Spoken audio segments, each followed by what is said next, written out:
Bathed in the hazy morning light, staring at the movie posters of Rambo and the Terminator pasted on the wall, Yang Fan was certain had been reborn.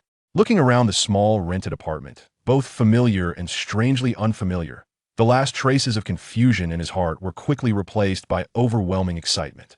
He wasn't dead. He was alive and back in 1992. The heavens have mercy. The events of his past life flashed through his mind like a rapid slideshow. He'd sold products door to door, worked in construction, laid bricks on job sites, been a courier, delivered food.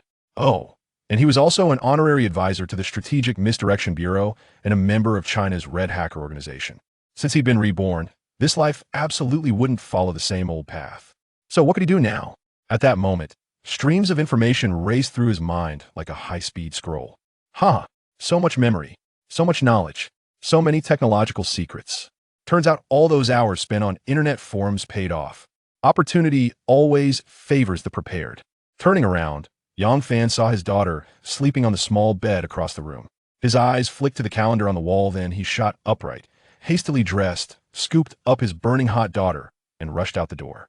Early March, Jiangtan City's first People's Hospital. Outside the emergency room, Yang Fan paced anxiously. Through the glass window in the door, he stared at his unconscious daughter inside, surrounded by doctors and nurses.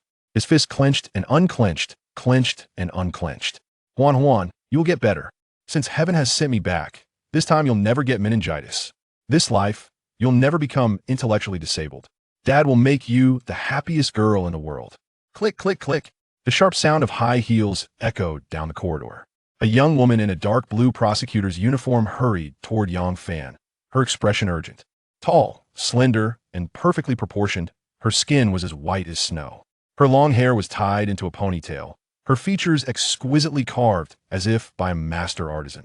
Her chest was full and firm, her waist as delicate as a willow branch. Every person in the hallway stopped and turned to look. This woman is stunning. She looks just like Karina Lau. Where's my daughter? Yang Fan, where's my daughter? What's her condition now? The beautiful prosecutor spoke as she walked, moving so fast she nearly stumbled. Yang Fan quickly stepped forward to steady her, speaking softly. Lin Yue, don't panic. The doctors are treating her.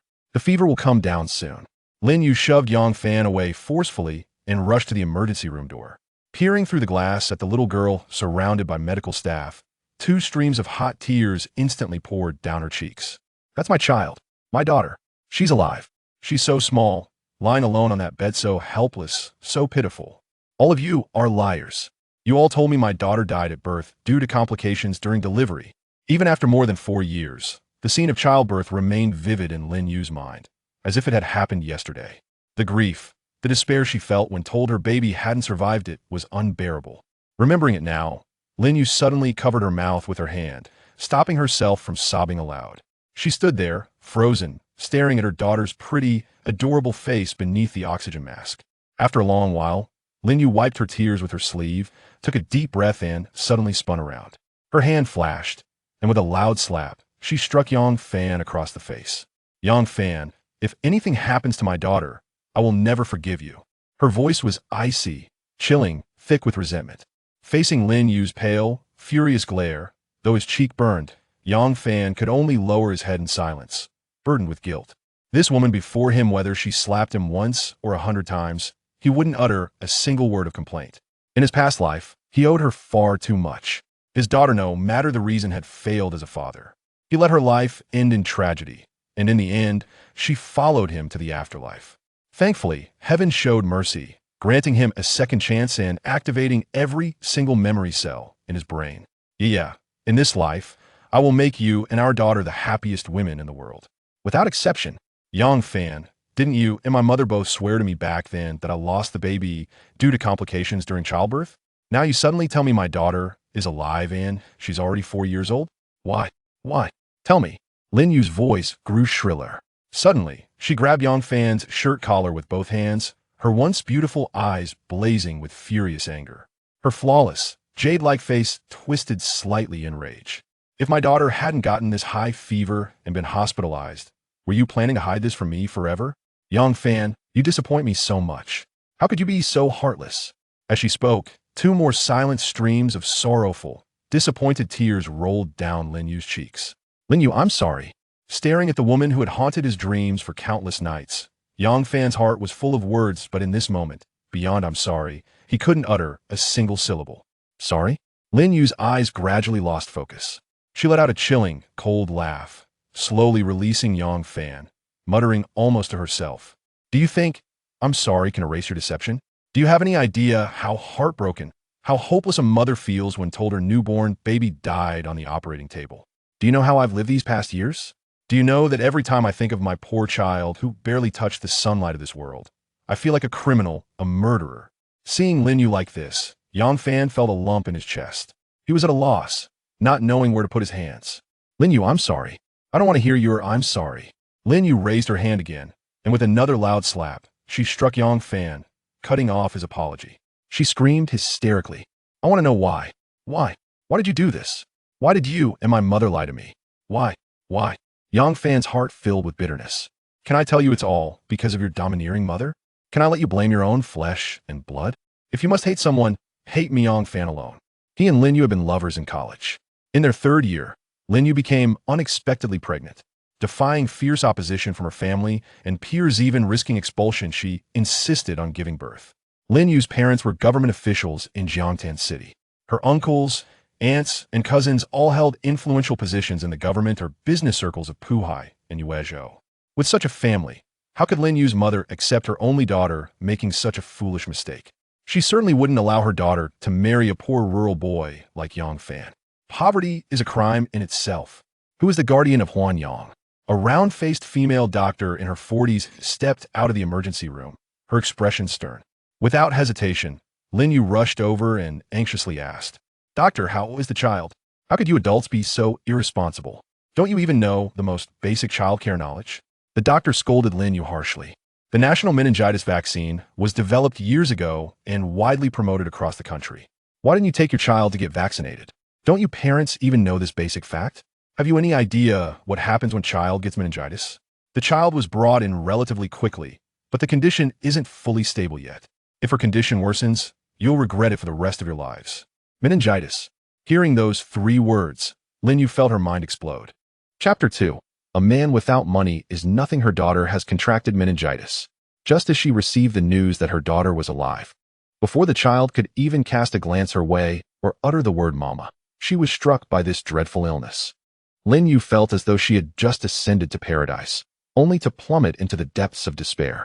Seeing Lin Yue's pallid complexion and trembling form, Yang Fan hurried forward to support her, his expression fraught with anxiety as he turned to the female doctor, inquiring, Dr. Wang, has my daughter's fever subsided? Dr. Wang shot Yang Fan a sharp glance, her tone curt. Now you realize the urgency? Where were you before? Since you've brought the child into this world, you must take responsibility for her.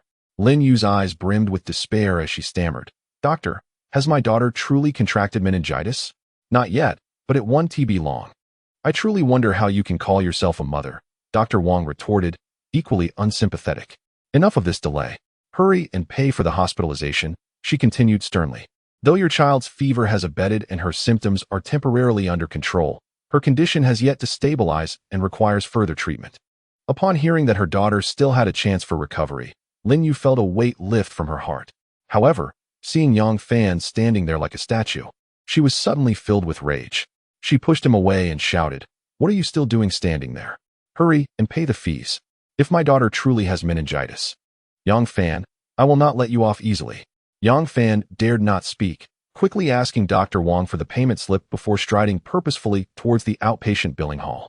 Upon reaching the payment window and queuing, Yang Fan fished his wallet from his pocket, instinctively searching for a card, only to realize that in the year 1992, China had yet to enter the era of card payments.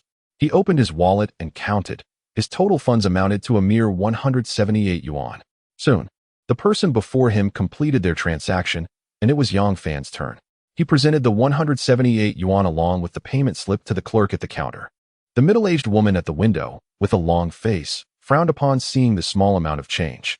After calculating the required payment, she returned the slip and the money to Yang Fan. The emergency fee, medication costs, and hospitalization deposit total 15,845 yuan. This amount doesn't even cover the change. Hurry back and prepare the funds. Next, 1,500 yuan. Yang Fan was momentarily stunned, then pulled out his identification card and handed it to the cashier. Could you please make an exception? I will leave my ID as collateral while you process my daughter's hospitalization. I promise to return with the money shortly. The woman, not even glancing at the identification card, impatiently replied, What do I need your ID for? If you have no money, why come to a hospital? Move along. Don't delay others. What an absurd situation. Such a large man, yet devoid of shame. Observing Yang Fan, who was leaving in a somewhat disheveled manner with his head bowed, the woman with a horse-like face was filled with disdain and mockery. Yang Fan sighed dejectedly, lifting his head to find Lin Yue standing before him with an impassive expression, compelling him to approach her despite his trepidation. Yang Fan, what have you been doing all these years? How is it that you cannot even afford your daughter's medical expenses? What kind of father are you? Faced with Lin Yue's inquiries, Yang Fan found himself at a loss for words, standing there with his head down, akin to a schoolboy chastised by a teacher in class. Observing Yang Fan's pitiful demeanor intensified Lin Yue's resentment. My daughter has been brought to this state by you. Why did you not inform me sooner that she was alive? Why did you not bring her to see me earlier? Why? Lin Yue trembled with fury. Yang Fan longed to explain, to reveal that their daughter had been frail since birth due to premature delivery, plagued by various ailments. The rent, food expenses, kindergarten fees, and medical costs, among other miscellaneous expenditures, were far beyond what his meager salary could sustain. Consequently, he had borrowed money from classmates and had fallen behind on several months of rent. Yet, in Lin Yue's presence, he found it impossible to voice these burdens. Regardless of the resentment and frustration bubbling within him, he could only swallow his pride, keeping his head down in silence. At that moment, a man's voice rang from the direction of the outpatient hall's entrance. Yeah, I couldn't find you at the emergency department. The doctor mentioned you were here at the outpatient clinic. I ran into a client while parking and chatted with him for a bit. It didn't delay you, did it? Following the sound, Yang Fan beheld a tall, dapper young man in a tailored suit, exuding elegance, with gold-rimmed glasses perched on his nose, giving off an air of sophistication. Clutching a large mobile phone in his right hand and a bag tucked under his arm, he strode confidently towards Lin Yue. Jingwei, Yang Fan. The two men simultaneously called out each other's names. What are you doing here? Yang Fan's countenance soured, his right hand instinctively clenching into a fist. Jingwei, a year senior to Yang Fan and Lin Yue during their university days, was a figure of renown at Donghua University of Political Science and Law. One of Lin Yue's many admirers. Lin Yue's mother had played a significant role in separating him from Lin Yue, viewing Jingwei as the ideal son-in-law. I asked Jingwei to come. Lin Yue coldly tossed this remark at Yang Fan, then turned to greet Jingwei with a forced smile. Urgency lacing her tone as she said, I'm sorry, Jingwei, but I need to trouble you with a special trip. Did you bring the money? Jingwei raised his bulging bag with a gentle nod and a smile. I was worried that 5,000 would be insufficient, so I specifically withdrew 30,000. On my way here, I wondered why you suddenly asked to borrow money from me. Is it because Yang Fan is suffering from some grave illness? You are the one who is sick. Your whole family is sick. Yang Fan cursed inwardly, his fists tightening until the veins on his hands were visible. His voice darkening as he confronted Lin Yue. Why would you seek him out for a loan? How affectionate you are, Jingwei. What do you take me for? Yang Fan's eyes widened, as if they could devour a person. Chapter 3. The rare gift of help in times of need. I won't borrow from Jingwei. Can you produce it now? Can you not be a little more realistic? After all these years, you remain the same, fixated on your meager pride. If you had only humbled yourself and spoken kindly to my mother back then, she wouldn't have resorted to such extremes to keep us apart. How blind I was to have fallen for such a selfish and narrow-minded man. Lin Yue cast a disdainful glance at Yang Fan. Having spoken, she seized a bundle of unsealed 100 yuan blue bills from Jingwei's hands, disregarding Yang Fan's feelings, and hurried toward the payment window, snatching the payment slip from him in the process. Lin Yue, you finally took the initiative to ask for my help, Jingwei thought. Watching Lin Yue's graceful figure depart, a triumphant smile adorned his face as he turned to Yang Fan, mocking him with a smirk. Yang Fan, you've been apart from Yaya for so many years, yet you still have the audacity to approach her and ask for money? A man like you, reduced to this state, is truly embarrassing. I can't fathom why Lin Yue ever found you appealing. Her happiness almost crumbled because of you, regardless of her current opinion of you. The fact that she would ask me for money on your behalf should make you grateful. As Yang Fan opened his mouth to retort, he saw Lin Yue rushing back with the hospitalization paperwork, saying, Jingwei, let's not bother with him for now. I need to consult you about something at the emergency room. Yeah, your matters are my matters, Chun Jingwei replied, walking shoulder to shoulder with Lin Yue, even turning back to raise an eyebrow at Yang Fan. Witnessing this scene, Yang Fan's jaw clenched tightly, nearly grinding his teeth to dust. As he watched Chun Jingwei and Lin Yue exit the outpatient hall, his face turned ashen, and he slammed his fist against the marble pillar beside him. Jingwei, I would rather sell everything I own than take a single cent from you. Stepping out of the hospital, the nauseating odor of formaldehyde no longer assaulted his senses, and Yang Fan felt somewhat uplifted. Despite the fact that in 1992's China, opportunities were abundant, each golden opportunity required time and effort to mine. A single penny can thwart even the mightiest of heroes. Surveying his surroundings, Yang Fan spotted a small shop across the street equipped with a public phone. He strode over briskly. 22334455, with area code 403, please repeat 3 times. After sending the page, Yang Fan stood by the landline, smoking while waiting for a return call. About a minute later, the phone rang. Yang Fan flicked the half-smoked cigarette to the ground and swiftly grabbed the receiver before the shopkeeper could reach for it. Hello. Could you please connect me to the person who just sent the page? The familiar voice emanating from the earpiece prompted Yang Fan to take a deep breath before he spoke slowly. Tian Lu. It's me, Yang Fan. My daughter is hospitalized, and I need to pay 2,000 yuan for her medical expenses. Would you be able to help me out? I'm currently occupied with some matters. Here's the plan. Fan Z, meet me at Zhujin Lu across from our station in half an hour, and I'll bring the money, Tian Lu replied. Thank you, Tian Lu. We are brothers. No need for such formalities. We'll talk more when we meet. With that, Yang Fan gently placed the receiver down, exhaling a long sigh. He left a 1 yuan note by the landline and waved for a motorcycle taxi, heading towards the police station on Shuyuan Road. Zhujin Lu, a modest and understated tea and wine house, housed Yang Fan and a young police officer clad in a military green uniform, adorned with a second-class police insignia. The officer, tall and robust with a dark complexion, sat opposite Yang Fan in a private booth on the second floor. Without uttering a word, the young officer produced a thick stack of 100 yuan bills from his bag and handed it directly to Yang Fan. Fan Z, here is 3,000. Take it for Huan's treatment. No need for further discussion between us brothers. Yang Fan nodded, a heavy heart as he accepted the money. Just as the notes settled in his hands, a woman's voice rang out from outside. Boss Su, is our Huang Tianlu here? Moments later, a tall and curvaceous young woman in a dark gray business suit, sporting a Huaxia Industrial and Commercial Bank badge, pushed open the booth door.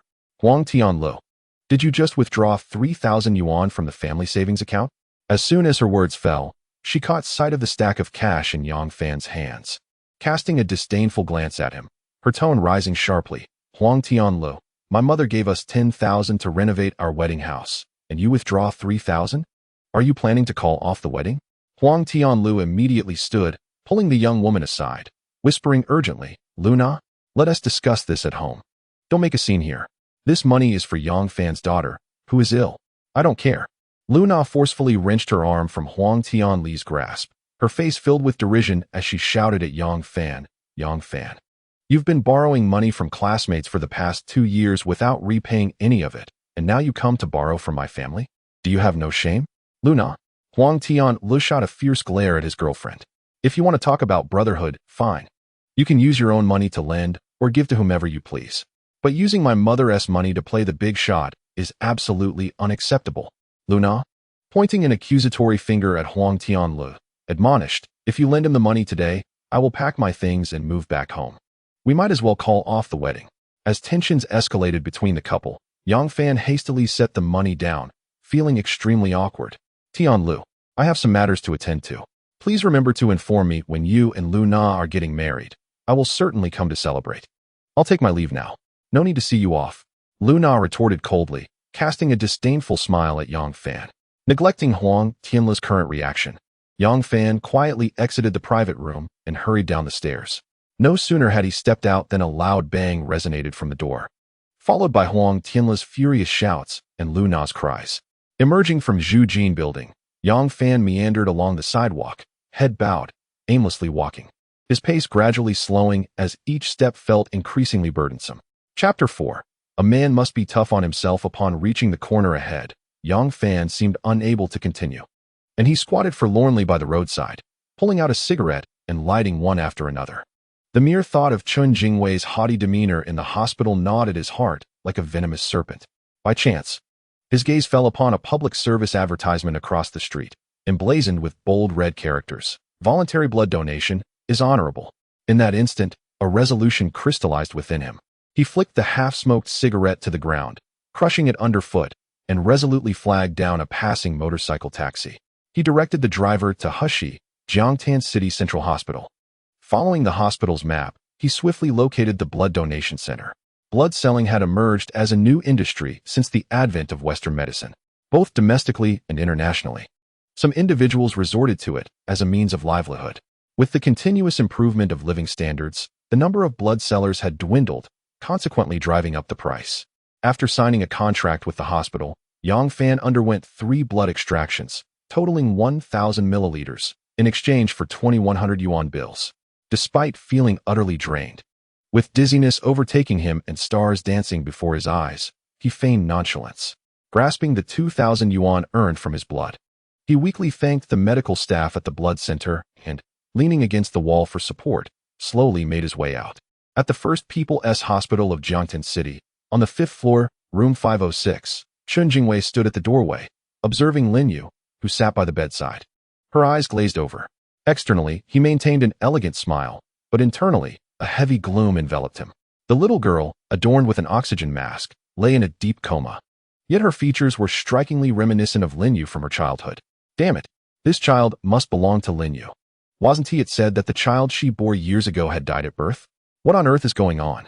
Lin Yue and Yang Fan's child not only survived, but was already over 4 years old.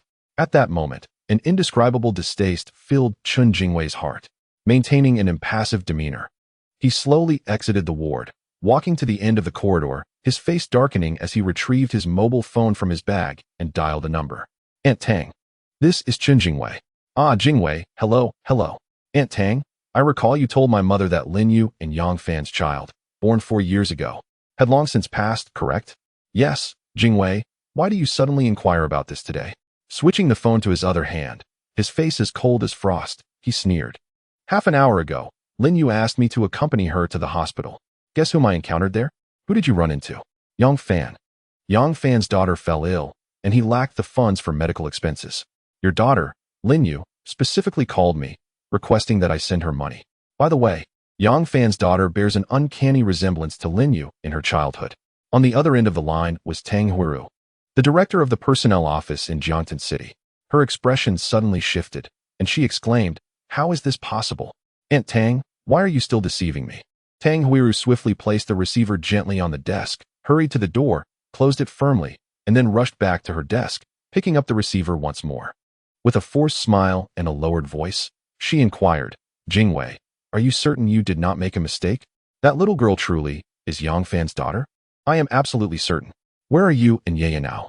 At Jiangtan City First People's Hospital, room 506 on the 5th floor of the inpatient department. I will come immediately. Tang Huiru slammed the receiver down, her once warm smile transforming into a menacing glare. Yang Fan, you deceitful scoundrel. I will not spare you. Tang Huiru muttered through clenched teeth, turning to retrieve a handbag from the coat rack before hurriedly exiting her office. In the corridor of the 5th floor of Jiangtan City First People's Hospital, after concluding the call with Tang Huiru, Chun Jingwei's face darkened, his expression ominous. Without any warning, he suddenly hurled the large mobile phone he held against the wall, shattering the Motorola 8900, worth over 20,000 yuan, into pieces. Tang Huiru, how dare you deceive me? Even involving your own daughter in the ruse, this old woman truly possesses deep cunning. Chapter 5, Aunt. Please conduct yourself with dignity. The realization that Lin Yue and Yang Fan's daughter was now 4 years old left Chun Jingwei feeling like a fool. One who had been sold, yet continued to count the money for the seller. This matter could not simply be overlooked. Taking a deep breath, he struggled to calm his turbulent emotions. Lin Yue had just returned from abroad a few months ago. How had Yang Fan managed to contact her? Had there been ongoing communication between them? Despite the multitude of questions swirling in his mind, one thing Chun Jingwei was certain of was that Lin Yue had just discovered her child was still alive. Why had Yang Fan chosen to reveal the existence of the child after more than 4 years? What were his true intentions? Yang Fan, you despicable scoundrel. Come out. Do not think you can simply claim any child you find as my Yeye's.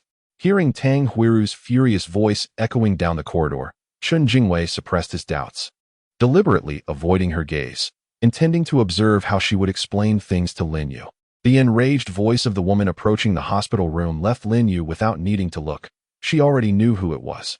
Casting a glance at her daughter, who remained in a coma, she forced a self-deprecating smile.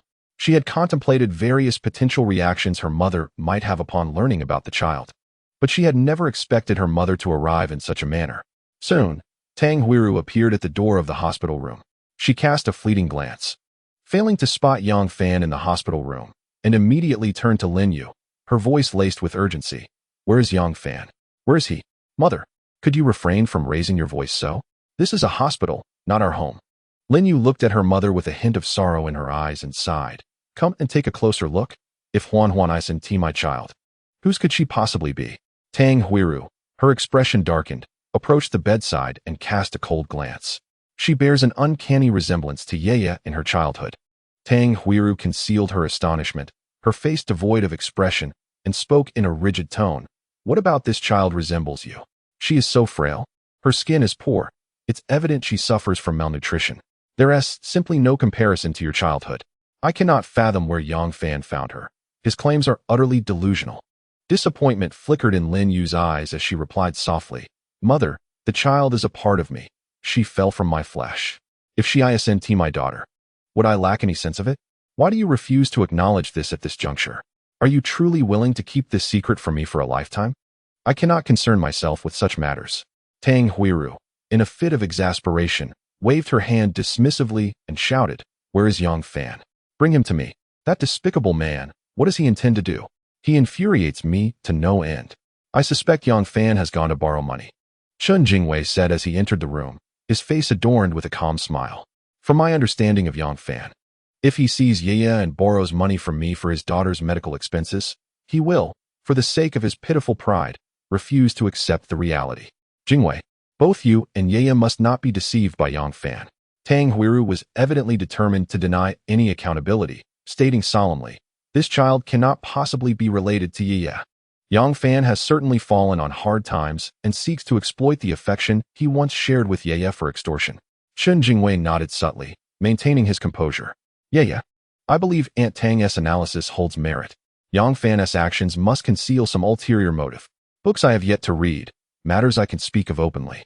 Yang Fan entered the room, clutching a brown paper envelope, his complexion pale, yet his steps steady. As he surveyed the room, his gaze finally settled on Chen Jingwei, a disdainful smirk playing on his lips as he retorted, "Chen Jingwei, do not project your petty mindset onto me. If I were to have any intentions, my sole desire in this life is for Lin Yue to marry anyone but you." Impudent. Tang Huiru, her eyes blazing with fury, swiftly approached Yang Fan, raising her hand to strike him without hesitation. Yang Fan, unfaltering, seized her wrist and stated firmly, "Aunt Tang, please maintain your decorum. You have no right to reprimand me." Witnessing this unfolding drama, Lin Yue grew frantic and exclaimed, "Yang Fan, what do you think you are doing? Release my mother at once." Chen Jingwei seized the moment to gloat. "Yang Fan, is this how you treat an elder? Your behavior is utterly disrespectful and lacking in manners." Tang Huiru was clearly taken aback by Yang Fan's unexpected reaction, momentarily rendered speechless. Yang Fan loosened his grip, his body suddenly swaying. He quickly reached for the bed's railing to steady himself and prevent a fall. Observing Yang Fan's condition, alongside his pale face and lips devoid of color, Lin Yue could not help but inquire, "Where have you been? We couldn't find you to sign the admission paperwork for our daughter." Yang Fan raised the envelope in his hand, offering a weak smile. "I was out looking for money."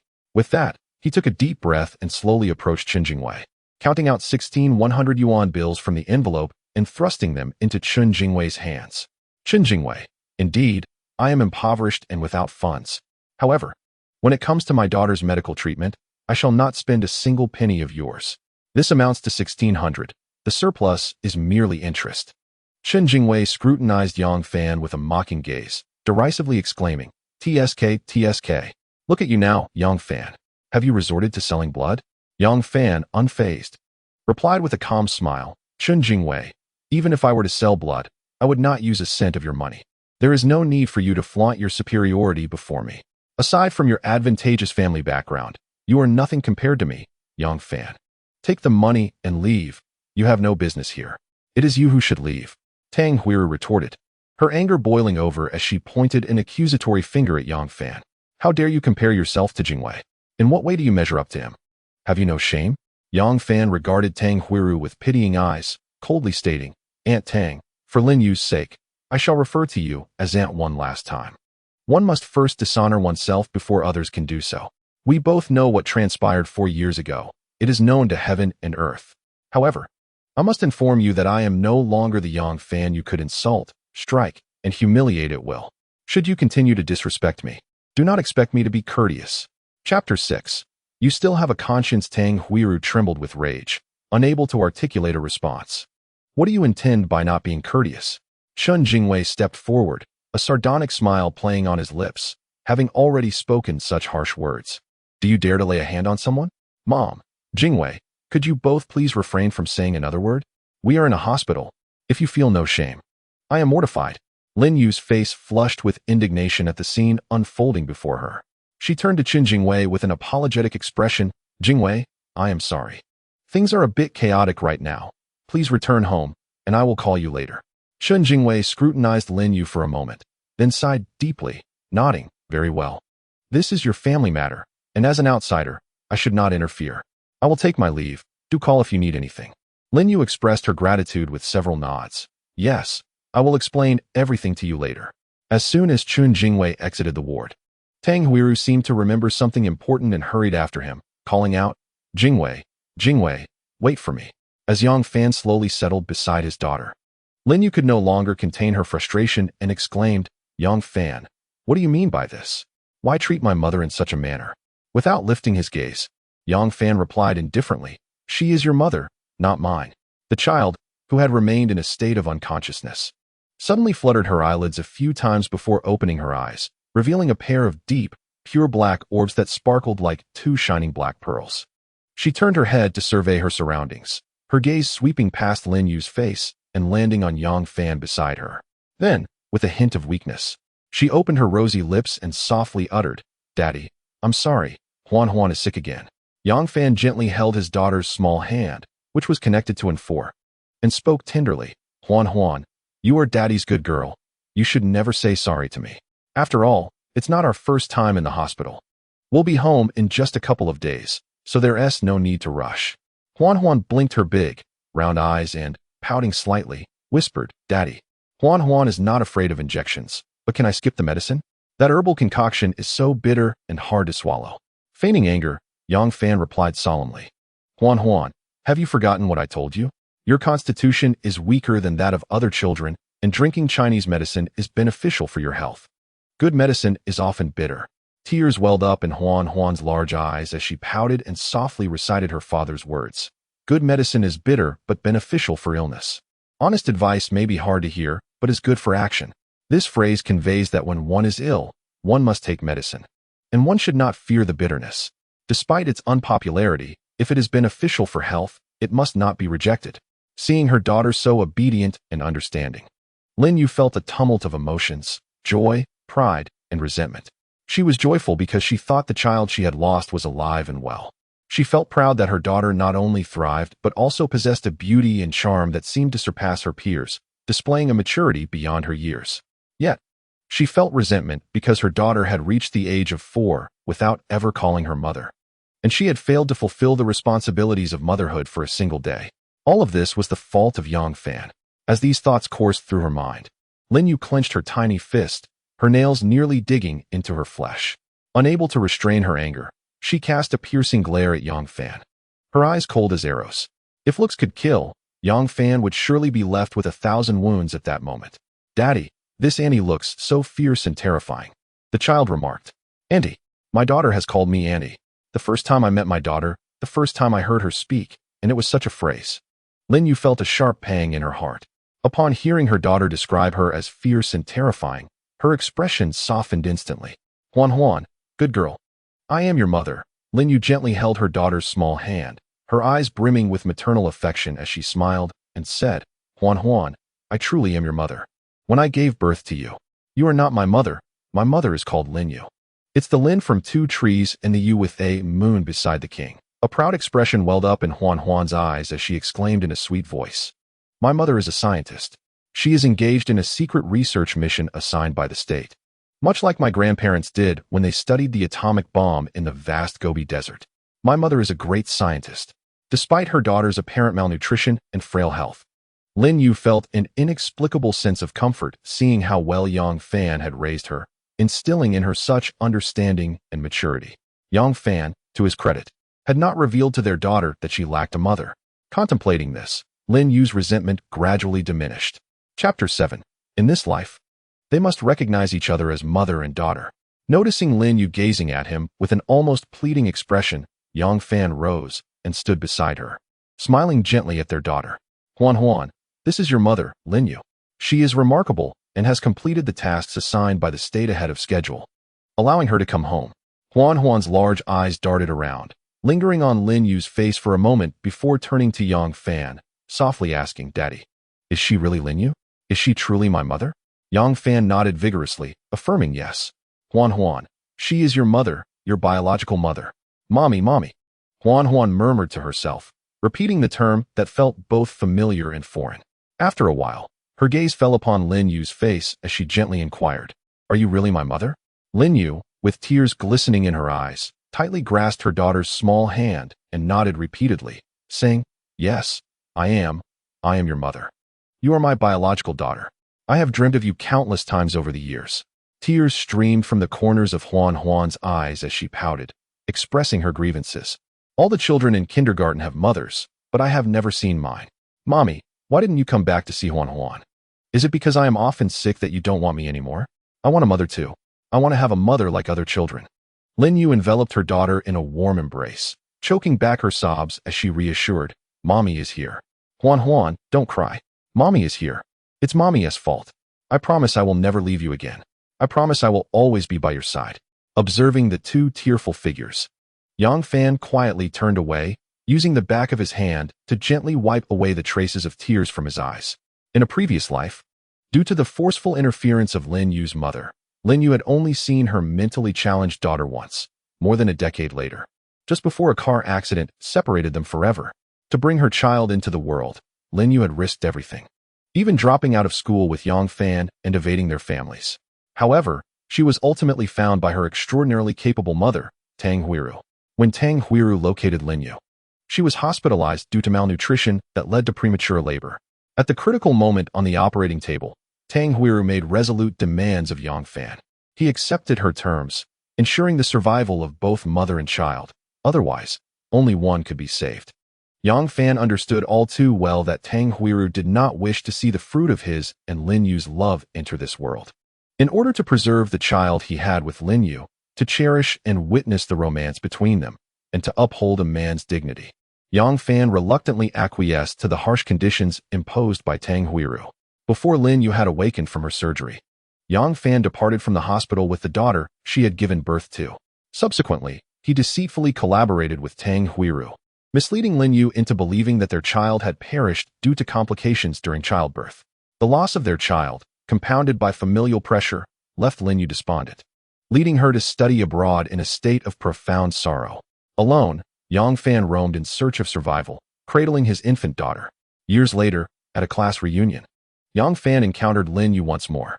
It was then that he learned she had permanently lost her ability to bear children due to the complications from that fateful delivery.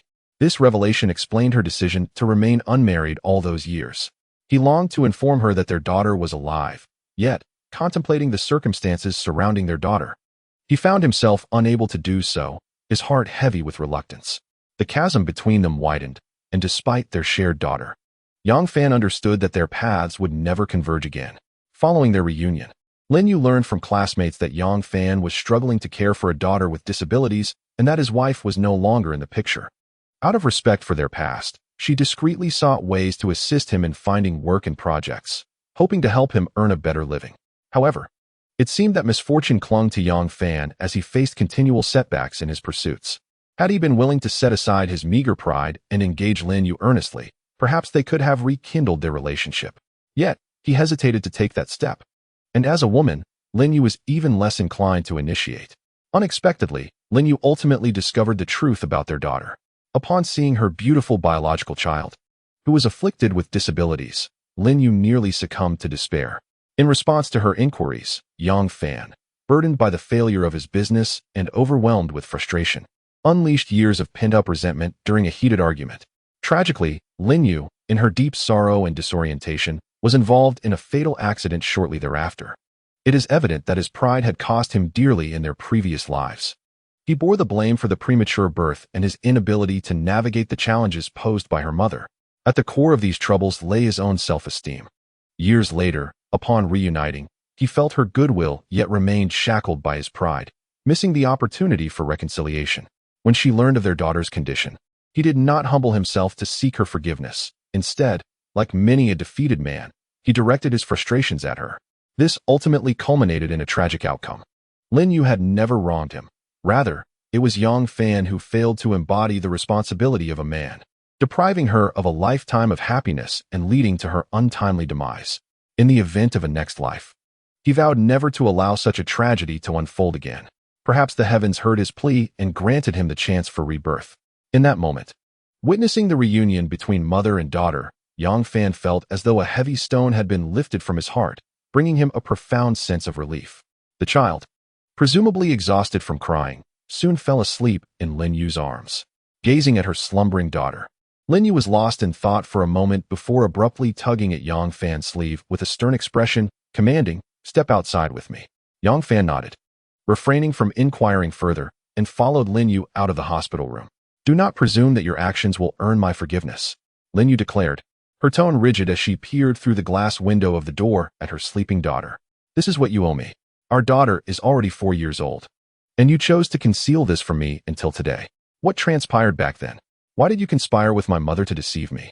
Lin Yue, regarding that matter from years ago, "You would do well to consult your biological mother," Yang Fan sighed, stating, "Whatever I say, you are unlikely to believe. Reflect on our past. Do you genuinely think I, Yang Fan, could be such a heartless and callous person? You, Yang Fan, are not only a heartless scoundrel, but also a treacherous, untrustworthy, and despicable individual." Came the scathing reprimand from Tang Huiru, her teeth clenched in anger.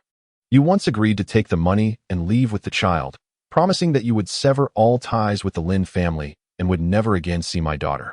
You claimed it was for Yu's lifelong happiness, wishing to spare her from the stigma of being born out of wedlock. Yang Fan, I was truly blind to have believed your deceitful words." "Money?" Yang Fan looked at Tang Huiru as if she were a mere buffoon, half amused, half irritated. "Is this the narrative you concocted with Wei? That I, Yang Fan, colluded with you to deceive Lin Yue for the sake of money?" Tang Huiru, I must witness just how substantial that sum was. It was evident that Tang Huiru intended to tarnish his reputation and lay accusations against him. Yang Fan could easily deduce that Wei might even emerge as a witness. Chapter 8. Please return my daughter to me, Yang Fan. Do you believe that feigning innocence can mask your vile nature? Tang Huiru mocked coldly. Regardless of how you attempt to justify your actions or present yourself theatrically, it cannot alter the fact that you are a despicable individual willing to sacrifice everything and betray all for the sake of money.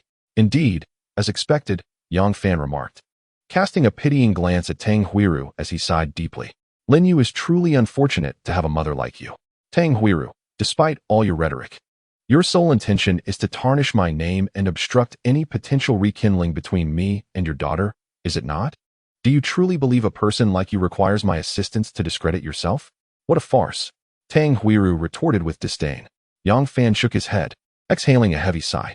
We both know the truth of the matter. I will be candid with you. My only objective in allowing Lin Yue to meet Huan Huan is to ensure she understands that she has a daughter in this world. This is a right of a mother. My daughter, aside from her blood connection to Lin Yue, has no ties to your Lin family. I seek neither your family's wealth nor your influence. I shall raise my daughter to maturity and nurture her talents, so you need not waste your efforts here. My daughter must belong to me, Lin Yue declared resolutely. No, absolutely not.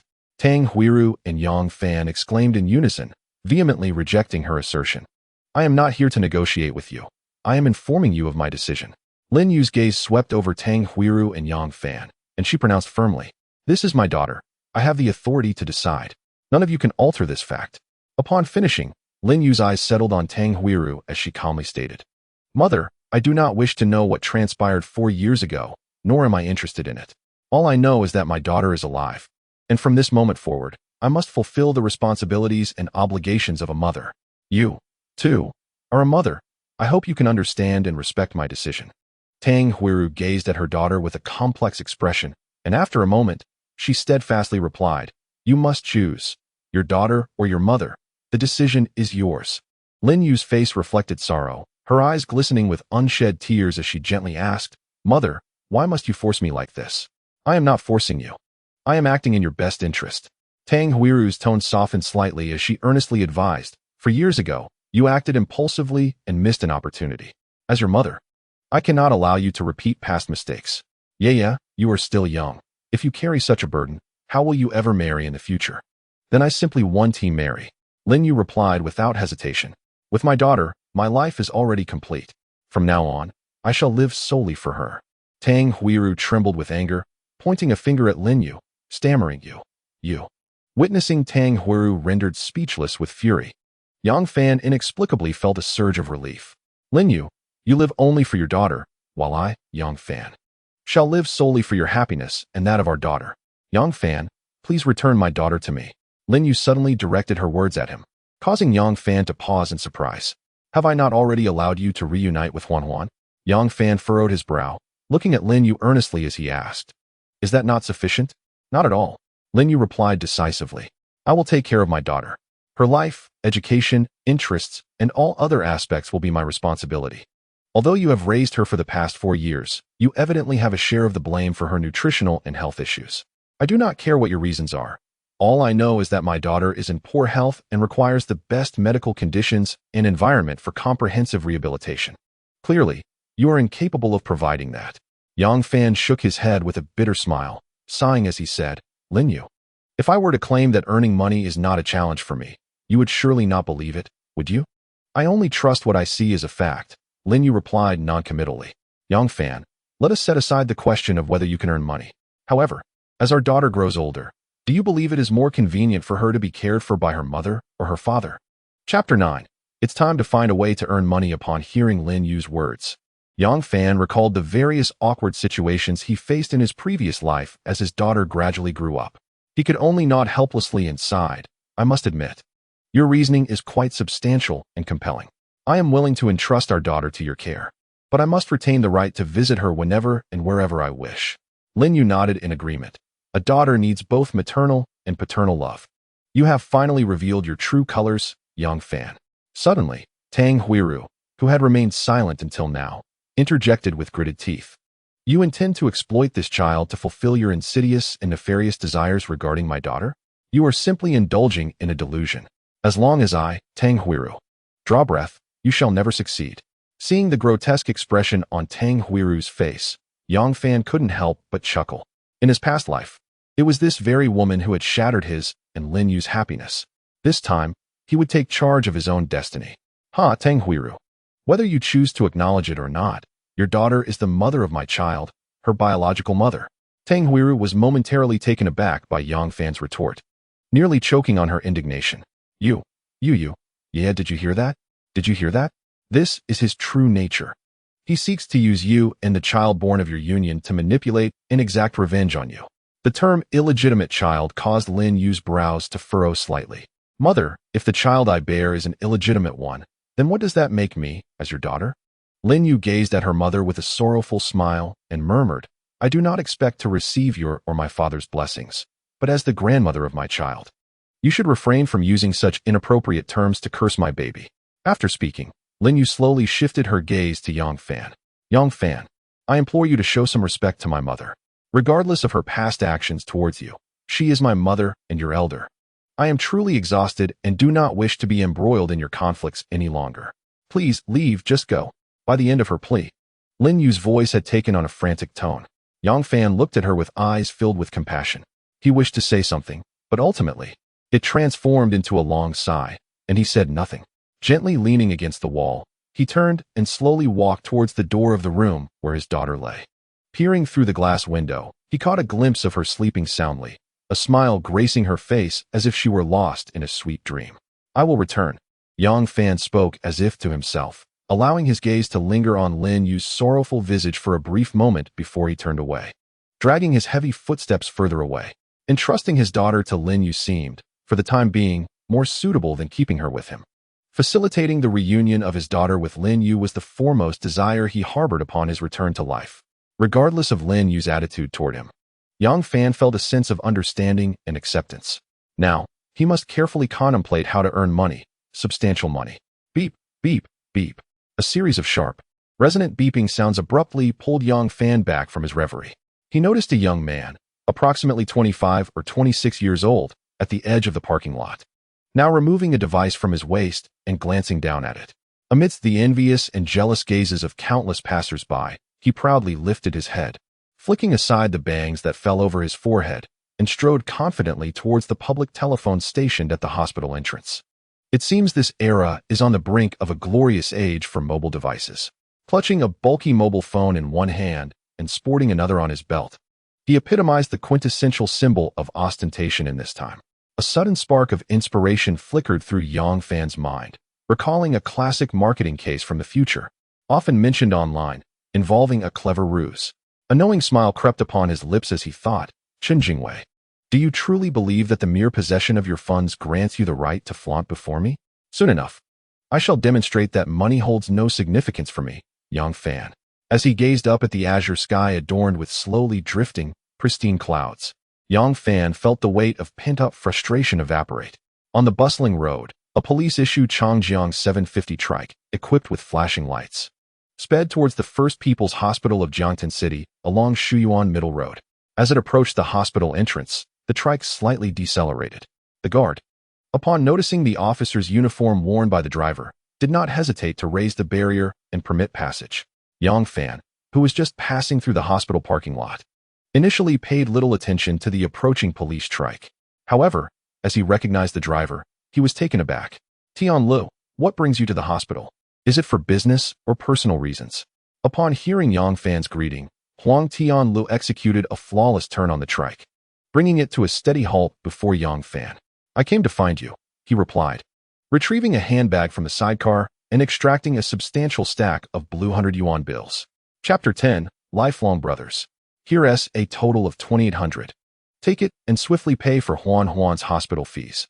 Tianlu, please, you needn't say anything more. Huang Tianlu interrupted Yang Fan, dismounting the trike and directly thrusting the money into Yang Fan's hands. My wedding can wait. Whether it happens a couple of years earlier or later is of little consequence. However, Huan's health cannot be compromised. Tianlu, Huang Tianlu waved his hand, cutting off Yang Fan, whose pallor revealed his distress. Enough of the hesitation. Fanzi, I am, after all, Huan's godfather.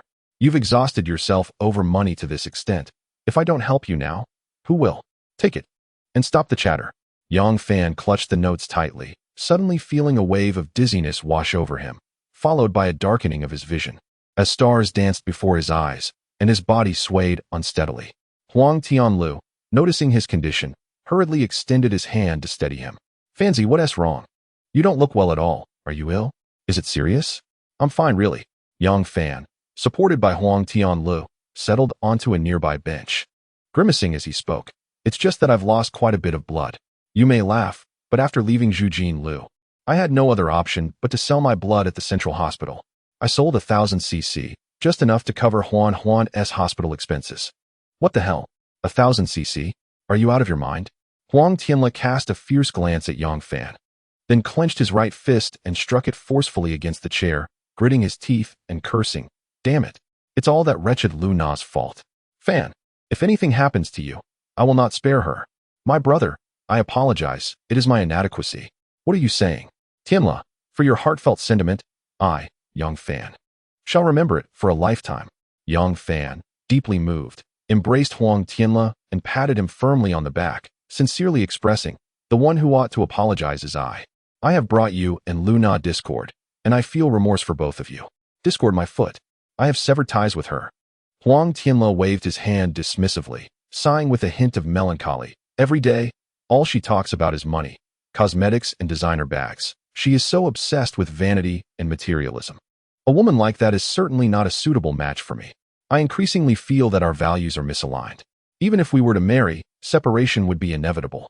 Recalling that in his previous life, Huang Tianle and Luna's marriage ultimately ended in divorce, Yang Fan refrained from further comments. Brother, I vow, in this life, I shall help you find a worthy partner, one who will bring you a blissful and fulfilling family.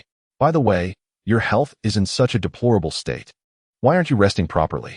Where do you intend to go? Huang Tianle deliberately shifted the topic. Yang Fan sighed in response. Lin Yue is currently in the hospital attending to Huan. Lin Yue, Huang Tianle exclaimed in surprise, taken aback. Have you informed her about the child? Yang Fan nodded. Yes, I have.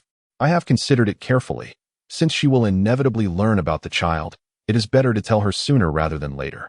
Besides, as Huan grows, it is far more convenient for her to have her mother around. I need to find ways to earn money. Although Huan has teachers at kindergarten to look after her, it is not a sustainable solution in the long run. I trust Lin Yue to take care of her for now. Does Lin Yue's family know about this? Huang Tianle inquired, his brow furrowing. I live in the same compound as her family, and I know well what kind of person that Director Tang is. Not long ago, I had a confrontation with that very Director Tang, Yang Fan remarked, glancing toward the inpatient building with a smirk. Regardless of her mother-esque character, I trust Lin Yue. She will certainly handle the child's matters appropriately. Huang Tianle scrutinized Yang Fan for a moment before stating earnestly, since you are confident, I shall refrain from meddling in your affairs with Lin Yue. Fan, you will certainly need to spend more in the days to come. And Huan's nutrition must not be neglected. You should keep this money. I have no plans to marry for the time being. And letting it sit in the bank is a waste. Use it to buy more nutritional supplements for Huan, and you must also take care of your own health. Yang Fan paused for a moment, then nodded vigorously. All right. Tianle, do you have paper and a pen in your bag? I need to write you an IOU. Writing a mere IOU between us seems unnecessary, Yang Fan interjected earnestly, interrupting Huang Tianle.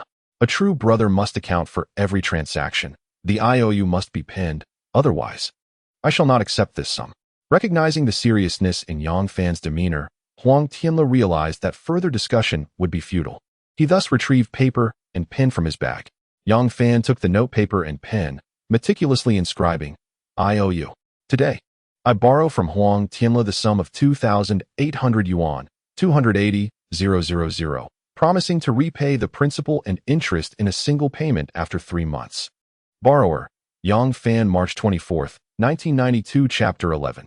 A bold self-recommendation for business opportunities. Huang Tianle accepted the IOU from Yang Fan without glancing at it, folding it twice and nonchalantly stowing it in his handbag.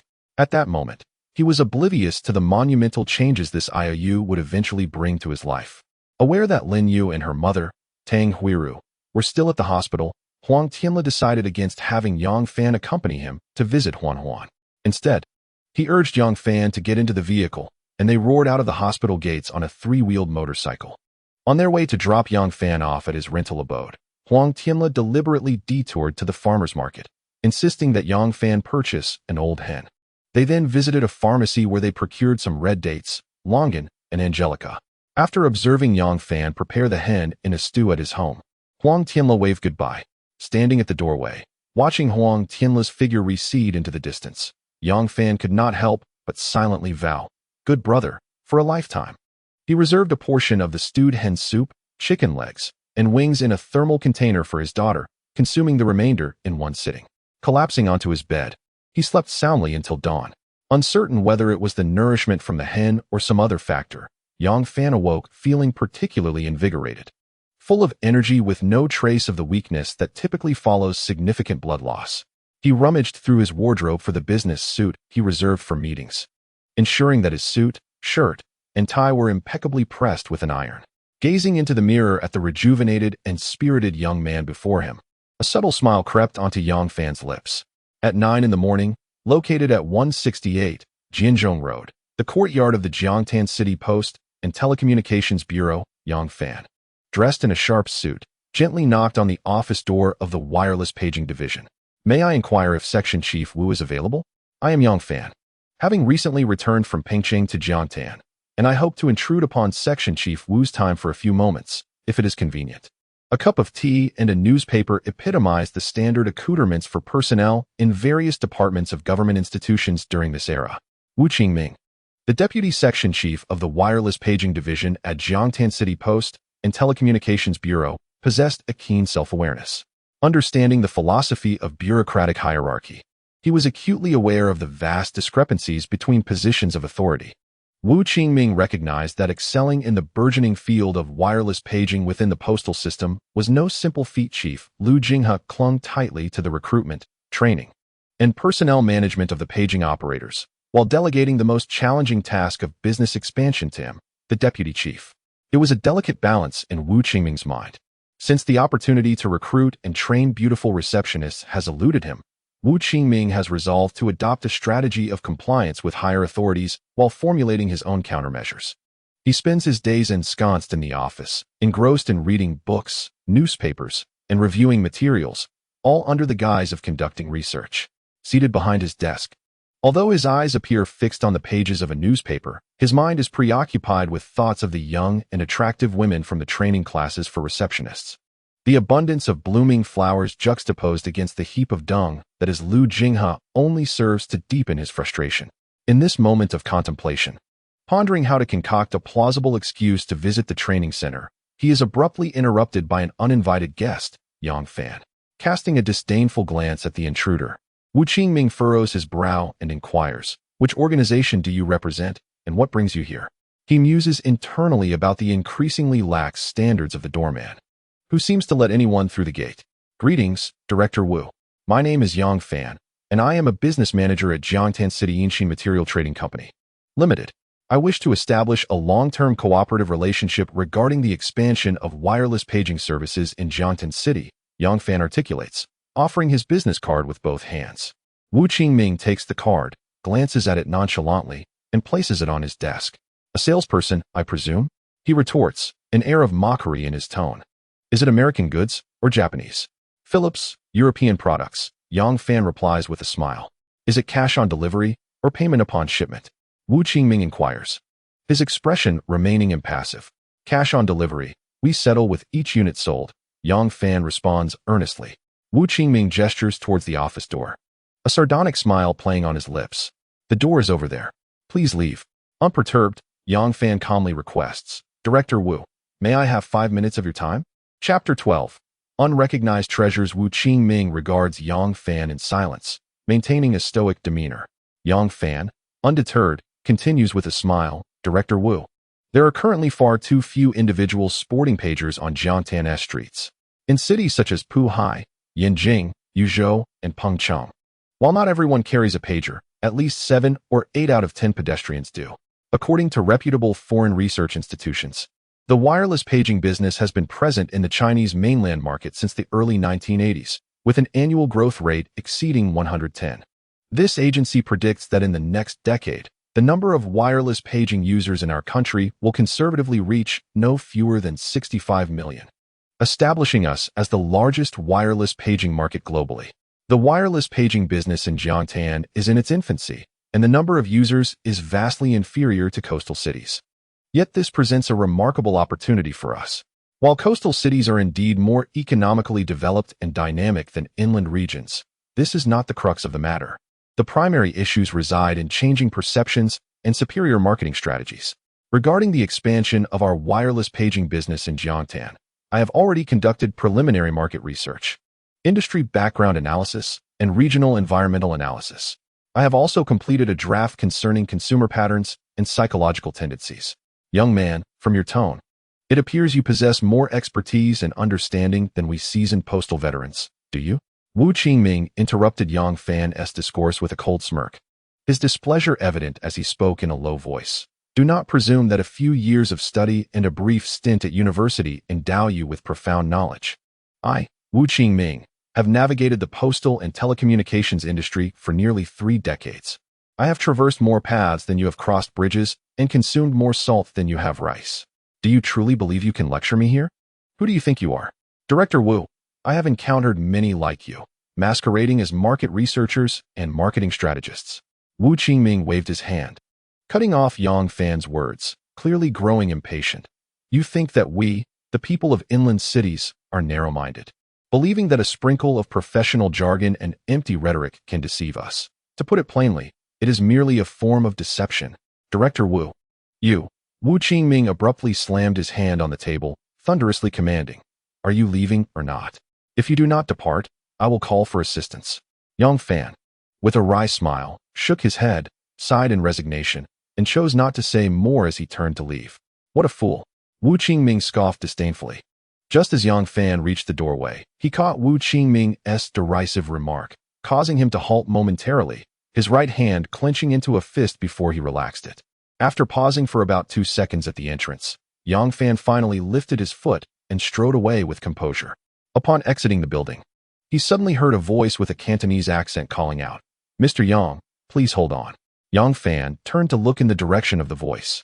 He saw a middle-aged man of short stature and slender build, clad in an ill-fitting dark double-breasted suit, with a bag tucked under his arm, a bulky mobile phone in hand, and a gold chain around his neck as thick as a dog collar, hurrying towards him while waving. "May I ask who you are?" Yang Fan furrowed his brow, taken aback. "I have never seen this Cantonese fellow before. How does he know my surname is Yang?" "Mr. Yang, may I have a word with you?" The middle-aged man, with a broad smile, gestured for Yang Fan to follow him, saying as they walked, "My surname is Zeng, as in Zhenghua Fan, Zeng Guangxing. I happened to overhear your conversation with Deputy Director Wu, and I found your professional analysis quite intriguing. I hope you might do me the honor of sitting down somewhere for a more in-depth discussion." Yang Fan, curious, regarded Zeng Guangxing and inquired, "Why do you believe I am not engaging in deception?" He chuckled, saying, "To be frank, Mr. Yang, I, Zeng Guangxing, have been in business with a variety of individuals in Hong Kong, Macau, Taiwan, and across Southeast Asia for over 30 years. I consider myself somewhat astute in discerning character." Zeng Guangxing, like a cunning fox, smiled at Yang Fan. "I observe that you possess a dignified demeanor, a full forehead, a square jaw, and a robust presence. You are undoubtedly a person of integrity and loyalty." Hearing Zeng Guangxing's words, Yang Fan couldn't help but re-evaluate him with renewed interest. Gold necklaces, gold rings, gold watches, complemented by the large mobile phone in hand and the device at the waist, truly epitomized the quintessential characteristics of the Guangdong and Guangxi entrepreneurs of this era.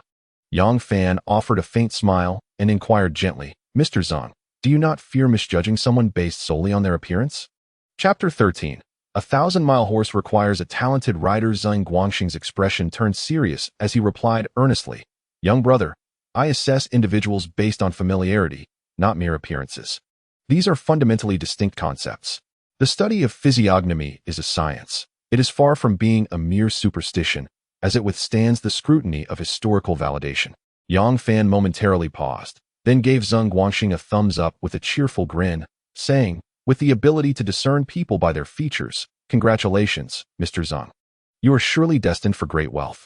After this exchange, Yang Fan composed himself and stated earnestly, "Our meeting is surely fated. Allow me to introduce myself.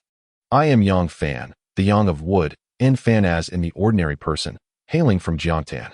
Zeng Guangxing extended his right hand firmly to clasp Yang Fan's in a formal greeting, stating, "I am Zeng Guangxing, Zeng as in Zhenghua Fan, Guang meaning vast, and Xing for business. I am from Guangdong, with ancestral roots in Jiangtan. It is a privilege to meet you today, Brother Yang." At that moment, Zeng Guangxing was unaware that this handshake would usher in a brand new realm of opportunities. Across the street, less than 30 meters from the Jiangtan Postal Bureau, stood a French restaurant named Honora. In the private dining room on the second floor of the establishment, Yang Fan and Zeng Guangxing sat facing each other. Upon hearing the restaurant manager refer to Zeng Guangxing as boss, Yang Fan realized that this French restaurant, with an investment of no less than 2 million yuan, was indeed one of Zeng Guangxing's enterprises in Jiangtan. Yang Fan rummaged through his memories, but could not recall any prominent figure named Zeng Guangxing in Jiangtan since the 21st century. "Mr. Zeng, prior to this, we have not had the pleasure of meeting. What insights do you wish to share?" After savoring a sip of authentic Blue Mountain coffee, Yang Fan gradually set the cup down and got straight to the point. "Brother Yang, what are your thoughts on the civilian paging market?" Zeng Guangxing, maintaining his composure, retorted with a question of his own. "Civilian paging? Huh. Even the state-operated paging services 127 and 126 have faded away. The civilian paging market is undoubtedly a dead end." Yang Fan contemplated this internally, but maintained an expression of thoughtful inquiry. "Does Mr. Zeng have intentions of entering the wireless paging market?" Zeng Guangxing nodded earnestly, responding, "I wish to test the waters. Yang Fan could not help but admire the business acumen and intuition of this Guangdong entrepreneur. Indeed, wireless paging would prove to be a booming industry across the nation in the ensuing decade. In Yang Fan's recollection, starting next year, in 1993, the Ministry of Posts and Telecommunications would issue document number 55, permitting social enterprises to enter the telecommunications market, thus fully opening the wireless paging sector. By early 1998, the number of users enjoying paging services in China would exceed 65 million, placing it at the forefront globally. At its peak, the total number of paging stations across the country soared beyond 2,000, serving over 80 million users. Despite the inevitable decline of this industry, in early 1992, Yang Fan still believed there was significant potential. Most importantly, by developing the paging market, he could strategically position mobile phones to enter households across the nation. After a brief contemplation, Yang Fan took a sip of his coffee and slowly articulated, wireless paging, in English, consists of a wireless paging station and several mobile paging receivers. Upon hearing Yang Fan's incisive analysis from a professional perspective, Zeng Guangxing's eyes brightened, and he gave Yang Fan a thumbs up, exclaiming, "I knew I was right about you. Mr. Yang is indeed a professional." Following this, Zeng Guangxing picked up a box of Zhonghua cigarettes from the table and handed one to Yang Fan with both hands. "What a treasure I've found. Today, I consulted the almanac and it indicated I would encounter a benefactor. It seems that this young man named Yang Fan is the auspicious figure I was destined to meet." Yang Fan smiled faintly, accepted the Zhonghua cigarette from Zeng Guangxing, and lit it with the Dunhill lighter he had ignited, taking a couple of slow puffs before continuing. Wireless paging provides individuals with the ability to establish communication while on the move, which will undoubtedly bring convenience and, consequently, be welcomed by the public. This market is vast, far greater than many can imagine. Zeng Guangxing nodded vigorously, like a chick pecking at grain, wholeheartedly agreeing with Yang Fan's viewpoint. Although the Ministry of Posts and Telecommunications had yet to introduce policies allowing social enterprises to engage in telecommunications, the essence of reform and opening up is to dismantle the long-standing monopoly of state-owned enterprises over the market. A resolute conviction shone in Yang Fan's eyes as he spoke eloquently. National leaders have called upon the people, clearly stating that science and technology are the foremost productive forces and that development is the undeniable truth. This serves to encourage all who believe in the policy of reform and opening up to be bolder and to take larger strides. The wireless paging business in Jiangtan City was still in its infancy, and its efficiency and growth rate were far from comparable to those of coastal cities.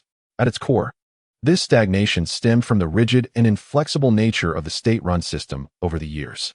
If we can inject the vigor of private capital into this sector, introducing a catfish into the wireless paging market of Jiangtan and even the entire Jiangnan province, then, Mr. Zeng, I must congratulate you. The cake laid before you is beyond your wildest imagination. Zeng Guangxing emphatically patted his thigh, exclaiming with excitement, "Mr. Yang, your words resonate deeply with me. I aspire to be that catfish. You need not worry about the operating licenses. I have already arranged for that. This young man is truly talented. He understands the profession, the policies, the politics, and the economics. Yet, I wonder how adept he is in practical operations. Is he equally proficient in both theory and practice? Or merely a paper strategist like Zhao Kuo?" Chapter 14. Are they all fools?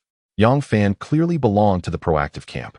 After less than an hour of discussion in the Western restaurant with Zeng Guangxing, he directly proposed to conduct an on-site inspection of Zeng Guangxing's Limin 198 paging station.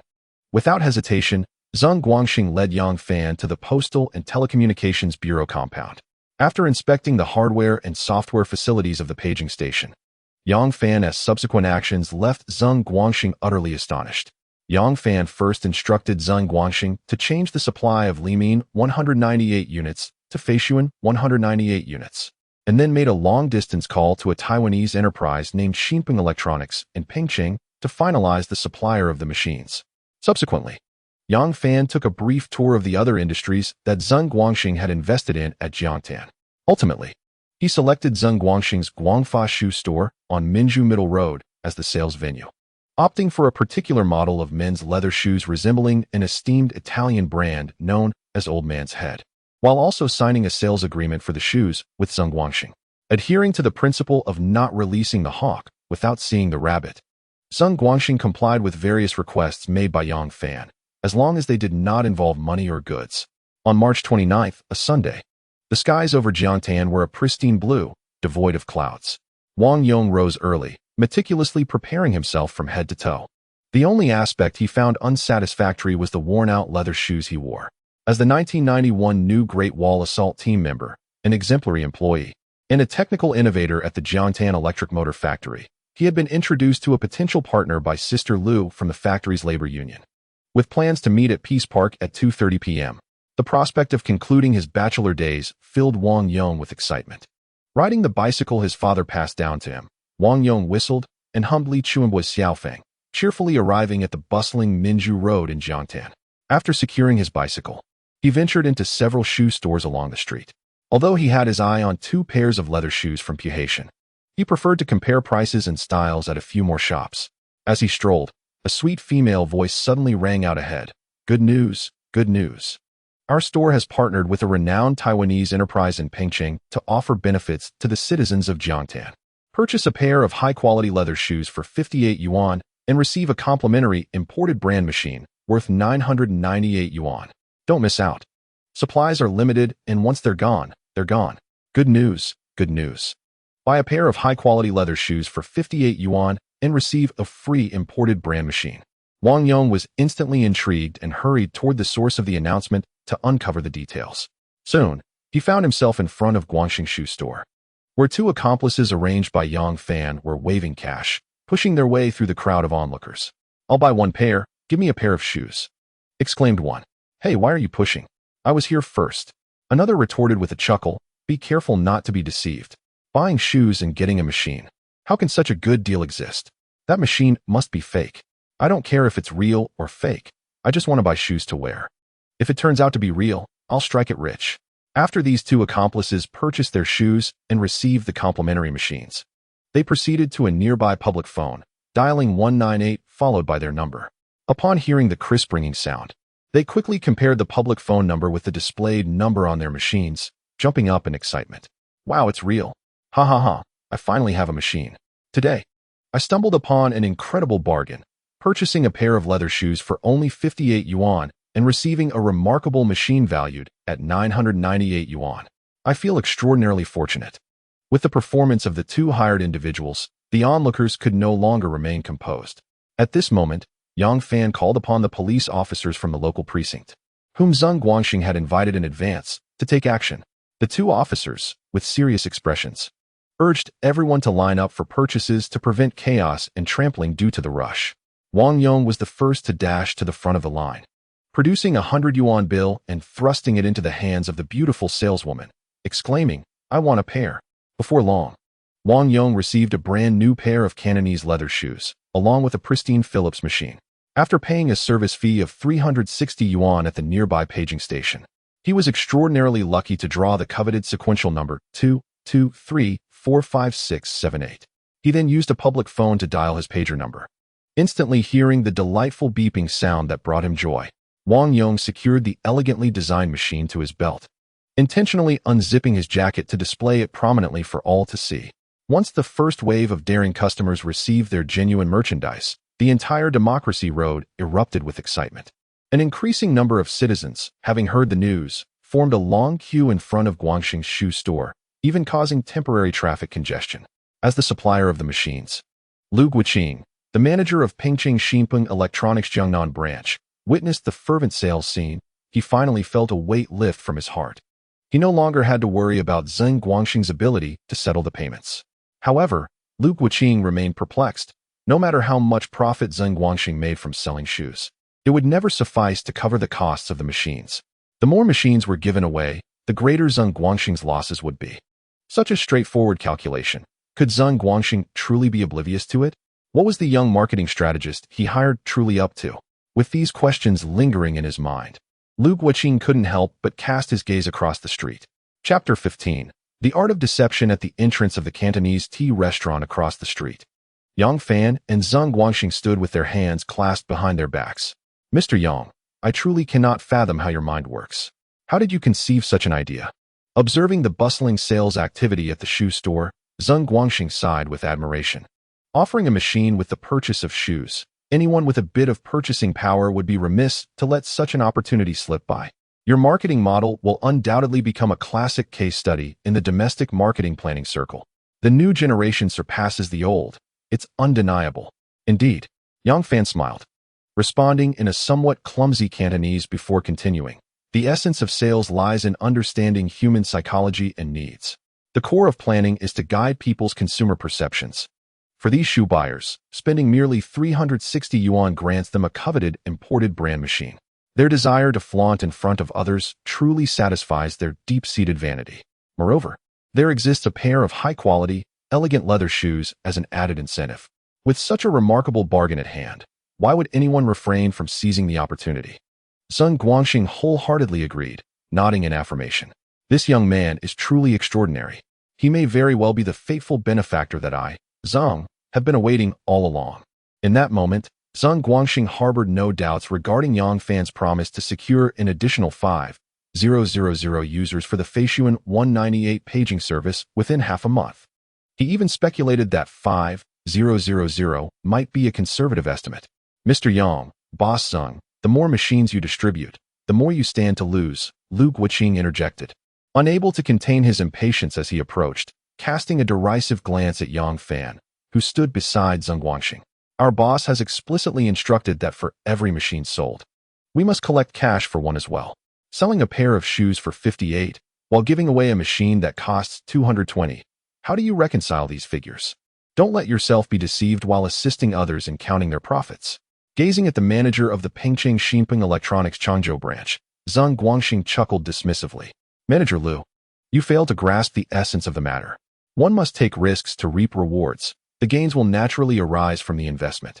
Lu Guoqing's expression betrayed his skepticism as he shifted his gaze towards Yang Fan. This individual indeed possessed some talent. To ensnare Zheng Guangxing, such a shrewd businessman, in such a web of deception was no ordinary feat. Yang Fan merely smiled serenely, refraining from uttering a word. As the clock struck 6, marking the closure of the shop, the staff reported that on the 29th, a total of 327 pairs of shoes were sold, corresponding with 327 machines distributed. The Feishuan 198 paging service had genuinely acquired 327 new users, generating a service fee of 117,720 yuan. This figure surpassed the total number of users Zheng Guangxing had developed over the preceding 3 months. Adding in the revenue from the shoe sales, which amounted to 18,966 yuan, the total cash flow for the day reached an impressive 136,686 yuan. Zheng Guangxing silently calculated the figures in his mind. For each pair of shoes sold, Yang Fan earned 26 yuan, totaling 8,502 yuan for 327 pairs. For each machine, he earned 20 yuan, totaling 6,540 yuan for 327 machines. In essence, Yang Fan had managed to earn 15,042 yuan in a single day without investing a single cent, an astute maneuver that yielded remarkable profits. In an era where the average wage barely exceeds 200 yuan, 15,000 yuan represents an extraordinary sum for any ordinary family. As for the 480 yuan to be paid to Yang Fan for the goods from the total service fee of 117,720 yuan collected by the paging service, Zheng Guangxing paid it no mind. As Yang Fan articulated, as long as there were sufficient new users, money would not pose an issue. Zheng Guangxing held this belief unwaveringly. Setting aside the subsequent annual fees from users, every bank would be eager to extend loans. Why had I, Zheng, not thought of such a straightforward business strategy? After much contemplation, Zheng Guangxing could only conclude that his understanding of users was still too superficial. Yang Fan was not merely talented. He was, in fact, a genius, a prodigy, a mastermind. Encountering the esteemed Yang Fan at Jiangtan has seemingly illuminated a promising future for Zheng Guangxing in the realm of business. In a buoyant mood, Zheng Guangxing, with a grand gesture, invited all the staff from his company, including those from the Xinpeng Electronics factory, to indulge in a sumptuous feast at the finest restaurant in the city, Jiangnan Spring Dining House. Upon entering the private room, Zheng Guangxing, who is usually meticulous about seating arrangements at banquets, insisted that Yang Fan occupy the seat of honor. Despite his reluctance, Yang Fan had no choice but to comply and take the prominent position acknowledged by all in the room. Boss, The store manager Song Jingjing inquired with a perplexed expression. Though we sold over 300 pairs of shoes today, setting a record for revenue. I heard from manager Lu that we incur a loss of over 200 yuan for each machine we sell. With over 300 machines dispatched today, we are facing a loss of at least 60,000 yuan. How is it that you remain untroubled and even in the mood to treat everyone to a grand meal? Upon hearing Song Jingjing's bewilderment, Zheng Guangxing, with a smile, surveyed the room and, radiating confidence, responded, "Do the rest of you share this curiosity?" Everyone at the table, except for Yang Fan, nodded vigorously in agreement. Zheng Guangxing, beaming at Yang Fan, said, "It seems we must rely on you to enlighten us." Yang Fan, reclining in his chair, noticed the collective gaze upon him and nodded slightly, chuckling. "I can only oblige. First and foremost, we must clarify the purpose behind Boss Zheng's marketing initiative."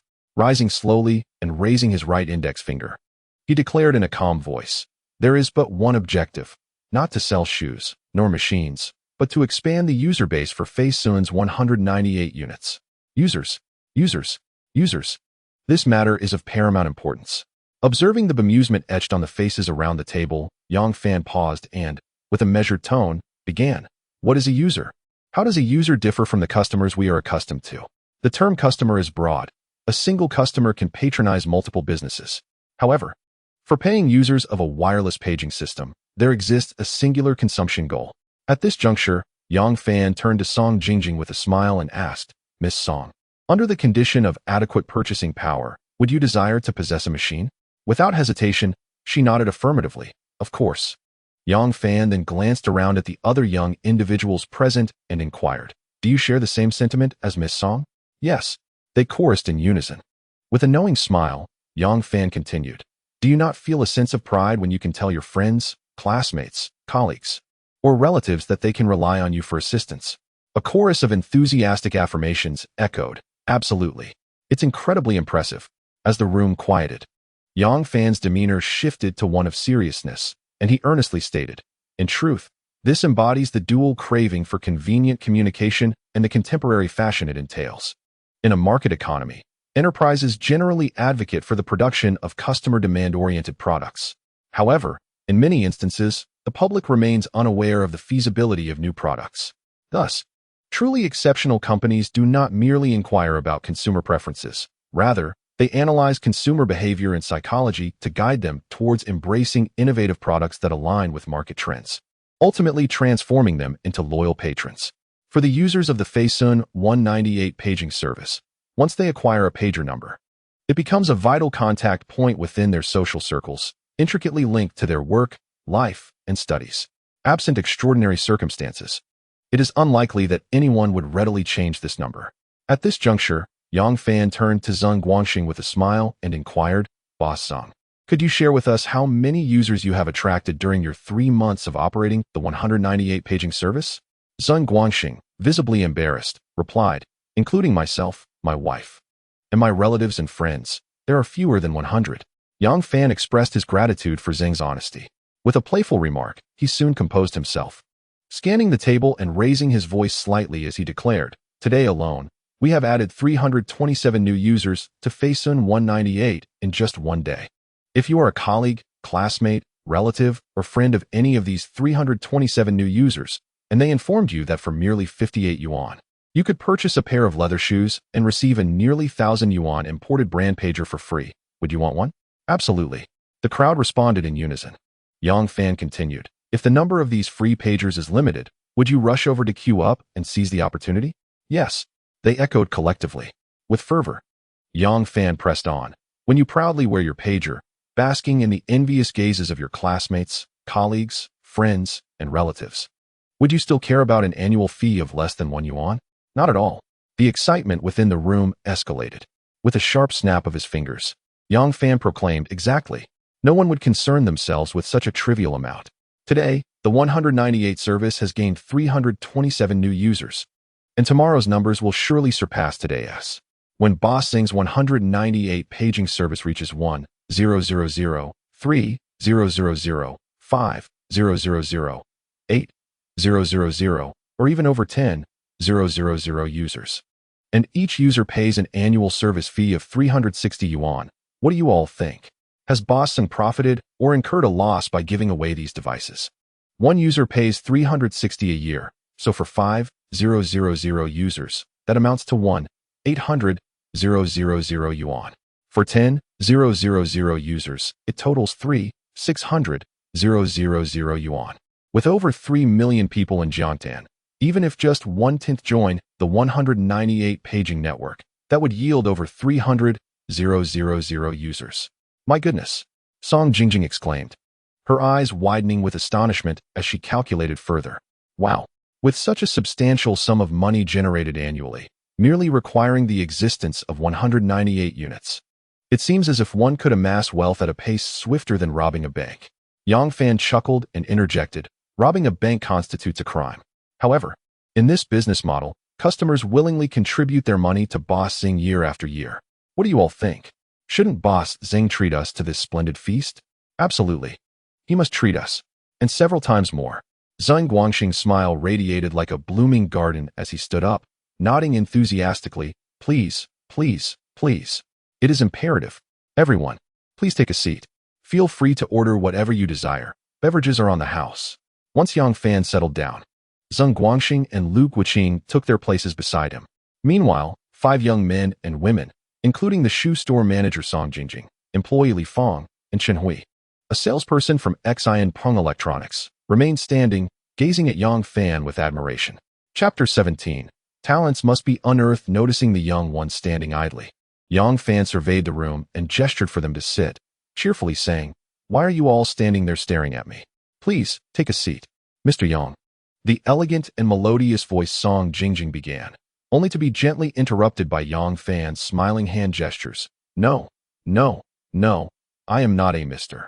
Song Jingjing. It would sound much better if you called me Brother Yang or Fan Go. With a graceful smile, Song Jingjing replied, Brother Fan, may I request to become your apprentice and learn sales from you? I wish to as well. Brother Fan, can you take me as your disciple too? Chimed in Li Fong, who had a cherubic face. Well, let's see how you two perform moving forward, Yang Fan said with a noncommittal smile. Master, rest assured, I will not let you down, Li Fong declared confidently, raising her right hand, bent at the elbow, and making a fist in a gesture of encouragement. Brother Fan, you shall undoubtedly be my mentor, Song Jingjing echoed with equal confidence. At this moment, Lu Guqing, having absorbed Yang Fan's explanation, experienced a moment of clarity. As an experienced salesperson, he felt a deep sense of shame regarding his limited thinking and short-sightedness. Yang Fan was evidently assisting Zhang Guangxing in a remarkable way. This young man employed a simple buy one get one free promotional strategy, enabling Zhang Guangxing to utilize the customer's funds to settle equipment payments while also securing a substantial profit margin for himself. Truly impressive. One cannot judge a person by their appearance. Lu Guqing gazed at Zhang Guangxing with admiration and remarked, a strong leader is surrounded by capable subordinates. Boss Sung, you have a remarkable team here. If these 2 young ladies manage to learn a few techniques from Mr. Yang, your business will undoubtedly prosper further. I wonder, what specific position does Mr. Yang hold within your esteemed company? Zhang Guangxing smiled warmly at Lu Guqing and replied, Manager Lu, what do you think? Lu Guqing turned his attention to Yang Fan and inquired cheerfully, Mr. Yang, as far as I know, you are currently assisting Boss Sung with the market promotion plan for the Fei Sun 198 units, correct? Manager Lu seems to have done his homework well. Yang Fan nodded and said, the marketing agreement I signed with Boss Sung is due on the 12th of next month. Upon hearing this, Lu Guqing's eyes brightened, and he replied earnestly, Mr. Yang, while Jiangtan is indeed pleasant, this city is rather small. Given your vision and acumen, you must recognize that Pengcheng, as the vanguard of China's reform and opening up, would be far more conducive to your career development. I interjected, Manager Lu. To poach my talent in my presence is rather ungracious, don't you think? Boss Sung's expression soured at this. Lu Guqing chuckled, Boss Sung, it is only human nature to feel delighted at the prospect of talent. I hope you can overlook this. Boss Sung then made a decisive move. Gazing earnestly at Yang Fan as he said, My dear Yang, taking advantage of today's opportunity, I sincerely invite you to take on the role of Vice General Manager and Marketing Director at Guangfa Industrial Development Company, Limited, with a salary and benefits package of your choosing. Yang Fan smiled lightly and replied, I appreciate Boss Sung's intentions. As for joining, let us discuss that after our current collaboration concludes. Noting that Yang Fan did not outright decline, Boss Sing cheerfully said, "Very well, then we have an agreement." After several rounds of drinks and a delightful spread of dishes, Lu Guoqing, with a rosy complexion, rose to toast Yang Fan, seated at the head of the table, saying, "Mr. Yang, I must say, you have truly imparted a vivid lesson to us sales personnel today. Thank you, Mr. Yang. I shall spare further words. Everything is in the drink. I drink to you, and you may partake as you wish." Once Yang Fan stood and took a small sip from his cup, Zheng Guangxing, seated to his left, also rose, beaming as he declared, "Come, everyone, raise your glasses to toast General Yang, to his unparalleled wisdom and intellect, and to the successful innovations he brings to us all. Cheers. Cheers to General Yang. Cheers. General Yang is remarkable. Cheers. To the master. Long live the master." Yang Fan, with a gentle smile, clinked his cup with each person seated around the table before heartily finishing the contents. He gestured for everyone to sit down. One could only say that, through their collective efforts, the day's beginning was quite promising. Yang Fan's demeanor gradually shifted to seriousness as he stated, "With the 327 customers today sharing this news among their relatives, friends, and classmates, the word about the free shoes will soon spread. I predict that by April 1st at the latest, we will experience a surge in sales. Therefore, the upcoming tasks will become increasingly demanding. I earnestly request everyone to pay meticulous attention to every detail in our sales work. Success hinges on details. We must not afford any negligence. Can we do this?" Including Zheng Guangxing and Lu Guoqing, everyone at the table responded in unison, "Yes." Yang Fan's tone elevated as he asked, "Does everyone have confidence?" "Yes." They all thundered in unison. "Once this event concludes, let Boss Zheng distribute a generous red envelope to each of us. What do you all think?" Yang Fan said, looking at Zheng Guangxing with a hearty laugh. "Excellent." The room erupted in laughter. This lively and sumptuous dinner continued until 8 o'clock in the evening before the guests dispersed. Zheng Guangxing, aware that Yang Fan lacked any mode of transportation, took a motorcycle key in hand before their parting, pointing at the gleaming Honda Big Shark scooter, which appeared nearly brand new and was parked outside the Jiangnan Spring restaurant. He spoke in a rather jovial tone, "My dear brother, it would be quite inconvenient for you without a vehicle. Take this Big Shark for now. I assure you, I will arrange a crown 30 for you later."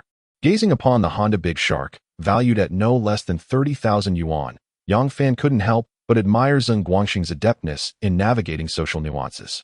Without any hesitation, Yang Fan accepted the motorcycle key, cheerfully replying, "All right, I shall make use of it." Zheng Guangxing patted Yang Fan's arm and laughed heartily. "I, old Zheng, appreciate that you don't regard me as a stranger." Yang Fan mounted the Big Shark, waved goodbye to Zheng Guangxing, and soon vanished into the night. Chapter 18, Yang Fan. What are your intentions? As night descended, countless lights flickered to life. At the First People's Hospital of Jiangtan City, on the 5th floor of the inpatient department, Lin Yue, clad in a snug pink sweater, sat on the edge of the bed with her daughter in her arms. Engrossed in a volume of selected fairy tales by Hans Christian Andersen, narrating the enchanting tales to her child. Midway through the story, Huan Huan, with her sparkling dark eyes, raised her small face towards Lin Yue and softly remarked, "Mommy, Daddy has told me about Snow White and the Seven Dwarfs." Lin Yue gently set the fairy tale collection aside, caressing her daughter's slightly yellowed hair, and tenderly inquired, "Huan Huan, who tells the stories better, Mommy or Daddy?" Huan Huan blinked a few times, bit her rosy lip in contemplation, and quietly responded, "Both Mommy and Daddy tell them beautifully. But, Mommy, I miss Daddy. He hasn't come to see me in such a long time." Lin Yue tightened her embrace around her daughter, as if fearful of losing her. "Daddy is busy with work," she said, lightly patting her daughter's back and soothingly explaining, "Daddies are grown-ups, and grown-ups must go to work. Mommy is also a grown-up. Yet I stay here with Huan Huan every day." "But Mommy, don't you have to work?" Lin Yue paused briefly, recalling the benevolent fabrications Yang Fan had spun for their daughter. With a smile, she replied, "Mommy has worked for quite a long time. So now I can take a well-deserved break. My job from now on is to be with Huan Huan. I want to make up for all the time I couldn't spend with you before. Mommy, if you don't work, there won't be any salary. Without money, if I fall ill again, we won't be able to afford a hospital visit. Even getting traditional medicine costs money." Lin Yue found herself momentarily speechless. After a moment's thought, she replied somewhat defiantly, "Then let Daddy earn the money." "Daddy works very hard," Huan Huan said. "When I get better, I can go to kindergarten, and they have boarding there. The teachers say I am the best child in kindergarten, not naughty like the other kids. Mommy, you and Daddy only need to come and pick me up on Saturdays." Hearing her daughter speak in such a manner, Lin Yue felt her eyes welling up with tears. "Cursed young fan, it is entirely your fault. Our daughter, so obedient and understanding, often falls ill because you have failed to care for her properly. It is your mistake. And now I am at a loss for how to respond to her." At that moment, the door to the hospital room was gently pushed open from the outside. Yang Fan entered, his left hand carrying a large bag of fruits, while his right hand held a bag of milk, oatmeal, royal jelly, and other nutritional supplements. Wearing a cheerful smile, "Huan Huan, have you missed your daddy?" Upon hearing Yang Fan's voice, Huan Huan quickly wriggled free from Lin Yue's embrace, leaping onto the bed and joyfully extending her arms towards Yang Fan, exclaiming, "Daddy, Daddy, I want a hug. I want a hug from Daddy." Yang Fan, grinning widely, quickened his pace, placing the fruits and supplements at the foot of the bed, and scooped his daughter into his arms, spinning her around. "Be careful now. The child is still unwell," Lin Yue remarked coldly, a hint of jealousy in her tone. "How has Huan Huan been recovering these days?" Yang Fan asked, lifting his daughter high to amuse her while gazing at Lin Yue. "What are you doing here?" "Huan Huan has me. Your concern is unnecessary," Lin Yue responded, her face stern as she shot Yang Fan a glare. "Daddy, I want to ride a horse. I want to ride a horse." Huan Huan's laughter rang out like the sweetest chimes. All right, let us ride a horse, let us ride a horse." Giddy up, Yang Fan exclaimed, lifting Huan Huan onto his shoulders.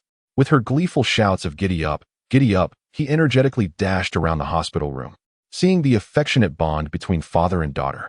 Lin Yue inexplicably felt a pang of insecurity. "No, I cannot allow Yang Fan to take my daughter away." Lin Yue hurriedly approached Yang Fan, extending her hands towards Huan Huan, and said seriously, "All right, Huan Huan, come here, Mommy will hold you. Have you forgotten what the doctor said? You are still very weak and need to rest more. Mommy, can Huan Huan play with Daddy a little longer, please?" Huan Huan clung tightly to Yang Fan's shirt, reluctant to part. "No, Huan Huan, listen to Mommy." Lin Yue feigned anger, shaking her head. "Be a good girl, and Mommy will help you to sleep early." Seeing that his daughter had completely recovered from the meningitis she suffered in her previous life, and having been too busy earning money to visit her, Yang Fan felt elated and was not willing to let go. Without a second thought, he said to Huan Huan, "Let us ignore her. Daddy will take you to ride the horse some more." Yang Fan. Lin Yue's expression changed instantly as she coldly retorted, "What do you mean by that? What are you trying to do? I just want to spend a little more time playing with my daughter. What is wrong with that?" Yang Fan looked at Lin Yue, perplexed by her evident anger. "You tell her to ignore me and then ask me what I mean?" Lin Yue's face turned slightly pale with anger. Seeing Lin Yue in such a state, Yang Fan realized she was overthinking things. He handed Huan Huan back to Lin Yue and laughed jovially. "I was just joking. Why are you so sensitive? Is it really necessary? What do you think?" Lin Yue shot a cold glare at Yang Fan, cradling her daughter as she returned to the bedside. She gently laid her down and tucked her in, avoiding Yang Fan's gaze as she spoke in a low voice. "You should leave. Your presence is unnecessary here." Huan Huan extended her tiny hand from beneath the covers, beckoning Yang Fan to approach. Understanding her cue, he leaned down. "Daddy, it seems like Mommy is really angry," Huan Huan whispered softly in his ear. Feigning concern, Yang Fan lowered his voice and asked, "What should we do then?" "Daddy, why don't you say something nice to Mommy, so she won't be mad anymore?" Huan Huan continued to whisper. "All right, you should get some rest. Once Mommy sees you asleep, she will likely calm down," Yang Fan replied earnestly. "Okay." Huan Huan nodded vigorously, retracting her hand into the covers and closing her eyes, her long eyelashes fluttering gently. Watching her daughter whisper with Yang Fan right in front of her, Lin Yue felt a mix of amusement and irritation. The two of them sat on the edge of the bed, exchanging silent stares, neither speaking a word. After a while, seeing that her daughter had truly fallen asleep, Lin Yue quietly rose to her feet and said softly to Yang Fan, "Come with me." Nodding in agreement, Yang Fan followed her silently out of the hospital room. Chapter 19. Where did he get his money? Yang Fan, you must return our daughter to me. Lin Yue's gaze was intensely serious as she looked at him. Have I not already returned her to you? Yang Fan replied with a cheerful smile.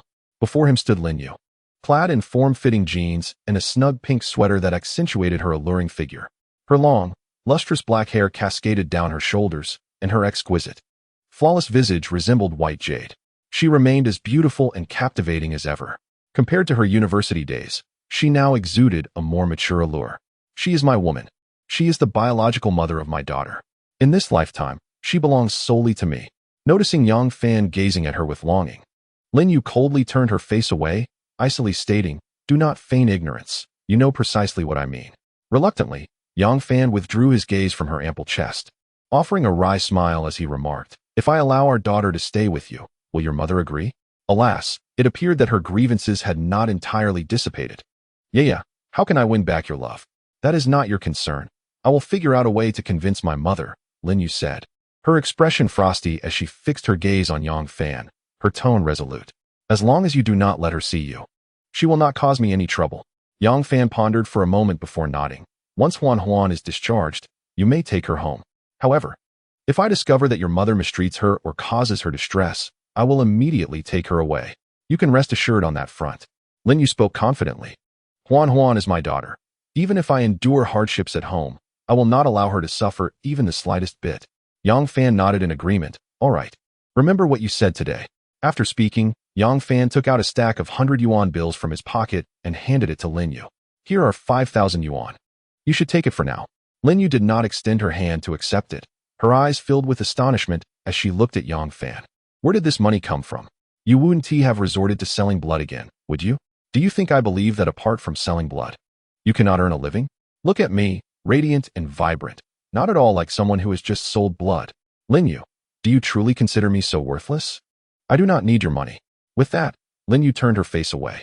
Yang Fan grasped her left hand, insisting on placing the money in her palm, and earnestly stated, Huan is your daughter and also mine. She will need money for many things in the future. Consider this as her nourishment, living, and educational expenses. I will send money every month."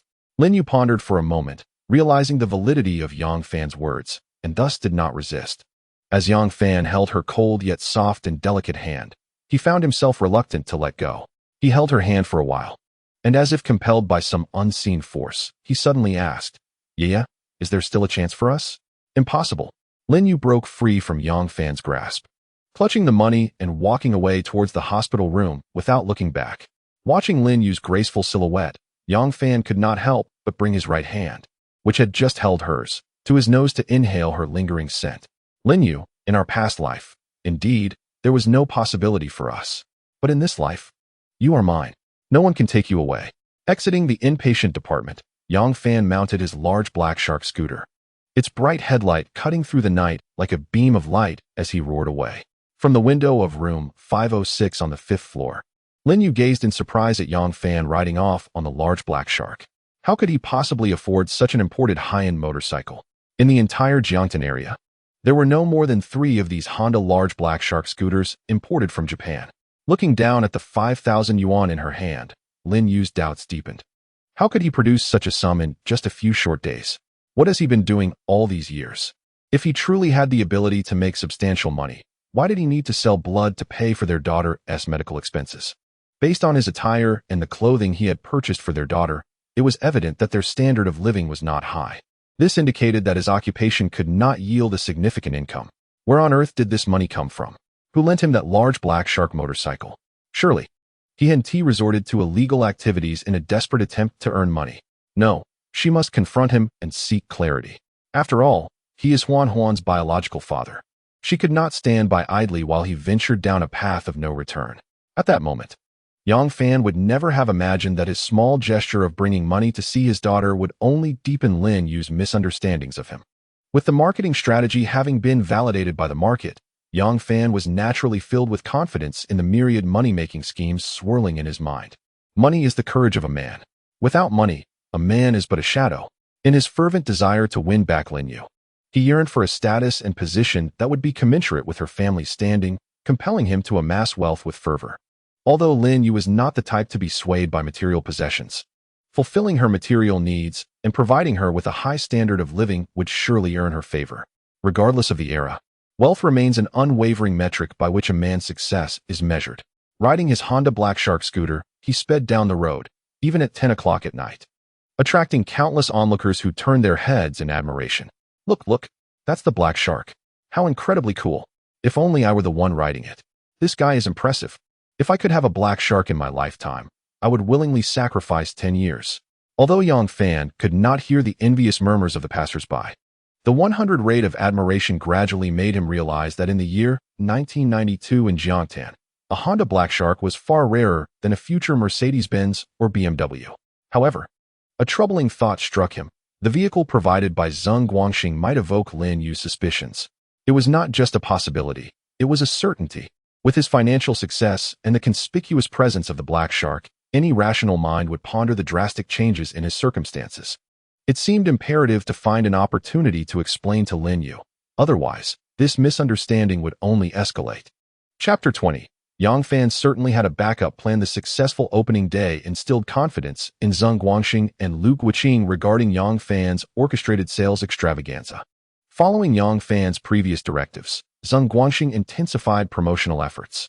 In the ensuing 2 days, a total of 254 pairs of shoes were sold, 254 machines were distributed, and 198 new users were added.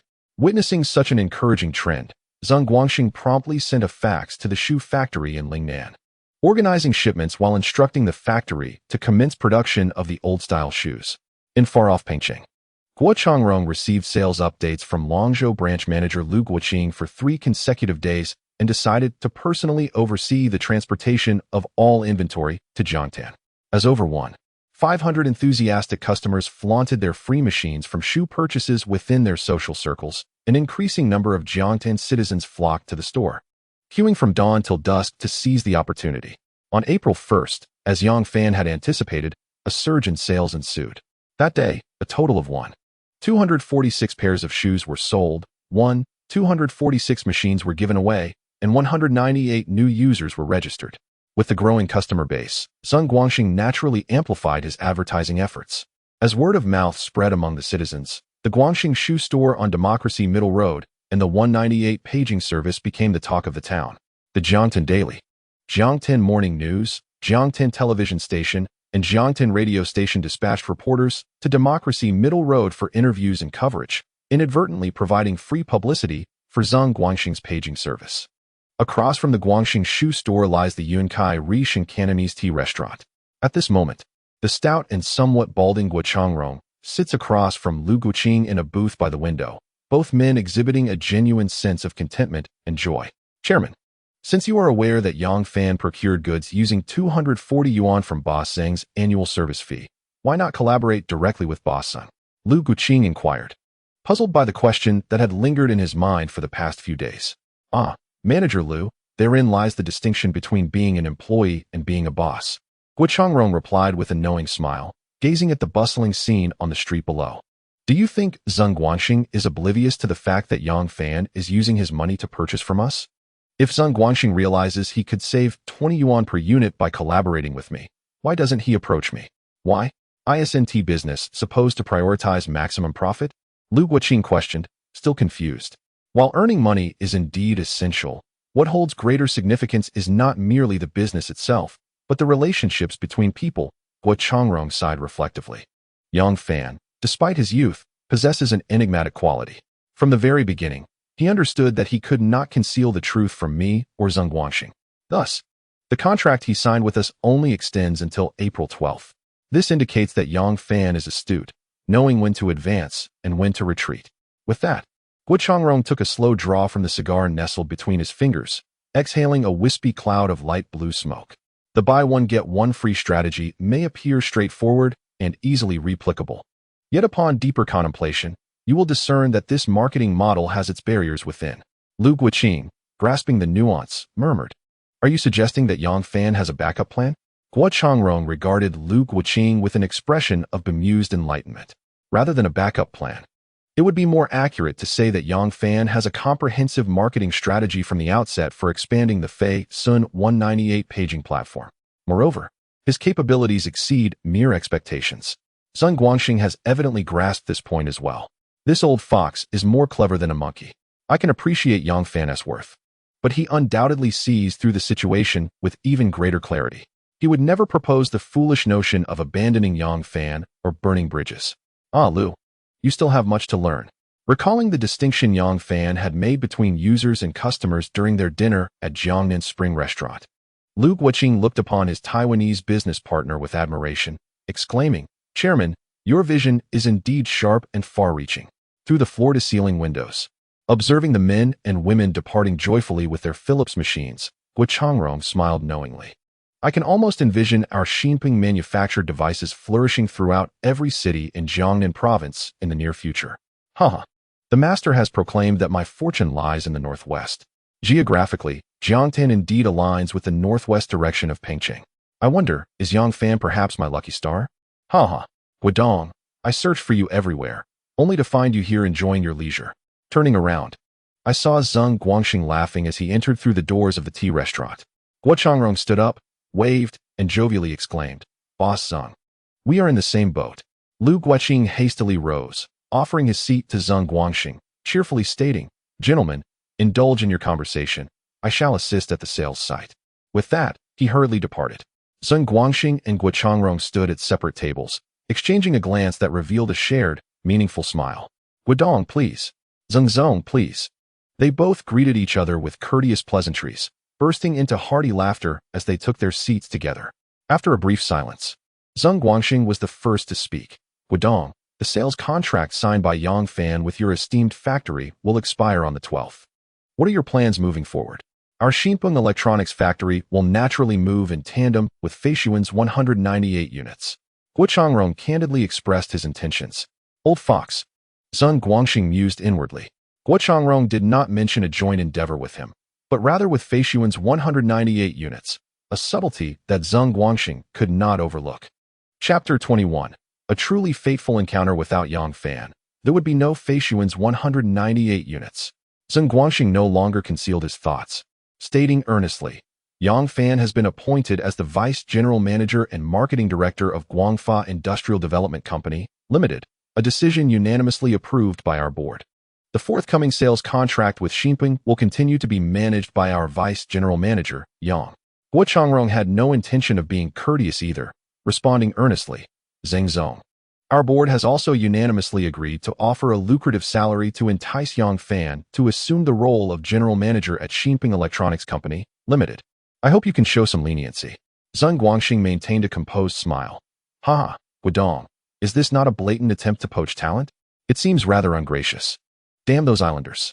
Previously, your subordinates were already trying to recruit people, and now the boss himself has taken action, truly underestimating me. Zeng. Talent is indeed scarce, Zeng boss." Guo Changrong sighed, appearing quite helpless. Zeng Guangxing smiled confidently, declaring, "Yangfan's roots lie in Jiangtan, Guodong. You will not be able to sway him." Guo Changrong, equally assured, responded with a smile, "The Jiangtan Temple is too small. As the largest special economic zone in the mainland, with Yangfan's vision and intellect, I am confident he will recognize the momentum of Pengcheng's rise to an international metropolis." Zeng Guangxing studied the old man from the island before him, his jaw clenched and his gaze unwavering, softly stating, "Then let us each rely on our own means." Guo Changrong met Zeng Guangxing's sharp gaze, nodding, "Talents are easily found, but a general is hard to come by." Their eyes clashed, igniting sparks of intensity. In their pursuit to secure Yangfan for their respective ambitions, Zeng Guangxing and Guo Changrong continued to present increasingly enticing offers. Yangfan, however, merely chuckled in response, remaining unperturbed. As time progresses, the bustling scene of shoe sales on Democracy Road, coupled with the promotion of accompanying machines, becomes increasingly vibrant day by day. Numerous customers, initially intending to visit the postal office for registration, have shifted their focus to the Feisun 198 paging service, succumbing to the prevailing trend.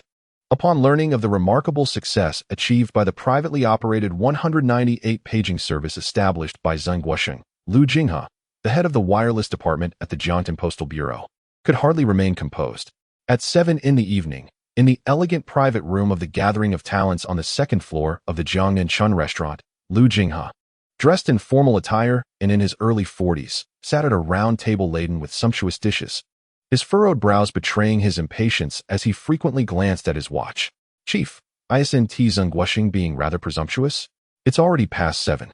Yet he has not arrived. He is certainly overstepping his bounds," remarked Wu Qingming, the deputy chief of the wireless department, seated opposite Lu Jinghe. "Perhaps he is caught in traffic. He should be arriving shortly," Lu Jinghe replied, casting another furtive glance at his wrist. Wu Qingming, displaying an unmistakable air of annoyance, continued. Chief, while it is true that the 198 service has been flourishing lately, must we grant him such undue respect?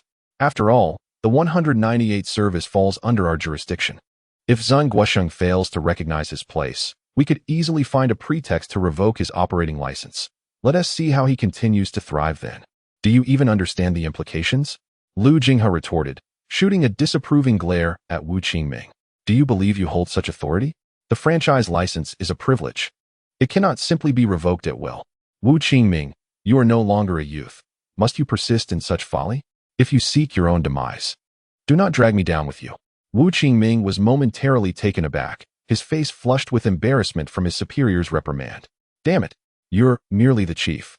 Yet you dare to speak to me in such a manner. Just wait until I catch you slipping.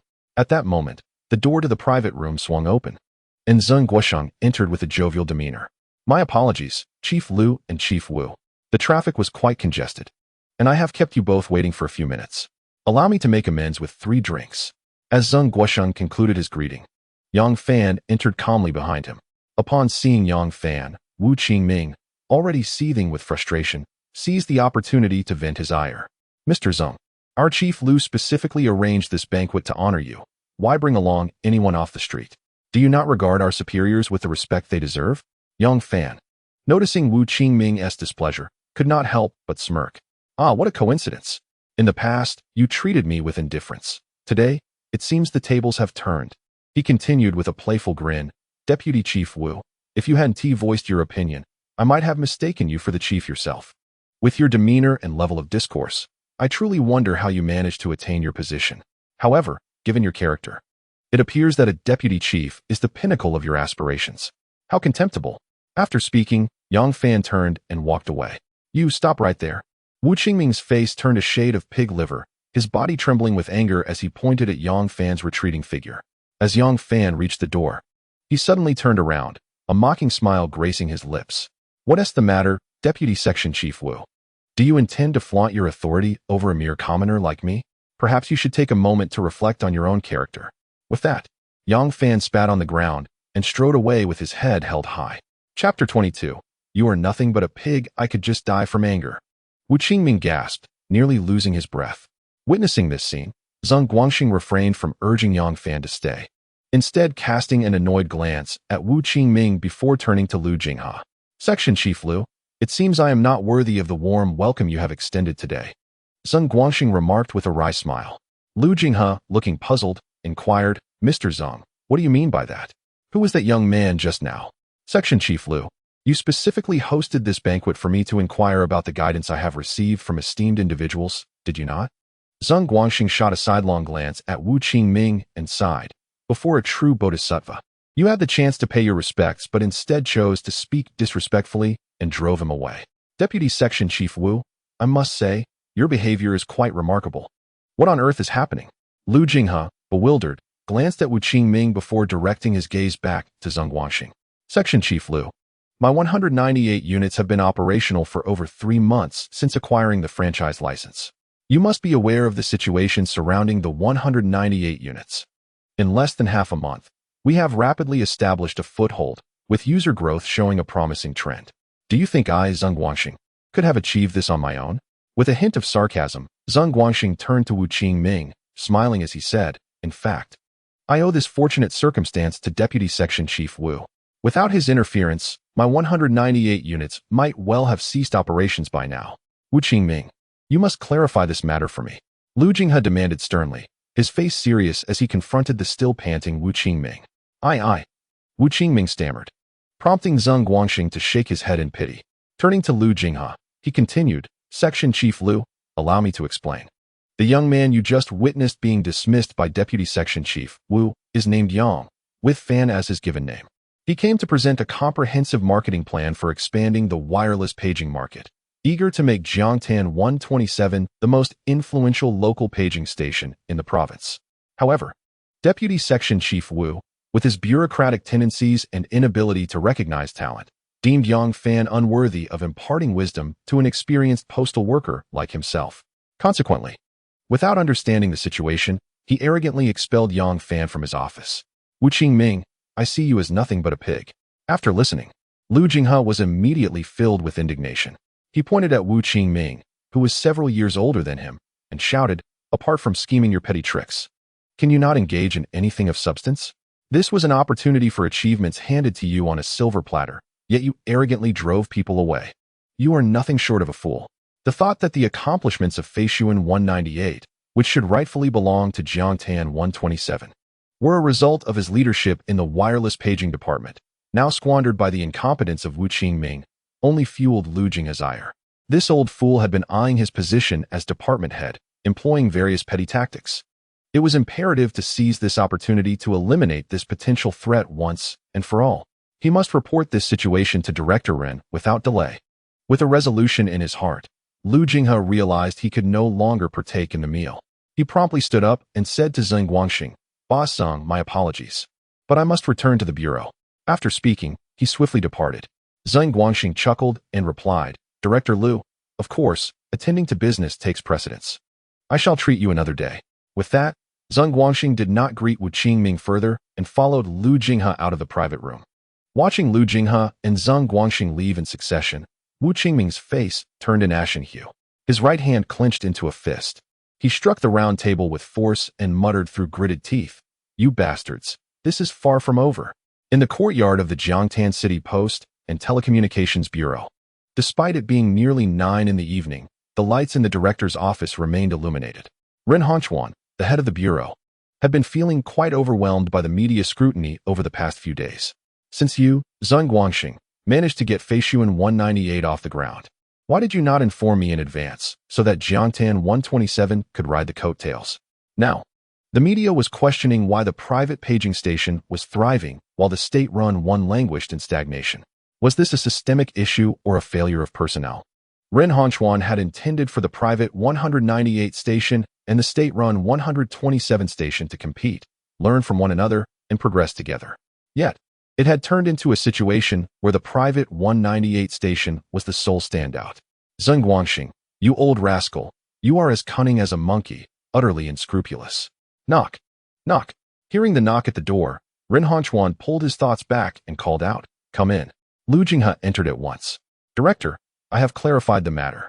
He quickly approached Ren Hongquan's desk, his indignation palpable as he stated, The entire situation has unraveled due to Wu Qingming. It was he who willingly surrendered the advantageous position that rightfully belonged to Jiangtan 127 to Feishuan 198. Ren Hongquan's expression grew grave as he said in a deep voice, Explain to me precisely what happened. Lu Jinghe swallowed hard and replied earnestly, The individual who advised Zeng Guangxing is named Yang Fan. Zeng Guangxing directly informed me that the reason Feishuan 198 has been so successful is entirely due to Yang Fan's contributions. Yang Fan originally came equipped with a comprehensive marketing strategy to offer his insights for our Jiangtan and 127 unit. He proactively sought out Wu Qingming. Little did he know that our deputy section chief was steeped in bureaucratic tendencies. He barely allowed Yang Fan to finish his pitch, dismissing him as an amateur attempting to showcase his skills before an experienced postal and telecommunications veteran. Consequently, Yang Fan was unceremoniously expelled from the office, leaving his proposal in the hands of Zeng Guangxing. With a resounding slap of his hand on the table, Ren Hongquan erupted in fury, exclaiming, Wu Qingming dares to sabotage my grand plans. I suspect this deputy section chief is no longer fit for his position. The thought of Zeng Guangxing's Feishuan 198 unit, which had amassed over 10,000 new users in less than 2 weeks, gnawed at Ren Hongquan, feeling as though a precious piece of his heart had been unjustly snatched away. That scoundrel. The more he pondered, the angrier he became. Pointing at the landline phone on the table, he commanded Lu Jinghe, Call Wu Qingming and demand he comes to see me immediately. I wish to know where I have offended him. Lu Jinghe, not daring to delay, swiftly picked up the phone and dialed Wu Qingming's pager number. Meanwhile, in room 805 of the Jiangtan Hotel's VIP building, Yang Fan sat munching on instant noodles while diligently crunching numbers on a calculator with the statistical reports before him. With 9,885 pairs of shoes yielding a profit of 26 yuan each, the total came to 257,010 yuan. 9,885 machines with a profit of 20 yuan each amounted to 197,700 yuan. The additional 1 372 users of the Feishuan 198 unit were not included in the original agreement with Zeng Guangxing. However, Zeng insisted on attributing these to Yang Fan. Ultimately, after some negotiation, they settled on Yang Fan receiving a symbolic sum of 100 yuan each, netting him a profit of 137,200 yuan. From the 29th of last month to the 9th of this month, over the span of 12 days, with no investment, he amassed a total profit of 591,910 yuan. Yang Fan lifted the black suitcase beside the table, opened it, and poured the cash onto the bed. Kicking off his slippers, he sat cross-legged on the bed, arranging stacks of unsealed 10,000 yuan blue notes from left to right. 1, 2, 358 stacks, amounting to 580,000 yuan. Additionally, there were 19 scattered 100 yuan notes. Excluding the 10,000 yuan he had withdrawn in advance on the evening of March 29th, the entire cash earned from this venture lay before him, 581,900 yuan in just 12 days. With the cash in his wallet, his total wealth now approached 600,000 yuan.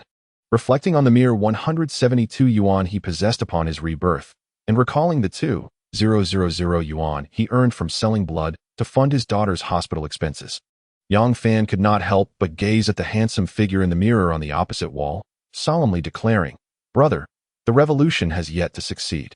We must strive harder, comrades. For my daughter, for my wife, to ensure they become the happiest women in this world, I must transform this 590,000 into 5,900,000, 590,000, and even 5,900,000. Moreover, I must strive to make Huayuan replace the US dollar as the global currency for transactions. Onward. Strive. Persevere." Unbeknownst to him, Lin Yue's exquisitely curved figure and her frost-like demeanor, coupled with a beauty reminiscent of a national treasure, vividly manifested before his eyes. "Yu, in this lifetime, I, Yang Fan, shall surely grant you a flawless existence." After indulging in such thoughts for a while, Yang Fan forcefully rubbed his cheeks, dispelling the inappropriate fantasies that had crowded his mind, and hurried to the bathroom to splash cold water on his face. He then gathered the scattered cash on the bed into a safe and returned to his desk, picking up a fountain pen to inscribe the title outline of the 5-year development strategy for Feishuan 198 on a sheet of material. In contrast to the telecommunication giants of the future, such as China Telecom, China Mobile, and China Unicom, who tirelessly concocted various marketing strategies to capture market share and attract users, the current postal and telecommunications systems operational model in the telecom market was decidedly subpar. With just a bit of contemplation, Yang Fan began to write fervently. There are two primary methods for enterprises to create markets and gain client capital increment: the leading user method and the customer-oriented method. The leading user refers to the assumption that a product or service will become popular in the future market. As time passed, Yang Fan's pen flowed effortlessly, and a proposal inspired by advanced marketing concepts from the future gradually took shape. Ding dong. Upon hearing the doorbell ring, Yang Fan, without lifting his gaze, said, "The door is unlocked. Please come in." "Yang, I knew you would be here at this hour." Zeng Guangxing entered, his spirits high, as if buoyed by joyful tidings. Come. I have a distinguished guest to introduce to you, my best friend from Jiangtan." Yang Fan glanced at his wristwatch, which read 3 minutes to 11. At this hour, Zeng Guangxing was bringing a guest to the hotel, and referring to this person as a distinguished guest suggested he was no ordinary individual. Yang Fan set down his fountain pen and stood, smiling as he nodded at the impressive-looking middle-aged man with a square face beside Zeng Guangxing. Upon noticing the timid and hunched figure of Wu Qingming trailing behind the middle-aged man, Yang Fan began to surmise the identity of this esteemed guest. "Oh, Deputy Section Chief Wu, you little bureaucrat, did you ever consider that the day would come when I would be in this position after you expelled me from your office?" he mused with a smirk. Chapter 24. This young man is extraordinary. The middle-aged man with the square face casually glanced at Yang Fan's unfinished manuscript on the table. Upon seeing the neat, standard script on the material, a look of admiration crossed his face as he nodded and said, "At such a young age, you possess such commendable penmanship. Mr. Yang, you truly are a promising talent, deserving of your reputation as the young prodigy who created the marketing miracle of Feishuan 198. "You flatter me," Yang Fan replied with a composed smile. "If I am not mistaken, You must be Ren Hongchuan, the director of the Jiangtan Postal Bureau. Upon hearing this, a flicker of surprise flashed in Ren Hongchuan's eyes as he turned to Zheng Guangxing and asked, "Did you mention me to Mr. Yang?" "No, I haven't." Zheng Guangxing replied, equally astonished, and looked at Yang Fan, asking, "Yang, how could you recognize Director Ren at a glance without my introduction?" Yang Fan offered a gentle smile, extending his right hand in a gesture inviting the two guests to take their seats, and spoke in a calm voice. "If I cannot ascertain who is at the helm of the wireless operations within the Jiangtan postal system while planning for the Li Min 198 paging station, then I must be engaging in a rather frivolous endeavor." Zheng Guangxing gave a thumbs up to Yang Fan, affirming his conjecture. Ren Hongchuan, fixated on the incomplete document in Yang Guang's hands, soon spoke earnestly, "Brother Yang, may I have the honor of previewing this outline on the table?" Yang Fan pondered for a moment, then nodded and gestured with his hand, saying, "Please, go ahead." Without further ado, Ren Hongchuan picked up the stack of papers and seated himself to read intently. After a brief period, he looked up at Yang Fan, his gaze inquisitive, and asked, "Are you familiar with digital wireless telephony?" With a humble nod and a smile, Yang Fan replied, "I possess a superficial understanding." "You are too modest, my young friend," Ren Hongchuan remarked sincerely as he returned his attention to the document. "From your analytical materials, it is evident that you possess a far greater expertise than I, the director of the Postal Bureau." After this, Ren Hongchuan read aloud, "Digital signal mobile telephones will undoubtedly replace analog signal mobile phones, thus propelling the wireless paging industry into a transformative leap forward." Upon finishing, he turned his gaze back to Yang Fan, exclaiming with a sense of camaraderie, "Mr. Yang, your perspective resonates deeply with me. Truly, the capable can accomplish anything." "Director Ren, you flatter me," Yang Fan chuckled softly. Suddenly, Ren Hongchuan turned sharply towards Wu Qingming, who stood at the doorway, and commanded in a stern voice, "Wu Qingming, do not delay. Come forth and apologize to Mr. Yang." "Yes, yes, Director," Wu Qingming replied, hurriedly approaching Yang Fan with a subservient demeanor, bowing and smiling as he said, "Mr. Yang, I failed to recognize your stature. You are magnanimous. Please overlook my previous transgressions. I sincerely apologize." Observing Wu Qingming repeatedly bowing in apology, Yang Fan felt a sudden wave of pity wash over him, dispelling any lingering resentment. Deputy Section Chief Wu, I have often heard the saying that the king of hell is easy to meet, but the minor ghosts are difficult to contend with. You have truly exemplified this adage. Yang Fan sighed, shaking his head. I had intended to illuminate your path with opportunities, yet you insisted on flaunting your authority over someone of my humble standing, obstinately believing yourself to be superior. How tragic, how lamentable. Beads of sweat poured from Wu Qingming's forehead, his face pale as he gazed at Yang Fan with desperation. Trembling, he pleaded, "Mr. Yang, you are magnanimous. I have been blind to your worth. Please, I implore you to speak a few kind words on my behalf to Director Ren." "Wu Qingming, enough," Ren Hongchuan interrupted sternly, rebuking. "To grant you entry into the wireless operations department was a grave oversight on my part. Go home immediately and await the department's decision." Wu Qingming suddenly grasped Yang Fan's elbow tightly, weeping profusely as he pleaded, "Mr. Yang, I beseech you, I implore your magnanimity. Please, I require your assistance this once, I beg you. Had I known it would come to this, I would have acted differently." Yang Fan gazed at Wu Qingming with pity and sighed, "Deputy Section Chief Wu, it is not that I wish to deny you my help, but rather that I am unable to do so. Matters concerning your department's leadership are beyond the influence of an outsider like myself.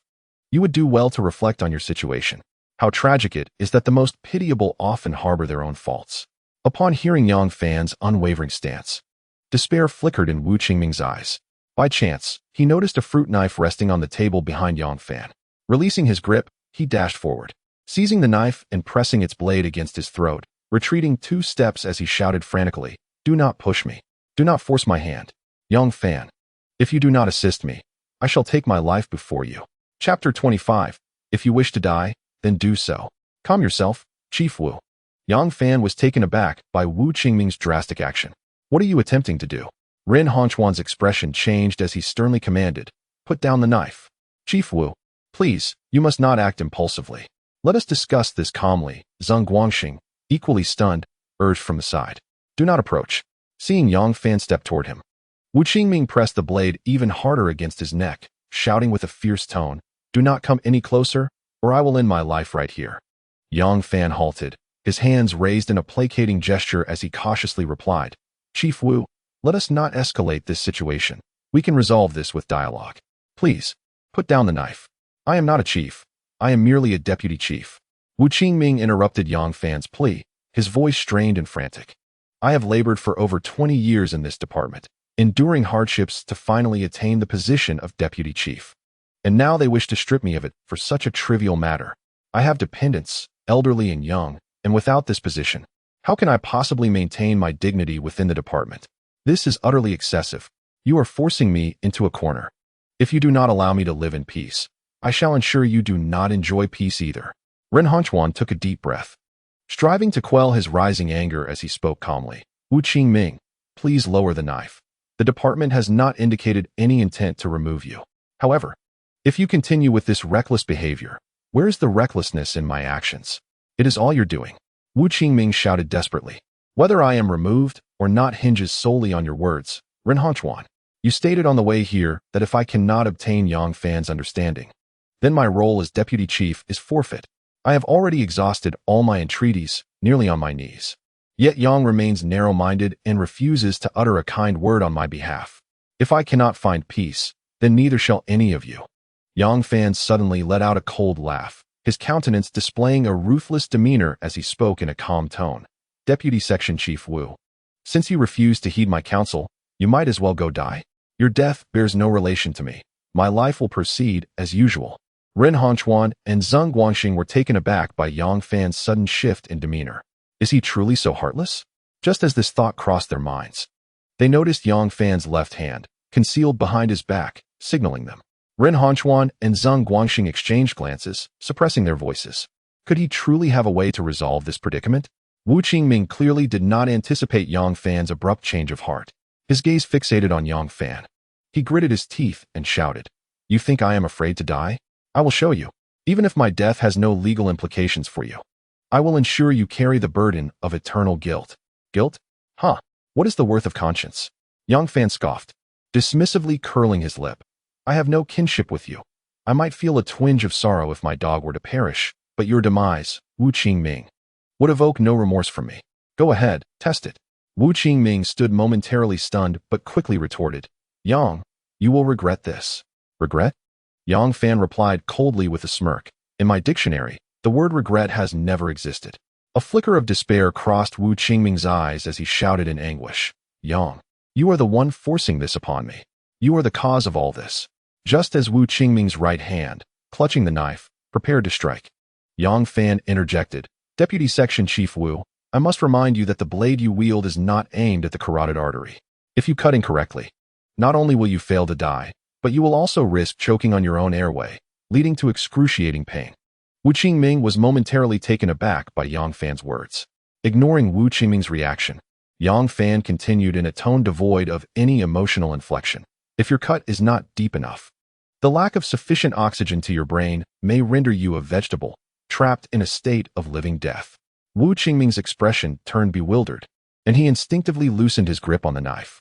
Yang Fan's tone remained devoid of compassion as he added, "Should you strike correctly, the blood from the carotid artery could spurt over 2 meters, and within 5 minutes, you would bleed out, transforming into a lifeless husk. Your death, most grotesque. Yang, do not try to intimidate me." Wu Qingming swallowed hard.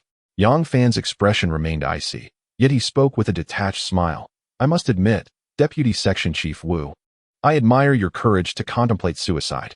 If you truly wish to end your life, I can kindly inform you of the carotid artery's location."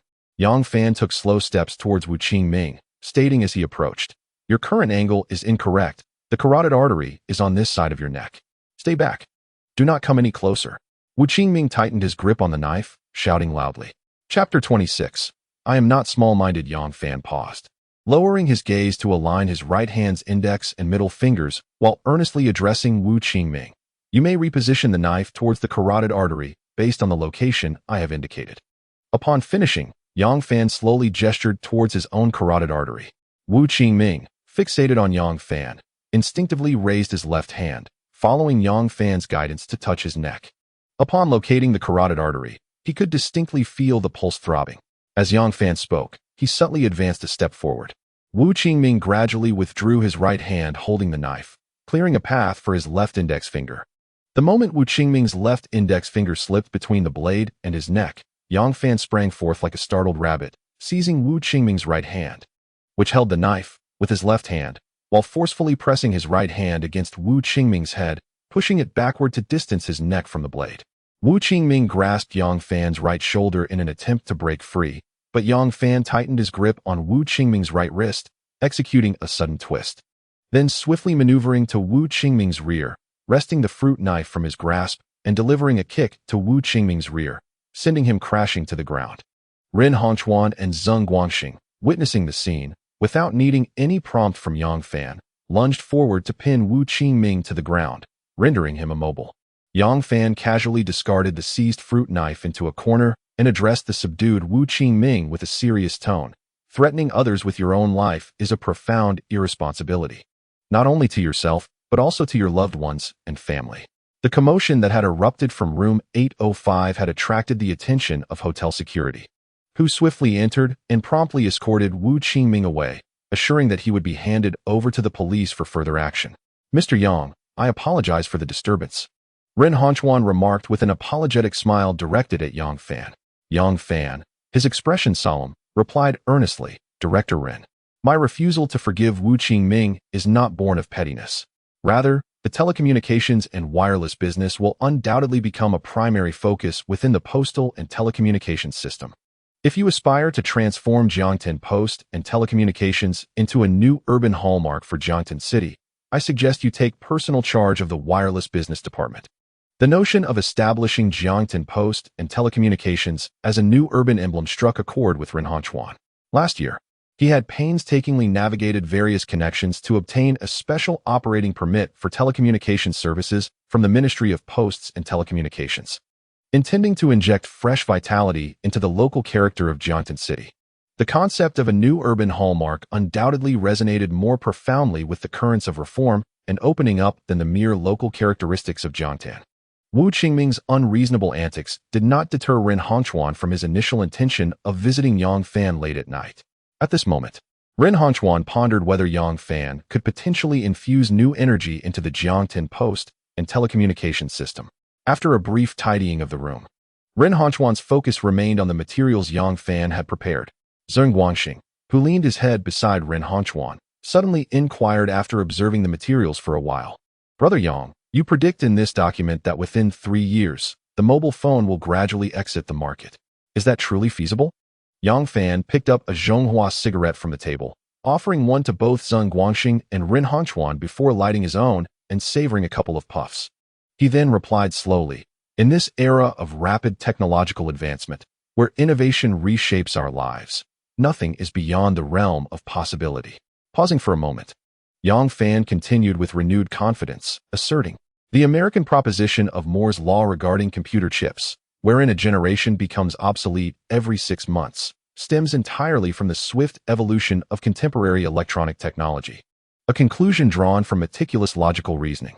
As digital communication technologies mature, devices will similarly undergo transformation due to the application of digital techniques. In our nation, devices that display Chinese characters via text messaging will soon render those that can only present numerical codes obsolete. Ren Hongquan and Zeng Guangxing exchanged glances, remaining silent as they resumed their focus on the materials. Upon reaching the section where Yang Fan indicated the separation of postal services and telecommunications heralding the onset of the great telecommunications era, Ren Hongquan felt a tumult of anxiety within him, akin to 9 cats incessantly scratching at his insides. Chapter 27. My aspirations lie beyond officialdom. Historically, the formal separation of postal services and telecommunications would not occur until 6 years later, specifically in September 1998, when the State Council officially delineated these sectors. Clearly, Yang Fan harbored intentions to expedite this process. The introduction of the great telecommunications era concept by Yang Fan was bound to elicit a profound shock within Ren Hongquan, the head of the postal and telecommunications system in Jiangtan City. Upon reading this statement in the final section of the document handed to him by Ren Hongquan, Zeng Guangxing's eyes mirrored the astonishment. Yang Fan's hypothesis seemed exceptionally audacious. Should postal services and telecommunications genuinely separate? It would undoubtedly trigger a seismic upheaval throughout the national postal and telecommunications system. Brother Yang, what basis do you have for predicting that we will soon enter the great telecommunications era? Zheng Guangxing's question struck a chord with Ren Hongchuan, and they both fixed their gaze upon Yang Fan's countenance. My deduction is rooted in the populace's yearning and demand for convenient communication, Yang Fan replied, cautiously tempering his tone. Of course, this is merely my personal opinion and should not be taken as definitive. You may regard it as the bold musings of a young man. At this moment, Ren Hongchuan murmured to himself. The public's desire for convenient communication could indeed manifest as a rigid demand, one that will remain impervious to any individual's influence. Zheng Guangxing envisioned a scene. Every citizen equipped with a device, the network of the Fei Sun 198 paging system sprawling across every town and city nationwide.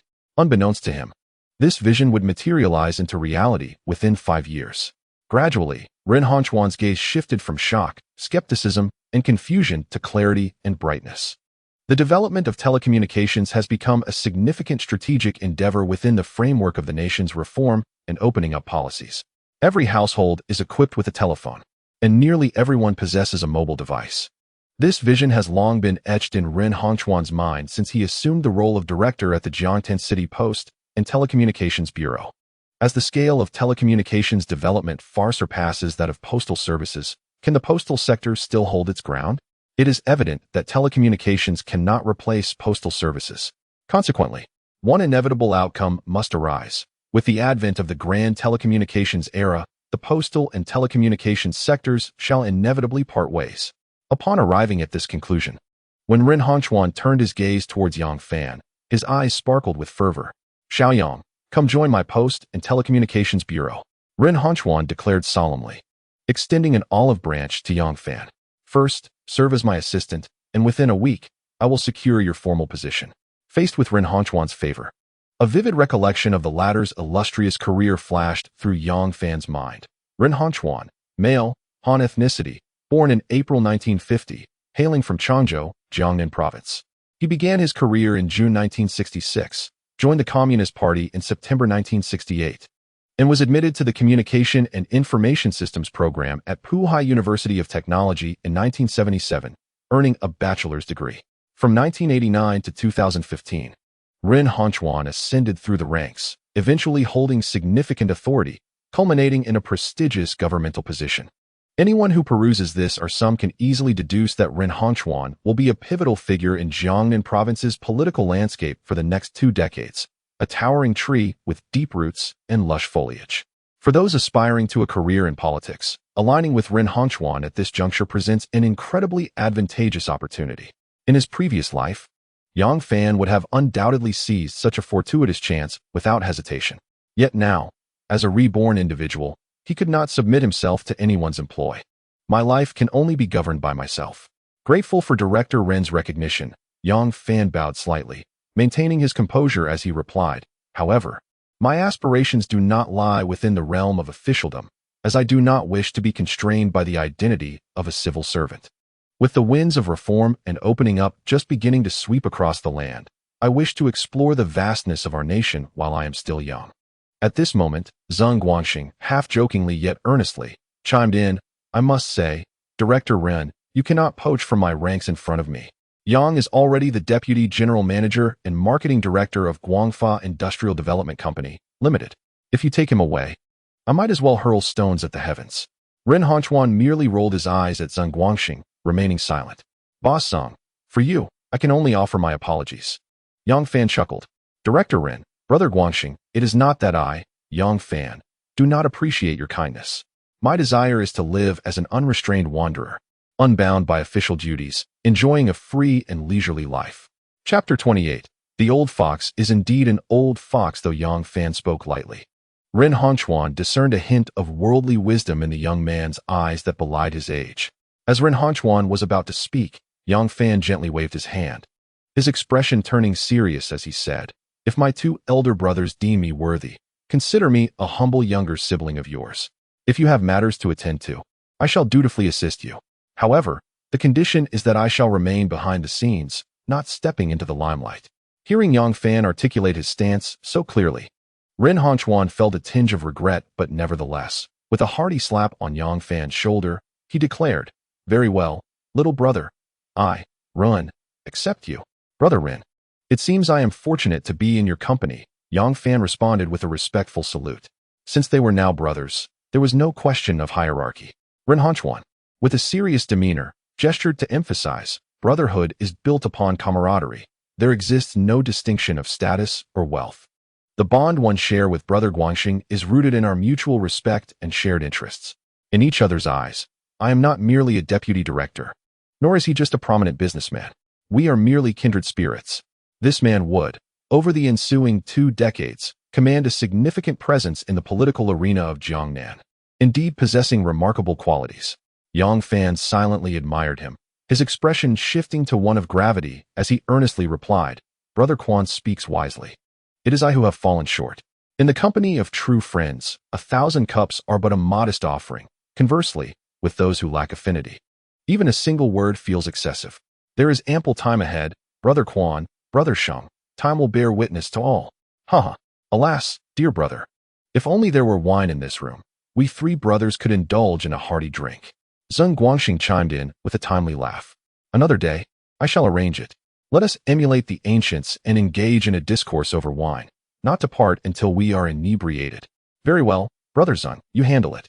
Ren Hongchuan assented with a nod, then playfully patted Yang Fan on the shoulder, proclaiming, "Little Fan, you must hasten to complete the outline you have yet to write. I eagerly await your forthcoming insights.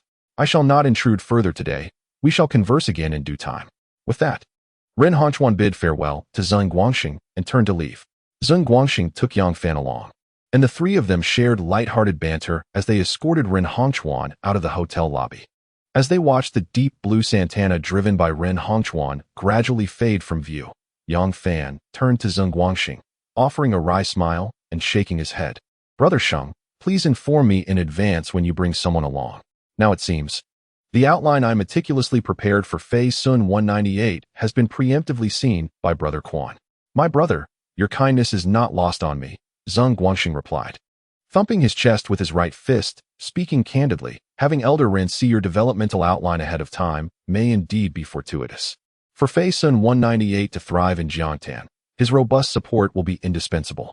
Now that Elder Ren is aware of our future strategy, I trust that, with his acumen, the level of support for Fei Sun 198 will only intensify." Yang Fan gazed deeply at this astute and seasoned businessman from Guangdong, secretly admiring him. Yet, simultaneously, a question began to surface in his mind. Zeng Guangxing, undeniably a successful businessman with grand aspirations, remains an enigma, as little information about him has surfaced in subsequent generations. Yang Fan assumed he was bidding farewell to Zeng Guangxing downstairs, yet was unexpectedly led to the hotel parking lot by him. Observing Zeng Guangxing retrieve one exquisitely packaged bag after another, adorned with the emblem of Jindelili, from the trunk of his Crown 30, Yang Fan could not help but inquire, "Brother Sheng, who are these gifts for? Who else could it be for?" "Naturally, they are for you, my dear brother," Zeng Guangxing replied with a jovial smile. "I noticed you seemed to lack suitable attire, so I went to the Jindelili boutique and procured a few sets tailored to your measurements. Please, do not refuse my gesture. Brother Sheng, your thoughtfulness is appreciated." Yang Fan gazed at the array of Jindelili apparel bags before him. Although he was not particularly fond of the fashion designs of this era, he could not dismiss Zeng Guangxing's heartfelt intentions. This Cantonese businessman possessed a keen understanding of human relationships. Just as Yang Fan contemplated saying more, Zeng Guangxing produced a men's genuine leather handbag from the back seat, unzipped it, and withdrew a brand new Motorola 8900 mobile phone, placing both the phone and the bag into Yang Fan's hands.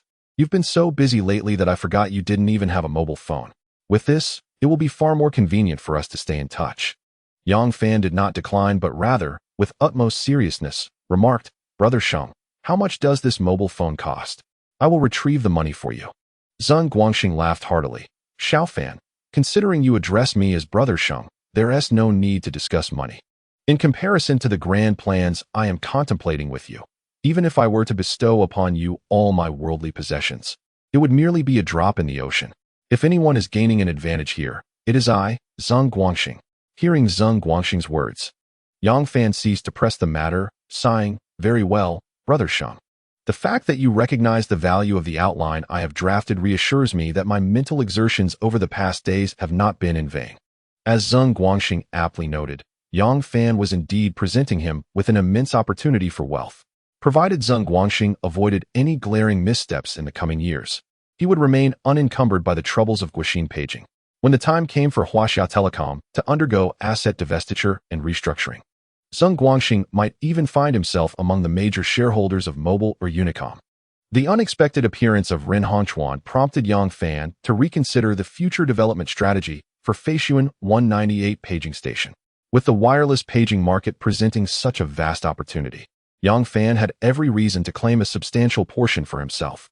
After careful deliberation, he devoted an entire night to revising the Feishuan 198 five-year development strategy outline, transforming it into the future outlook for Feishuan 198 station and the Jiangtan wireless paging industry. This business plan, which integrated the developmental strategies and operational models of the three major operators, Huaxia Telecom, Huaxia Mobile, and Huaxia Unicom, outlined the principal developmental guidelines and strategies for the wireless paging industry in Jiangtan and Jiangnan province. The following morning, Ren Hongquan acquired the business plan. Treating it as a treasure, he abandoned his ongoing tasks and convened a confidential meeting with Yang Fan and Zeng Guangxing in room 805 of the Jiangtan Hotel, which lasted the entire day. The company, named Jiangnan Nokia Information Technology Company, Limited at Yang Fan's suggestion, was quietly registered at the Jiangtan Municipal Administration for Industry and Commerce. This marked the beginning of Jiangtan Telecommunications' journey to become the premier training ground for the telecommunications and mobile service industry across the nation, a prestigious honor and position. Chapter 29. He dares to bet. So do I at 8 p.m. on April 12th. Zeng Guangxing and Guo Changrong arrived at the 8th floor of the VIP building at Jiangtan Hotel and rang the doorbell of room 805. As the door opened, they were greeted by Yang Fan, dressed in a sleek black linen shirt, a tailored dark gray vest, matching trousers, and polished shoes, his medium-length black hair meticulously styled. Guo Changrong was momentarily taken aback and then exclaimed with a hearty laugh, "Yang, your outfit is so sharp that I almost didn't recognize you. You look dashing and confident. The young ladies on the street will surely turn their heads to admire you. It's high time you refreshed your image to match your status." This was the first time Zeng Guangxing had seen Yang Fan in such a well-fitted, fashionable ensemble, and he too was pleasantly surprised. "It's quite late. Yet you look so refined and charming. Are you off to meet a lady?" he teased half-jokingly. Yang Fan chuckled. "No such fortune. I'm merely planning to visit my daughter in the hospital." "You have a daughter? You're married?" Both Zeng Guangxing and Guo Changrong asked in unison, their eyes widening in surprise. Yang Fan sighed with a wry smile and nodded. "I have a daughter who is over 4 years old, but I have never been married or settled down." Exchanging glances, Guo Changrong and Zeng Guangxing realized that their friend Yang was indeed a man with a story to tell. "Since you have matters to attend to, I shall be brief," Guo Changrong stated earnestly, revealing his intent.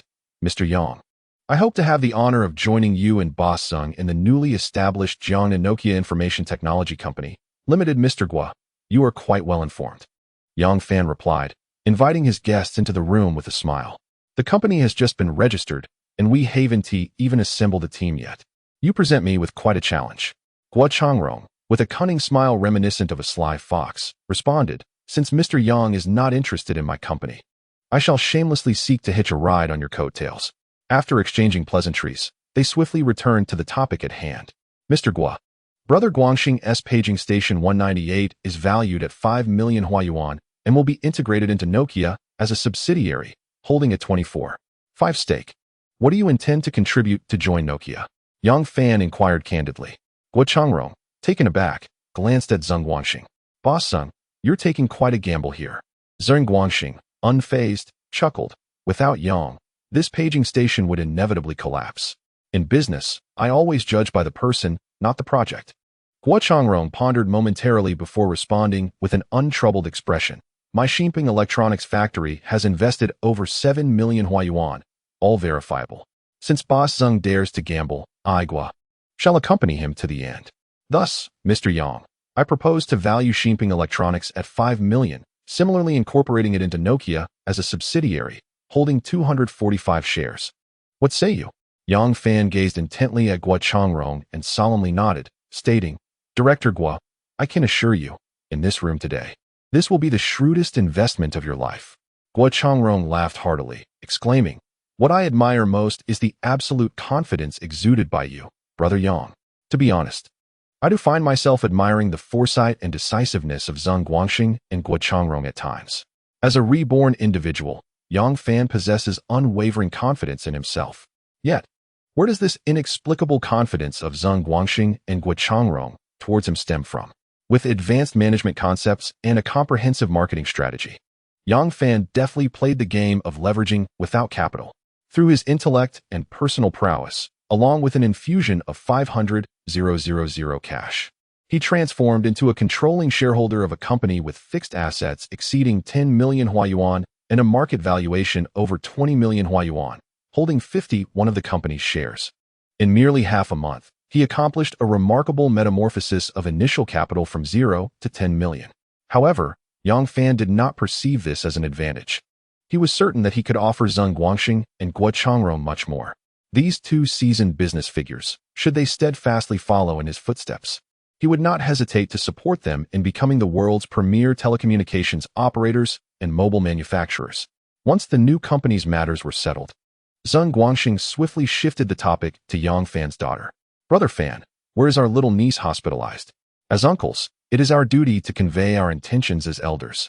Gentlemen, you need not trouble yourselves with this matter, Yang Fan replied, shaking his head with a wry smile. The child's mother and I are currently at odds, making it somewhat inconvenient. Recalling that Yang Fan had mentioned having a daughter but was neither married nor settled, Zheng Guangxing and Guo Changrong, both astute, immediately understood.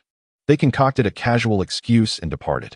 Yang Fan tidied up briefly, locked the door of the hotel room, and drove out of the parking lot in a nearly new black Blue Star sedan, heading towards the First People's Hospital of Jiangtan City. Chapter 30. Lin Yue leaves home in the family compound of the municipal government in Jiangtan City. Lin Yue hurriedly emerged from the entrance of Building 3, dragging a suitcase with her left hand and cradling her daughter Huan Huan in her right, her face still marked by dried tears. Lin Yue, once you leave, never return, shouted Tang Huiru, leaning out of a third-floor window, her voice filled with exasperation. What are you shouting about? Pay attention to your impact. A middle-aged man, appearing to be in his 40s, appeared by the window and softly reprimanded Tang Huiru. He gazed at Lin Yue, who was walking away towards the courtyard gate without looking back, and let out a deep sigh. You, such a significant issue has arisen with you. Yeah, and you have managed to keep it from me entirely. I scarcely know how to address this, alas. The man shot a reproachful glance at Tang Huiru, poised to say more, but was interrupted as she retorted, what of it? It is your indulgence that has spoiled her. If she were not sheltered from hardship, she would understand that everything I do as her mother is for her benefit. At that moment, several residents from the other floors peered out of their windows, having heard Tang Huiru's outburst, and began to speculate amongst themselves. What has transpired at Secretary Lin's home? Who is the child that Lin Yue is holding? I have never seen Director Tang so furious. What could have happened? I heard that Lin Yue has not been to the prosecutor's office for several consecutive days, and the leadership spoke to her this afternoon. As Lin Yue exited the courtyard with her daughter in a suitcase in tow, she paused at the side of the bustling road, glancing left and right before choosing to walk towards the nearby bus stop. It was a little past 9 in the evening. The streetlights illuminated the pavement, casting elongated shadows as Lin Yue and her daughter walked, adding an air of solitude to their passage. Noticing the sweat beading on Lin Yue's forehead, Huan Huan gently wiped her mother's face with her sleeve and sweetly said, Mommy. Huan Huan can walk by herself. Mommy is not tired. Lin Yue shook her head lightly and smiled. But you are sweating.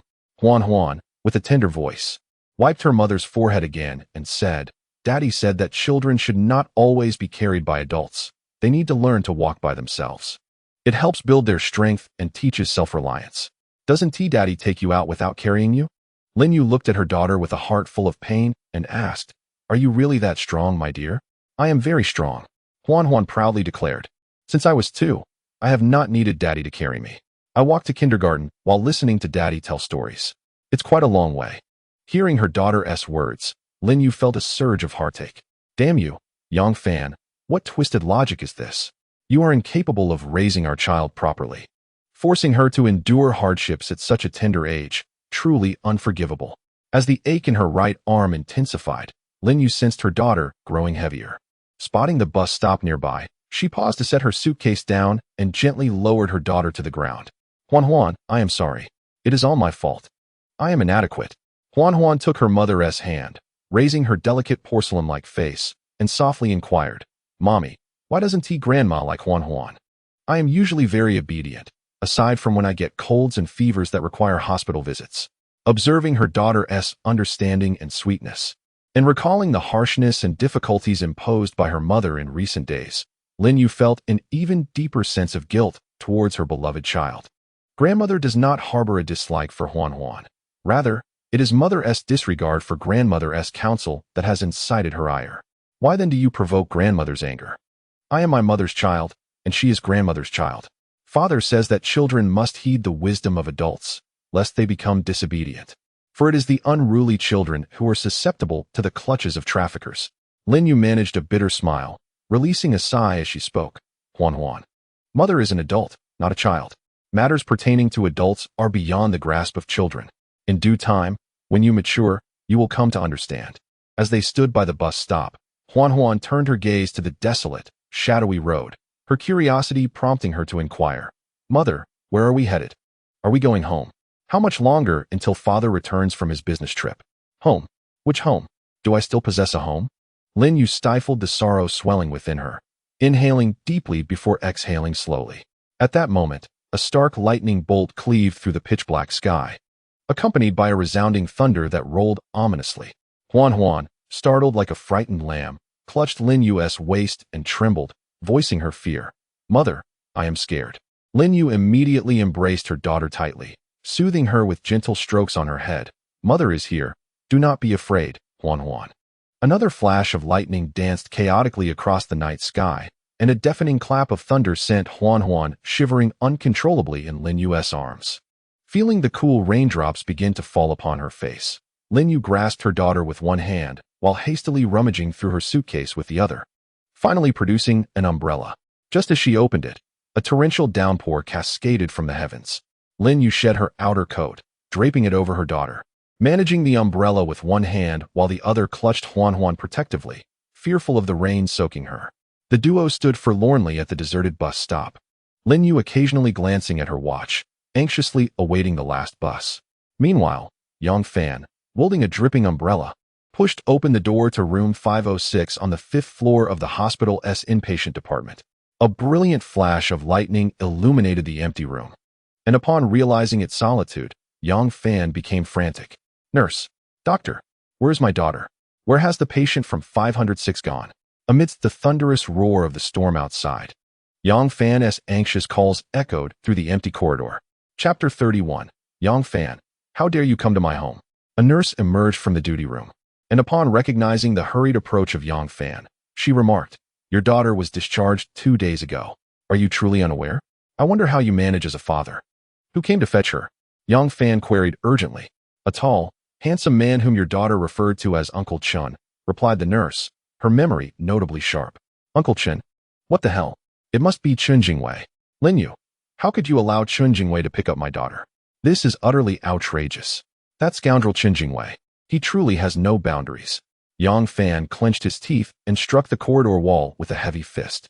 He could not allow this scoundrel to have any further contact with Lin Yue and her daughter. He must find them quickly. Chun Jingwei, I shall never lay eyes on you again.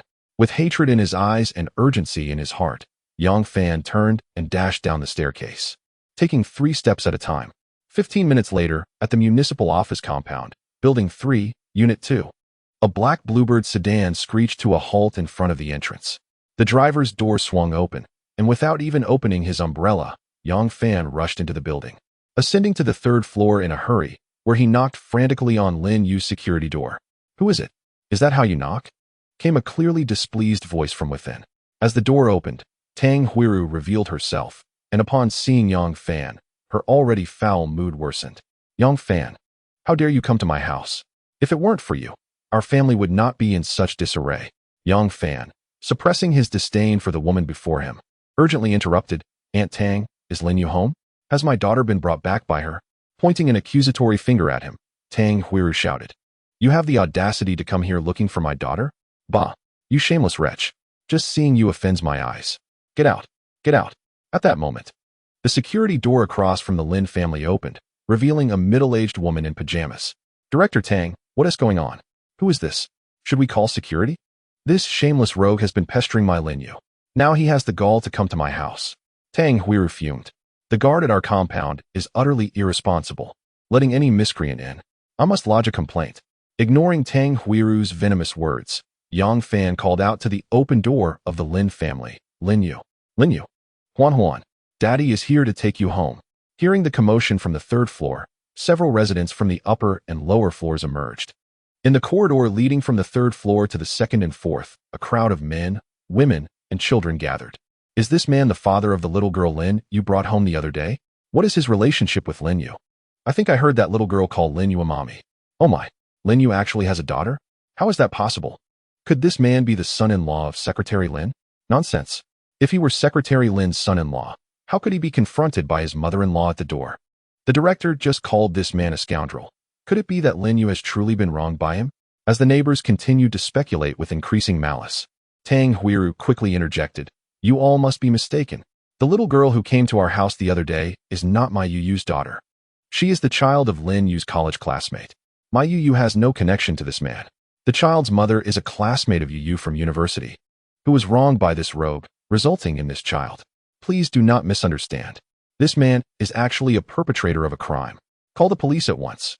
Dressed in a deep gray wool sweater with a peach collar, Lin Jingguang stood at the threshold of his home, a stern expression on his face. He waved his hand dismissively and spoke in a grave tone. Enough? No more wild speculation. I will handle this matter. Everyone, please return to your homes.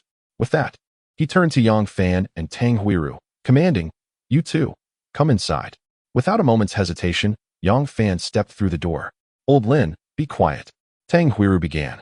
But Lin Jingguang interrupted her with a tone that brooked no argument, insisting, Enter the house. As she opened her mouth to protest, the fierce look in her husband's eyes compelled her to swallow her words. After ushering his wife indoors, Lin Jingguang closed the door and turned to Yang Fan, who was searching the living room anxiously. Young man, you need not look further. Ye and the child are not here. Then where are they? Yang Fan asked urgently, standing at the doorway of the study. Are you Yang Fan? Lin Jingguang inquired, his gaze piercing. The young man, though visibly distressed, was dressed impeccably in designer attire.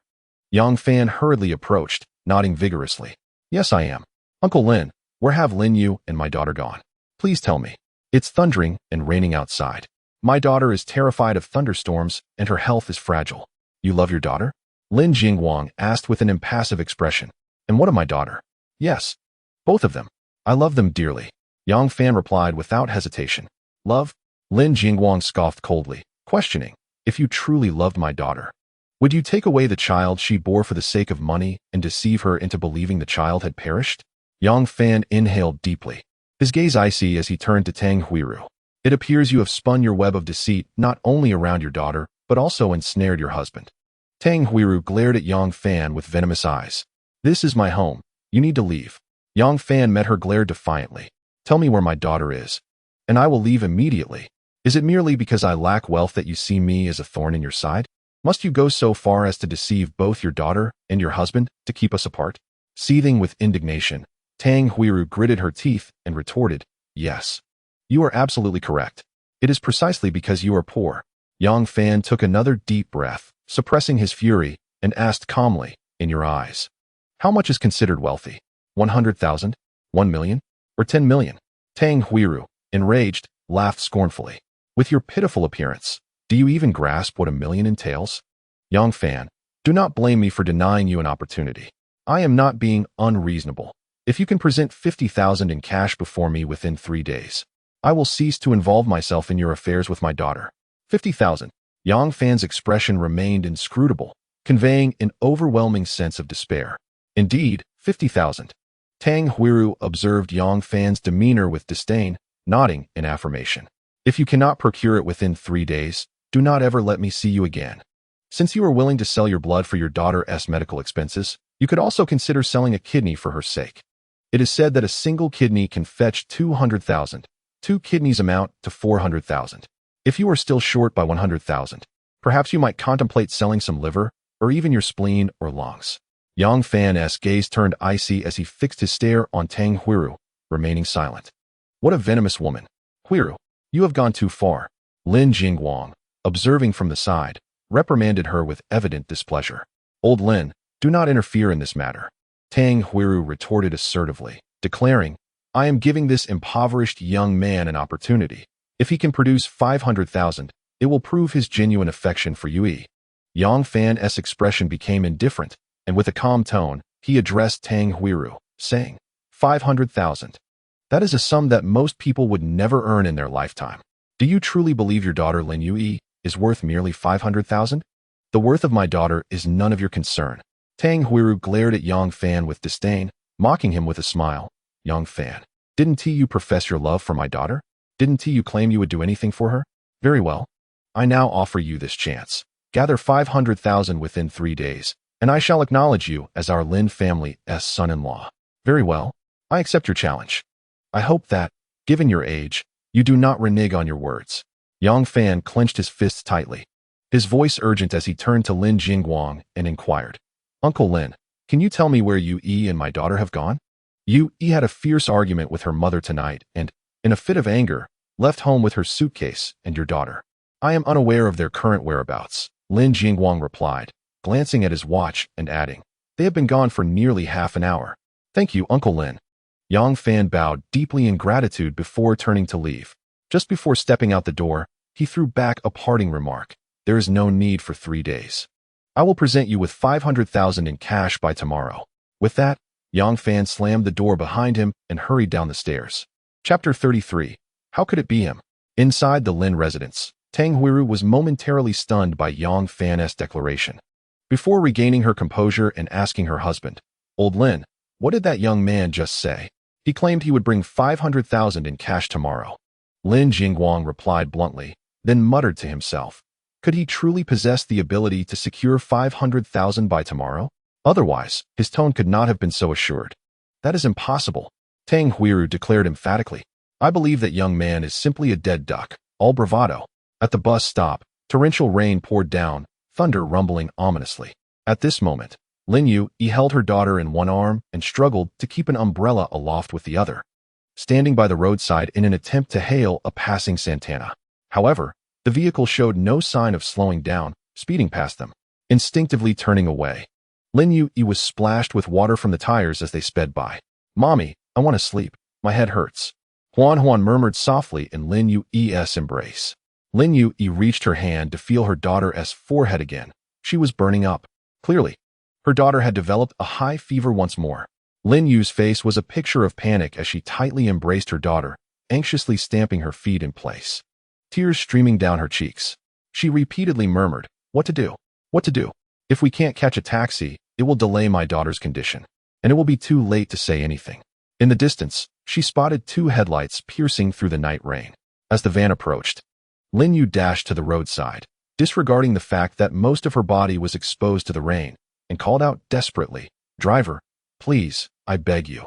My daughter has a high fever, and we must get to the hospital immediately. The van not only failed to stop, but accelerated past her, still not stopping. Her daughter's faint voice reached her ears. Wiping her tears with the back of her wet hand, Lin Yue gently patted her daughter's back, murmuring, Mommy's here, Mommy's here. Huan, I will catch a taxi soon, and we will go to the hospital. Huan, don't sleep, talk to Mommy, Mommy. Mommy, I want Daddy. Daddy will be here soon. Daddy will come to pick up Huan. In that moment, Lin Yue was consumed by anxiety, her words tumbling out chaotically, her tears flowing incessantly. Before long, she spotted another set of headlights approaching from afar. Without hesitation, she shielded her daughter with the umbrella and rushed into the middle of the road, shouting, Stop! Stop! Please save my daughter. The driver of a black bluebird, seeing the sudden situation, quickly slammed on the brakes, bringing the car to a halt less than a meter away from Lin Yue.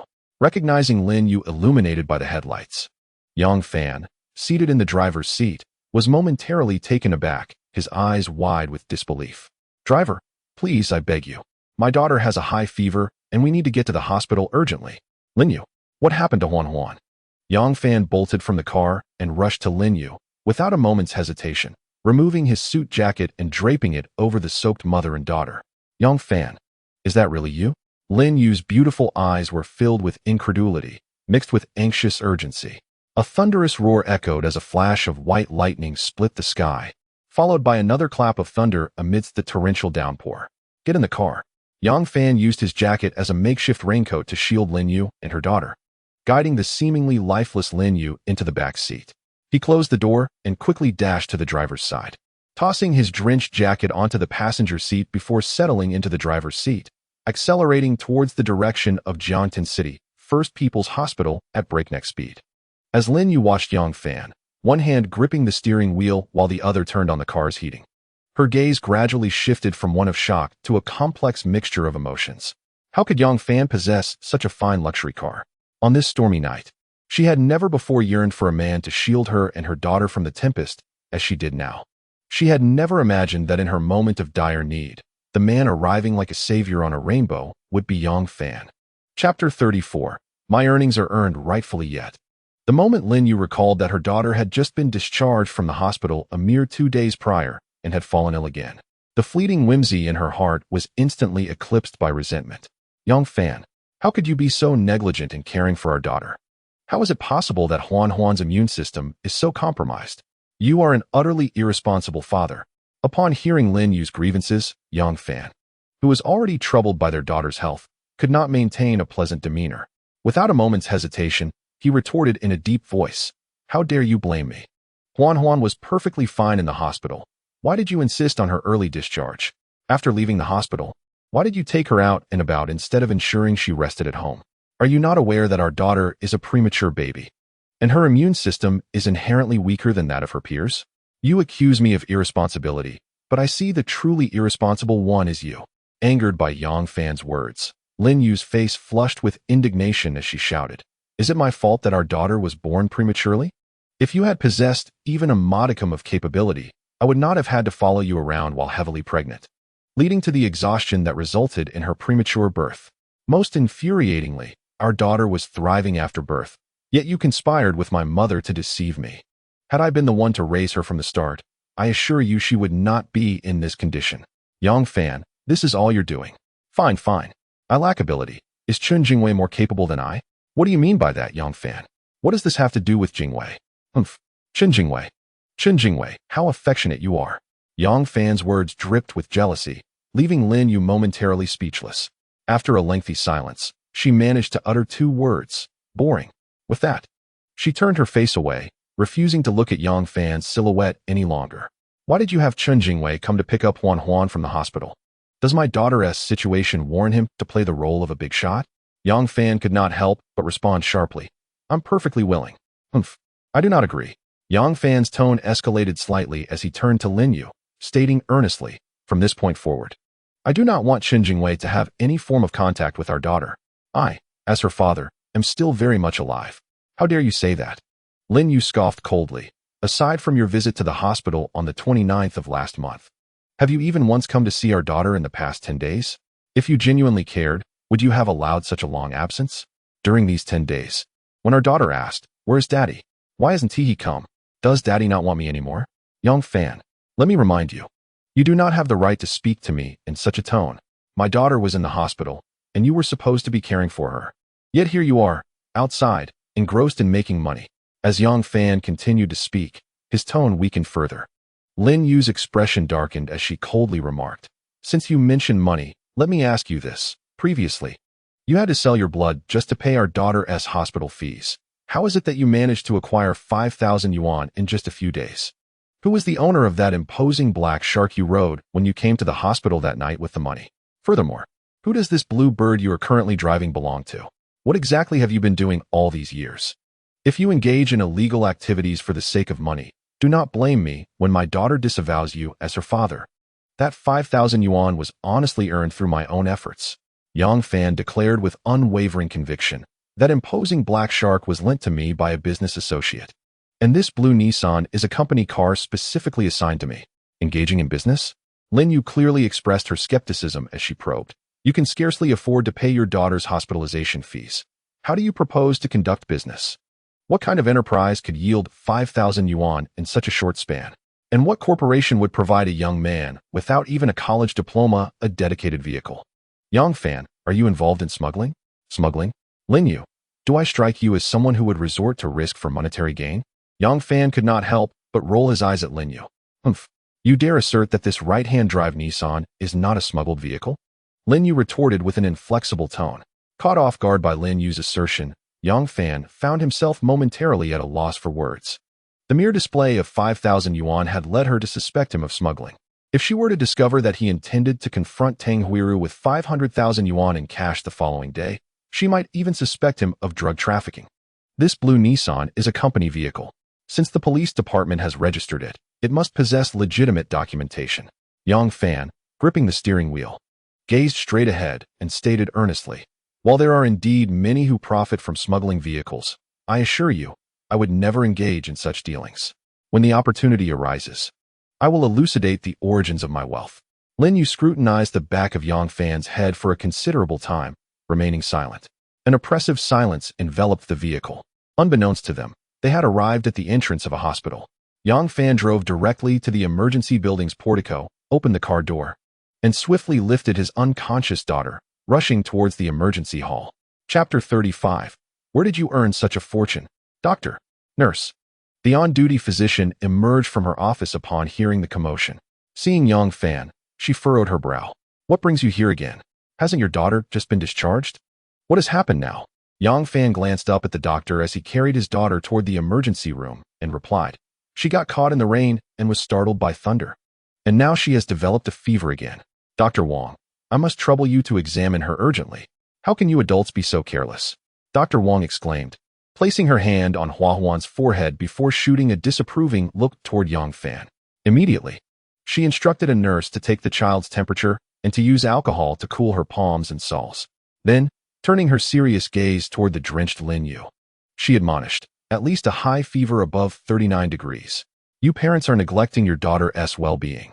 Your daughter's immune system is already weaker than that of normal children. You must be vigilant regarding her diet and activities." Dr. Wang, could it be a recurrence of meningitis for my daughter? Lin Yue clutched the soaked hem of her pants tightly, her face a tableau of anxiety, urgency, chaos, and regret. That possibility cannot be dismissed. Dr. Wang cast a disapproving glance at Lin Yue, before softening his tone.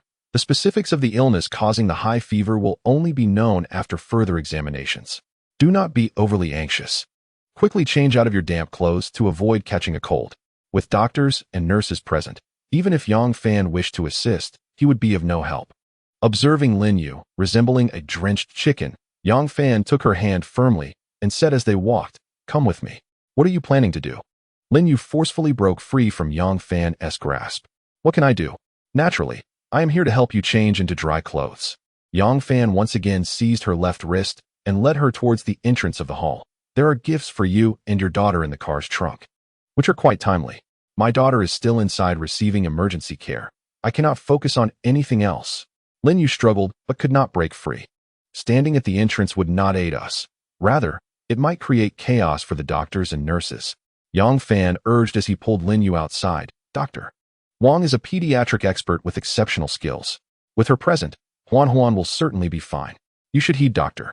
Wang's advice and change out of those wet clothes to prevent illness. If you were to fall ill, who would care for our daughter?" After hearing Yang Fan's words, Lin Yue ceased her resistance. When Yang Fan opened the trunk of the Bluebird Wang, he was greeted by an array of clothing bags from various renowned brands, including children's apparel, Barbie dolls, plush bears, and even Hermes women's wear, which left Lin Yue momentarily stunned. Without noting Lin Yue's reaction, Yang Fan bent down and gathered the bags he had purchased for her, placing them in the back seat of the car, then gently ushered the still-dazed Lin Yue into the back seat, closing the door behind her to stand guard. "Rest assured while you change, I will keep watch outside and ensure no one sees you." In the back seat of the Bluebird Wang, Lin Yue gazed at the collection of high-end clothing, realizing that Yang Fan must have earned a substantial amount recently. Otherwise, he would not have spent thousands on such a multitude of branded attire. Yet, she questioned the legitimacy of his earnings. The already soaked clothes clung uncomfortably to her skin, cold and irritating. With thoughts of her daughter still in the emergency room, Lin Yue decided to act swiftly, shedding her wet garments. She then donned a snug pink Hermes cashmere sweater, followed by a pair of fitted apple green jeans, and finally topped it off with a beige mid-length Hermes trench coat. Once she was properly attired, Lin Yue wrung out her wet top like a towel and dried her damp hair. Discovering a Hermes silk scarf among the bags, she adorned her long, fair neck with it, tying a lovely bow with an elegant flourish. As she placed her discarded wet clothing into an empty bag, she stumbled upon a lace lingerie set from Gianfin that Yang Fan had purchased, and she couldn't help but inwardly curse, calling him a rogue. As the back door of the car swung open, Yang Fan was momentarily entranced by the sight of Lin Yue emerging from her transformation, her appearance strikingly refined.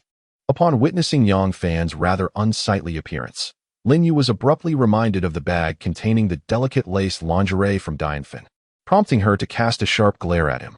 She hurriedly strode towards the still-closed emergency room door, her high heels clicking against the floor. Observing Lin Yue's elegant figure, reminiscent of a lotus swaying in the breeze, Yang Fan could not help but swallow hard several times. Her grace and beauty remained unparalleled, captivating and enchanting. Just her silhouette was simply stunning, exquisite. She was my wife, the mother of my daughter, the woman I, Yang Fan, must cherish and adore throughout my life. She is mine. Approximately half an hour later, the emergency room door swung open, and Dr. Wang emerged. Lin Yue, who had been anxiously waiting at the door, rushed forward and inquired with concern, "Dr. Wang, is my daughter all right?" Chapter 36. It must be intentional. Taken aback by Lin Yue's transformed appearance, Dr. Wang quickly recognized her as the same disheveled young mother who had previously been soaked and incapable of caring for her child. How amusing. It seems she knows how to look after herself quite well. If only she could channel this diligence into caring for her child. Where was this urgency before? Now she is suddenly concerned. Dr. Wang reproached Lin Yue with irritation. If you had devoted more thought to your own child, she wouldn't have been hospitalized with a fever so soon after her discharge. Seeing this unfold, Yang Fan quickly interjected with a smile, "Dr. Wang, I apologize for the trouble again. Is our daughter all right now?" Dr. Wang sighed as he glanced at Yang Fan, who was still partially drenched. "It's merely a common cold with a fever. We administered an antipyretic injection and are administering penicillin via 4. Once the fever subsides, she should be fine. However, you should keep her under observation for the night. This is the flu season, and as parents, you must be vigilant about your child's health." Yang Fan exhaled a sigh of relief, nodding vigorously. "Yes, yes. We shall adhere to your medical advice. Observation is essential. Make sure you change into dry clothes as well. Don't focus solely on caring for your wife. Your own health is important too," Dr. Wang remarked before returning to the emergency room to write a prescription. Upon learning that her daughter did not have a recurrence of meningitis, Lin Yue felt an immense weight lift from her chest.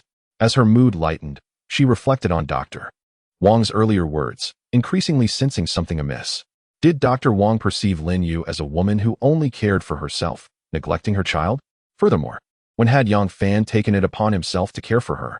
When had she requested Yang Fan's concern? Gazing at Yang Fan, still clad in damp clothing, and then down at her own designer outfit, Lin Yue quickly understood the reason behind Dr. Wang's discerning gaze and remarks. That infuriating Yang Fan. This must be intentional. Lin Yue clenched her fists in frustration, stamping her foot angrily. Soon after, a nurse wheeled the still sleeping Huan Huan into the observation room. Lin Yue sat at the bedside of her daughter, gently holding her little hand, which was cold from the foredrip, her heart aching.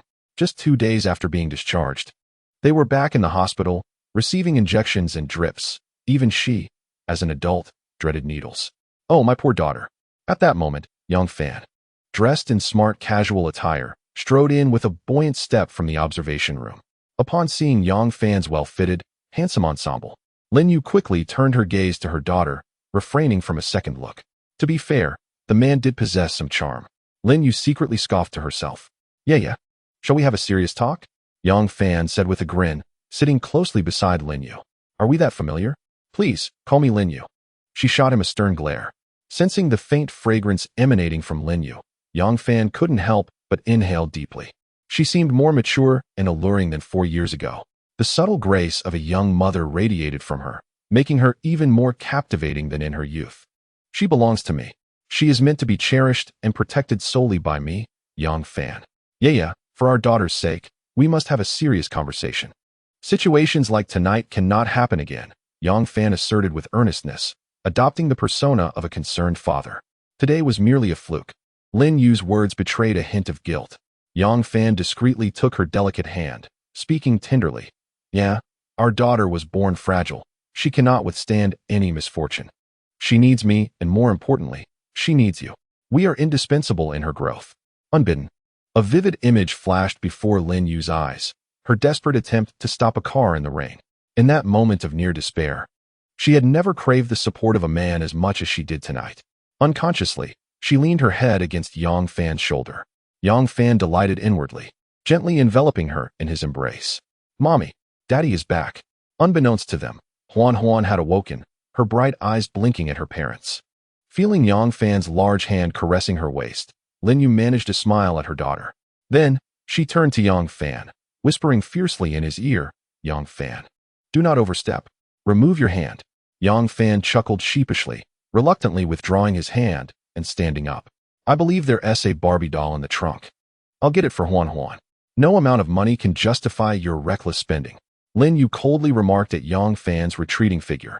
Her monthly salary barely exceeded 200, while a single Barbie doll cost over 300. Such imported luxury toys were simply beyond the means of an ordinary family. Huh. Spending on you and our daughter brings me joy. Yang Fan proudly lifted his chin, exuding a sense of triumph. Lin Yue seethed inwardly, cursing him silently for his arrogance. Chapter 37. Lin Yue was truly startled. Lin Yue estimated the items in Yang Fan's trunk, and if she were to add up the Gold Lion men's apparel, it would easily surpass 20,000 yuan. She was astounded by the realization. 20,000 yuan. To put it into perspective, her annual salary barely exceeded 2,000 yuan.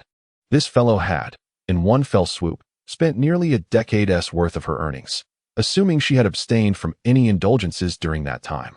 How outrageous. What on earth had he been up to these past 2 weeks? She was certain that Yang Fan had earned far more than 20,000 in that time frame. Recalling the major case that the prosecutor's office had recently brought to light, a shiver ran down her spine. Surely he wasn't involved in smuggling or drug trafficking, was he? As this troubling thought crossed her mind, she found it increasingly difficult to remain seated. Just then, Yang Fan entered, cheerfully holding a Barbie doll roughly the size of Huan Huan. The exquisite toy delighted Huan Huan, who clutched it tightly, unwilling to let go. She bombarded Yang Fan and Lin Yue with questions for over half an hour before gradually drifting off to sleep. Once her daughter was asleep, Lin Yue composed her expression and coldly instructed Yang Fan, let us step outside. I need to ask you something. Yang Fan, as if he had received a royal decree, eagerly trailed behind Lin Yue until they reached a secluded corner of the corridor. Lin Yue glanced around to ensure their privacy before fixing a piercing gaze upon Yang Fan, her tone grave as she inquired, where did you acquire such a substantial sum of money? What is its origin? Seeing Lin Yue's demeanor, Yang Fan couldn't help but chuckle and teased, Prosecutor Lin, are you interrogating a suspect? Be serious. Lin Yue shot back, her eyes fixed intently on Yang Fan's, as if attempting to peer into his very soul. Yang Fan, I am not joking. You must be completely honest with me today. Yang Fan's smile faded, and with a smirk, he asked, in what capacity are you questioning me? As a prosecutor or as a mother? Both. Lin Yue replied coldly and decisively. If you wish to speak as my daughter's mother, I can provide you with an answer. Wait here, I'll retrieve something for you. With that, Yang Fan turned and strode away. Moments later, he returned holding a large mobile phone in one hand and a Motorola paging device box in the other. Casually handing the box to Lin Yue while smiling, you can use this pager. Dial 198, call 131-4520. My mobile number is 900-9988. You still haven't answered my earlier question, and I do not wish to wait. Lin Yue not only refused to take the box, but her eyes were also filled with deepening questions and concern. Didn't you ask me how I earned the money? Huh, it's related to the machine. Yang Fan replied nonchalantly. Under Lin Yue's perplexed gaze, he succinctly recounted his collaboration with Zheng Guangxing. Are you saying that you merely provided an idea, without spending a single penny, and yet earned a total of 598,000 yuan from Zheng Guangxing and Guochangro? How could that possibly be true? Do you think everyone else is a fool? Good heavens. Over 598,000. In less than half a month, she earned nearly 600,000. Her monthly salary is merely 246. Even if calculated annually at 3,000, it would take a staggering 200 years to amass 600,000. Yang Fan claimed he earned in just 15 days what she would need 2 centuries of labor to achieve. Am I the one who has lost my sanity? Or has the world gone mad? How is this even conceivable? Lin Yu's face was awash with disbelief. However, during this period, she had heard whispers about the much-discussed Fei Sun 198 paging station in Jiangtan City. The Jiangtan television station had even dedicated a report to it, describing it as a classic marketing strategy worthy of study and contemplation for all marketing professionals. Yet, no one knew the identity of this marketing mastermind. Now, Yang Fan asserted he was the very genius that all media in Jiangtan were desperately seeking. How could she possibly believe him? Yang Fan, brimming with self-satisfaction, pointed to his head with a grin and declared, "This isn't just some notion. It's rooted in intellect, a professional marketing strategy, and I am a master at it." "Are you truly not deceiving me?" Lin Yue asked, her skepticism evident as she scrutinized Yang Fan. After all, this man had a history of deceit. Yeah, I might deceive anyone else, but I could never deceive you, the mother of my child," Yang Fan asserted with unwavering conviction. "You have already deceived me once, and it left me utterly despondent about life." Lin Yue glared at Yang Fan, her teeth clenched in anger. Faced with Lin Yue resurrecting past grievances, Yang Fan could only respond with a wry smile. Yeah, I acknowledge that my past actions were thoughtless and I have wronged you. However, I have now come clean. You've expressed your anger through your words and actions. Can we not turn the page on this? Let us focus on our daughter. I promise to create a life filled with happiness and envy for both you and our child. Gaining my forgiveness will not be so simple. Though Lin Yue's anger lingered, her tone had softened somewhat. Chapter 38. I love you for a lifetime. Yang Fan, being astute, immediately sensed the shift in her demeanor. Without hesitation, he earnestly asked, Yeah, tell me what I must do to earn your forgiveness, even if it means traversing mountains of knives or seas of fire. Should I show the slightest hesitation, I shall be deemed unworthy. Your words are more charming than a song. Yang Fan, it seems you have mastered sweet talk over the years. Yeah, this is no mere flattery. Every word stems from the depths of my heart. Yang Fan's eyes were filled with sincere regret as he gazed into Lin Yue's eyes and confessed, for over 4 years, I have been plagued with remorse for that fateful decision. Despite being coerced by your mother, I was blinded by my own fragile pride, neglecting your feelings as a mother. Yeah, I was wrong. I am truly sorry. I beseech you, grant me a chance for redemption. Our daughter needs both maternal and paternal love, for neither can be lacking. At the mention of their daughter, Lin Yue could not help but sigh inwardly. Yang Fan was indeed correct. Both paternal and maternal love are indispensable for a child's healthy development. Moreover, Huan is a pitiable child, born with a naturally lower immunity than her peers. For the sake of my daughter, perhaps I should grant this fellow a chance. However, he must not be let off lightly. Are you willing to comply with anything I say? Lin Yue inquired with a stern expression. Upon hearing this question, Yang Fan sensed an opportunity and eagerly nodded, thumping his chest as he replied, I would brave any challenge without hesitation. Lin Yue gazed earnestly into Yang Fan's eyes and stated, First, you must win over my mother. That is not an issue, Yang Fan asserted without a moment's doubt. Before I encountered you and your daughter tonight, I had just left your home. Your mother, in front of your father, declared that if I could present her with 500,000 within 3 days, she would refrain from interfering in our affairs. I shall deliver the 500,000 to her tomorrow. You truly went to my house? Lin Yue asked, visibly surprised. I had to. Yang Fan nodded with a smile. I went to the hospital but did not find you and your daughter. The nurses informed me that you had been discharged the day before. Without a second thought, I drove straight to your home. Initially, the interaction with your mother was rather unpleasant, but your father intervened, and subsequently, your mother proposed the sum of 500,000 as a condition. Are you genuinely willing to give that sum to my mother?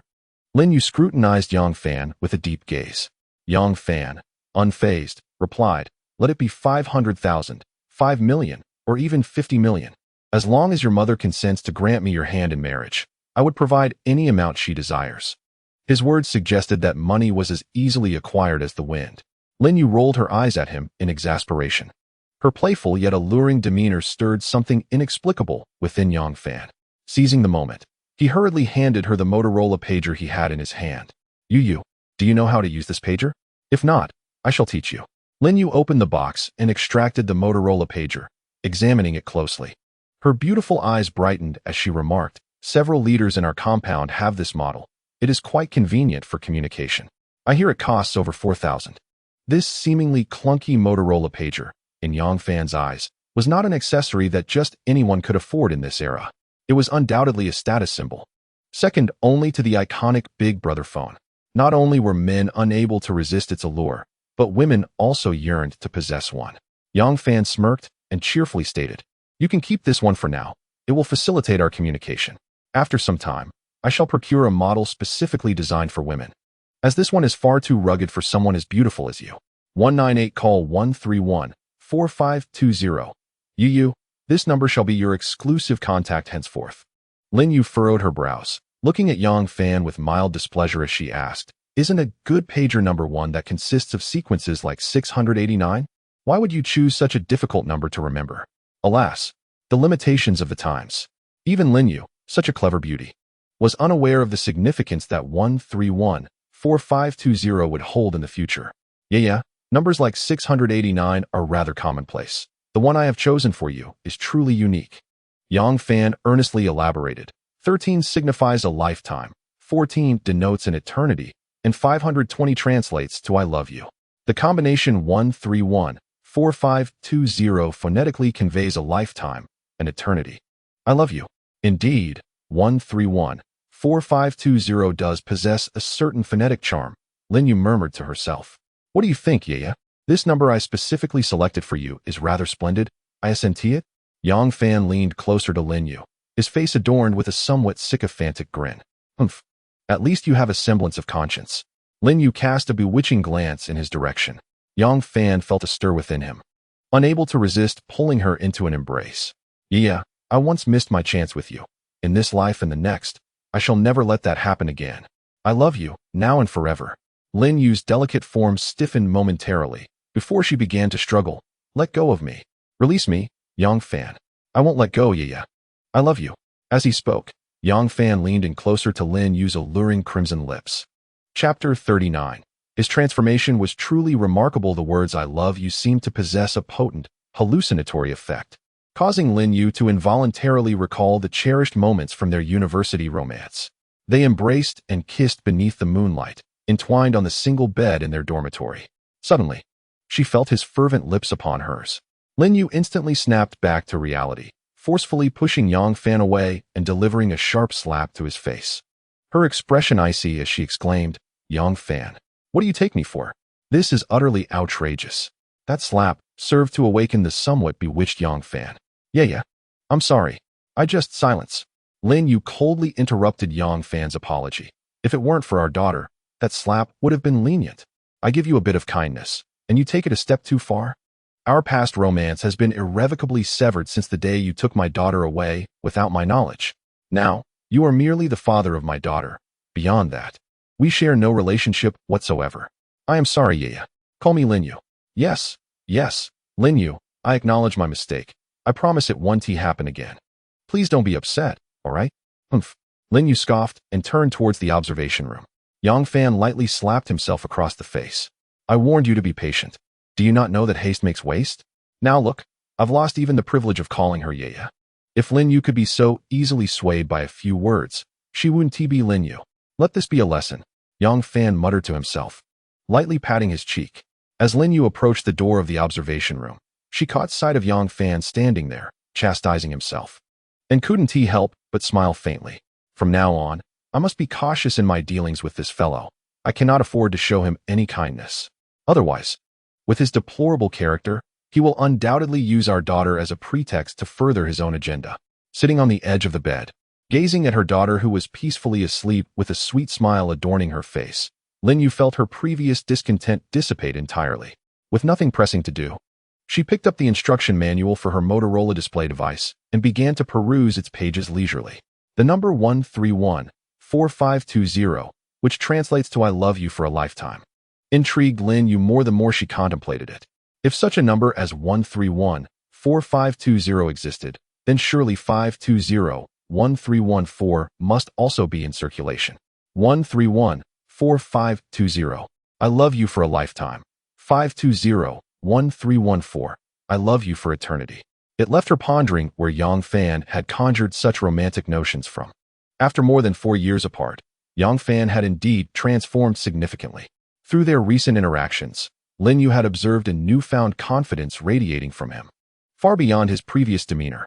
Suddenly, An image flashed in her mind. Chen Jingwei. I, young fan, would rather sell my blood than accept your money. You need not flaunt your superiority in my presence. Aside from your privileged background, you are nothing compared to me. Take your money and leave. This place holds no significance for you. Chen Jingwei, do not judge my intentions with your petty mindset. If I have any objective, it is singular. Lin Yue can marry anyone, but she must never become yours. The tranquility and disdain that Yang Fan exhibited when confronting Chen Jingwei were not mere pretense. They stemmed from a deep-seated contempt. Lin Yue was aware that Yang Fan harbored animosity towards Chen Jingwei, yet he also seemed to possess a profound wariness of him. What had transpired in the past 4 years to embolden him to such an extent that he no longer regarded Chen Jingwei with any reverence? Where did this newfound assurance originate? Lin Yue understood that Chen Jingwei held deep affections for her, but the scars inflicted by events from 4 years prior still lingered within her soul, an unhealed wound that made her reluctant, if not fearful, to embark on a new romantic journey. The changes in Yang Fan appeared to offer her a more favorable choice. Outside the observation room, having engaged in deep reflection, Yang Fan's mind began to entertain thoughts of their new home. Tomorrow, he would take his daughter and Lin Yue back, but they certainly could not return to the impoverished conditions of Peace Village. Staying in a hotel was a temporary fix, yet it would not suffice for an extended period. Urgently, he needed to devise a plan to rent a more suitable residence, ideally a well-furnished 2-bedroom apartment. Contemplating the pressing time constraints, Yang Fan realized he could only turn to Zeng Guangxing for assistance. With a plan forming in his mind, he disregarded the fact that it was nearly 11 at night and dialed Zeng Guangxing's number. Haha, Xiao Fan. Aren't you supposed to be with a lovely companion tonight? Why are you calling me at this hour? Zeng Guangxing teased. The lovely companion is indeed my daughter's mother, Yang Fan replied. Brother Sheng, I need your help with something. You can count on me, whatever is within my power. I shall assist without hesitation. Tomorrow, I wish to return home with my daughter and her mother. However, the conditions of our previous dwelling were rather inadequate, prompting my desire to seek a more suitable residence for a temporary stay. No worries. I'll take care of this matter. Where are you now? Still at the hospital. My daughter was discharged the day before yesterday, but she caught a bit of rain today and developed a high fever. She is currently under observation in the emergency room. As per the doctor's instructions, that would be the emergency department of Jiangtan City First People's Hospital, correct? Indeed. We shall meet at our hospital in half an hour. Thank you, Brother Sheng. We will discuss more upon our meeting. After concluding the call, Yang Fan stealthily approached the observation room, peering inside. He felt a sense of relief upon seeing Lin Yue seated at the edge of the bed, engrossed in her device. Chapter 41. One must not allow him to gain ground. It appears she is not genuinely angry with him. Otherwise, given her temperament, she would have cast the device aside long ago. Perhaps she is merely struggling to accept his affectionate gestures after harboring resentment for over 4 years. Moreover, she is no longer the naive university student who once indulged in forbidden pleasures with him. As long as little Yeye is not truly upset, all is well. There is no need to rush. Time is on my side. Slowly but surely, as the days unfold, everything will come to fruition in due course. Observing the device in Lin Yue's hand, an idea struck Yang Fan, causing a smile to grace his lips. He quietly moved to the side and dialed 198 on his mobile phone. Hello, Feisun 198 at your service. I am operator number 6. Please provide the pager number you wish to call. Yang Fan mentally commended Zeng Guangxing for the commendable training provided to the operators. He replied directly. Please call 131-4520 and leave a message. Yeah, I am sorry. Please forgive me. I promise I won't dare to do it again. Signed, Fan Fan. The operator repeated the message back to him, and after confirming its accuracy, he hung up. Before long, a series of beeps emanated from the observation room. Lin Yue, who was familiarizing herself with the device, was startled by the sudden sound. Upon regaining her composure, she quickly pressed the message button, revealing the green LCD screen displaying. Yeah? I am sorry. Please forgive me. I promise I won't dare to do it again. Fan Fan. Seeing this message, Lin Yue felt a mix of irritation and amusement. Turning her gaze, she caught sight of Yang Fan peeking in from the doorway, his head poking in a manner reminiscent of a mischievous weasel. She shot him a wide-eyed glare and muttered, so cheesy. Like a thief caught in the act, Yang Fan swiftly retracted his head. Shortly thereafter, the device buzzed again. Yeah. Fan Fan knows he was wrong. Please forgive me, all right? Fan Fan. Beep, beep, beep. Little Yeye, I love you. I will love you for a lifetime. Your fan who adores you. The incessant messages, coupled with the sight of Yang Fan at the doorway waving to her with the device, left Lin Yue both exasperated and amused. To prevent the device's beeping from waking her daughter, she could only lower her voice and chide. Are you not bored?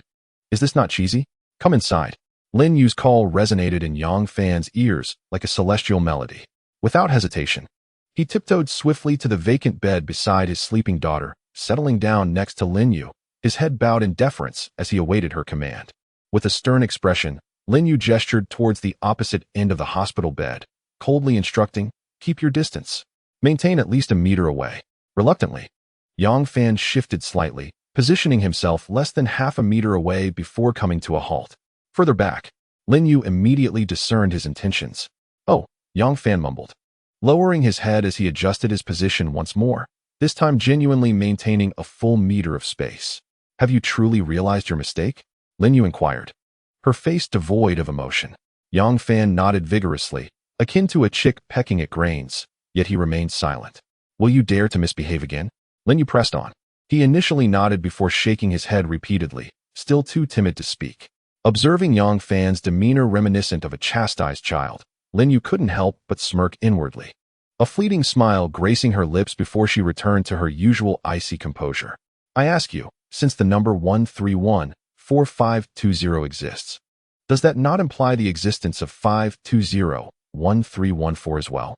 Lin Yue's unexpected query about an unrelated topic took Yang Fan by surprise. Regaining his composure, he promptly responded, currently, Fei Sun 198 has only activated segments 1 and 2. The 5 series is expected to be launched around May next year. Of course, the number 520-1314 exists. It is reserved for our daughter. Is she not too young for a phone? Lin Yue responded with evident astonishment. My daughter must always be at the forefront of the times, Yang Fan replied with a hint of pride. Her young age does not hinder her from using a phone. Once the new models tailored for girls are released next year, I shall acquire one for her. What can she possibly do with a phone at such a tender age? Is it merely a toy? It seems you are overly consumed by thoughts of extravagance. Lin Yue retorted, rolling her eyes at him. Hee, you do not understand. Yang Fan said, brimming with confidence. The purpose of the phone is to remind her to take her medication on time, avoid catching a cold, and refrain from interacting with strangers. Most importantly, I may often have to travel for work. Even while away, I can send her messages, ensuring she knows that her father is always thinking of her and missing her. Naturally, you, I believe our daughter will miss you just as much. With that, Yang Fan subtly inched closer to Lin Yue. Stop. Back off. 1 meter. Maintain a distance of 1 meter. Lin Yue decisively interrupted Yang Fan's unwelcome advance. Chapter 41. Increasingly confused by him, Yang, my dear brother, is my little niece asleep? Will my entrance disturb her? At some point, Zeng Guangxing appeared at the observation room's entrance, carrying a basket of fruits, nutritional supplements, and other gifts, smiling broadly and lowering his voice as he greeted Yang Fan. Not at all. Shenggu, come in. Yu, this is Boss Zeng, who has come specially to see Huan Huan. Let me introduce you. As Yang Fan spoke, he rose and took Lin Yue's hand, leading her towards Zeng Guangxing. Lin Yue gently tugged her hand free but did not resist any further. Yang, is this your sister-in-law? Zeng Guangxing remarked cheerfully, nodding at Lin Yue. Truly a match of talent and beauty, a perfect pairing. With a beaming smile, Yang Fan introduced Zeng Guangxing to Lin Yue. This is my daughter's mother, Lin Yue. Lin Yue, this is the renowned businessman of Jiangtan, Zeng Guangxing, and also my partner in business. Yang Fan, with a radiant smile, naturally accepted the gift from Zeng Guangxing and set it aside. Lin Yue, exuding grace, smiled warmly and extended her right hand, saying, Hello, Mr. Zeng. I am Lin Yue, working at the Municipal Procuratorate. I sincerely appreciate your taking the time out of your busy schedule to visit my daughter. Zeng Guangxing enthusiastically shook Lin Yue's hand, his grip firm yet brief. Miss Lin, it's a pleasure to meet you. I have often heard Yang mention you. Lin Yue glanced at Yang Fan with a hint of surprise before turning back to Zeng Guangxing. Smiling, Mr. Zeng, it is indeed an honor for Yang Fan and me that you have come to visit my daughter at such a late hour. I feel quite embarrassed by your generosity in bringing so many gifts. Miss Lin, you needn't be so formal, since little Fan's daughter is like my own niece. We are family now, and there is no need for such distance between us, Zeng Guangxing replied with warmth. Please, continue your conversation with Yang Fan. I must attend to the child and monitor her for. Zeng Guangxing nodded seriously. Indeed, with the child on and for, it requires close attention. After a brief exchange of pleasantries, Lin Yue bid farewell to Zeng Guangxing and returned to her daughter's bedside. Though Lin Yue appeared calm on the surface, she was inwardly astonished. Although this was her first encounter with Zeng Guangxing, she had heard numerous rumors about him. Just yesterday, her father, Lin Jingguang, had praised this wealthy businessman, stating he was astute and possessed a grand vision in business. How did Yang Fan come to know such a wealthy magnate? What puzzled her further was the subtle impression she had that Zeng Guangxing's demeanor seemed somewhat sycophantic towards Yang Fan. The more she observed Yang Fan, the less she seemed to understand him. Yang Fan placed his arm around Zeng Guangxing's shoulder, and the two exited the hospital room with laughter and camaraderie. Brother, you have a keen eye. Your sister-in-law is remarkable, understanding, and truly a beauty. Yet, I sensed a slight disagreement between you two just now. Oh, it is a long story. For the sake of our child's health, she has been somewhat cross with me. Yang Fan replied apologetically. Brother, I am sorry for troubling you to come here at such a late hour. Don't mention it. Between brothers, such formalities are unnecessary. I have found you a place at Fuxing Garden, a beautifully furnished 3-bedroom apartment. It is currently vacant under my name, and I have brought the keys for you. Feel free to change the locks and stay as long as you wish, Zeng Guangxing said earnestly, handing Yang Fan a set of keys. Yang Fan received the keys without further pleasantries, giving Zeng Guangxing a hearty pat on the arm. Indeed, my dear brother. You previously mentioned the need to obtain a border pass and visa. Lu, the head of the Border Management Division at the Dapeng Sub-Bureau, called me this evening to inform me that it has been processed and that I should collect it tomorrow morning. Pray tell, do you have any grand ideas for profiting in Hong Kong? Yang Fan paused momentarily, then responded with a serious demeanor. In recent days, I have been meticulously following political news. Upon thorough contemplation and analysis, I believe that the stock market in Hong Kong is poised for a significant upward surge. The stock market? Zeng Guangxing exclaimed, his eyes widening in disbelief as he queried in Cantonese. Are you serious? You intend to trade stocks in Hong Kong? Yang Fan replied with a calm smile. Investing carries its risks, and the stock market bears even greater uncertainties, which is why I hadn't mentioned it to you before. Brother Sheng, I merely wish to observe and verify the accuracy of my predictions regarding the Hong Kong stock market.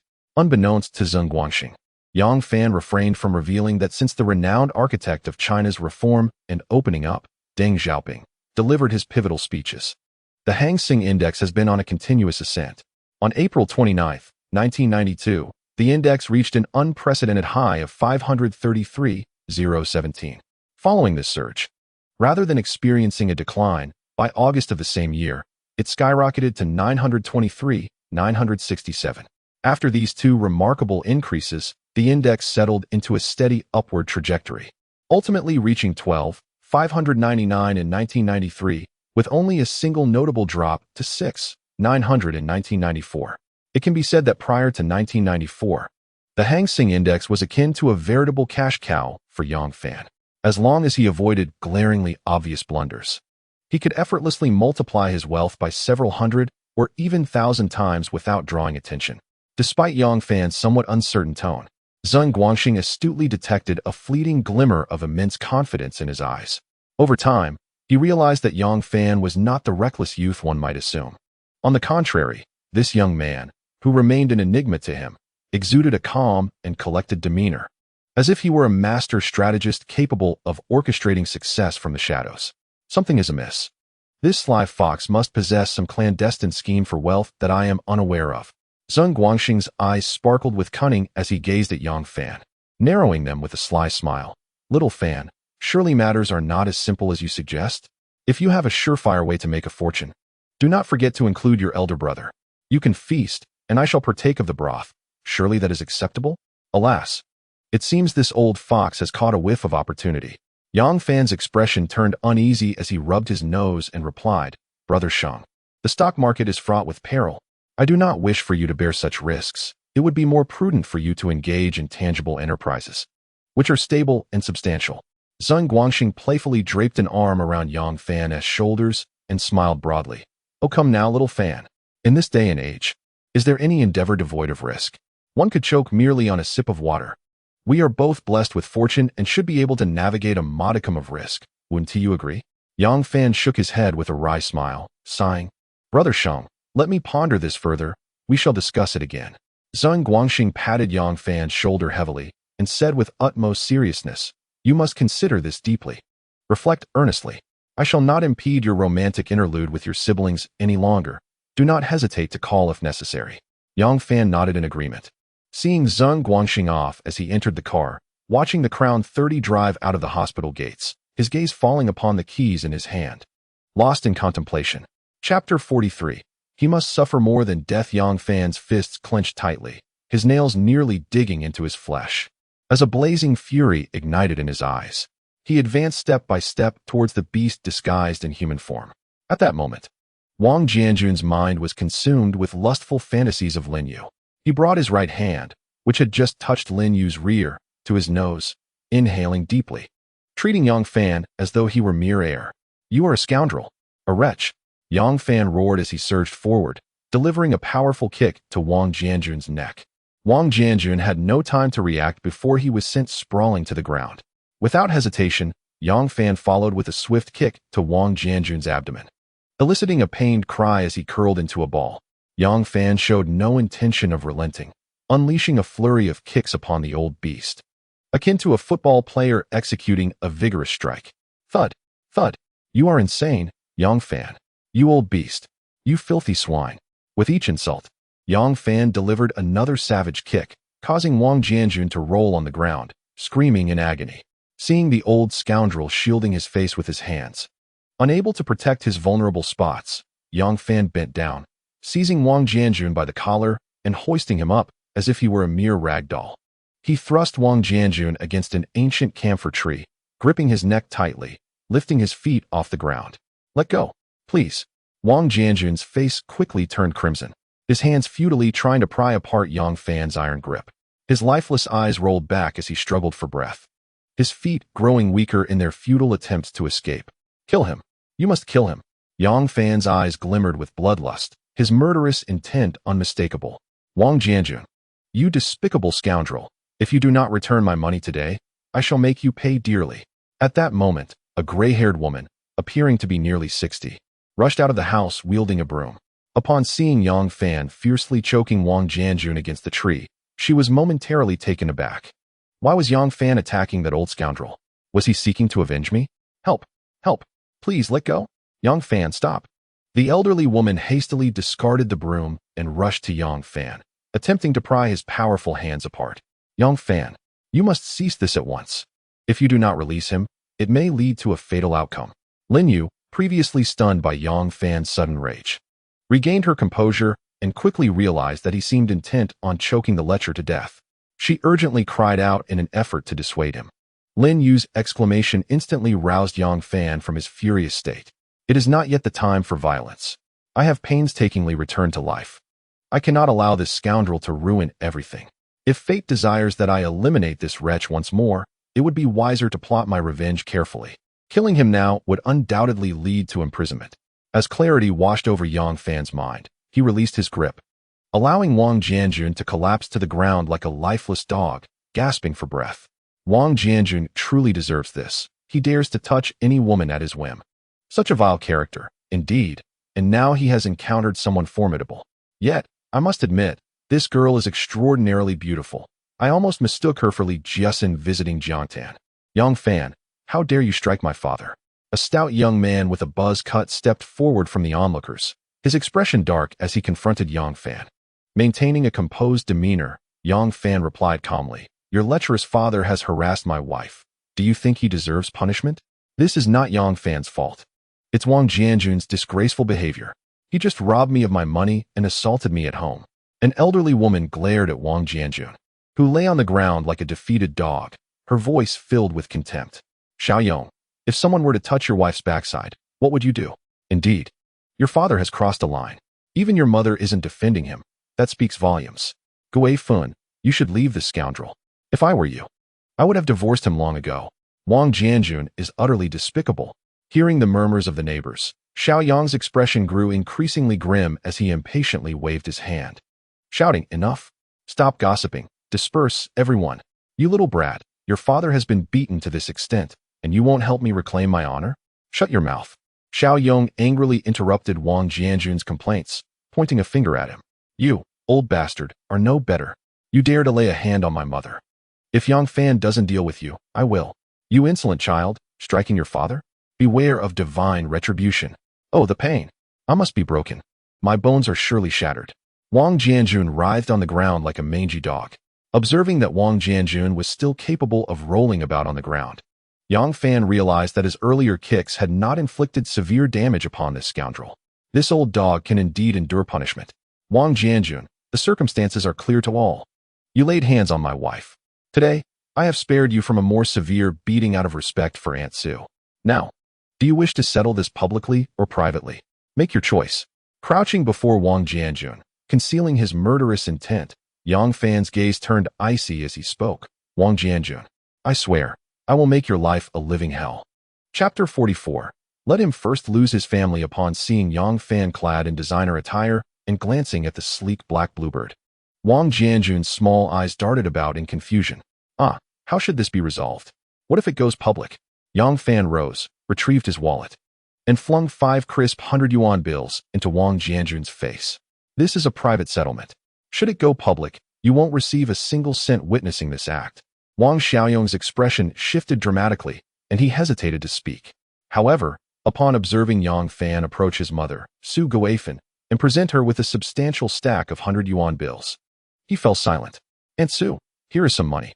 Besides the 3 months' rent I owe your family, consider the rest a token of my appreciation. Over the years, Huan has greatly benefited from your care. Thank you. Xiaoyong, this is several thousand yuan.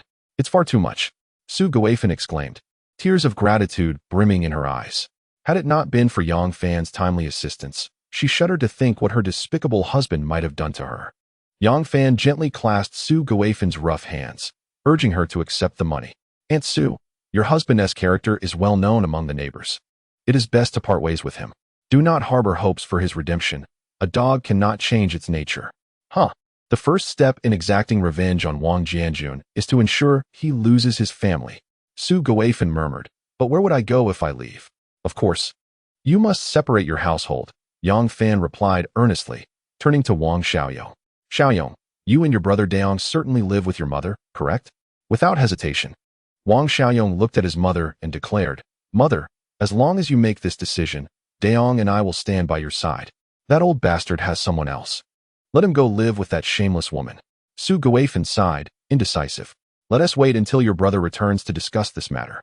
In the midst of their conversation, Wang Jianjun had already risen from the ground, clutching the 500 yuan Yang Fan had tossed him, and disappeared from sight.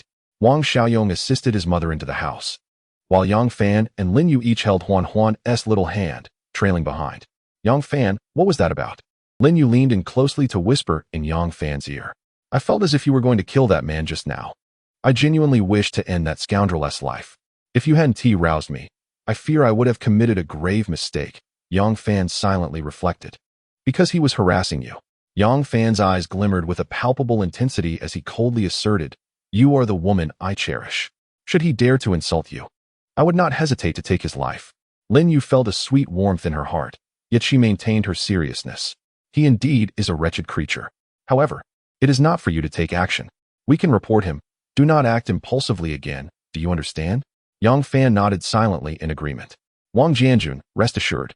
I, Yang Fan, shall accompany you through this life slowly, until you crumble and regret ever existing. At the entrance of Wang's residence, Wang Xiaoyong gazed at Yang Fan, adorned in a stylish gold lion outfit, with wide eyes filled with admiration.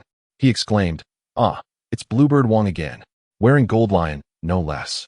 Yang Fan, my dear fellow. It seems you've exchanged your old shotgun for a cannon, striking it rich while you were away. Yang Fan nonchalantly retrieved a box of Zhonghua cigarettes from his bag, offering one to Wang Xiaoyong with a serene smile. I haven't struck it rich.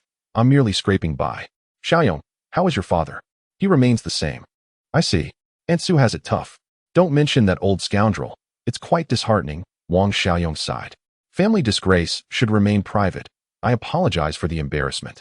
Yang Fan, maintaining his composure, remarked, I must say, the neighbors' opinions hold some truth. It is better to endure a brief pain than a prolonged suffering. You and Daong should persuade your mother to divorce your unreliable father sooner rather than later. If Aunt Sue continues to endure this torment, she will inevitably suffer a mental breakdown. Do you think we haven't considered it? It's just that my mother can't bring herself to make that decision. Wang Xiaoyong replied with a bitter smile and a shake of his head. Yang Fan let out a deep sigh. Aunt Sue is too kind-hearted. If she struggles to make up her mind, I shall assist her in doing so.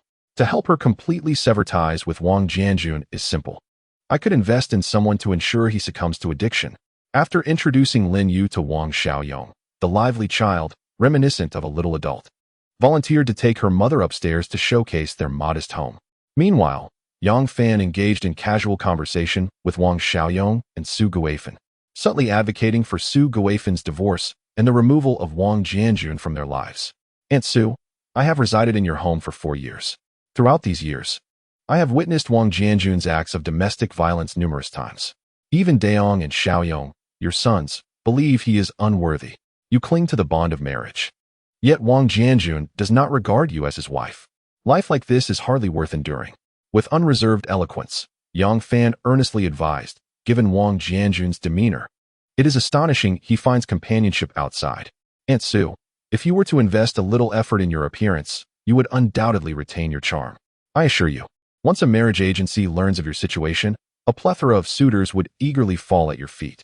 Xiaoyong, I trust you, and Daong wouldn't mind your mother embarking on a late-life romance. Wang Xiaoyong nodded fervently in agreement. Indeed, my mother was quite beautiful in her youth. Without that old scoundrel's constant torment, perhaps she could live a happier life in the future. Such nonsense.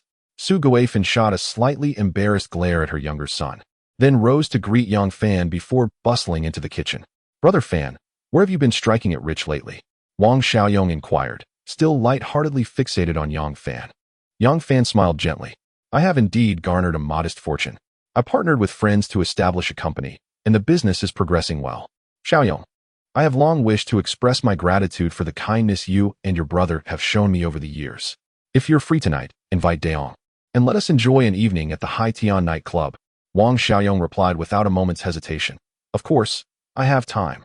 Fan Gu, I knew you must be a capable person after attending university. You will certainly achieve greatness one day. My eyes have not deceived me. The Haitian Night Club, located by the Jiangtan, is renowned as a high-end entertainment venue, frequently graced by the performances of celebrities. In just over 10 days apart, Yang Fan's transformation was remarkably profound.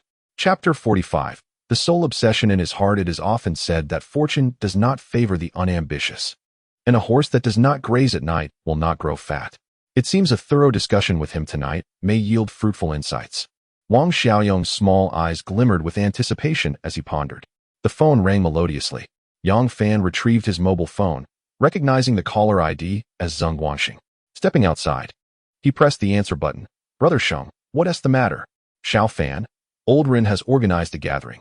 He asked me to call you for a get-together at noon. Where are you? I'm still at my previous place collecting some things. I must also settle Lin Yue and her daughter at Fuxing Garden afterwards. Once you finish moving and settling them, just bring them along. We'll meet at noon, 12 o'clock, at the Jiangnan Chunxiang Rue Hall. You must come. With that, Zheng Guangxing hung up. At that moment, Wang Xiaoyong emerged from the house, his eyes filled with envy as he gazed at the mobile phone in Yang Fan's hand. Fan Gu, is that the big brother phone? May I take a look? Of course, Yang Fan replied with a smile, extending the phone toward Wang Xiaoyong. Wang Xiaoyong received it with both hands, examining it closely as if it were a precious treasure. The big brother phone. In the movies set in Hong Kong, the gang leaders carry these everywhere. When they sit down to chat over tea, they place it on the table. That signifies their status. Fan Gu is truly impressive now, even equipped with a big brother phone. When will I also possess a big brother phone to flaunt my authority? Fan Gu, would you mind sharing your big brother phone number with me? 900-9988. If you need anything, just give me a call. Normally, I keep it on 24 hours a day. Wang Xiaoyong gave Yang Fan a thumbs up, exclaiming, 900-9988. That's clearly a boss number, easy to remember, and quite magnificent. Those who possess a big brother phone are already impressive, but having such a prestigious number that money can't buy makes one even more formidable in society. It seems Fan Ji's wealth is not just a trivial matter. Indeed, a mere 3 days apart, and one must see him in a new light. I should warn that old bastard back home to refrain from causing trouble for Yang Fan. Otherwise, he wouldn't even know how he met his demise. A boss like Yang Fan, if he wishes to ruin someone, can easily find someone willing to act on his behalf for the right price. In this day and age, wealth and power make one untouchable. No one dares to provoke that. Wang Xiaoyong's home, 3rd floor. Lin Yue gazed at the faded garments neatly arranged within the half-worn wardrobe, reflecting upon the fact that her daughter had always donned second-hand clothes discarded by others. A wave of sorrow washed over her.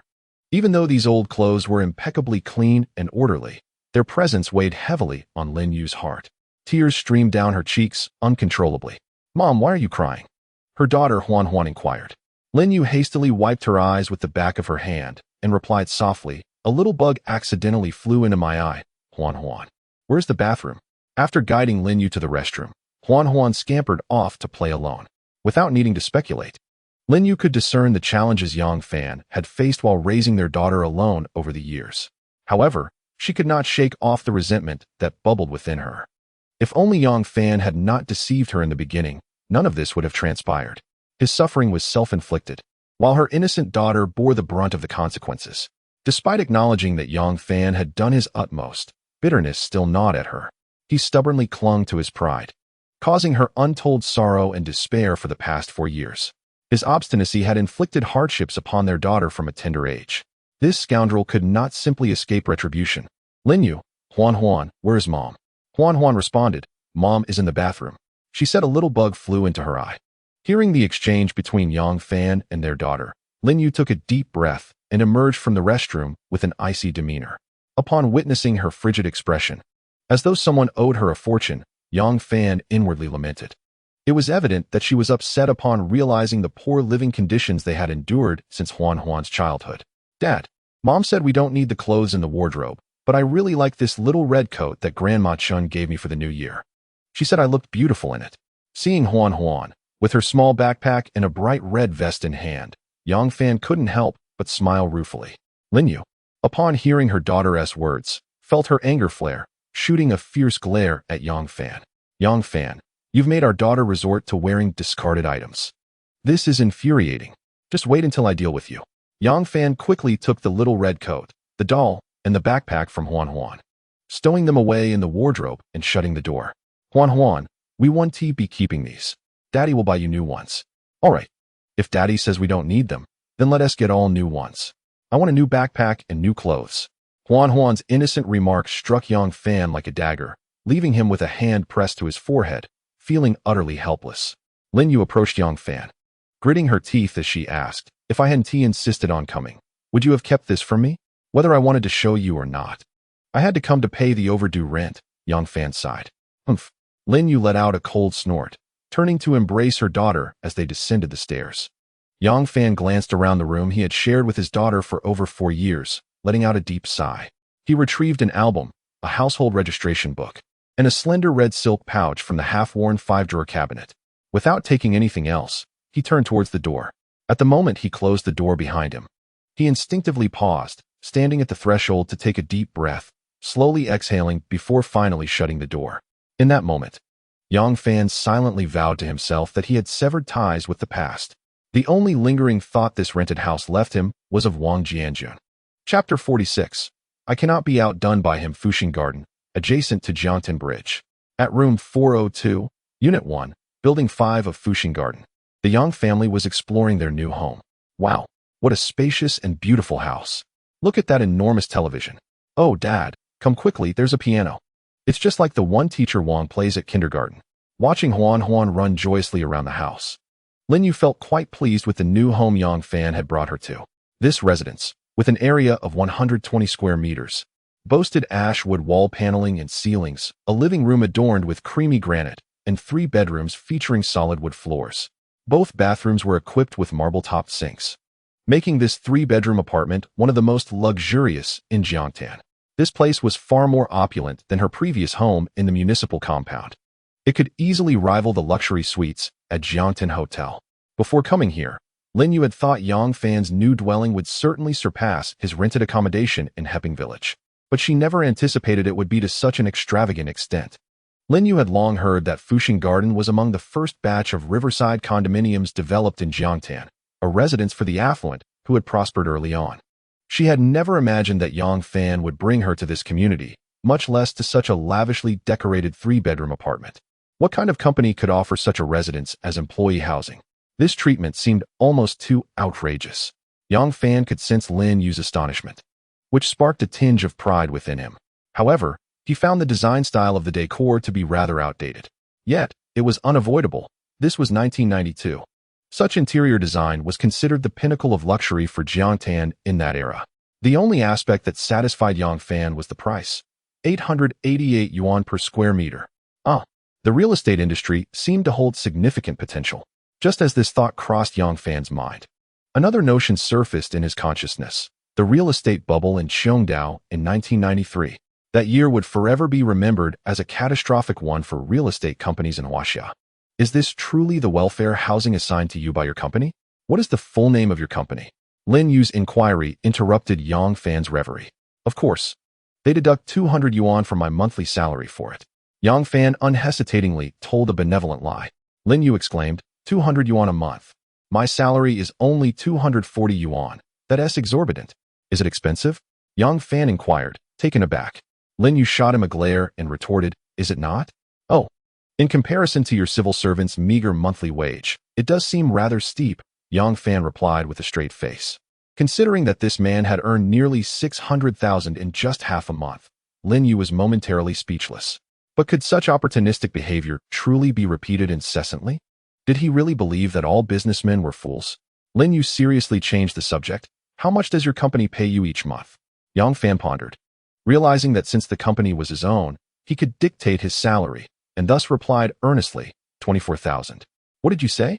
24,000. Lin Yue exclaimed in shock. Is the boss of your company out of his mind? What kind of company are you running? Jiangnan Nokia Information Technology Company, Limited. Yang Fan added, noting that this company was newly established and not widely known. He continued, Jiangtan Feishuan and Pengqing Xinping Electronics are both subsidiaries, each holding 24.5 of the shares. The company currently possesses fixed assets of 12 million and a market valuation exceeding 20 million. Lin Yue's face displayed astonishment, and with curiosity, she asked, what position do you hold there? Yang Fan smugly replied, what do you think? Lin Yue was visibly incredulous. What's with that expression? What is so astonishing about it? Yang Fan rolled his eyes and looked at her sideways, saying, what do you think? Do you believe I'm unqualified? Lin Yue, feeling a profound sense of imbalance, blurted out, what do you think? She was utterly exasperated. This man could certainly provoke ire. At that moment, Lin Yue felt a deep sense of unfairness. After studying abroad for 4 years, she had devoted all her time and energy to her studies, attempting to forget her inner pain through learning. In those 4 years, she had leveraged her exceptional intellect and talent, combined with diligent effort, to not only obtain a Master's degree in law from Yale, but also a degree from Harvard Business School.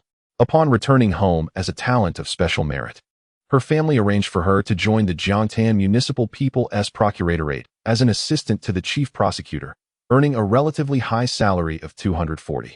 Yet, how could Yang Fan, a young man without even a bachelor's degree, hold a position in a joint stock enterprise with fixed assets exceeding 10 million, and to receive such an outrageous monthly salary of 24,000?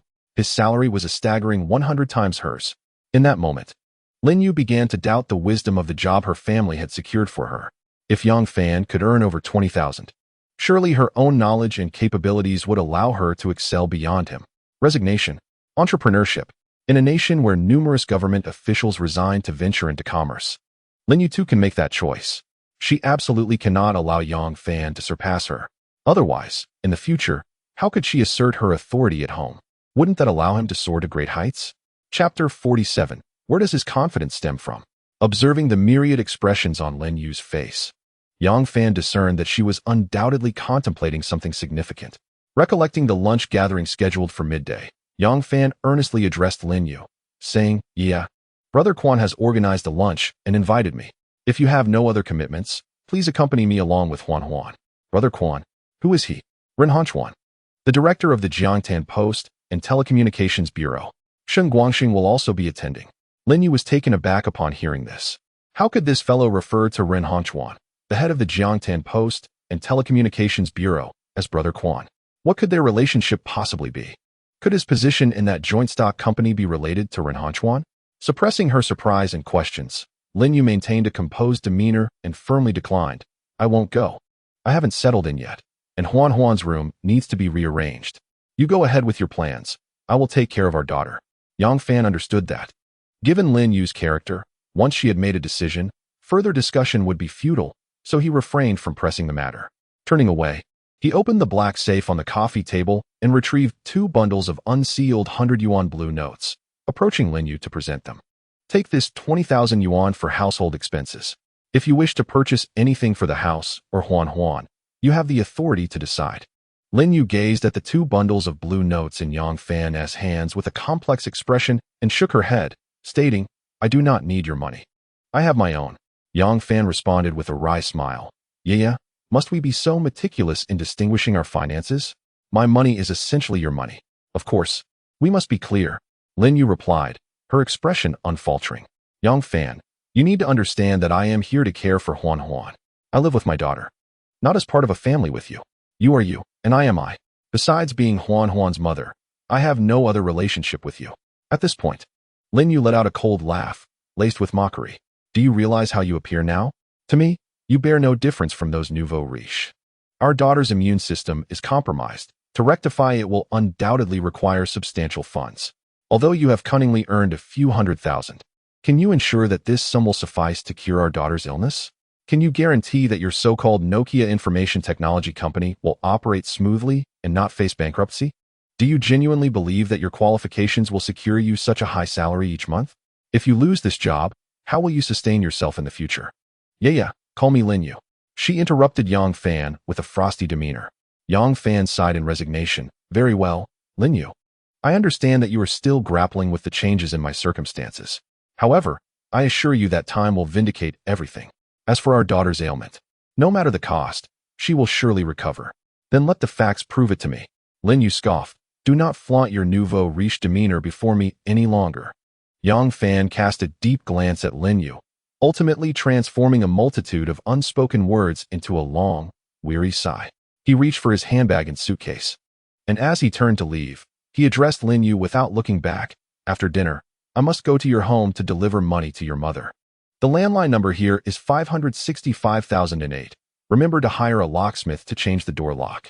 I may return late tonight, so please ensure the new keys are placed beneath the mat at the entrance. With that, Yang Fan gently closed the door behind him, departing without a backward glance. Gazing at the firmly shut iron door, Lin Yue's delicate face darkened with rage. How dare you, Yang Fan, show me such disdain? You better not come back. She was bewildered by his audacity. Yet, how could she overlook the fact that he had earned a fortune within such a brief span, wealth that would take her 2 centuries to amass? After more than 4 years apart, it was the first time she received a call from him. On that day, he had struggled to gather over 1,000 yuan to pay for his daughter's hospital fees by selling his blood. How then had he managed to accumulate 600,000 yuan in less than half a month? Was this newfound financial prowess the source of his courage to reveal the truth of the past to her? She sensed an undeniable transformation in him. The man before her was distinctly different from the one she had left in despair. He now exuded a powerful confidence that seemed to emanate from his very core. Curiosity stirred within her as she pondered the experiences that had led to such a remarkable change in him. At 11:50 a.m., Yang Fan arrived at the Jiangnan Spring restaurant, parking his sleek black car at the curb. With his handbag in hand, he entered the hotel lobby and announced the name of the private dining room to the hostess. Immediately, a server guided him to an elegant private room on the 3rd floor, approximately 30 square meters in size, adorned with exquisite decor and equipped with a dedicated karaoke system. At the large round table meant for 12, only 4 middle-aged men were present. Ren Hongchuan occupied the most esteemed seat, accompanied by Zheng Guangxing and Guo Changrong, while another middle-aged man, wearing black-framed glasses and a dark blue Zhongshan suit, was a stranger to Yang Fan. Upon entering, Yang Fan greeted Ren Hongchuan with joviality. Brother Quan, we agreed on noon. I'm only 5 minutes early, so I'm not late. Ren Hongchuan rose with a warm smile. Xiao Fan, come. Let me introduce you. This is Director Sun from the Municipal Investment Promotion Bureau. Old Sun, this is the talented young man I told you about, my little brother, Yang Fan. A flicker of surprise crossed Director Sun's eyes, evidently taken aback by Yang Fan's casual address of Ren Hongchuan as Brother Quan. Nevertheless, he maintained a friendly demeanor, rising to acknowledge Yang Fan with a nod. As Yang Fan extended his right hand, Director Sun reciprocated with a handshake. Director Sun, a pleasure to meet you. I am Yang Fan, he stated, his expression composed and his tone balanced. Sun Jiangwo. Director Sun introduced himself with warmth and a smile, stating, Mr. Yang.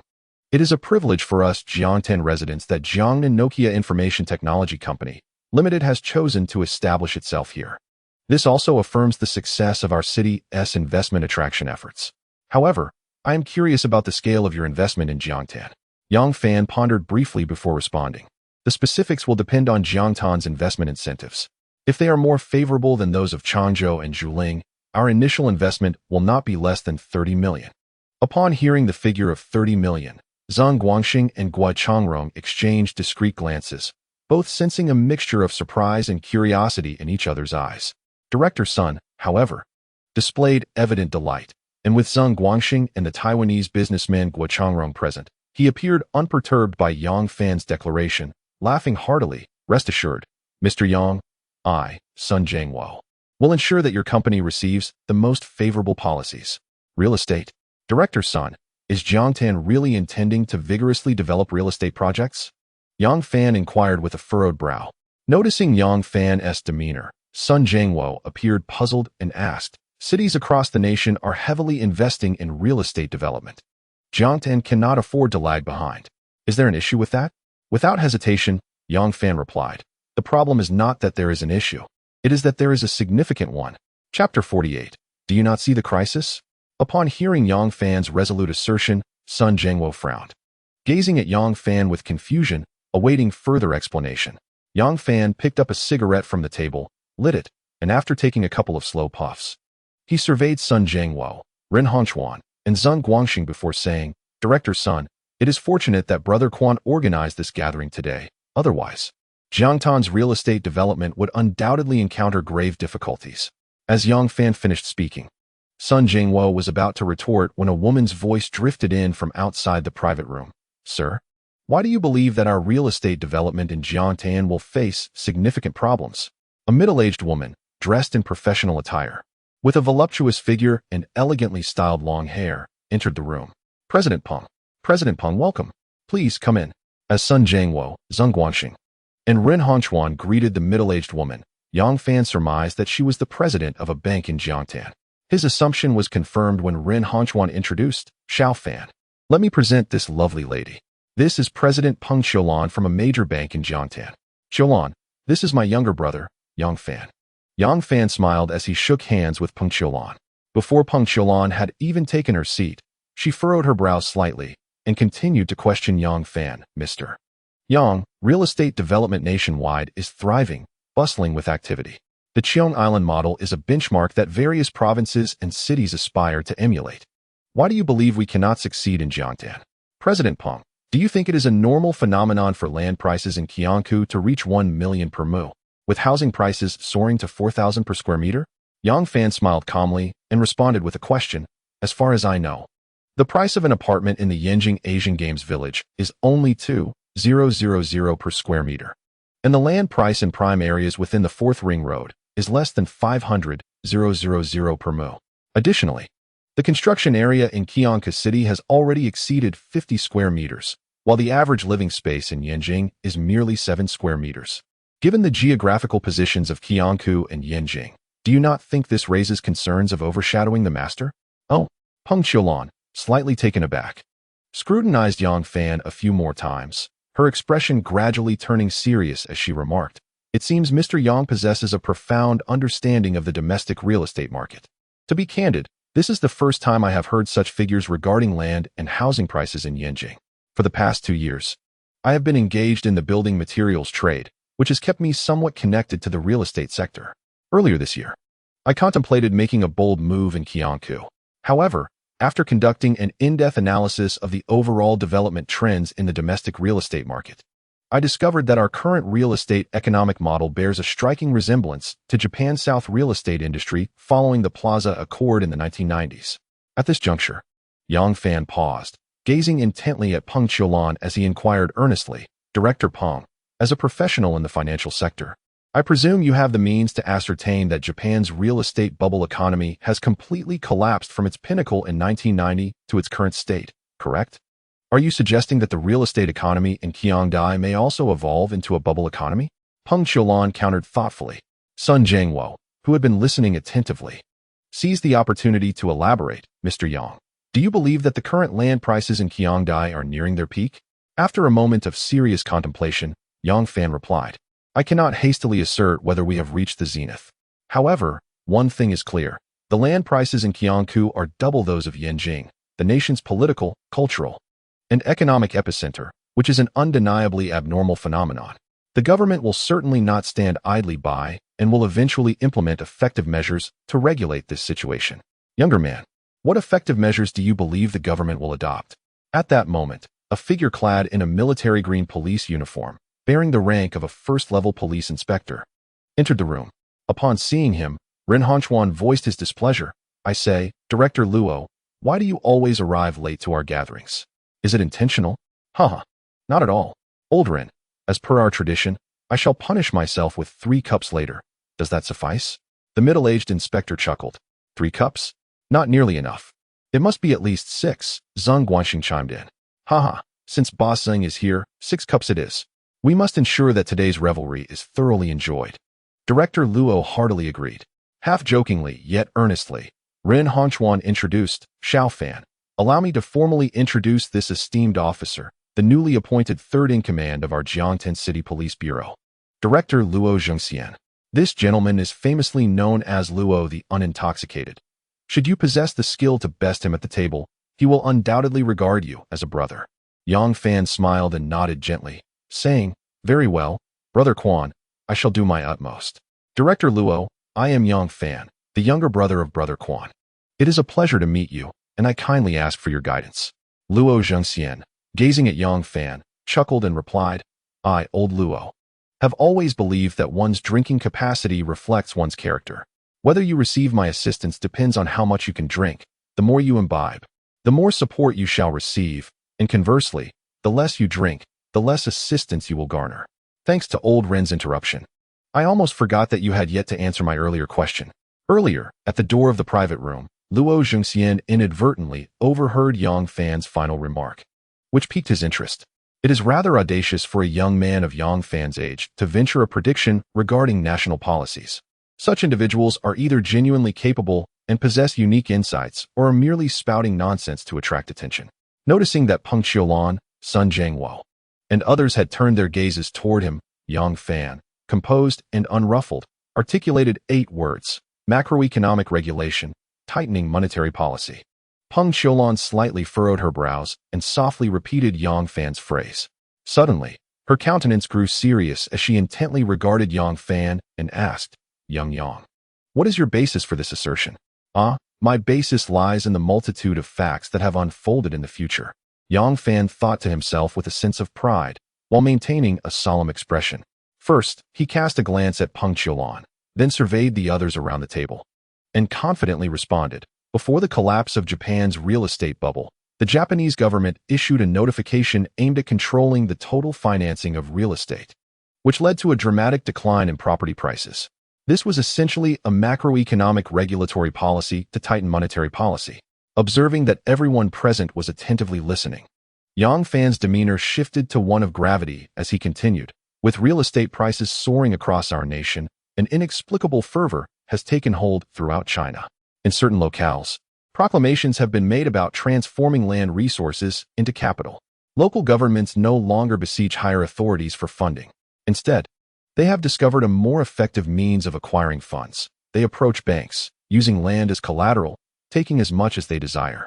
The bank officials in each city are appointed by them, and naturally, they comply.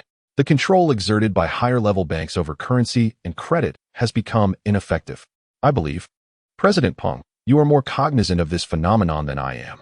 Peng Qiulan nodded gravely, responding earnestly, Indeed, Yang. Until today, I had not given much thought to this matter, but your remarks have illuminated the fact that this phenomenon is indeed peculiar and perilous. Yang Fan wholeheartedly agreed with Peng Qiulan's perspective and continued, An increasing amount of evidence suggests that money is flowing out of banks at an alarming rate. Local government investments surpass those of the central government. In the commodity market, inflation is stealthily encroaching. The cost of living index in major cities has surged by 70, and raw material prices have risen by 40, with these increases continuing to escalate. Since 1988, there has been a resurgence of impulse among our people to hoard goods. The tendency to stockpile US dollars, gold, and high-quality durable consumer goods has become increasingly prevalent. There is definitive information indicating that the World Bank has issued a warning to the Chinese government, stating that if this phenomenon is not promptly curtailed, it could potentially escalate into a financial storm as the economic growth rate slows. Stability is paramount and serves as the fundamental national policy at present. The higher echelons of government will not idly stand by while such a dreadful financial tempest unfolds, as it would obliterate the achievements of reform and opening up, causing a severe regression of the Chinese economy. Furthermore, the higher authorities will not permit the continued expansion of local government powers. If this situation is not effectively contained, there is a grave risk that, under the influence of hostile foreign forces, provinces may peacefully evolve into economic independence, leading China down the same path as the Soviet Union. Xiao Fan, do you think you might be exaggerating? Zheng Guangxing visibly appeared unsettled by Yang Fan's final remark.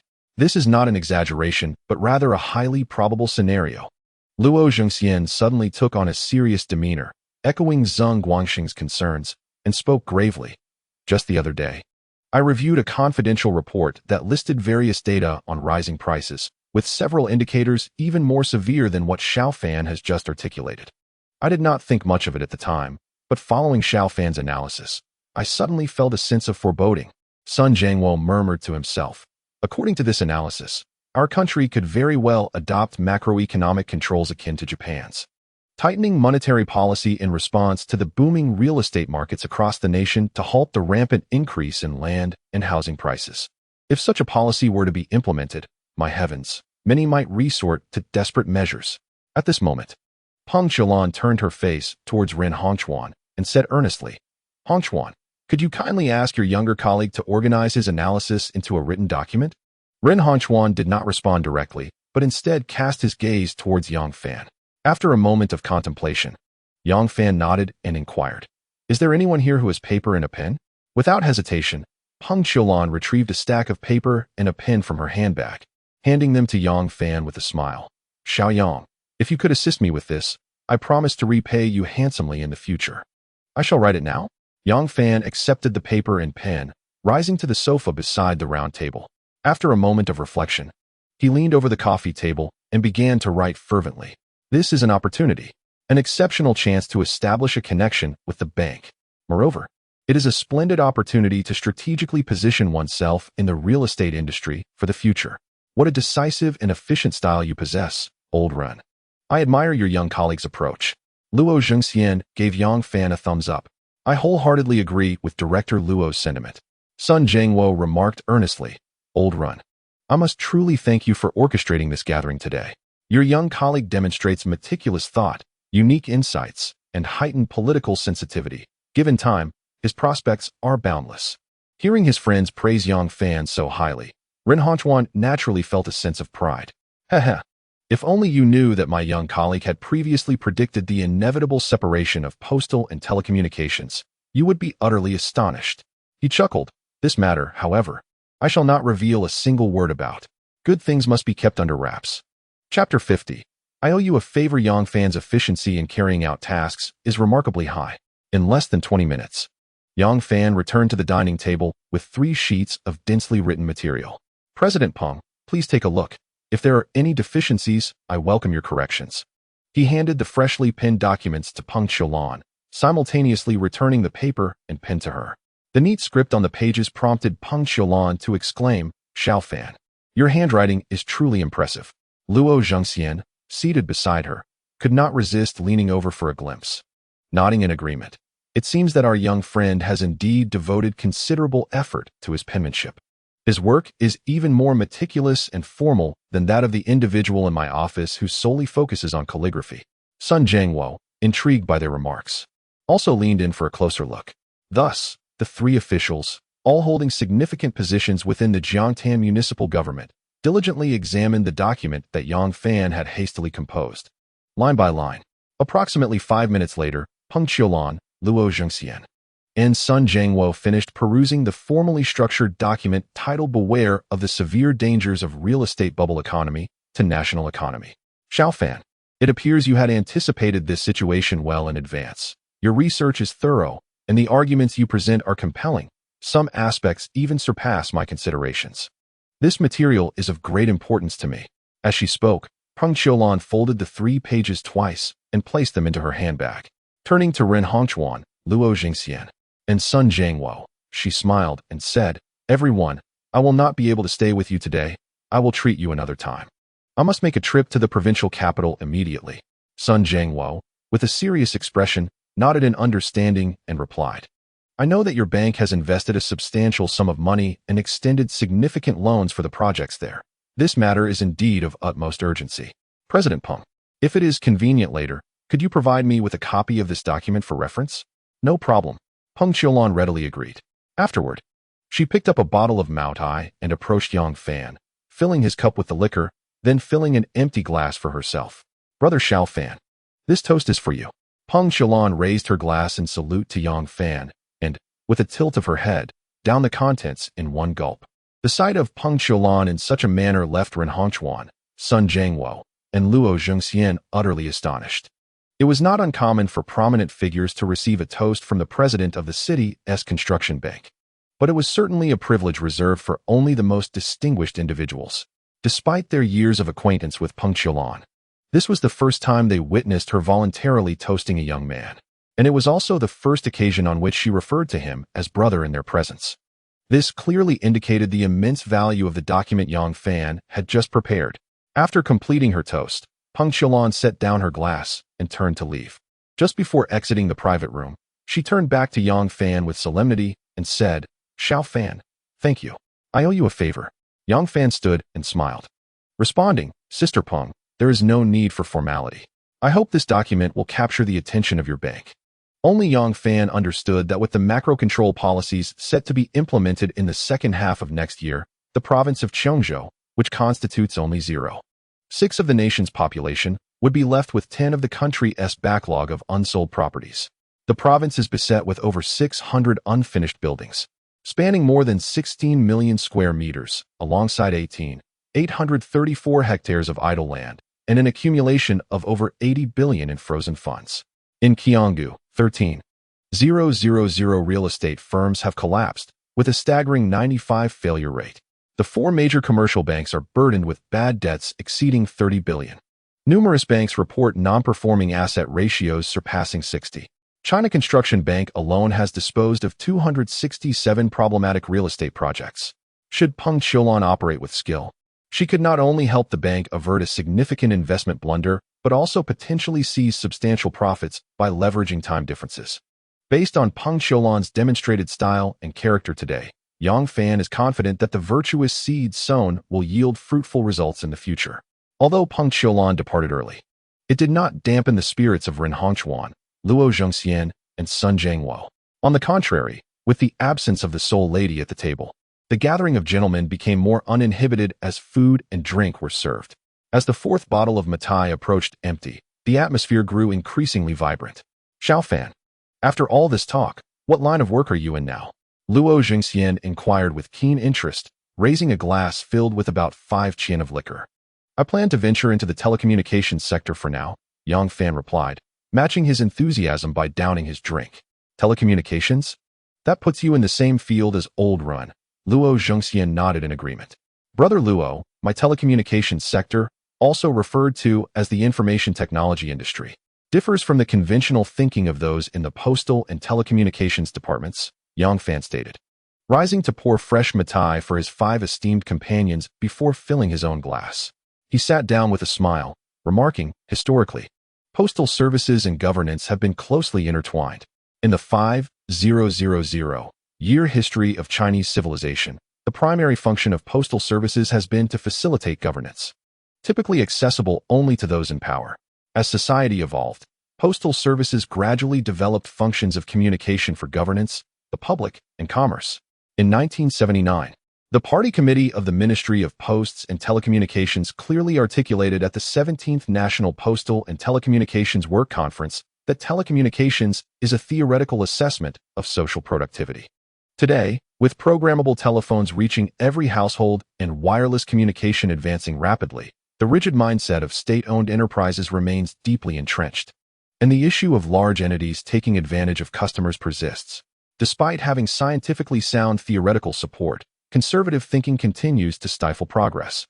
My aim is to stoke the flames of the theory that telecommunications are vital to social productivity, igniting a wildfire of information highways across the Chinese landscape.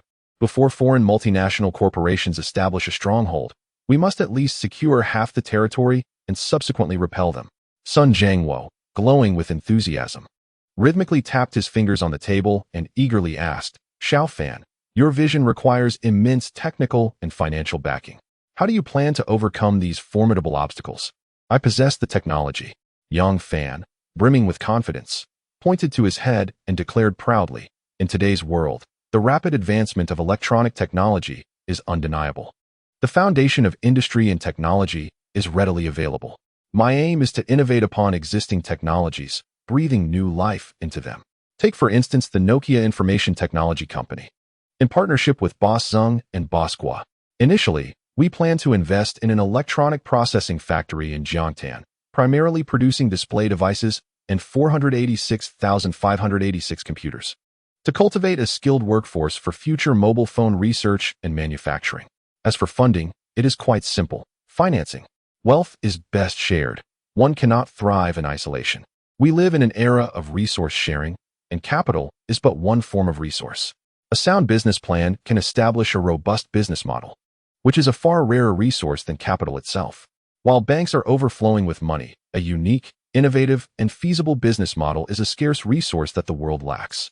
And I possess such a rare resource. With that, Yang Fan raised his hand once more to indicate his head. The myriad memories within his mind are readily available. Yet transforming this memory into tangible resources requires not only time, but also connections.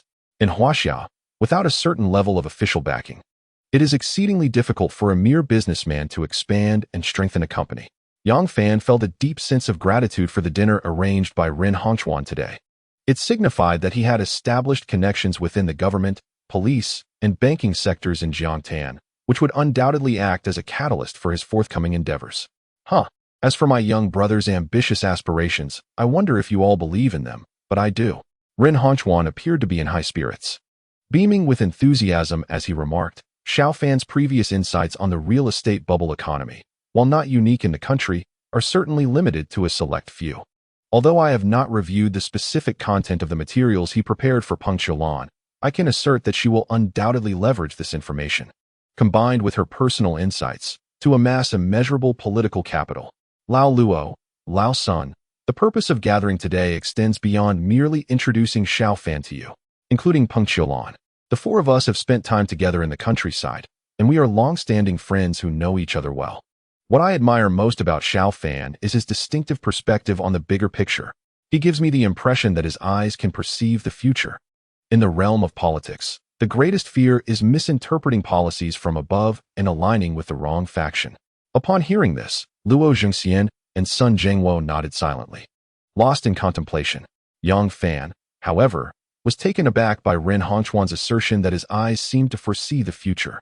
Goodness, old Ren, must your discerning gaze be so piercing? It startled me.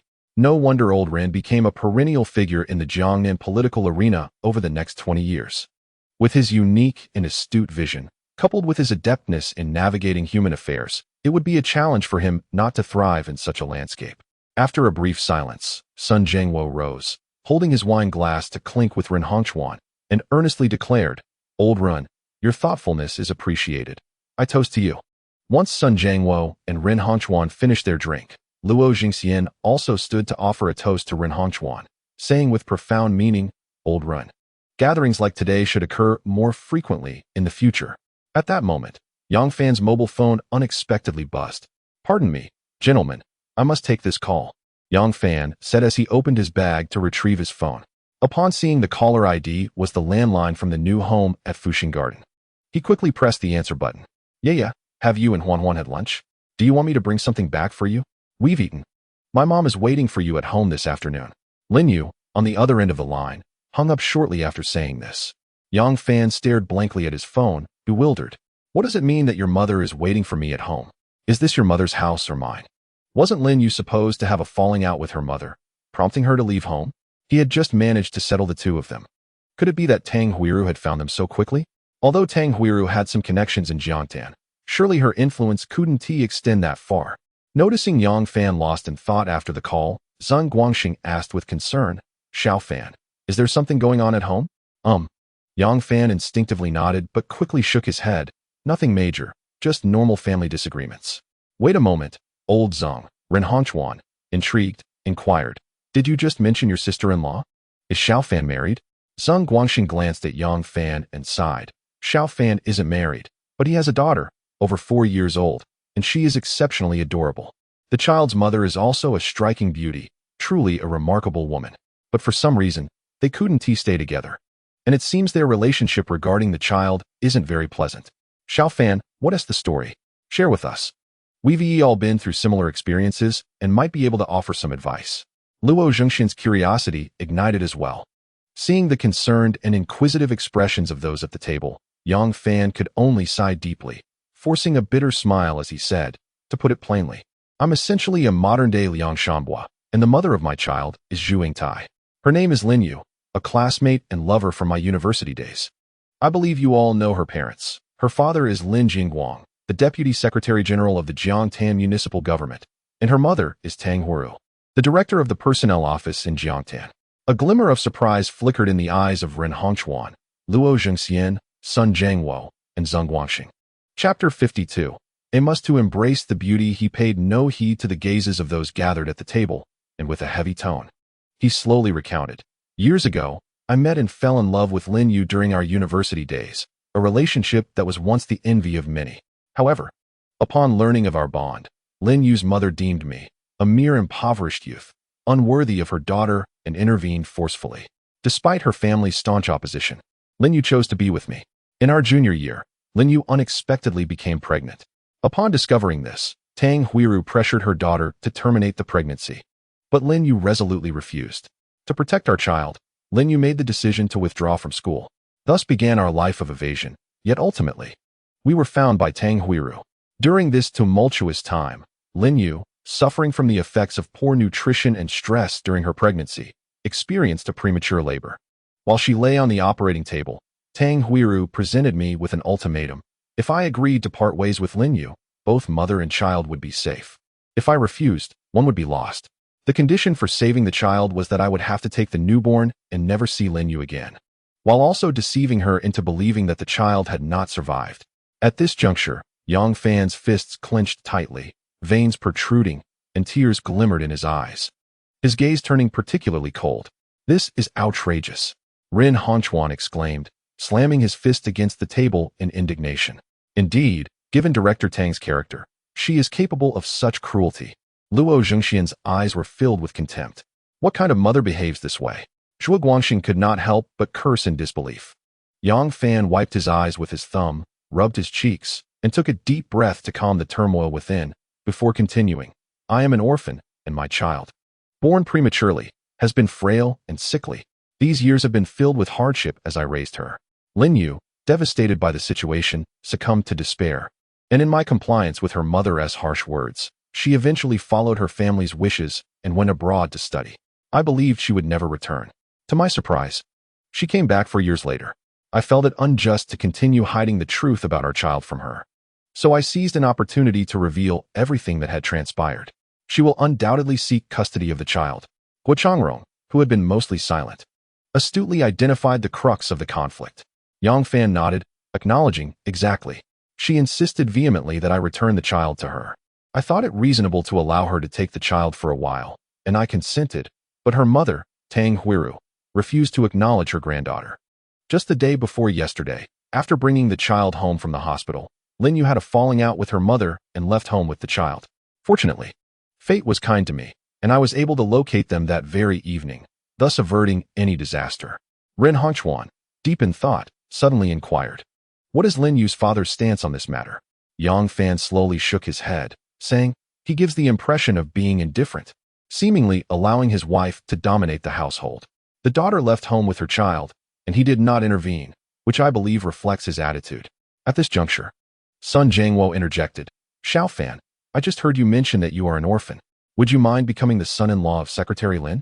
Yang Fan understood the implication of Sun Jiangwo's words and sighed. "Brother Sun, as long as it benefits Lin Yue and her mother, I am willing to do anything. Whether I become a son-in-law or not is of little consequence, but the main issue lies with Secretary Lin's formidable mother." Sun Jiangwo chuckled dismissively. "If you wish to win over your future mother-in-law, it is not as difficult as it seems. Just throw money at her, bombard her with it. And as long as you can dazzle her, I assure you, she will grow increasingly fond of you." Luo Zhengxian, beside them, laughed heartily. Though Lao Sun's suggestion might be a bit crude, it is indeed a viable approach. There exists no mother-in-law who does not appreciate money. Ren Honchuan, with a serious expression, gazed at Yang Fan and said, "Xiao Fan, I can see that you harbor deep and intense resentment towards Tang Huiru. If you do not wish to reconcile with Lin Yue, then you need not concern yourself with Tang Huiru, and you may even devise various ways to take revenge on her. However, if you aspire to become a family with Lin Yue, Tang Huiru will be the formidable obstacle you must overcome. You must find a way to navigate each challenge one by one." Sheng Guangxing nodded in agreement. "Lauren speaks wisely. Xiao Fan, for the sake of your sister-in-law, you must release the hatred within your heart, and it must be a genuine release. Otherwise, you will never reconcile the conflict between you and Tang Huiru, and it will ultimately be your sister-in-law who suffers." Yang Fan exhaled deeply and nodded solemnly. "Rest assured. My two elder brothers, I know what to do. A man without a career cannot build a family. There are no parents without faults in this world. In this lifetime, Lin Yue, I am determined to marry you." "Ha ha. Then let us toast to your early success in winning over the beauty. I propose we all raise our glasses and cheer for Xiao Fan." Sun Jiangwo declared as he lifted his glass and stood up. "Cheers." Soon, the private room returned to its previous lively atmosphere. By the time everyone had eaten and drunk to their fill, and the gathering came to an end, it was nearly 2 o'clock in the afternoon. Chapter 53. Tang Huiru was truly taken aback. In the family compound of the municipal government, room 302, Unit 2, Building 3. At that moment, seated on a single genuine leather sofa was a young and handsome man in a crisp light gray Armani suit, Chen Jingwei. "Jingwei, do you think that poor kid Yang Fan could really bring 500,000 in cash to meet me?" Tang Huiru sat nervously on the couch, her expression betraying her anxiety. "I believe the likelihood of that is rather slim." Chen Jingwei shook his head and replied with a calm smile. "Aunt Tang, given my financial circumstances, gathering 500,000 in cash within a day is quite challenging, unless Yang Fan's family owns a bank." Tang Huiru, in a state of confusion, murmured, but Yaya made it very clear over the phone. "She said Yang Fan would come to see me today, and that I must keep my word and not back out." "Did Yaya mention that Yang Fan would bring 500,000 in cash to meet you?" Chen Jingwei inquired, maintaining an impassive demeanor. Tang Huiru shook her head and said, "She did not mention that. She only said that Yang Fan would come to find me today and urged me to give him a chance, as well as an opportunity for both her and her daughter." "Did Yaya take the child to Yang Fan's house last night?" A fleeting shadow of concern crossed Chen Jingwei's eyes. Tang Huiru nodded, stating, "She mentioned that Yang Fan's workplace provided him with a welfare apartment in Fuxing Garden, where she will temporarily reside." "Fuxing Garden? This is absolutely impossible," Chen Jingwei asserted without hesitation.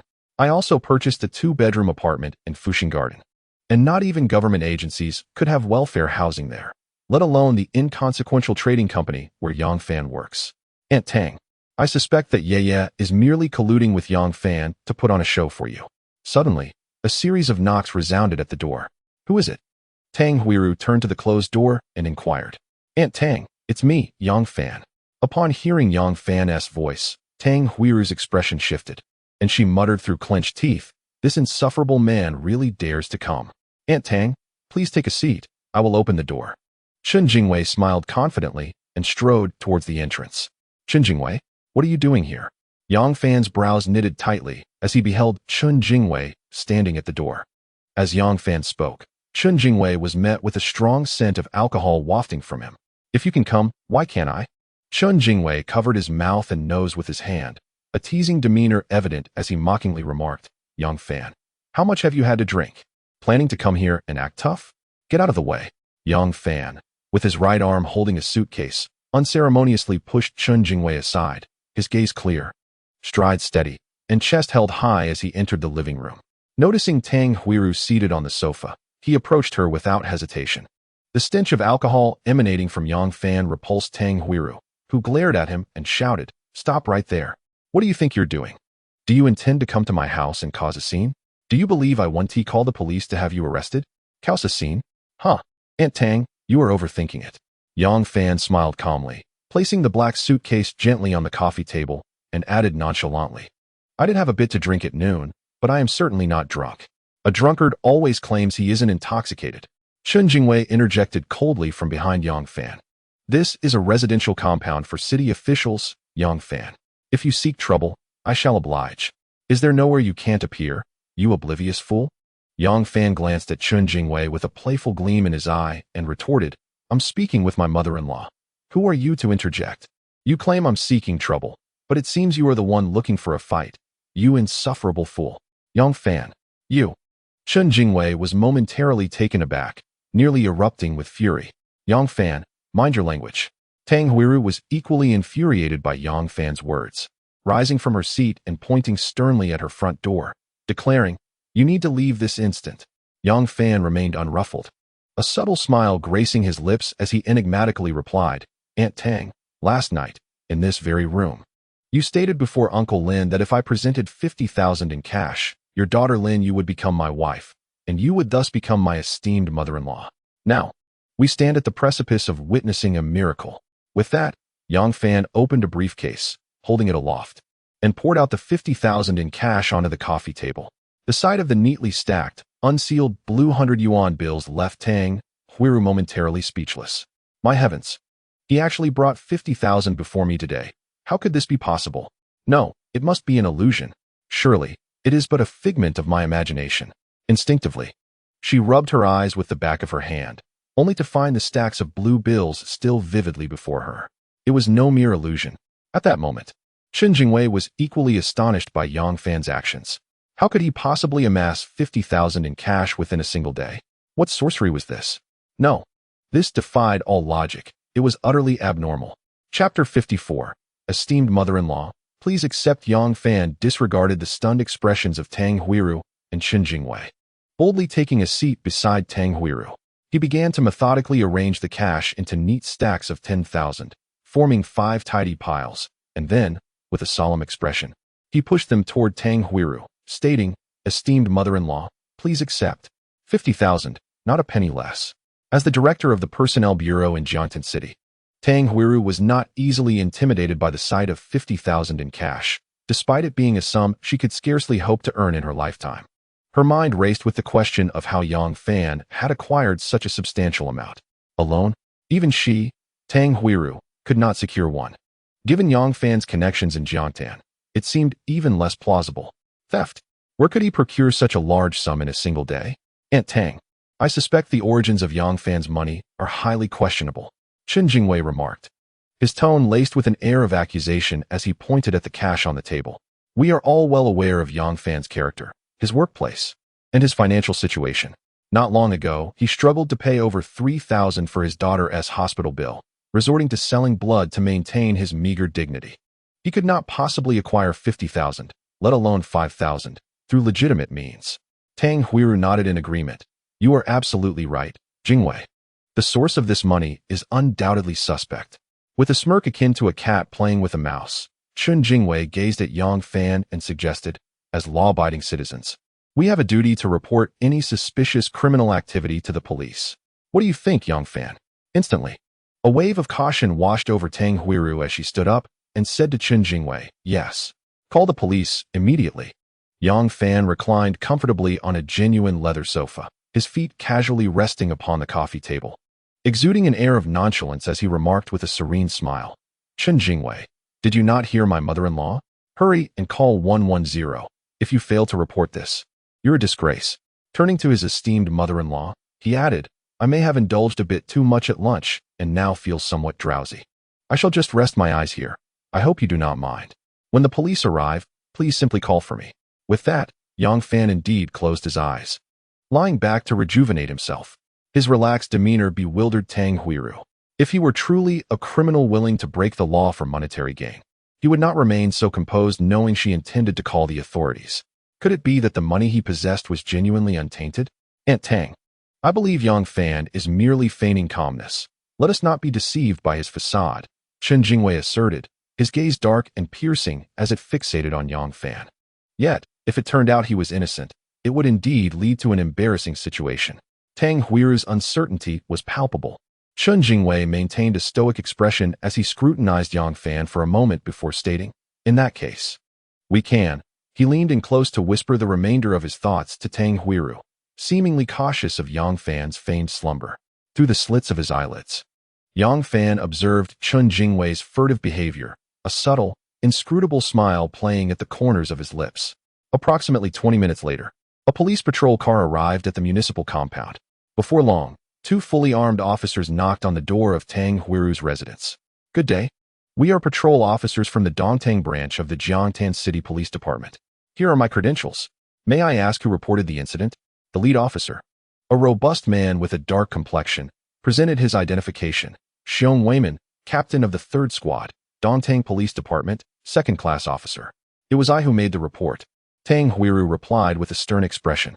"I am Tang Huiru, director of the Office of the Municipal Personnel Bureau, and my husband is Lin Jingguang, Deputy Secretary General of Jiangtan City Government. I suspect this individual has come to my home with a large sum of money of dubious origin, harboring ill intentions." With that, she pointed toward the stack of blue 100 yuan notes on the coffee table, then directed her finger toward Yang Fan, who lay on the sofa appearing to be asleep. Upon seeing the substantial sum of cash, Xiong Weiman's expression turned grave. He promptly instructed his partner to retrieve a camera from their vehicle to document the scene. Approaching Yang Fan, he gently tapped him on the shoulder and said in a deep voice, "Hey, wake up." Yang Fan opened his bleary eyes, surveying the officer before him with confusion, and asked, "Who are you? What is going on?" Pointing at the pile of blue 100 yuan notes, Xiong Weiman questioned sternly, "Did you bring this money?" Without hesitation, Yang Fan nodded in affirmation. "Indeed, it is I who brought it." Xiong Weiman then inquired, "What is your relationship with the owner of this residence?" Yang Fan replied casually, "Director Tang is my daughter's grandmother, and Secretary Lin is my daughter's grandfather." "Officer, what do you think our relationship is?" Xiong Weiming was momentarily taken aback upon hearing the words. "Officer Xiong, do not heed his nonsensical ramblings," Tang Huiru exclaimed in exasperation. "He is nothing but a rogue, a scoundrel, a miscreant. Please, take him away at once. I cannot bear to see this man for another moment." "Mother-in-law, we spoke of this last night, and my father-in-law was present. You cannot go back on your word," Yang Fan retorted, his dissatisfaction palpable. "What on earth is going on here?" Xiong Weiming inquired, frowning deeply.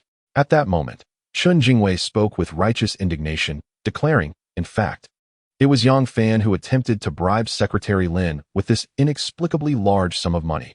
Yang Fan surged towards Chen Jingwei, seizing the lapels of his suit with both hands, and bellowed furiously, "Chen Jingwei, how dare you betray me? Do you believe I won't end you?" Chapter 55. Why is he so composed? "Let him go." Xiong Weiming intervened swiftly, halting Yang Fan's violent outburst. Chen Jingwei straightened his suit collar and proclaimed with vehement authority, "Officer Xiong, did you see that? He dares to threaten my personal safety in the presence of law enforcement. He clearly does not regard you as the police. A person like this must be thoroughly investigated." Yang Fan inhaled deeply, his gaze steady as he regarded Tang Huiru, and sighed, "Mother-in-law, do you truly stand idly by while Chen Jingwei slanders me so openly?" Tang Huiru, her anger boiling, gritted her teeth and retorted, "Silence. I am not your mother-in-law. You have no right to be my son-in-law." Xiong Weiming, his demeanor stern, fixed his gaze on Yang Fan and stated gravely, "Yang Fan, we suspect that your substantial assets have unclear origins, and you may be implicated in bribery. We hope you will accompany us for an investigation." Yang Fan replied with poise, "I am willing to go with you. However, officers, I wish to lodge a complaint against this Chen Jingwei for public slander and defamation. I trust you will uphold the law and justice." "Officer Xiong, how should we proceed?" Another officer whispered to Xiong Weiming, "Take them all away." Xiong Weiming contemplated briefly before gesturing. "Director Tang, we kindly ask you to accompany us for the investigation." Tang Huiru glanced at Chen Jingwei with a hint of panic. Chen Jingwei subtly shook his head, signaling her to remain calm. Just as the officer was about to place handcuffs on Yang Fan, Xiong Weiming interjected, "Xiao Yu, it's unnecessary. Refrain from doing so." Yang Fan cast a glance at Xiong Weiming and then turned to the officer named Xiao Yu with a cheerful grin, saying, "My friend, learn from Officer Xiong. Handcuffs are meant for criminals. They must not be used indiscriminately, for while they may be easily placed on, removing them can prove quite the challenge." Yang Fan's calm demeanor, along with the intricate relationship he shared with Secretary Lin's family, alerted Xiong Weiming to the notion that the case they were handling today was likely far more complex than it appeared on the surface. Upon exiting Tang Huiru's residence and descending the stairs, Yang Fan retrieved a cell phone from his bag and cheerfully inquired of Xiong Weiming, "Officer Xiong, may I make a phone call now?" Xiong Weiming nodded and remarked, "You are not yet considered a criminal suspect. That is acceptable." Upon seeing Yang Fan holding a large mobile phone, both Chen Jingwei and Tang Huiru couldn't help but feel a twinge of astonishment. How could this impoverished youth afford such an extravagant device? Could it be that the 50,000 in cash was indeed acquired through legitimate means? Nonetheless, the thought that as long as Tang Huiru cooperated and firmly asserted that Yang Fan had come to bribe her kept Chen Jingwei's mind steady as a rock. Yang Fan, with a playful glint in his eyes, gazed at Chen Jingwei and spoke into the phone, "Brother Luo, I am currently being escorted to the Zhongshan Road police station for questioning by Xiong Weiming, the captain of the patrol team from the Dongtang Sub-Bureau." "Haha. It seems you anticipated this turn of events. It appears that Tang Huiru is destined to make quite the spectacle this time. I shall call Director Li Zijian at the Zhongshan Road police station now." "Thank you, Brother Luo." After finishing the call, Yang Fan lightly tapped the large mobile phone against his thigh, humming a tune. "I am observing the mountain view from the tower, listening to the commotion outside the city. Flags fluttering and shadows dancing, only to realize it is the troops dispatched by Sima." Upon hearing Yang Fan's articulate rendition of the Peking Opera empty city stratagem, Tang Huiru inexplicably felt a wave of anxiety wash over her. Chen Jingwei's expression darkened as he pondered the identity of the brother Luo Yang Fan had mentioned. Even while en route to the police station, Yang Fan remained remarkably composed. Could it be that he truly had some form of backing? Xiong Weiming, holding the black safe containing 50,000 in cash, too contemplated the nature of Yang Fan's recent phone call. Given Yang Fan's current demeanor, this individual was either genuinely wronged or possessed an extraordinary psychological fortitude. Approximately 10 minutes later, the patrol car arrived at the Zhongshan Road police station compound. Deputy Director Ding Jiong, holding a teacup, stood at the window of the second-floor office, observing the vehicles and personnel moving about in the courtyard. While his mind wandered through the series of personnel changes from the municipal bureau to the sub-bureau, when he saw Tang Huiru disembark from the patrol car, he was momentarily taken aback. Once he confirmed he was not mistaken, he hastily set down his cup, exited the office, and encountered Xiong Weiming, who was escorting Yang Fan, Chen Jingwei, and Tang Huiru through the entrance. "Captain Xiong, what is the situation here?" Ding Jiong inquired, pulling Xiong Weiming aside for a discreet conversation. "Who reported the case?" "It was reported by Tang Huiru, the director of the Municipal Personnel Bureau." Xiong Weiming raised the black safe he was carrying with a wry smile. "Inside, there is 50,000 in cash. Director Tang claims that this individual, Yang Fan, intends to bribe her with this mysterious sum." However, before Xiong Weiming could finish, Ding Jiong's expression turned serious. "I will handle this case." Without waiting for Xiong Weiming's response, he strode toward Tang Huiru, his face adorned with a warm and welcoming smile. "Director Tang, greetings. I am Xiao Ding, the deputy director of this police station. My wife works at the District Personnel Bureau, and Captain Xiong has just briefed me on the details of your report. Rest assured, we will impose severe penalties on those societal miscreants who attempt to corrupt state officials with money." Hearing such words from the deputy director of the police station, whom Tang Huiru had never met before, brought her considerable relief. Indeed, with a serious expression, Tang Huiru nodded and stated, "The nature of this matter is exceedingly grave.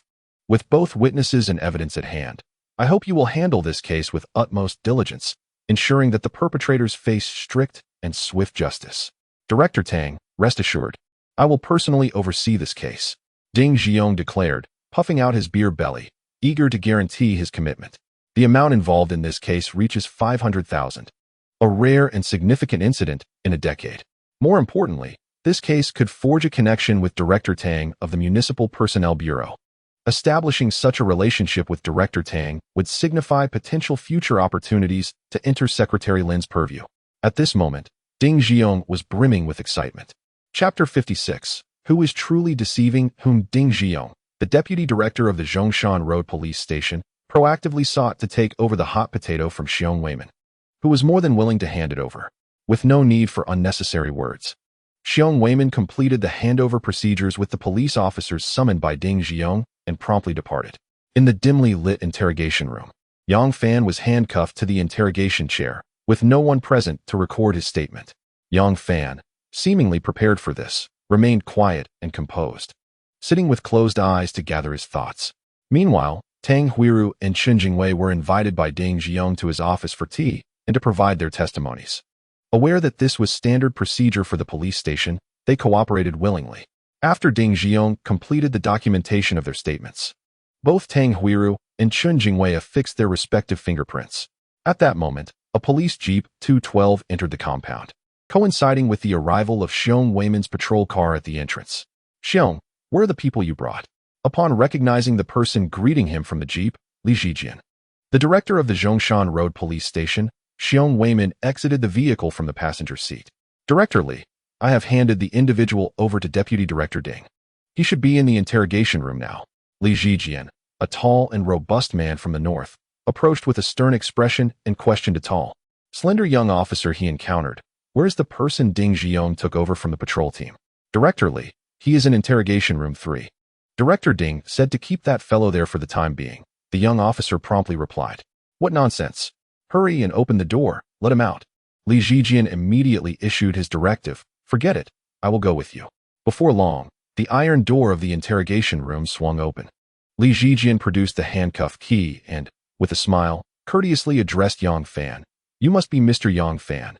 I am Li Zijian, the director of the Zhongshan Road Police Station. Upon receiving a call from Director Luo, I rushed back to the station.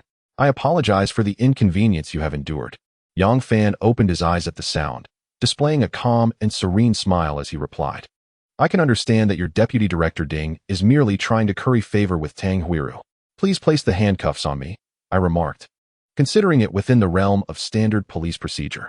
At least they did not resort to torture right away, which could be seen as fortunate.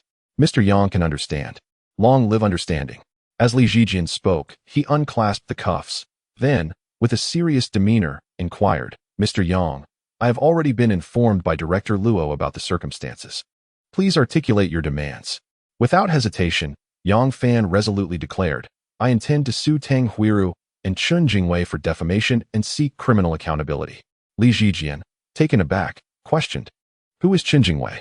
Did Director Luo not mention that he only needed to help mediate the conflict between you and Tang Huiru? Why has a third party suddenly emerged?" The notion that this gentleman intended to sue his future mother-in-law was quite the scandal. He hoped that this situation would not lead to collateral damage for himself. Yang Fan smiled enigmatically and replied, "Director Li, you may inquire with your colleague, Deputy Director Ding, and you shall find out." As Li Zijian escorted Yang Fan out of the interrogation room, they encountered Ding Xiong, who was escorting Tang Huiru and Chen Jingwei downstairs. Upon seeing Chen Jingwei again, Yang Fan felt an inexplicable surge of wrath. Without a moment's thought, he charged at Chen Jingwei, delivering a powerful punch to his face, bellowing, "You treacherous scoundrel! How dare you bear false witness and accuse me of bribery? You intend to ruin me, but I shall deal with you first." Ding Xiong was momentarily bewildered by this sudden turn of events. Wasn't Yang Fan confined to the interrogation room? Who had released him? By the time Ding Xiong regained his composure, Yang Fan had already executed a swift throw, sending Chen Jingwei crashing to the ground, followed by a flurry of punches and kicks that elicited cries of distress. "You despicable wretch, I have tolerated you for too long. I expected a semblance of decency from you, yet you are so exceedingly vile." Yang Fan continued to strike and curse, his face a mask of unrestrained fury. Tang Huiru, at this moment, was equally perplexed. What on earth was happening? How had Yang Fan suddenly become so audacious? Who had liberated him from the interrogation room? Li Zijian sensed that Yang Fan's outburst was nearing its peak, and thus intervened to pull him aside. This was utterly outrageous. Upon regaining his composure, Ding Xiong, realizing that it was Li Zijian who was mediating, felt utterly confounded. Had Li just condoned Yang Fan's assault on Chen Jingwei? What was this bizarre scenario unfolding? Is this indeed Chen Jingwei? Li Zijian inquired, observing the battered figure on the ground. Yang Fan, still seething, nodded in affirmation. Indeed. This man incited my mother-in-law, Tang Huiru, to frame me with malicious intent. His actions not only threatened to imprison me, but also allow him to wield leverage over her, thus serving his nefarious goals concerning my wife. Arrest Chen Jingwei, Li Zijian commanded, gesturing to the gathering police officers. 2 young officers promptly came forward, lifting Chen Jingwei from the ground and escorting him toward the interrogation room. Oh, Yang Fan, I will not let this go, just wait. Aunt Tang, hurry and call my uncle. Chen Jingwei shouted incessantly as they walked. Chapter 57. A reckless youth. Li, Chen Jingwei came here with Director Tang. Is there some sort of misunderstanding? Ding Jiong whispered to Li Zijian. At this moment, Tang Huiru finally grasped the situation. She glared at Ding Jiong with an extremely grim expression and demanded, Director Ding, what on earth is happening? Why was Yang Fan released? How could anyone allow him to openly assault someone in the police station? Director Tang, please calm down. I am Director Li Zijian. Let us discuss this matter privately. Li Zijian said, pulling Tang Huiru aside and speaking softly. Before going to your home, Yang Fan had already briefed Deputy Director Luo Zhengxian from the Municipal Bureau. The 50,000 in cash he brought was obtained through legitimate means. His visit to your home was to resolve family conflicts, and there was no bribery involved. Director Tang, you have underestimated your son-in-law. He is quite formidable. Upon hearing Li Zijian's words, Tang Huiru's face turned ashen. Oh no, what should I do? This young man actually refers to Director Luo as Brother Luo. This despicable individual is so cunning, daring to set a trap for me. Recalling the statement she had just signed in Ding Jiong's office, a wave of inexplicable anxiety washed over Tang Huiru. No, I must not allow that statement to fall into Yang Fan's hands. Noticing the change in Tang Huiru's expression, although Ding Jiong could not discern what Li Zijian had said, he was certain that matters were turning unfavorable for Tang Huiru. If she and Chen Jingwei had indeed conspired to falsely accuse Yang Fan, then the statement he possessed could serve as crucial evidence against her. With this thought, Ding Jiong hastily turned and headed upstairs. Yang Fan, observing Ding Jiong's peculiar behavior, suddenly had an idea and shouted, Director Li, do not let Deputy Director Ding destroy the evidence. He must have the statements from Tang Huiru and Chen Jingwei. Without hesitation, Li Zijian commanded, Ding Jiong, stop. Take me to your office. What the hell? This Yang Fan is proving to be quite the handful. Who is he really? Why does Li Zijian heed his every word? After retrieving the statement from Ding Jiong's office, Li Zijian merely glanced at it and realized that Tang Huiru was in serious trouble this time. If she could not reach an understanding with Yang Fan, the accusation involving 50,000 in cash could easily amount to a criminal offense. Adhering to the principle of resolving conflicts amicably, Li Zijian, following Director Luo's instructions, invited Yang Fan and Tang Huiru to the director's office. Yang Fan, holding the statement given to him by Li Zijian, began to slowly flip through the pages in front of Tang Huiru. With each page he turned, Tang Huiru felt her heart twitch. Mother-in-law, Chen Jingwei is clearly trying to ruin me. Yang Fan gently tapped the recording materials in his palm. Tang Huiru dared not meet his gaze, her eyes darting nervously as she asked, Yang Fan, what exactly do you want? Yang Fan's expression hardened, his face darkening as he slowly replied, It is not about what I want, but rather what you all desire. My esteemed mother-in-law, what virtues does Chen Jingwei possess that compels you to bind Yeye to such a cunning and deceitful individual? Do you not realize that should his scheme succeed this time, he would forever hold leverage over you for colluding in the imprisonment of others? Do you truly believe he harbors any goodwill towards you? His intentions are transparent. He aims to achieve 2 goals with one stroke. If Yeye is to associate with such a person, can you truly envision her finding happiness? Tang Huiru's expression fluctuated between shadows and light before she finally scoffed. His grandfather is Chen Shanha. Yang Fan paused, momentarily taken aback, before tentatively asking, the vice-governor of Jiangnan province, Chen Shanha? Humph. At least you possess some awareness, Tang Huiru retorted coldly. Now you understand the magnitude of the individuals you have offended. But it is too late.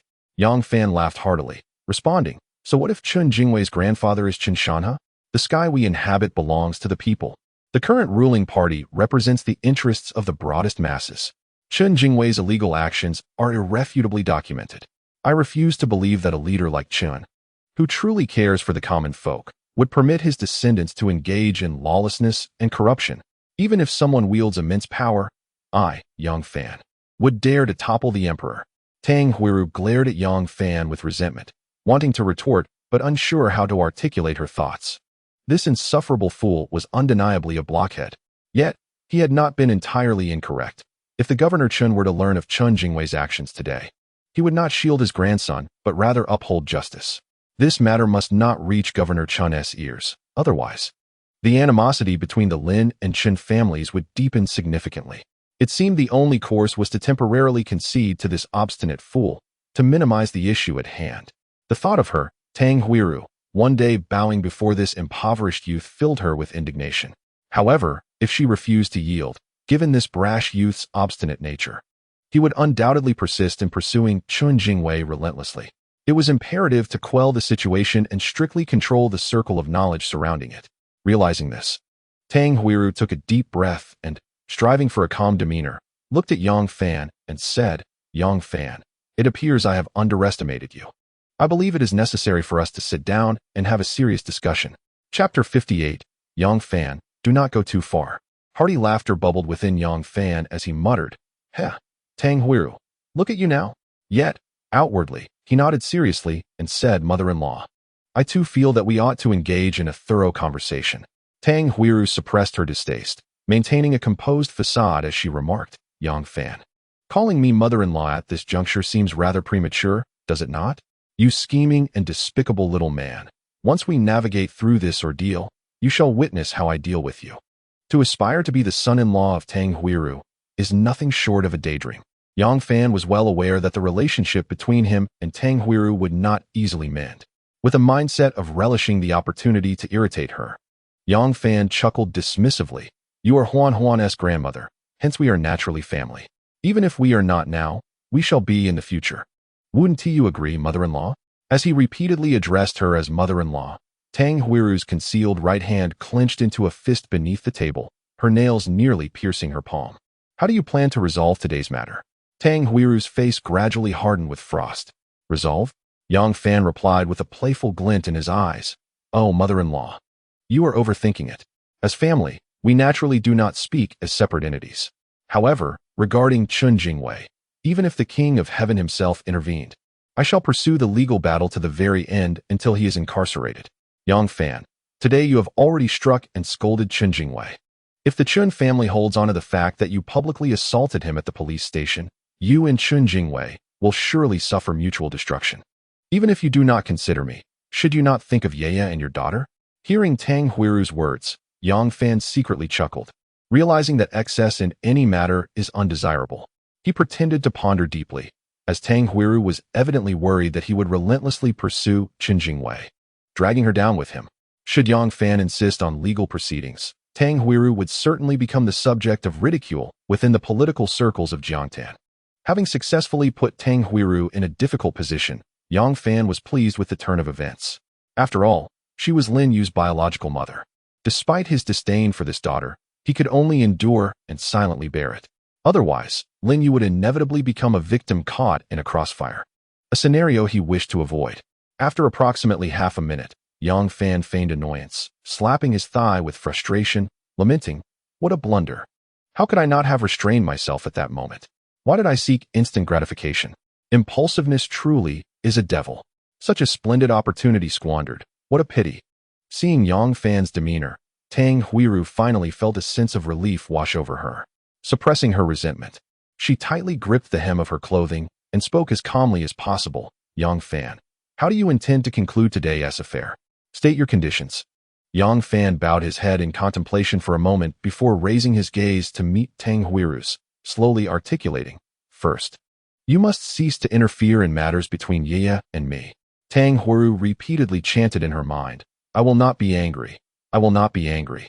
And nodded expressionlessly, agreed. And the second condition? With utmost seriousness, Yang Fan replied, Secondly, Chun Jingwei must compensate for the damage to my reputation and the emotional distress he has caused. How much? Tang Huiru inquired with a nod. Yang Fan scoffed dismissively. I estimate that someone like Chun Jingwei, akin to a dilapidated toilet, possesses little wealth. I shall not make it arduous for him. Let us settle on 100,000. 100,000. Why don't you just rob him? Tang Huiru could no longer contain her outrage, slamming her hand down. Rob? That would be a crime. Yang Fan retorted with a chuckle. Yang Fan crossed his arms over his chest, rhythmically tapping his right fingers on his elbow, and with a nonchalant smile remarked, "Did you not assert that Chun Jingwei's family holds considerable influence? 100,000 Huayuan should still be a manageable amount for them. Thirdly, what? You have a third." Tang Huiru, infuriated, stood up abruptly, interrupting Yang Fan, and pointed a finger at him, exclaiming, "Yang Fan, you are crossing the line. My dear mother-in-law, please remain calm." Yang Fan replied with a smile, raising his right index finger in a gentle gesture. Then, with a serious demeanor, he stated, "Thirdly, Chun Jingwei must apologize to me." Tang Huiru took a deep breath, standing there and repeatedly inhaling, glaring at Yang Fan, and gritting her teeth, she said, "Fine. I agree with you. We shall proceed according to these 3 conditions. Fourthly, Yang Fan." Tang Huiru shouted angrily, slamming her hand on the table. All right. I won't say anything more," Yang Fan said with an expression of grievance, looking at Tang Huiru and weakly adding, "Dear mother-in-law, is it acceptable if I cease my remarks? I am utterly infuriated, utterly infuriated." Tang Huiru was on the brink of a breakdown, pacing restlessly in circles. At that moment, the door to the office, which was slightly ajar, was pushed open from outside. Lin Yue rushed in, her face etched with worry. "Mom, how can you treat Yang Fan this way? What you are doing is simply outrageous." Seeing her daughter burst in without context to accuse her, Tang Huiru, already furious, felt her anger surge anew. "Outrageous? Have you inquired whether the fine gentleman you have chosen has not deliberately set a trap for me? Is that not more outrageous? Lin Yue, I am your mother. Your biological mother. How can you side with an outsider against your own mother?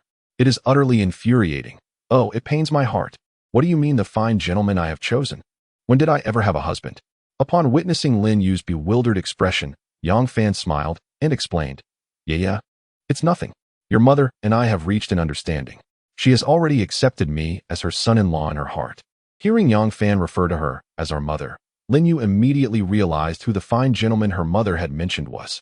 However, seeing her mother clutching her chest, Lin Yue understood that now was not the time for inquiries. She quickly approached and helped Tang Huiru sit down on the sofa, asking with concern, "Mom, are you all right? Do you need to go to the hospital?" At this moment, Tang Huiru was overwhelmed with indignation. How could she have inadvertently referred to Yang Fan as Ye's husband? Yang Fan, shamelessly calling her our mother, had driven another dagger into her already wounded heart. "Oh dear," Tang Huiru groaned, leaning against her daughter while clutching her chest, continuing to mutter, "I may not be ill, but you two have certainly driven me to the brink. I am utterly infuriated. Mom, please try to calm down. Did you not say you suspected the 50,000 Huayuan Yang Fan brought home was of dubious origin, and therefore decided to call the police? How is it that just now you claimed Yang Fan had deliberately set a trap for you? What exactly is going on?" At this moment, Lin Yue felt utterly bewildered, completely unable to discern her surroundings. Chapter 59. How did things come to this? Tang Huiru seemed to have suddenly recalled something. Her chest no longer ached, and with a look of confusion, she turned to Lin Yue and inquired, "How did you learn that Yang Fan and I were at the Zhongshan Road police station? Who informed you?" Lin Yue glanced at her mother, then turned her gaze toward Yang Fan, speaking rapidly. "It was Yang Fan's business associate, Zeng Guangxing, who told me. He was also the one who drove me here." Tang Huiru, perplexed, asked, "Who is Zeng Guangxing?" Lin Yue replied, "He is the owner of Fei Sun 198 paging service and also the proprietor of the Aonola Western restaurant. He is currently a business partner of Yang Fan." Tang Huiru had certainly heard of the wildly popular Fei Sun 198 paging service in Jiangtan.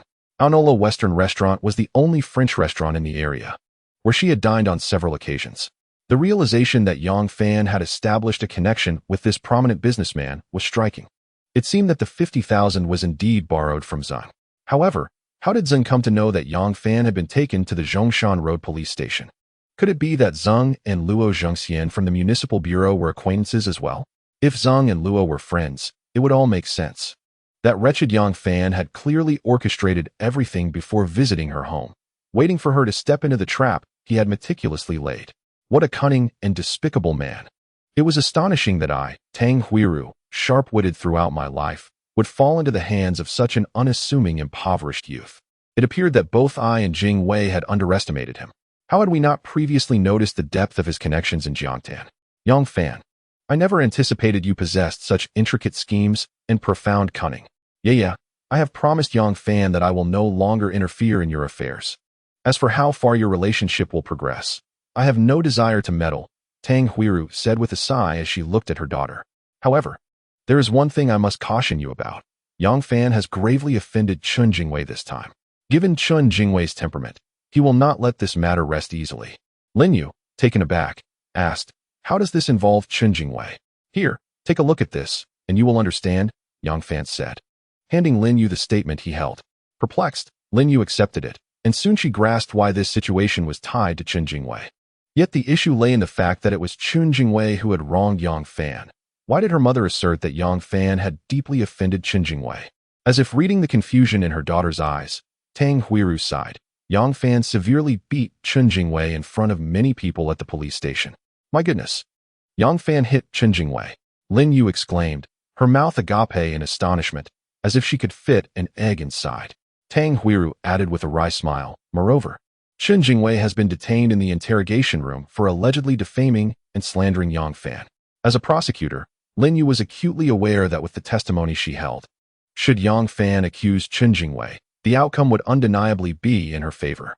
Even her mother, Tang Huiru, could not evade involvement.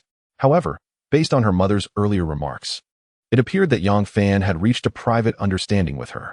Lin Yue could now ascertain that Chun Jingwei had suffered a significant setback in front of Yang Fan.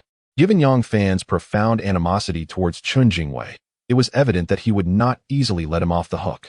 Goodness, how had things spiraled into this situation? Chun Jingwei, such a shrewd individual, had fallen prey to Yang Fan. As Lin Yue once again cast her gaze upon Yang Fan's radiant and handsome visage, she suddenly realized that he was becoming increasingly inscrutable to her. Let me out. Let me out. My uncle is Guo Mingsheng. I need to call my uncle. Hurry. Let me out. The anguished shouts of Chun Jingwei echoed from downstairs. Enough noise. Stop shouting. You will be permitted to contact the outside world when the time is right. For now, remain quiet. Came the stern reprimand from a police officer at the station. Lin Yue exchanged glances with Tang Huiru and inquired, Mother, did Yang Fan propose any private reconciliation terms? Tang Huiru nodded and briefly recounted the 3 conditions put forth by Yang Fan. These conditions were entirely reasonable. After contemplating them, Lin Yue stated earnestly, Chun Jingwei has indeed met the criteria for establishing the crime of false accusation and entrapment, which is a serious offense. This crime involves fabricating criminal facts and making false reports with the intent to subject others to criminal liability, particularly when the circumstances are severe. Chun Jingwei has falsely accused Yang Fan of having illicit sources for his legitimate funds, while malevolently alleging that Yang Fan bribed him with a sum of 500,000, which constitutes a serious fabrication that profoundly disrupts the normal functioning of the judicial system. This meets the criteria for prosecution. According to Article 243 of the criminal law, those guilty of false accusation and entrapment face imprisonment of up to 3 years, detention, or control. If severe consequences arise, the sentence can range from 3 to 10 years. Public officials committing this offense face harsher penalties. Upon hearing her daughter's comprehensive legal exposition, Tang Huiru could not help but break into a cold sweat, overwhelmed by an inexplicable sense of dread. Although she had previously considered that false accusations were undoubtedly illegal, she had not anticipated the gravity of the situation. As per her daughter's explanation, should Yang Fan refuse to agree to a private resolution and insist on judicial proceedings, both she and Chun Jingwei could potentially face a minimum of 3 years in prison. Chapter 60, Yang Fan. I am sorry, no wonder Yang Fan had such confidence in proposing those 3 conditions. This fellow, along with Ye, hailed from Donghua University of Political Science and Law, and was undoubtedly well versed in legal provisions. It seemed he had orchestrated this scheme from the outset, anticipating that Tang Huiru would acquiesce to any terms he set forth. Yeah, you should go and negotiate with Jingwei, Tang Huiru whispered to her daughter. Lin Yue remained silent, her gaze fixed on Yang Fan. Yang Fan sighed and said, Go ahead. Yeah, I cannot allow a mere outsider like Chun Jingwei to drag our mother into a legal battle. Although I would relish seeing this scoundrel imprisoned, for the sake of our mother, I must opt for a private resolution. Yang Fan, I am grateful for your magnanimity. Lin Yue's eyes shimmered with appreciation. Yeah, is it not rather impolite for us to speak in such a manner? Yang Fan replied earnestly. The way he casually referred to their mother elicited an unexpected blush on Lin Yue's face. This rascal is insufferable. She thought indignantly, my mother is my mother. What connection do you have with her?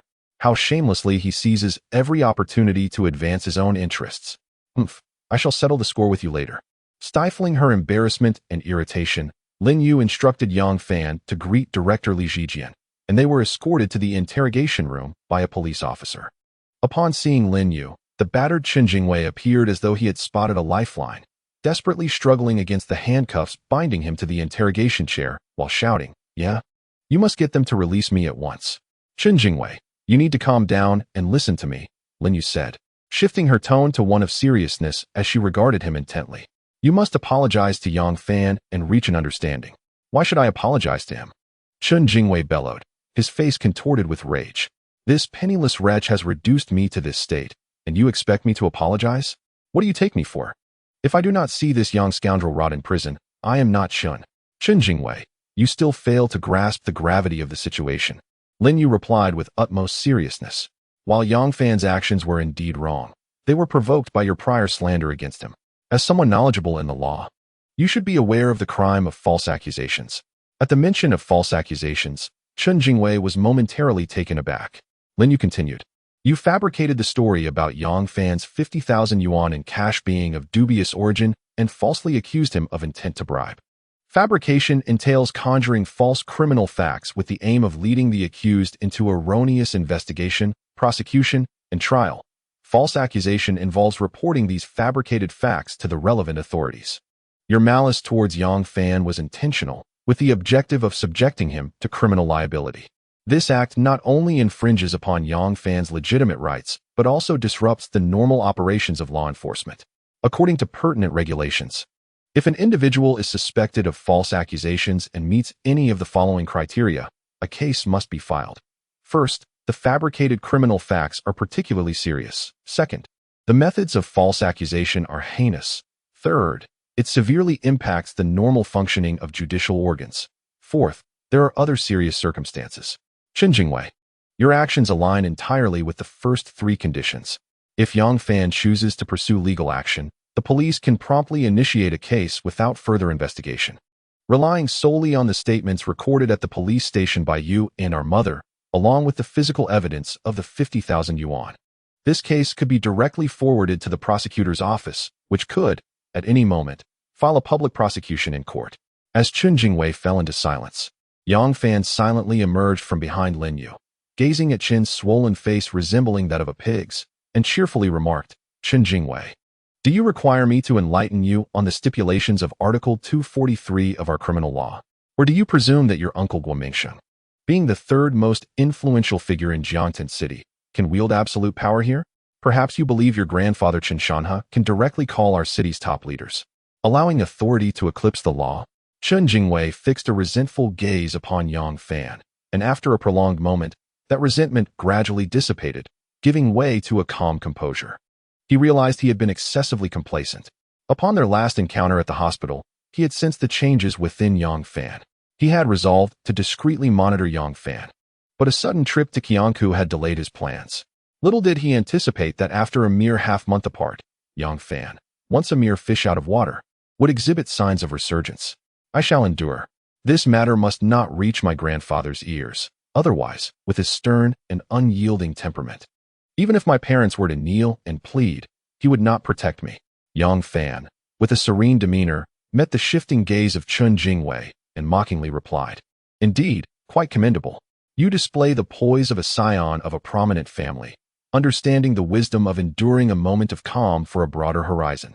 Chen Jingwei inhaled deeply and unexpectedly bowed to Yang Fan, sincerely lowering his head as he said, "Yang Fan, I apologize. If a gaze could kill, the floor of the interrogation room would be riddled with Chen Jingwei's wrath. A true man can bend and stretch. Yang Fan, the humiliation you have inflicted upon me today, I, Chen Jingwei, shall repay you 100-fold. Chapter 61. I hope you will tread carefully in the future. Seeing Chen Jingwei finally bow his proud head before Yang Fan, Lin Yue could not help but breathe a sigh of relief. Her greatest concern was that Chen Jingwei would not be able to swallow his pride and would clash with Yang Fan to the bitter end. If that were to happen, her mother would undoubtedly be dragged into the ensuing turmoil. Yang Fan narrowed his eyes slightly, silently observing Chen Jingwei. Concealing one's intentions and knowing when to advance or retreat. This chap is indeed a character. Unfortunately, my current capabilities fall short. I cannot entirely crush this formidable adversary, ensuring he remains incapacitated for eternity. However, the existence of such an enemy is not entirely unfavorable. At the very least, it serves as a constant reminder to remain vigilant and tread cautiously. Otherwise, should I act impulsively one day, taking a misstep could lead to disastrous consequences. Dealing with an adversary like Chen Jingwei, who possesses a powerful familial background, is undoubtedly challenging, yet not entirely insurmountable. The key lies in devising a way to strip him of familial support. Without that, no matter how he struggles, he cannot stir significant turmoil. As long as I am willing, I have various means to capture the attention of the nation's upper echelons and garner the favor of the highest leaders. At that juncture, I shall closely observe whether the elder members of the Chun family prioritize the interests of their clan or the personal honor and disgrace of Chen Jingwei.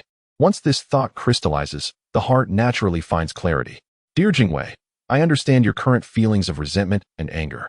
However, I have decided to accept your apology. For as wise sages have said, we must allow the youth to err. Yang Fan placed his hands behind his back and circled around Chen Jingwei with a smile, stating, I must admit, you possess a certain cleverness. While plotting against me, you have also entangled my mother-in-law in your schemes. You aim to imprison me while wielding leverage over her, thereby compelling her to facilitate your pursuit of Lin Yue. Truly, a cunning strategy indeed. I commend you for your ingenuity. With a playful thumbs up, Yang Fan continued, Unfortunately for you, your tricks are mere child's play compared to my prowess. No matter your schemes. To me, they are nothing more than the clumsy antics of a jester. Had it not been for my concern for my mother-in-law, this encounter would not have ended so lightly for you. I trust this incident will reveal your true nature to Lin Yue. Now, I shall refrain from adding to your distress, but let me leave you with a parting thought. Refrain from self-destructive behavior. With that, Yang Fan gently patted Chen Jingwei's shoulder twice, laughing heartily as he turned to leave. Chen Jingwei fixed his gaze on Yang Fan's retreating figure, his eyes filled with profound malice.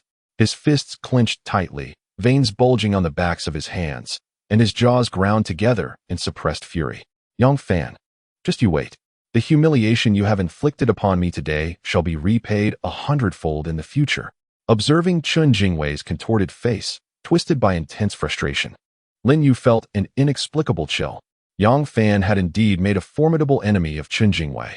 Although Yang Fan had undergone significant transformation, to the point where he seemed like an entirely different person, was it truly wise to humiliate Chen Jingwei so?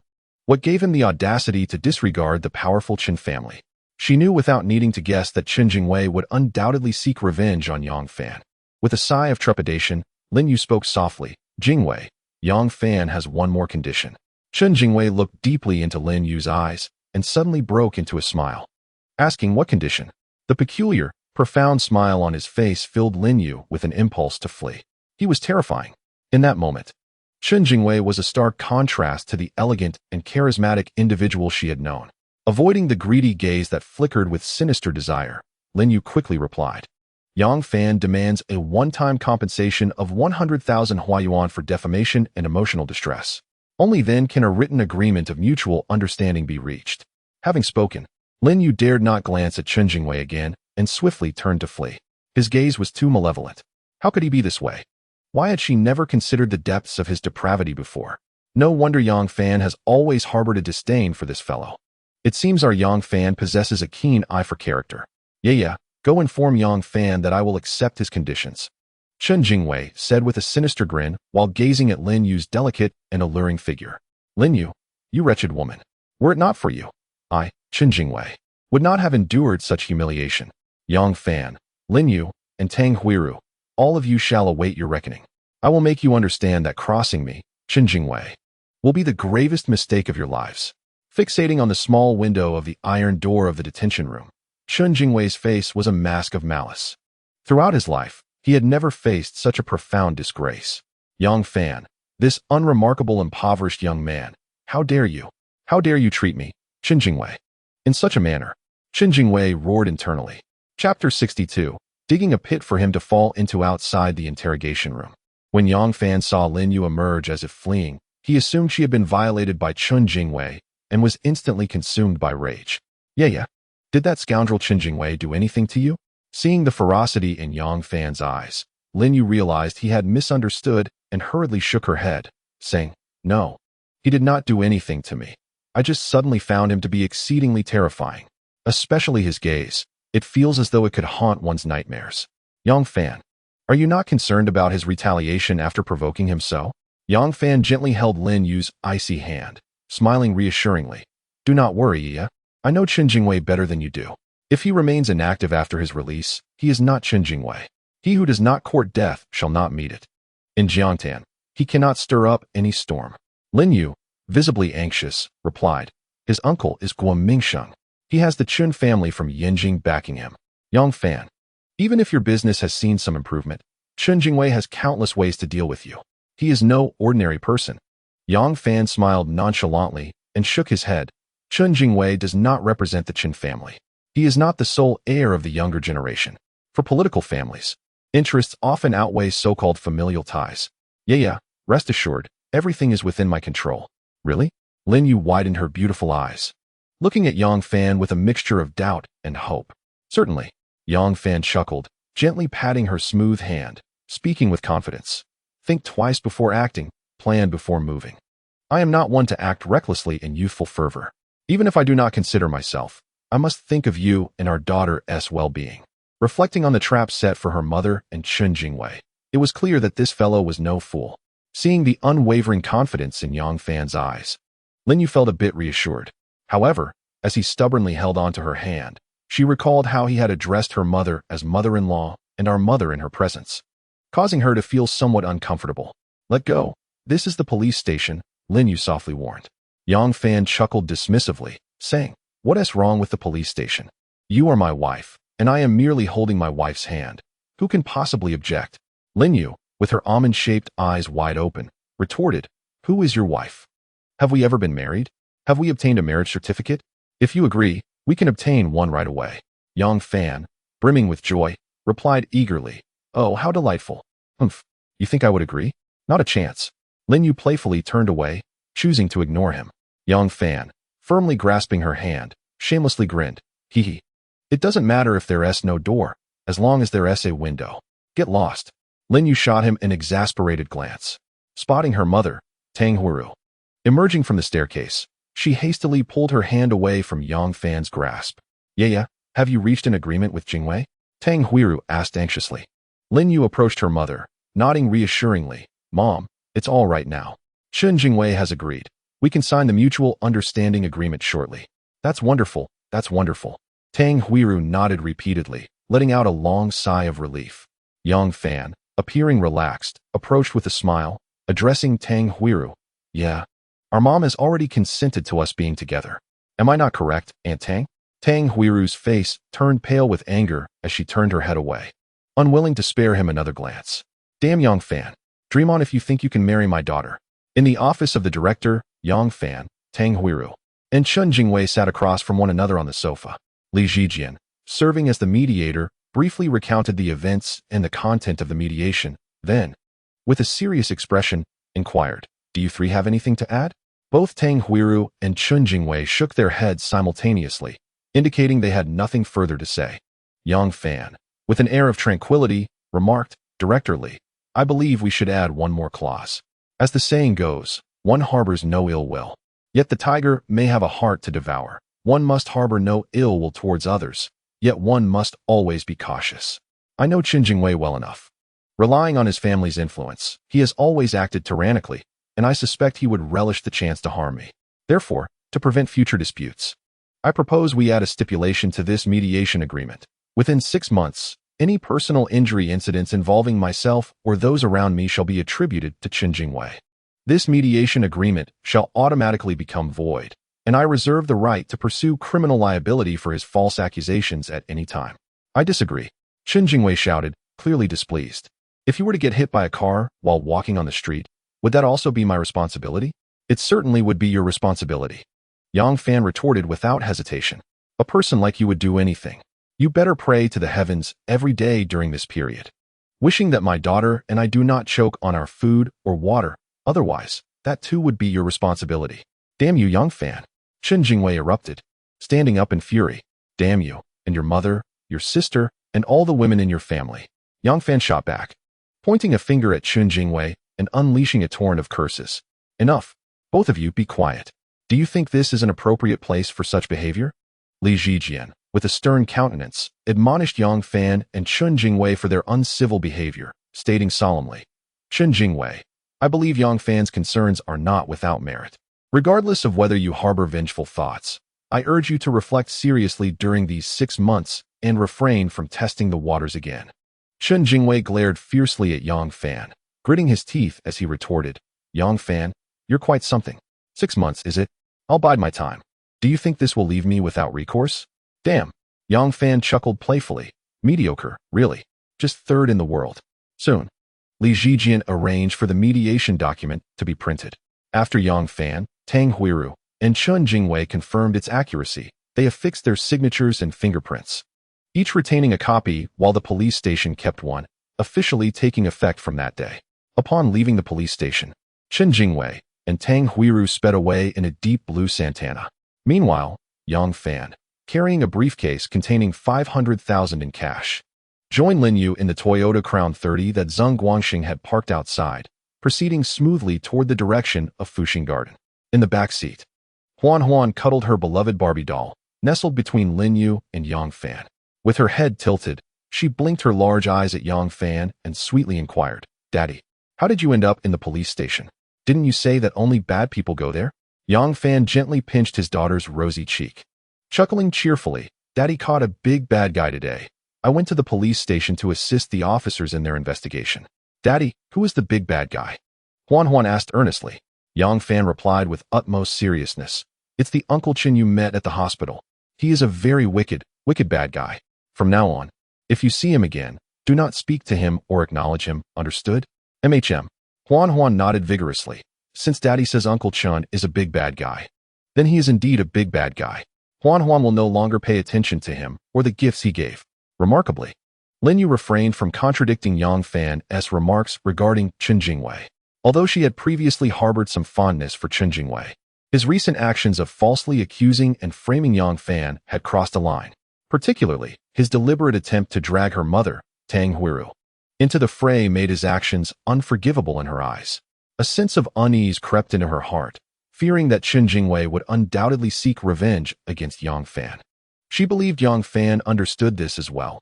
Otherwise, he would not have included that 6-month stipulation in the mediation agreement. Why did Yang Fan limit the time frame to just 6 months? Was he truly unconcerned about the Chen family's influence after that period? What, indeed, was the source of his confidence? Upon returning to their temporary residence at Fuxing Garden, Tang Huiru lay in her bedroom, fuming silently. You, what a fool. How could you engage in such actions? One must uphold principles and possess a moral compass. Lin Jingguang, after reading the mediation agreement in his hands, tossed it dismissively onto the bedside, stating solemnly, I do not wish to see Chen Jingwei cross our threshold again. You only know how to blame me. Why do you not hold Yang Fan, that impoverished young man, accountable for his insidious and despicable behavior? Tang Huiru said, her voice trembling as she sat up. What Yang Fan exhibits is not treachery, it is profound wisdom. Lin Jingguang retorted, exasperation evident as he pointed at his wife's head. If you possessed even half of Yang Fan's acumen, you would not have allied yourself with that scoundrel from the Chen family, only to be sold out while assisting others in counting their profits.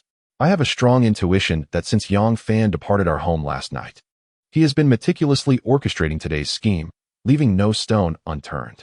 I must admit, I find this so-called impoverished young man of yours rather intriguing. Tang Huiru, incensed by her husband's words, began to cry out loudly, Lin Jingguang, if you dare to acknowledge Yang Fan as a son-in-law, I will divorce you. Unreasonable. Lin Jingguang shot a glare at his wife before turning away, leaving the bedroom with his hands clasped behind his back. In a fit of rage, Tang Huiru hurled a pillow toward the door.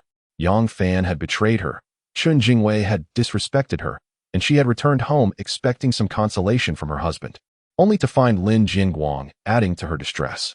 The more she contemplated, the angrier she became, and the more she loathed Yang Fan. That despicable wretch. Aspiring to be her son-in-law? Not a chance. Although she had promised her son not to interfere in the matters between him and Lin Yue, she was acutely aware that Chun Jingwei would not let this matter rest. Humph, do not think that knowing a few affluent tycoons is something remarkable. Just wait for Chun Jingwei to take care of you. At that time, I shall ensure you pay for your actions. Despite her attempts at self-soothing, her heart was still filled with resentment, to the point where she could hardly eat dinner. In Changzhou, the provincial capital of Jiangnan province, within the provincial government compound, Peng Qiulan sat on the edge of her chair in the office, attentively awaiting instructions from the man seated behind the desk. He was a man in his 50s, slightly overweight, with neatly combed black hair, thick brows, and large eyes that exuded an aura of authority without the need for anger. At this moment, he was meticulously reviewing a document.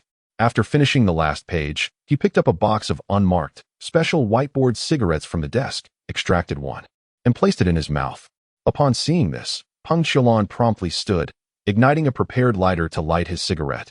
He inhaled deeply twice before flipping the document, titled Beware of the Severe Dangers of Real Estate Bubble Economy to National Economy, back to the first page and scrutinizing it once more. As he smoked, he would nod occasionally, sometimes furrowing his brow, taking nearly 10 minutes to complete his second reading of the material. After silently finishing a second cigarette, he slowly placed the document back on the desk and said with deliberation, macroeconomic regulation and tightening monetary policy are imperative. Otherwise, the great progress of reform and opening up will undoubtedly be jeopardized. Comrade Qiulan, your report is timely and commendable. Peng Qiulan stifled her joy and stood to respond respectfully. Esteemed leader, I merely echo the insights of others. Most of the perspectives presented in this material are attributed to a young man named Yang Fan. Oh, Yi Shengzhang cast a somewhat surprised glance at Peng Qiulan and pondered aloud. Who is he to you? He is a younger brother I just recognized today.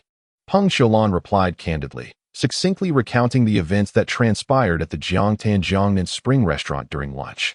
Upon learning that this economically analytical document, rich in strategic insight, was hastily crafted during a meal, Yi Zhongyuan's interest in Peng Qiulan's newly acknowledged brother intensified. As the second-in-command of Jiangnan province, Yi Zhongyuan was acutely aware of the implications this document held. At a critical juncture when provinces across the nation were emulating the Qiangdiu model to vigorously develop the real estate economy, Jiangnan province, positioned strategically within the national framework, had provided advanced warnings to the higher-ups. This not only promised to avert significant economic losses for Jiangnan, but also to garner substantial political capital. Remarkably, all of this stemmed from an obscure young man. The emergence of such a strategically minded youth in Jiangnan was indeed a stroke of fortune for Jiangtan, Jiangnan, and the nation as a whole. Comrade Qiulan, I must head to the capital at once. Yi Zhongyuan folded the document in half and tucked it into his briefcase, looking at Peng Qiulan with approval. Upon my return, you must bring your newly recognized brother to meet me. Peng Qiulan endeavored to mask her inner delight, nodding repeatedly. Old leader, Qiulan and Xiaofan await your summons at any time. Exiting the provincial government compound, Peng Qiulan appeared remarkably refreshed.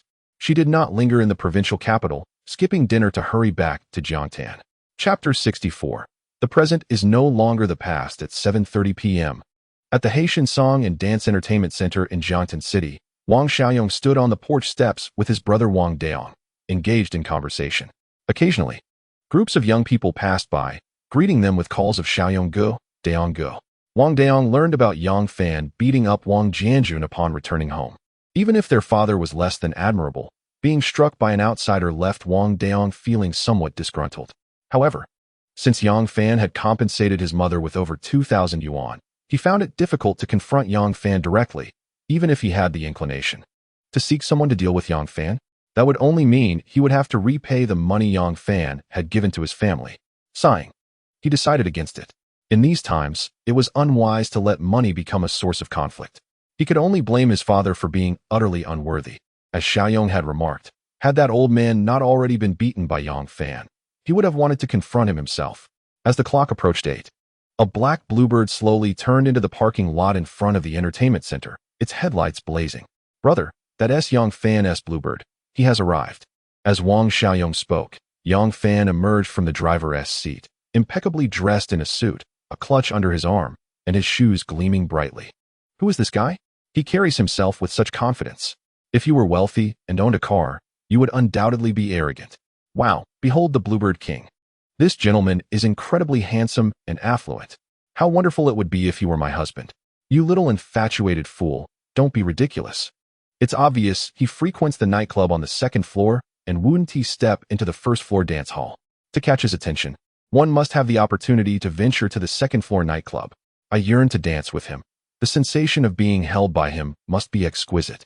As Wang Xiaoyong listened to the hushed murmurs of admiration from the surrounding young men and women, he proudly raised his chin, waving his right hand high in the air, and called out loudly, "Fan Ge, over here. We've been waiting for you. I thought you wouldn't make it." Yang Fan turned his head upon hearing the call, surveyed the area, and then leisurely approached Wang Xiaoyong. "Dion, it's been a while. I can only apologize for what transpired at your place this morning," Yang Fan said with a smile directed at Wang Daong. "Hee, it's nothing. This isn't entirely your fault," Wang Daong replied with a somewhat forced smile. Yang Fan gently patted Wang Daong's arm, smiling kindly. "Thank you for your understanding. Come on, let us head upstairs. I've reserved a table." With the envious gazes of numerous young men and women in the first floor hall upon them, Wang Xiaoyong strode confidently behind Yang Fan to the entrance of the second floor nightclub. Yang Fan did not purchase a ticket. He simply informed the security guard at the entrance of his reservation. The guard verified Yang Fan's phone number at the bar and respectfully allowed the three to enter. With the guidance of a hostess inside the nightclub, the trio quickly settled into one of the best VIP booths. Just as they sank into the plush sofa, a stunningly beautiful woman, dressed in vibrant attire, approached with a charming smile and inquired, "Gentlemen, would you like to call for a lady?" Yang Fan looked at his brothers, smiling. "If you two wish to, go ahead. I'll cover all expenses tonight." Wang Xiaoyong rubbed his hands together with a grin.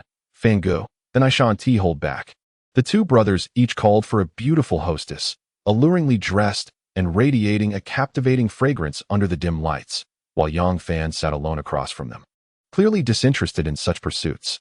As the nightclub prepared to commence its performances, two middle-aged men entered after purchasing tickets. Chen Jinwang, the general manager of Jiangtan Inxin Material Trading Company, was particularly eager for the recently popular Philips machine. To secure the agency for this imported machine in Jiangtan, he had exerted considerable mental effort in recent days. Finally, he managed to arrange a meeting with Mr. Liu, the head of the Xinpeng Electronics Factory's Zhangzhou branch. Upon entering the Haitan nightclub, however, they discovered that all the better seats were occupied. If Chen Jinwang were to lead Mr. Liu to a corner, even if Mr. Liu was indifferent, Chen Jinwang would feel utterly embarrassed. Scanning the area near the dance floor, Chen Jinwang considered whether to spend some money to swap for a better seat, and inadvertently spotted Yang Fan, who sat alone without a companion, prompting an idea. "Mr. Liu, please hold on for a moment. I'll be right back," he humbly told Mr. Liu before striding confidently toward Yang Fan. "Yang Fan, could you step out for a moment?" Hearing the impolite voice of the man, Yang Fan turned his head to glance behind the sofa. "Ah, it turns out to be Mr. Chun. What brings you here?" Yang Fan smiled wryly. As the former business manager of Inxin Material Trading Company, he had endured considerable frustration from this Chun, the big boss. To cover his daughter's medical expenses, he had once borrowed money from the company several times, only to be ruthlessly denied by Chen Jinwang. What infuriated Yang Fan the most was that on numerous occasions, he was entitled to a 10% commission on business deals, yet Chen Jinwang had ungraciously deducted 5% under various pretexts, costing Yang Fan at least 1,000 yuan. Each time he confronted Chen Jinwang about it, the latter would simply retort in his usual tone, "If you want to work, do so. If not, leave." Although he had yet to file his resignation, Yang Fan had no intention of returning to the company, as he wished to avoid encountering Chen Jinwang's mercenary demeanor. Noticing that Yang Fan had not even shifted in his seat, Chen Jinwang felt a surge of irritation. "I called you out, so come out without any fuss. You think just because you bought a counterfeit suit from Gold Lion, you can play a role? Take a look in the mirror. Do you really believe you're worthy of wearing Gold Lion? A beggar in a dragon robe cannot become an emperor." Wang Xiaoyong and Wang Daong, witnessing this scene, were at a loss as to what was happening. They perceived that the man seeking Yang Fan's attention appeared to be another big boss, and until they understood the situation, they felt it prudent to refrain from getting involved. "What if I choose not to come out?" Yang Fan turned his body to face Chen Jinwang, a playful smile gracing his lips. Chapter 65. Truly blinded by your own vanity, Chen Jinwang shot Yang Fan a disdainful glare, sneering. Do you really think you're someone important? Was this seat reserved for you? Yang Fan replied with calm amusement. And if it is? Chen Jinwang pulled 500 yuan bills from his wallet and tossed them at Yang Fan, stating in a low voice, I have esteemed guests to entertain today. So I want to hold this against you. Take the money, bring your friends, and vacate this seat for me. With a playful smile still on his lips, Yang Fan leisurely picked up each scattered bill around him. Standing up, he suddenly threw the bills back into Chen Jinwang's face, pointing accusingly at him as he exclaimed, To hell with you. Is having money so remarkable? Do you even know where this is? This is Haitan, not your shabby trading company. Go where it's comfortable for you, you disgraceful fool. Chen Jinwang seemed momentarily taken aback, but after a brief pause, he erupted in fury, shouting, Yang Fan, are you seriously thinking of quitting the company? Yang Fan seized Chen Jinwang by the tie, dragging him down onto the sofa as if he were a ragged dog.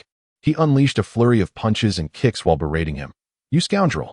I had long since decided I would not work for your pathetic company anymore. I've had enough of your nonsense. You think you can order me around, huh? I'll show you who gets to sit where.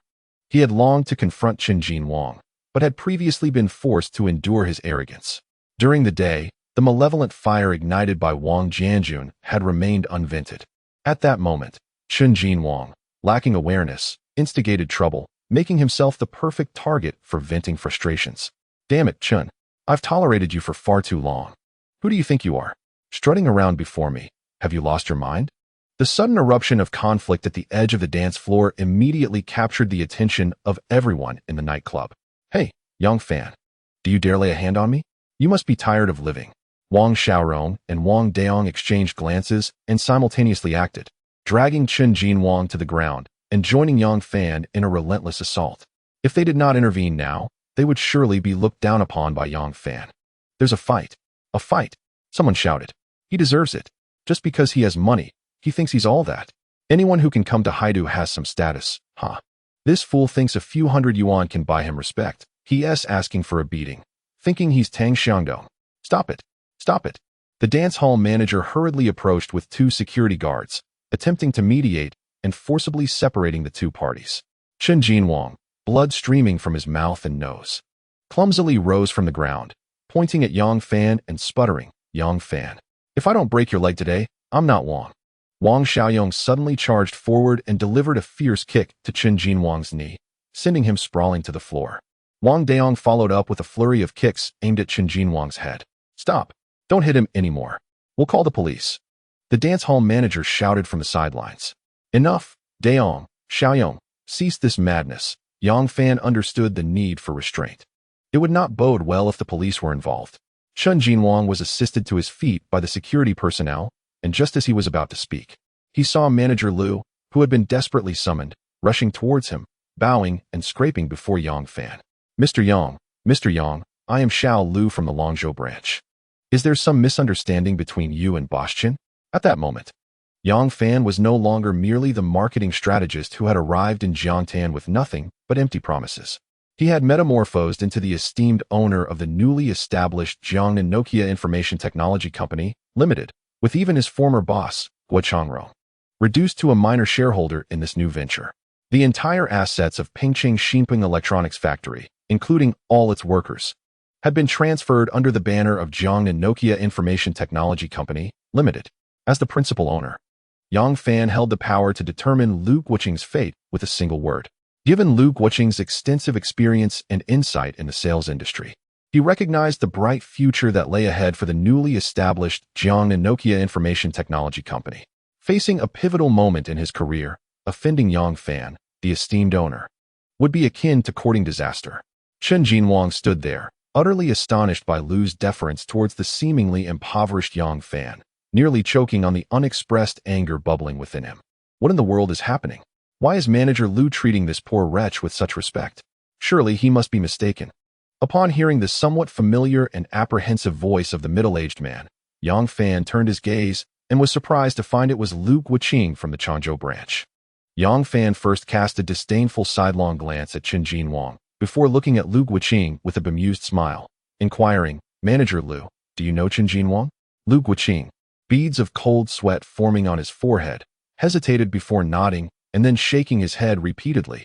Responding with a hint of panic, he reached out to me through connections. We have only recently met. He wishes to become the general agent for our company's Philips machines in Jiangtan. Upon hearing this, Yang Fan couldn't help but chuckle, casting a knowing look at Chen Jinwang as he remarked, "Chen Jinwang, you truly squander your keen eyes. Manager Liu, please enlighten him about my true identity." Once Liu Guiqing disclosed Yang Fan's new status, Chen Jinwang was instantly taken aback. Yang Fan had unexpectedly transformed into the superior of Liu Guiqing. This young man had not been to the company for over 10 days, yet he had metamorphosed into a figure of authority even over the heads of Taiwanese enterprises. Was it that the times were changing too rapidly, or was it merely that Chen Jinwang's wits were too slow? He stood before a towering Buddha, yet mistook it for a mere specter. Chapter 66. One must pay the price for mixing in society, stealing glances at the increasingly distressed Liu Guiqing.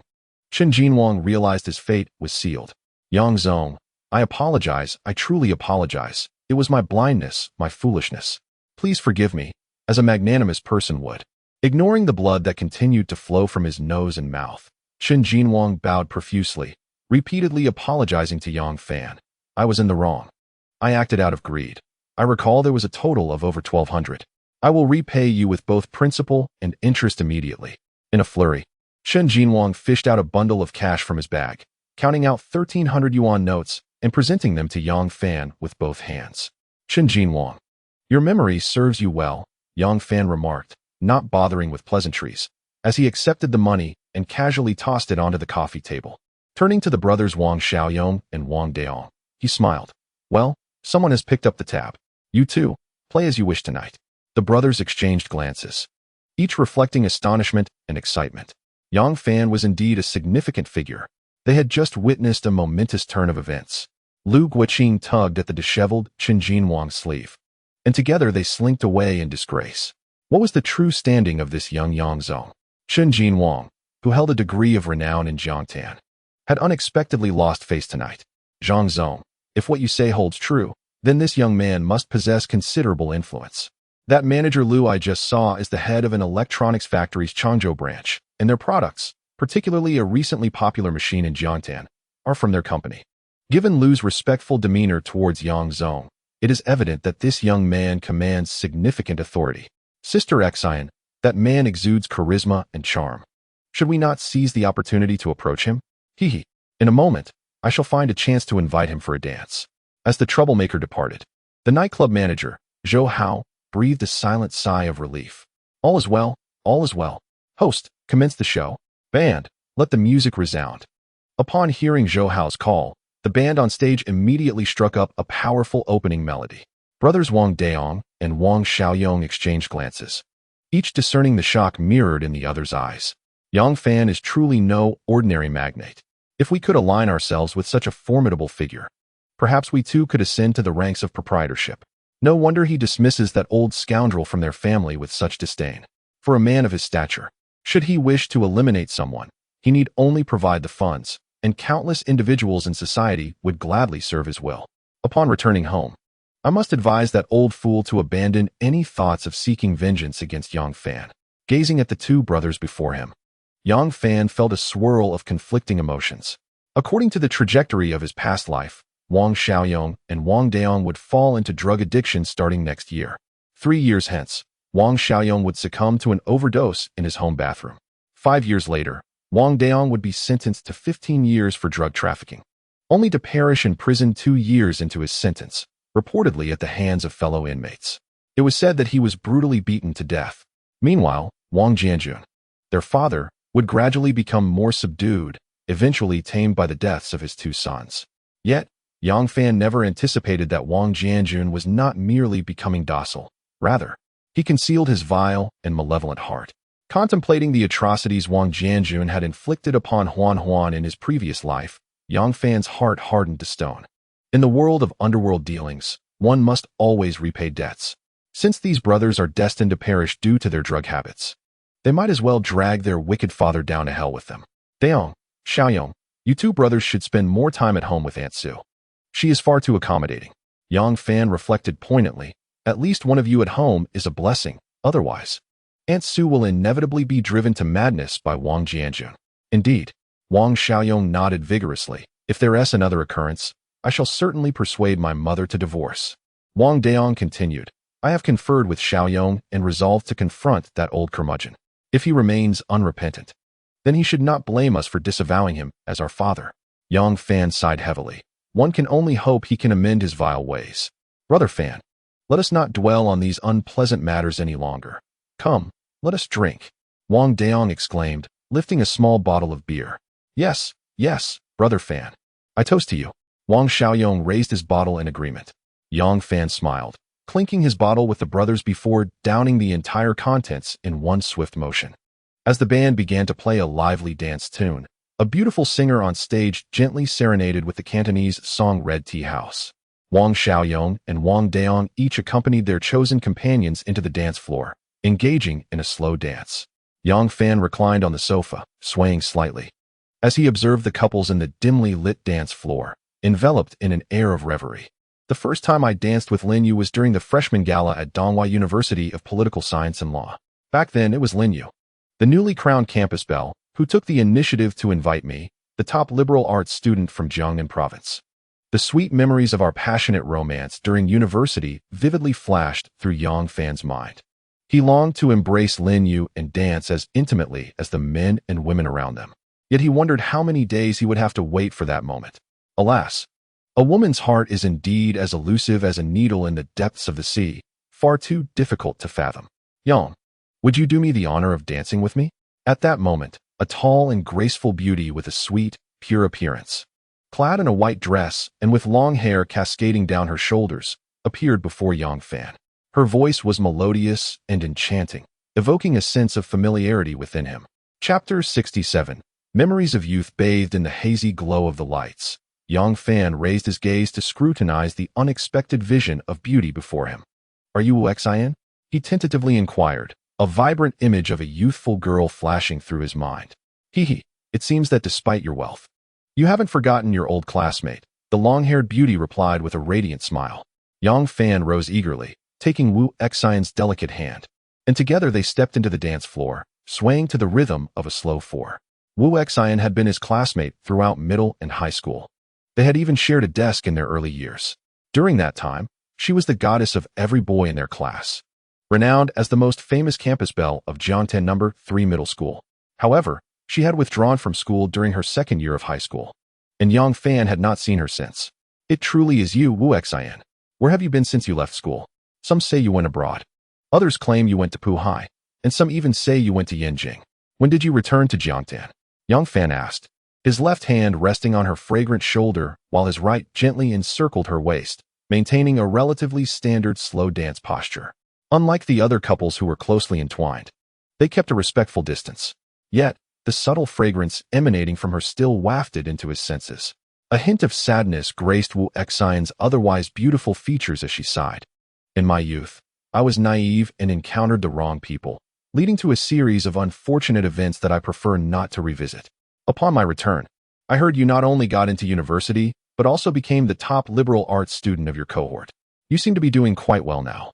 It appears that education truly is beneficial. Noticing the sorrow concealed within her large, glistening eyes, emotions that belied her age, Yang Fan wisely refrained from pressing further. He chuckled lightly. It is only when knowledge is required that one realizes how little they possess. With our nation advocating for science and technology as the primary productive force, it signifies that knowledge is indeed wealth. May I inquire where you have found success? I have established a small company that deals in communication equipment. And you? What industry are you engaged in now? I doubt it's merely a small venture.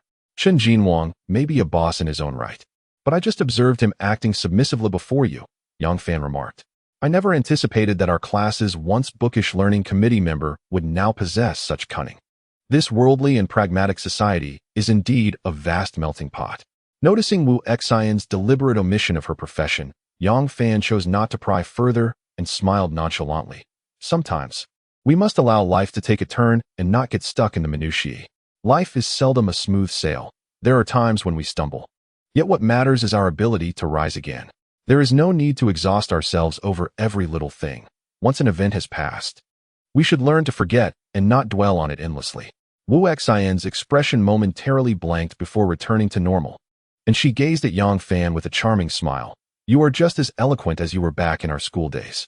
Yang Fan teased in return. Eloquent speech is certainly preferable to foul language, wouldn't you agree? Wu Xian laughed lightly and nodded. Indeed, eloquence is far better than vulgarity. You are quite amusing. By the way, are you married? Just as Yang Fan was about to respond, the music came to a halt. As couples in the dance floor dispersed, Yang Fan led Wu Xian back to their seats, and she chose not to return to her previous spot. A decision Yang Fan did not question. The two hostesses, Xiao Hui and Xiao Lan, called by Wang Xiaoyong and Wang Deong, immediately rose upon seeing Wu Xian. Bowing respectfully and greeting her, Sister Xian. Wu Xian smiled and nodded in acknowledgement, graciously stating, Mr. Yang is my old classmate. His friends are my friends. Xiao Hui. Xiao Lan, please ensure Mr. Yang's friends have a good time. Understood, Sister Xian, they replied in unison. Wow. Are you really the Sister Xian that people speak of in society? Wang Xiaoyong inquired, his eyes wide with astonishment as he looked at Wu Xian. Noticing Yang Fan's bewildered gaze, Wang Xiaoyong quickly explained, Sister Xian is a prominent figure in the underworld, well known across Jiangtan, Changzhou, and Huzhou. According to rumors, there are at least over 1,000 girls from all over the country working under her. Upon hearing this, Yang Fan instantly grasped the implications. Wu Xian had indeed become a formidable figure in the underworld. No wonder her eyes concealed such profound sorrow and weariness. It seemed her earlier claim of youthful naivety leading to deception hinted at a more troubled past. As the music resumed, the dance floor came alive once again. Neither Yang Fan nor Wu Xian rose to join the throng. After a brief silence, Wu Xian looked at him with a smile and said, Are you a bit surprised? You didn't expect me to be in this line of work now, did you? Yang Fan nodded gently and, with a hint of nostalgia, remarked, Life is merely a journey. Wealth and fame are fleeting, much like dew on flowers. Prosperity is but frost upon the grass. Embracing the natural flow of life, finding peace in circumstances, and moving freely like clouds or flowing water is the attitude one should adopt. Noticing Wu Xian's keen interest as she listened intently, Yang Fan continued, Change is the essence of fate. Endurance is the path to growth. Tolerance leads to wisdom. Tranquility fosters refinement. Letting go allows for gain. Action brings possession. Love enriches your life, while hatred only deepens your suffering. Wu Xian gazed quietly at Yang Fan, nodding in profound understanding. Well said. Yang Fan, you never answered my earlier question. Is it inconvenient to discuss? Yang Fan chuckled softly, shaking his head. There's nothing inconvenient about it. I am not married. But I have a daughter who is over 4 years old, my own. Your daughter is over 4 years old? Wu Xian's large eyes widened in astonishment, clearly taken aback. How could someone so young have a daughter over 4 years old? What kind of woman willingly bore his child at such a tender age? Chapter 68. Not all men are good. Yang Fan could discern the surprise in Wu Xian's gaze. However, some matters were too delicate for him to discuss. Thus, he merely nodded and let out a long sigh. What about the child's mother? Wu Xian couldn't help but inquire. After giving birth, she went abroad, he replied. Has she not returned since? She came back not long ago. Have you met her? How could she abandon her child so easily? Her family disapproved of our relationship. During childbirth, due to complications, I was forced to acquiesce to her mother's demands, deceiving her into believing the child had died at birth. Before leaving for abroad, she was unaware that her daughter was alive. You've endured quite a lot these years, raising a child alone, playing both father and mother. Truly, it must have been incredibly challenging. Wu Xian gazed at Yang Fan with sympathy, falling into a contemplative silence. No wonder he could articulate such profound insights about life. To thrive and succeed amidst such hardships, this man was indeed a paragon of masculinity. Recalling that he had been an orphan since childhood, she realized that her own past struggles paled in comparison. A man who possesses responsibility and accountability exudes a captivating charm. The more Wu Xian observed Yang Fan, the more endearing he became.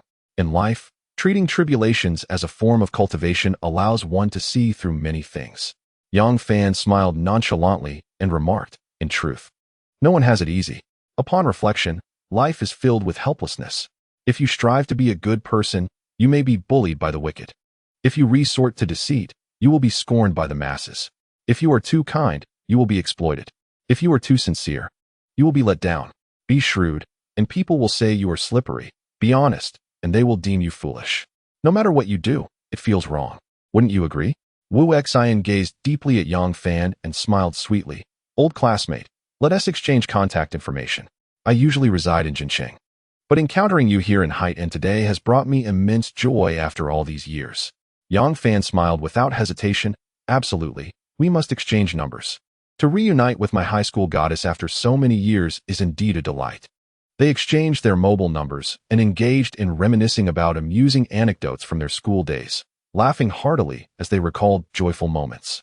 Until the event concluded, they danced only the first dance, seemingly preferring the richness of conversation over the dance floor. Wu Xian intended to invite Yang Fan for a late-night meal, but he politely declined, citing a desire to return home early to accompany his daughter. Standing by the exit, she watched as the taillights of his blue car gradually faded into the night, a spark of intrigue glimmering in her beautiful eyes. Yang Fan, we will surely meet again. Room 402, Building 5, Fuxing Garden. Yang Fan delicately retrieved his keys from his bag and quietly unlocked the front door. Upon entering, he discovered the living room illuminated. Lin Yue, garbed in sleepwear, sat on the sofa with her arms wrapped around her knees, seemingly engrossed in the television, yet lost in thought. She remained oblivious to Yang Fan's arrival. Yu, it's nearly 11 o'clock. Why are you still awake? Yang Fan inquired softly while changing into his slippers.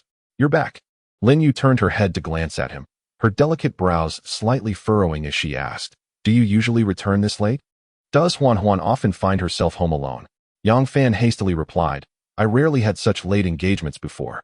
I came back late this time because I knew you were home. Has Huan fallen asleep? She just dozed off a little while ago. Noticing Yang Fan sidling up to her on the sofa with an endearing persistence, Lin Yue's brows instinctively knitted together once more. Suddenly, she caught a faint whiff of his cologne, a scent she recognized well, as it was the very fragrance she herself used. A wave of inexplicable sorrow washed over her. Could it be that he had another woman? A surge of resentment bubbled within Lin Yue.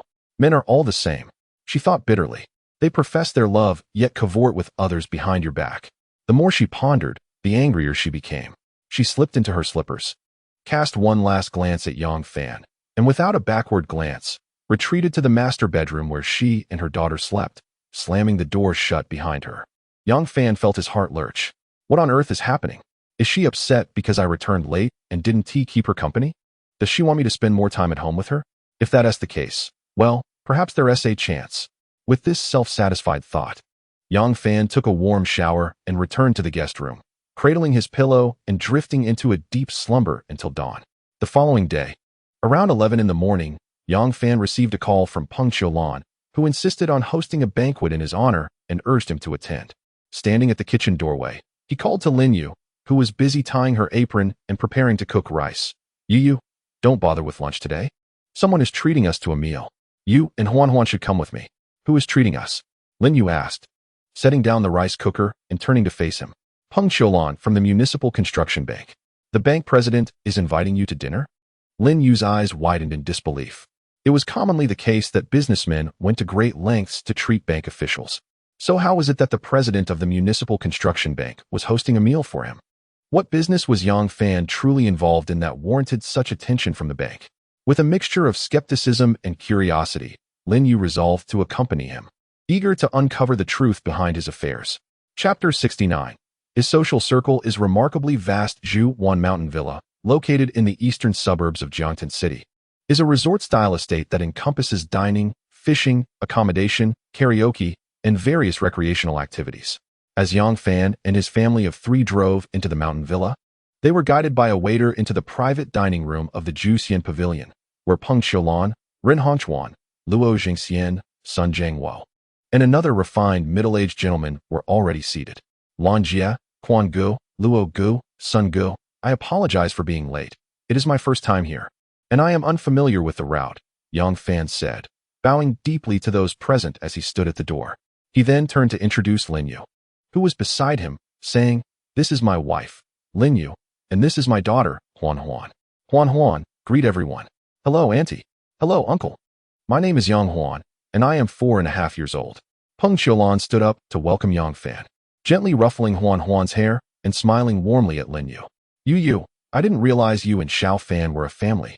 Your daughter is as lovely as a porcelain doll. So adorable. Come here, little Huan Huan. Let Annie give you a hug. Hello, Aunt Peng. Lin Yue replied with a bright smile. Despite her calm demeanor, she was internally astonished. The leaders of the city's construction bank, postal bureau, investment promotion bureau, and the deputy director of the police department's criminal investigation unit, four influential officials, were all addressed as brothers and sisters by Yang Fan.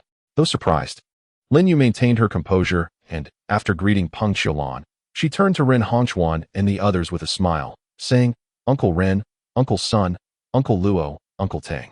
Ren Hongchuan laughed heartily, saying, No, no, no. Little you, Xiao Fan calls me brother, so you must not call me uncle. Call me brother instead. We are all brothers here. Old Sun, Old Luo, Old Tang, right? Luo Zhengxian joined in the jovial banter, laughing. Old Ren is correct. You from now on. Your Uncle Luo will have to call you sister-in-law. After this exchange, Luo Zhengxian pointed to the refined middle-aged man, introducing him. Xiao Fan, this is your brother Dong. Tang Xiangdong. He works at the Hengqi farm, and he is the one behind the Bamboo Bay Villa. He also established the Huaxing Grand Hotel in Heshi. Yang Fan promptly approached Tang Xiangdong, extending his hand in greeting, saying with utmost courtesy, Hello, brother Dong. It is a pleasure to meet you. I look forward to your guidance. Though it was their first encounter, Yang Fan was well aware of Tang Xiangdong's esteemed reputation in later years. Although not a high-ranking official, Tang Xiangdong possessed a vast network of friendships. The first five-star hotel in Jiangtan, the Panlong Villa, was established under his auspices. In the realm of influence, there was no matter in Jiangtan that Tang Xiangdong could not resolve. Tang Xiangdong smiled and replied, Brother Fan, I cannot claim to guide you. It is you who should be looking after me. Upon hearing these words, Lin Yue felt her heart race. As a prosecutor, she was certainly aware of the rumors surrounding Tang Xiangdong.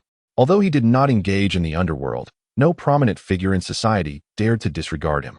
It could be said that Tang Xiangdong was the godfather of Jiangtan.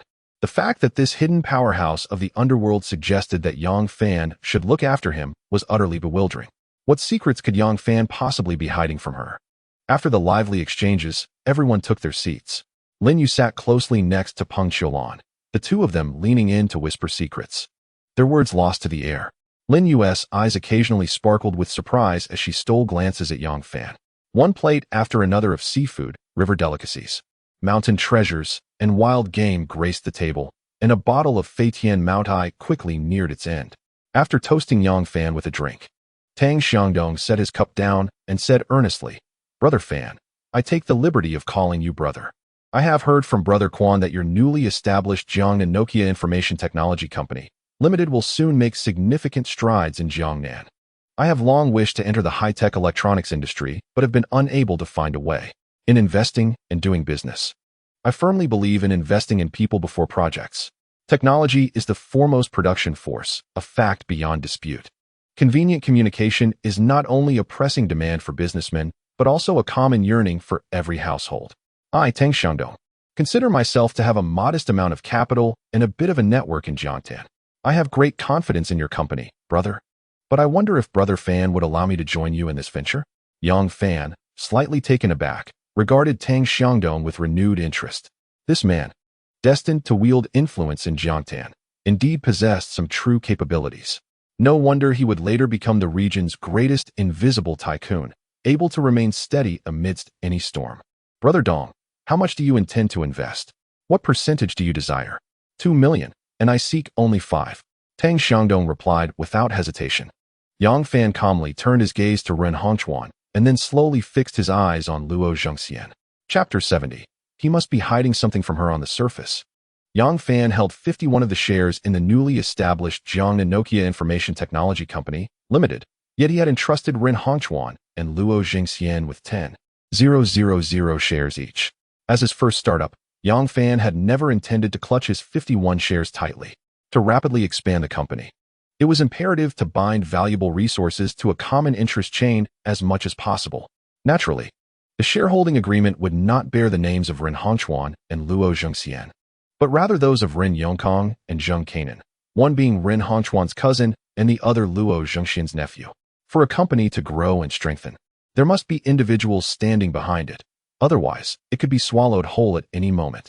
With a cheerful demeanor, Luo Zhengxian turned to Ren Hongchuan and asked, Old Ren, How much do you plan to invest in the computer training school jointly established with Feishuan 198?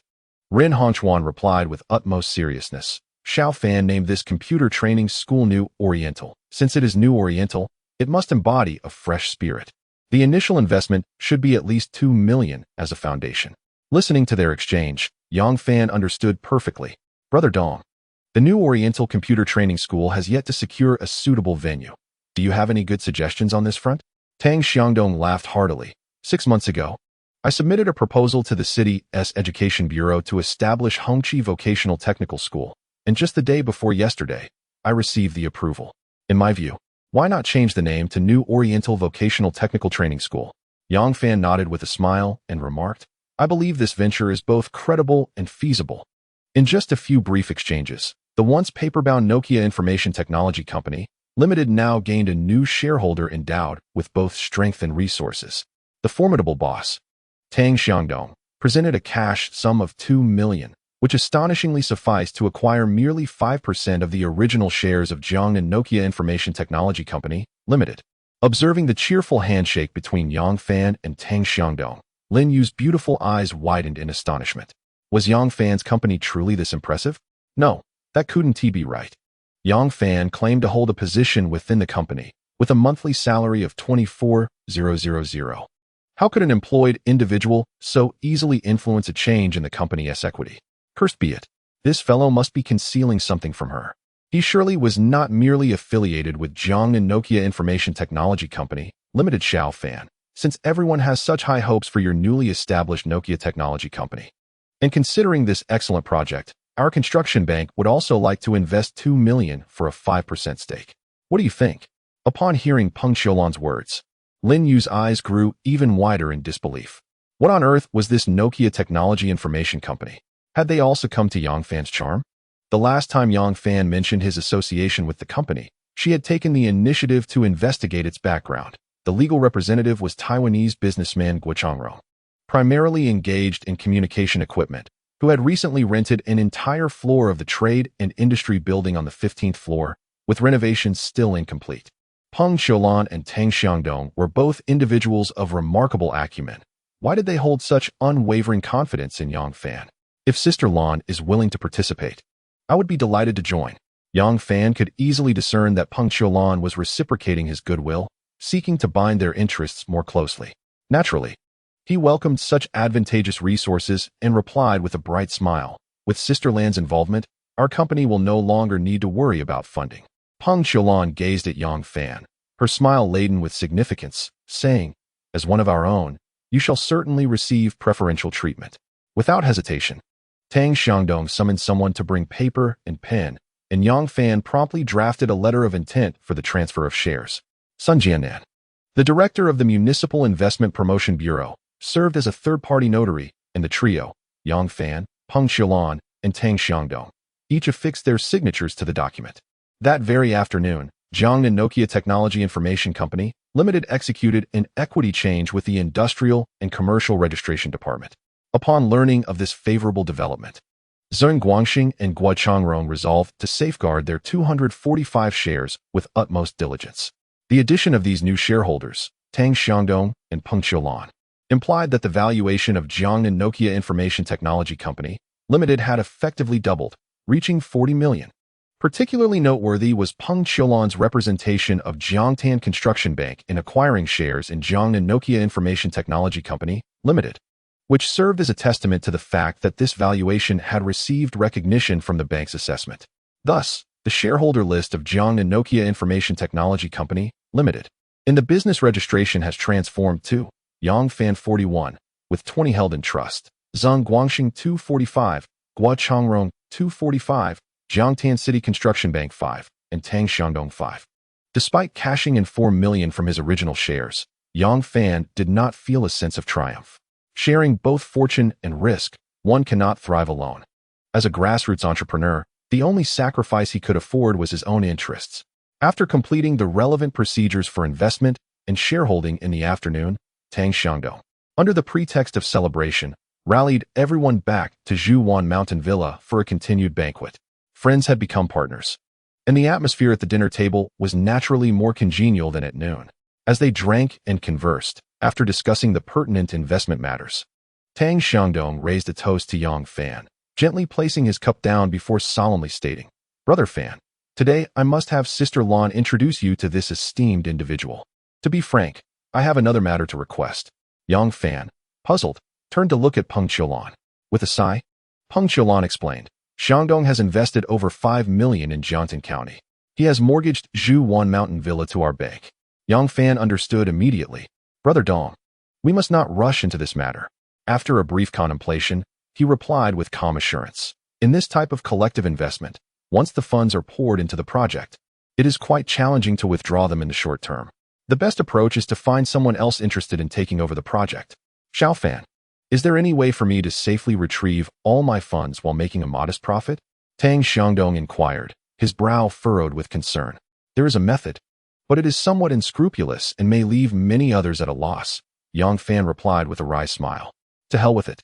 If my friend dies, I shall not perish. I care not for the consequences. Brother, please tell me, if you truly have a good strategy to help me out, I, Tang Xiangdong, owe you a favor." Tang Xiangdong urged impatiently. "Speculation." Yang Fan introduced a term unfamiliar to many in this era. "Speculation? How does one speculate? What does it entail?" Tang Xiangdong asked, taken aback. Ren Hongchuan, Peng Qiulan, Luo Zhengxian, Sun Zhangwo, and even Lin Yue all turned their gaze towards Yang Fan. Chapter 71. Is he still the same as before? Yang Fan surveyed the group around the table, rhythmically tapping his left fingers on the surface. And with a glimmer of wisdom in his eyes, he slowly articulated, "To put it plainly, it is essentially about storytelling. If the narrative is compelling, it can capture people's attention. The medium for this story can be television, radio, newspapers, or magazines." Tang Xiangdong pondered. "It was the reports on the grand development of Jiangtan County that made me resolute in taking a gamble. I want to ignite the fire of development in the county. I can find contacts in newspapers, television, and radio. However, brother, how can we operate such a report to achieve results in the shortest time?" "Very simply," Yang Fan replied. "Craft a well-thought-out plan, narrate the story effectively, and then bombard the daily newspapers, evening papers, television stations, and radio stations with it relentlessly." Yang Fan appeared remarkably composed as he smiled and remarked, "The essence of this proposal lies in the meticulous control and mastery of the gradual release of trending information. Moreover, the promotional materials must diverge from the current news reports, introducing fresh selling points to capture greater investor interest. Xiao Fan, I believe you have already conceived a plan in your mind. Haven to you?" Sun Zhangwo picked up a box of exquisite Yunyan cigarettes from the table and tossed one to Yang Fan. Yang Fan caught the cigarette, placed it between his lips, and ignited it with a lighter, taking a couple of deep puffs before slowly articulating, "I do indeed have a rather unrefined idea." Before Tang Xiangdong could respond, Yang Fan continued, "Jiangtan is a mere 50 kilometers from the provincial capital of Changzhou to the northeast, and only 35 kilometers from Zhuling to the southwest. Such proximity between these cities is exceedingly rare among all medium to large cities nationwide. I believe proposing the concept of economic integration among the 3 cities of Changsha, Zhuzhou, and Jiangtan will undoubtedly spark significant discourse among the residents of Jiangtan, Changzhou, and Zhuling. If we can promote this new concept successfully, Jiangtan County, adjacent to the Zhuling New Economic Development Zone, is destined to become the new hub for economic integration between Jiangtan and Zhuling." Yang Fan's words were indeed striking and left the room in astonishment.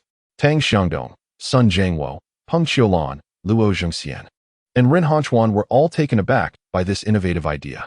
Even Lin Yue was profoundly impressed by Yang Fan's audacity. He was knowledgeable about urban development.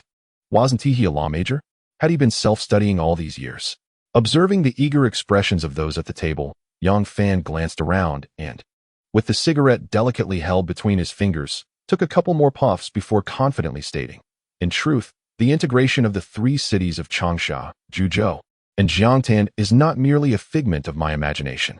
This proposal was raised as early as the mid-1980s within the province. However, due to the immaturity of the policies and timing at that time, it fell by the wayside." Tang Xiangdong nodded thoughtfully, acknowledging, "I seem to recall this matter.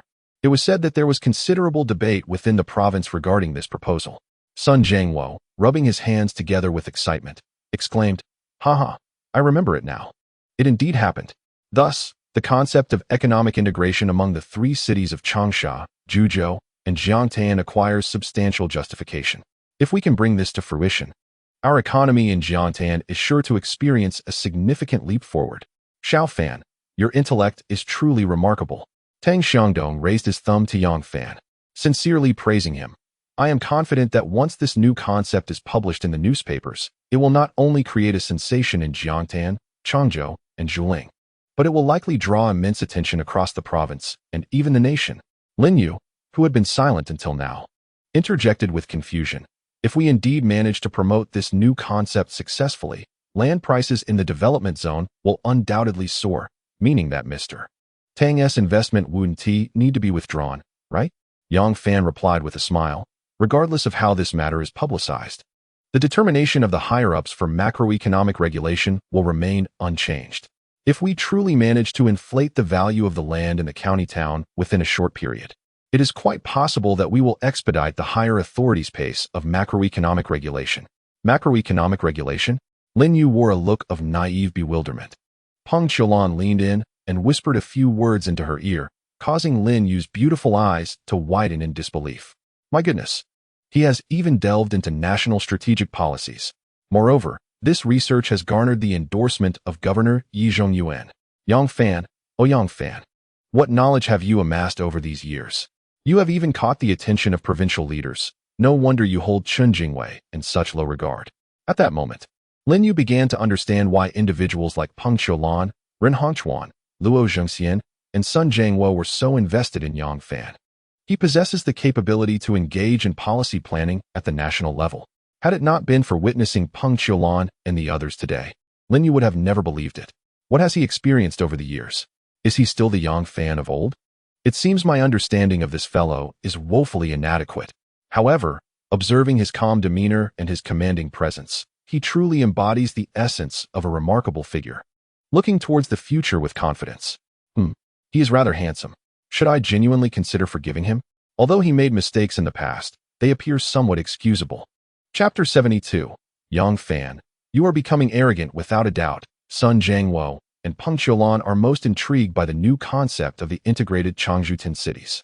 As the discussion deepens, Sun Jiangwo quickly discerns the pros and cons of the proposed plan. Should this initiative be implemented, a significant amount of capital will inevitably be ensnared in the county's development zone due to sudden macroeconomic policies enacted by the higher authorities. With a concerned expression, Sun Jiangwo slowly remarked, if we join forces for a short-term speculation, we are bound to make considerable profits. However, many will also face ruin as a result. Brother Sun, if one wishes to engage in speculation, one must be psychologically prepared for the possibility of failure and total loss. Yang Fan nonchalantly replied, the marketplace is akin to a battlefield. Mercy does not command troops, and kindness does not manage finances.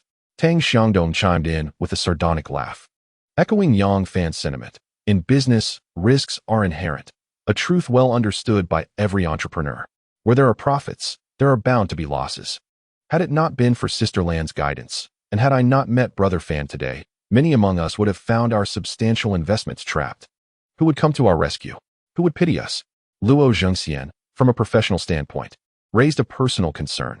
Have we considered whether such outcomes might lead to societal unrest? While a sense of unease among the populace is inevitable, I believe societal chaos is not a likely outcome. Yang Fan confidently shook his head. Macroeconomic regulation is a necessary decision made by those in power. It is a matter of national policy. High-level leaders cannot overlook social factors. Moreover, in this world, 20 of the population possesses 80 of the wealth, while the remaining 80 hold merely 20. The impoverished will always constitute the vast majority of the globe. Speculators rarely include the impoverished. Yang Fan harbored an inexplicable premonition that Chen Jingwei might stumble significantly over this matter. As the clock approached 9 in the evening, the gathering disbanded, and everyone returned to their respective homes. Upon arriving home, Yang Fan made a beeline for his study, where he powered on the venerable 486 Great Wall computer on his desk to delineate the grand vision for the newly established New Oriental Vocational and Technical Training Institute. Yang Fan possessed a clear vision for the positioning of this vocational institution, which centered on computer training, emphasizing the teaching of application software, software development, and hardware development as its primary trajectories. With the expansion of Feishuan 198, the demand for paging operators would inevitably rise, and correspondingly, the roles of hardware and software maintenance engineers would also proliferate. As long as employment opportunities were effectively addressed, the vocational college need not concern itself with student recruitment. In contemporary Huaxiao, we find ourselves in the nascent stages of the computing and internet revolution. It is indeed an opportune moment to lay a solid foundation. It takes a decade to nurture talent. Once the internet era fully dawns, we shall be poised to reap the rewards. Foreign capital seeking to penetrate Huaxia's internet enterprises will find no entry. Instant messaging software, input method software, office software, search engines, browsers, financial software, foundational engineering applications, graphic design software, image processing software, antivirus software, system software, encryption software, compression software, video software, audio software.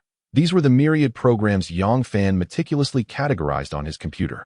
After observing him for quite some time, Lin Yue could no longer contain herself and inquired, "It is merely a computer training school. Yet you aspire to offer such an extensive array of software courses. Yang Fan, do you not think you are becoming increasingly unrealistic?" Without turning his head, Yang Fan chuckled. "A person devoid of dreams is akin to a salted fish. Before today, if I had told you someone was willing to invest 4 million for a 10 stake in my venture, would you have believed me?" Lin Yue was momentarily speechless. After a pause, she retorted coolly, "What about the quality of faculty? How do you intend to address that?" "I will enlist the services of headhunting firms, offering lucrative salaries to attract talent from prestigious universities around the globe." Yang Fan leaned back comfortably in his chair, smiling nonchalantly. "Any issue that can be resolved with money is not an issue at all." Lin Yue scoffed. "Do you know how much a professor at MIT earns annually?" Yang Fan turned slightly, wearing a composed smile as he replied, "I need not know the specifics. I only need to be aware that within a year, New Oriental will establish strategic partnerships with Microsoft and Cisco. Yeah, having spent time in the United States, you should understand what these companies represent in the realm of computing." Such boasts without any foundation. Lin Yue dismissed him with a derisive snort, then sighed deeply. "Yang Fan, I advise you to remain grounded. Huan's condition will require substantial financial resources for treatment in the future." Yang Fan's expression grew serious, his confidence unwavering as he stated, "Rest assured. Yeah, I will engage the finest doctors, provide the best medical plans, and procure the most effective medications, ensuring Huan enjoys a healthy upbringing and a joyful childhood, just like any other child. I hope you can follow through on your words," Lin Yue said before turning to leave. "Yeah, in a couple of days. I shall make a journey to Hong Kong Island to assess the procurement of a batch of imported equipment." Yang Fan rose and called out to Lin Yue, "You are going to Hong Kong Island? When was this decision made? Why have I never heard you mention it before?" Lin Yue exclaimed in surprise, her eyes widening in astonishment at Yang Fan. Chapter 73. Seize the opportunity for intimate contact. If he were to disclose that this trip to Hong Kong Island was for the purpose of making a fortune, and indeed a substantial one, she would certainly deem him deranged. Should he reveal that the current Hong Kong stock market was akin to his personal printing press, she would undoubtedly think he was mad. In just a few days, the Hong Kong Hang Seng Index would plummet to its lowest point in 5 years, only to surge to a historic high of 5,300 within a mere fortnight, an increase of 2,400 points. This period in the Hong Kong stock market could rightly be described as a haven for speculators, as long as one dares to wager. The Hong Kong Stock Exchange permits leverage of up to 100 times. Some have struck it rich overnight by leveraging their investments, while others have lost everything in a single day due to speculative leverage. Such revelations, of course, were not something Yang Fan could share with Lin Yue. "Well, you see, yeah. The company plans to invest in Jiangtan to establish a large-scale electronics factory with an annual production capacity of 5 million pulse-controlled telephones and 3 million units of another model. Therefore, we need to procure a batch of relatively advanced imported equipment." Yang Fan took Lin Yue's hand and sat down beside the single bed at the desk, speaking earnestly. "Hua Changrong had an established supplier, but to prevent any deception by foreign parties, I must personally visit Hong Kong Island. This concerns a procurement project worth tens of millions of Chinese yuan, and there cannot be the slightest error." Yang Fan refrained from mentioning that this procurement would amount to nearly 100 million US dollars. As Jiangnan Nokia Information Technology Company also intends to invest in Jiangtan to build a mobile phone manufacturing plant, with an annual production capacity of 5 million units and a mobile chip research laboratory. You have never been to Hong Kong Island, and it is unfamiliar to you. Can you manage alone? Seeing the concern in Lin Yue's expression, Yang Fan felt an inexplicable warmth in his heart.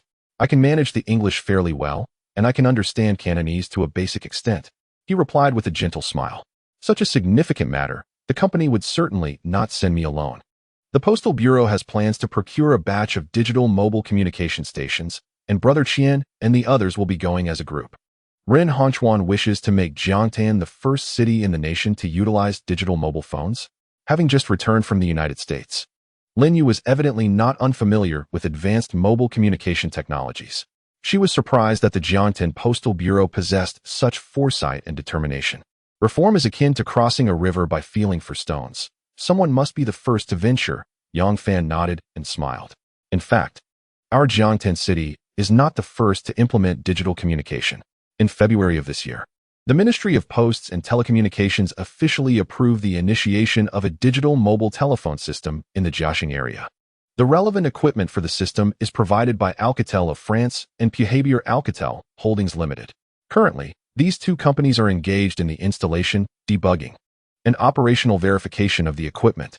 At my suggestion, Brother Qian has also obtained formal approval from the ministry to commence the construction and operation of the system in Jiangtan.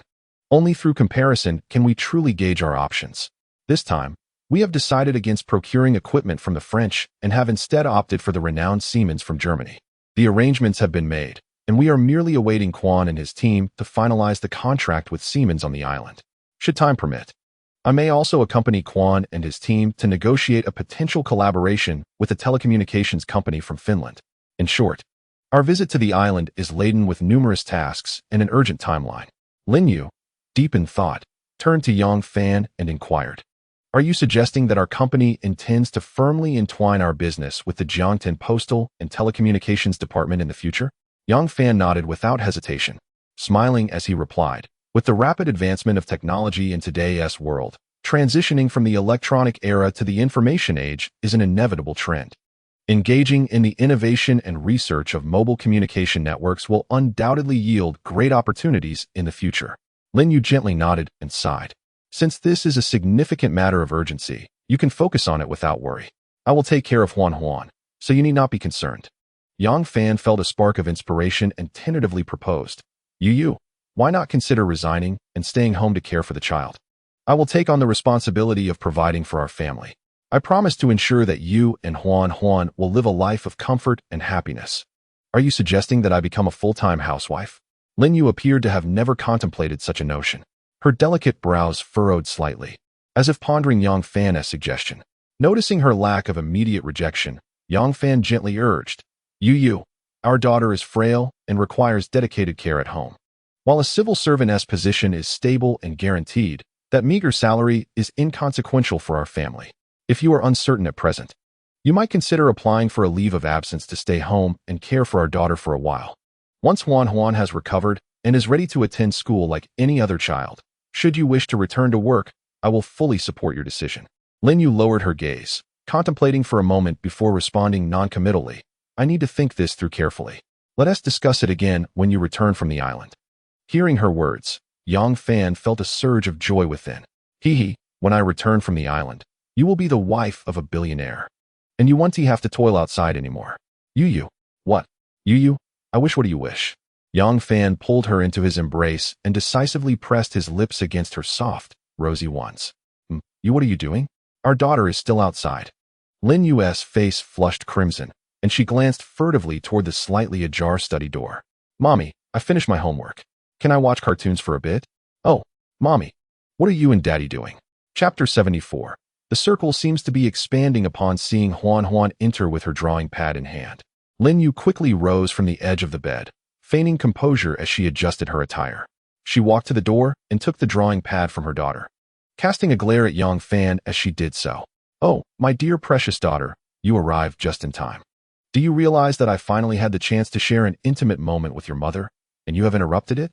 Alas, how unfortunate is my fate." Yang Fan lamented inwardly. Yet, in the vastness of the world, the daughter reigns supreme. With a forced smile, Yang Fan approached his daughter.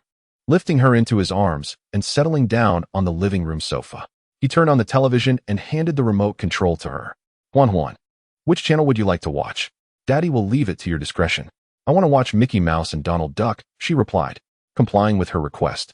Yang Fan tuned into the CCTV children's channel, where the American cartoon was just beginning to air.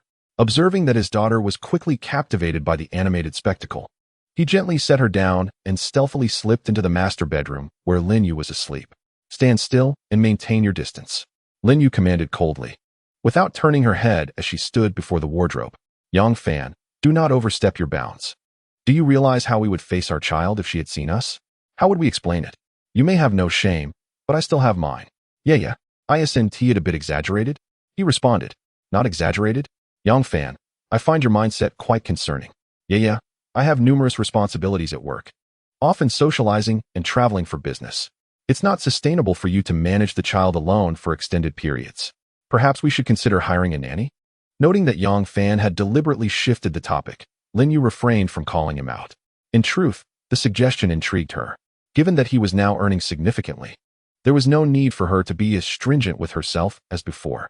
Hiring a nanny to handle grocery shopping, cooking, cleaning, and laundry would free up more of her time to care for and tutor their daughter.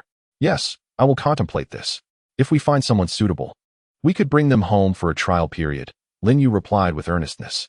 Let us look for someone a bit older, preferably from the countryside, Yang Fan insisted.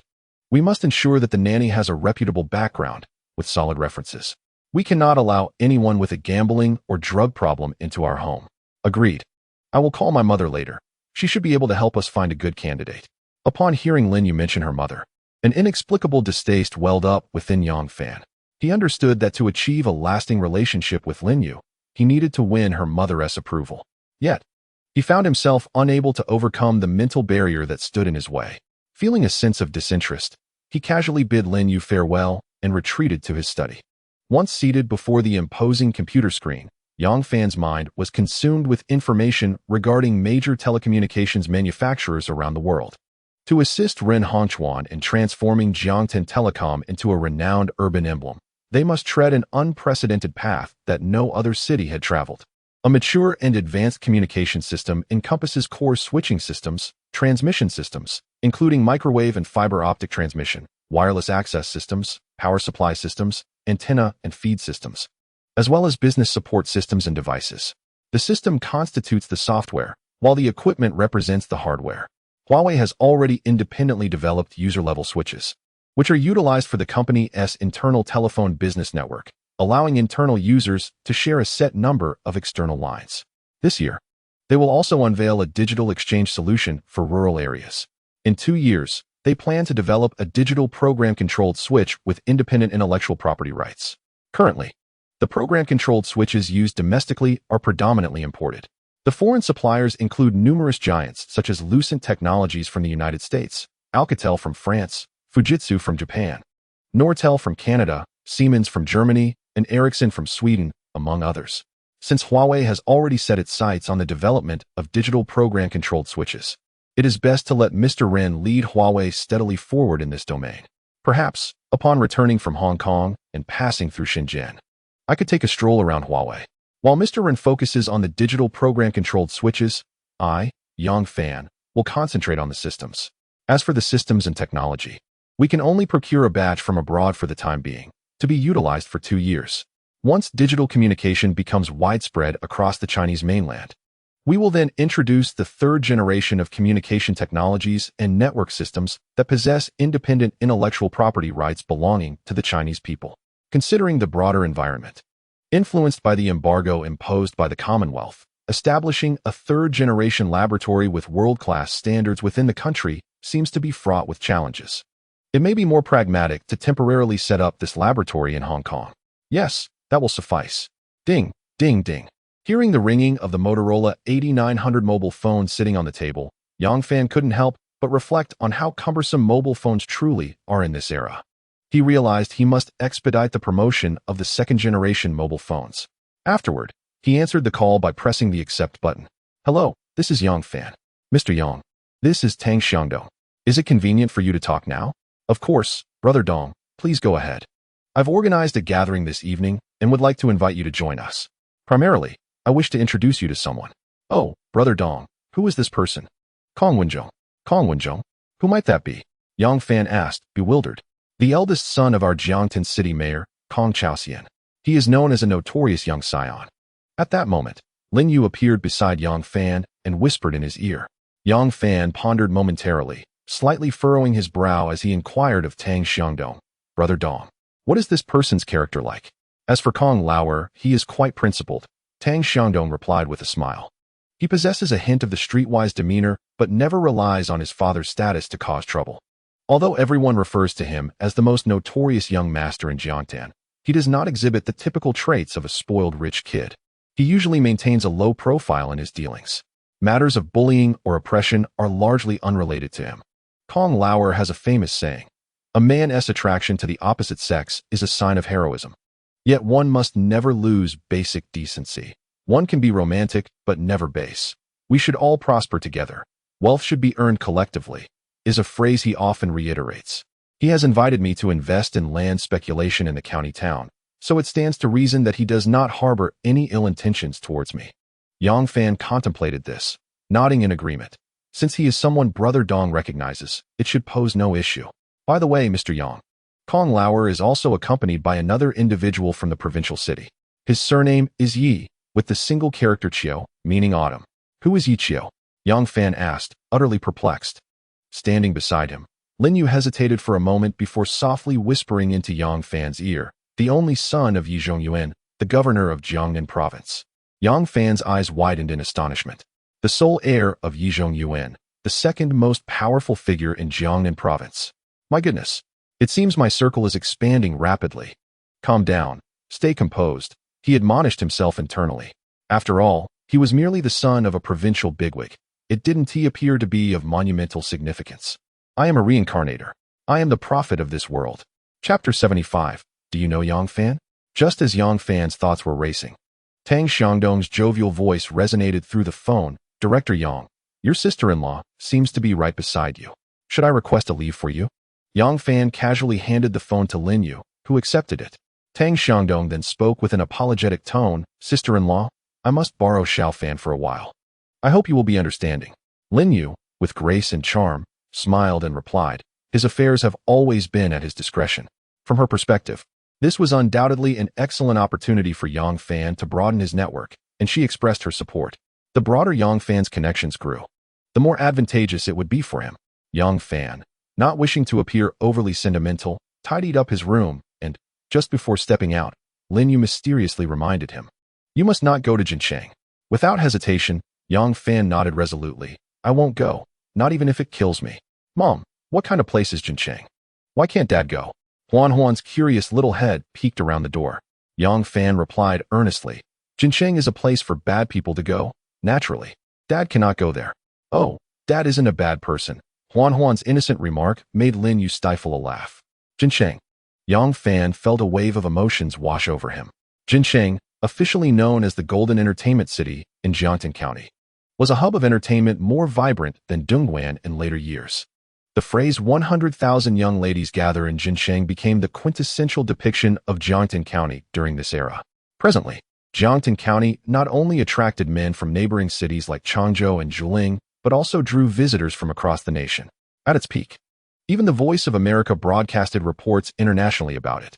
Having secured Lin Yue's consent, Yang Fan changed into a business casual outfit, tucked a designer leather briefcase under his arm, and held the phone as he descended the stairs.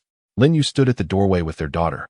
Watching Yang Fan's figure disappear around the corner, her heart filled with an array of emotions. He now exuded the aura and label of a successful individual in society. Mom, is Dad working very hard outside? Huan's innocent voice broke Lin Yue's reverie. Is he working hard?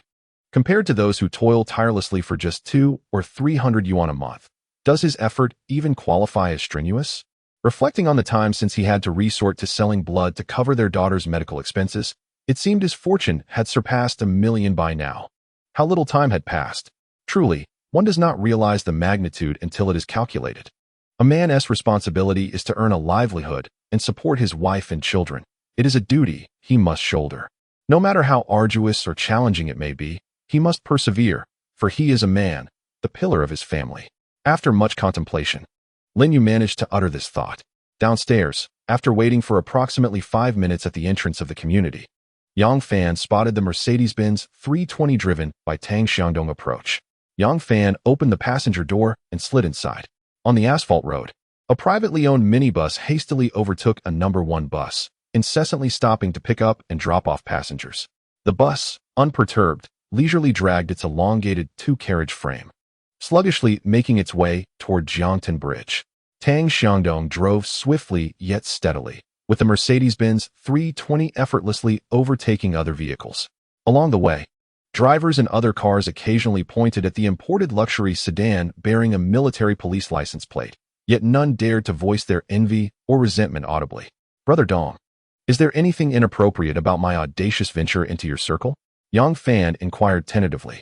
Nothing inappropriate at all, Tang Xiangdong replied with a proud smile. You are my brother, and my friends are your friends. Moreover, with your abilities, you are entirely qualified to enter our circle. Not to mention your wife is the daughter of Secretary Lin. Brother Dong, are there any taboos when dealing with Kong Wenzhong? Yang Fan flicked his cigarette but out the window and gradually raised the electric window. It's best not to mention his father in front of him, Tang Xiangdong answered earnestly. In our circle, it is most irksome when someone refers to another as the son or daughter of someone else. Yang Fan chuckled knowingly. Huh? It seems everyone desires to prove their own worth rather than dwell in the shadows of their predecessors. Tang Xiangdong regarded Yang Fan with admiration and remarked, dealing with intelligent people is indeed a relief. You grasp things swiftly. Xiao Fan, once you've integrated into this circle and become familiar with everyone, you will realize that, in truth, most individuals are quite amiable and unpretentious. It is a realm entirely different from those you previously mingled with. Yang Fan laughed leisurely. Huh? This is what the grassroots aspire to, high society. I can only say that we have merely stepped 1 foot over that threshold. Tang Xiangdong sighed. The circle you speak of is precisely where we, too, strive desperately to penetrate. Compared to those genuine red descendants and scions of illustrious families, we still have a long way to go. Do noble lords and ministers not share the same lineage? Yang Fan gazed out the car window, speaking with indifference. Tang Xiangdong slapped the steering wheel with both hands and laughed heartily. Do noble lords and ministers not share the same lineage? Well said, Brother Fan.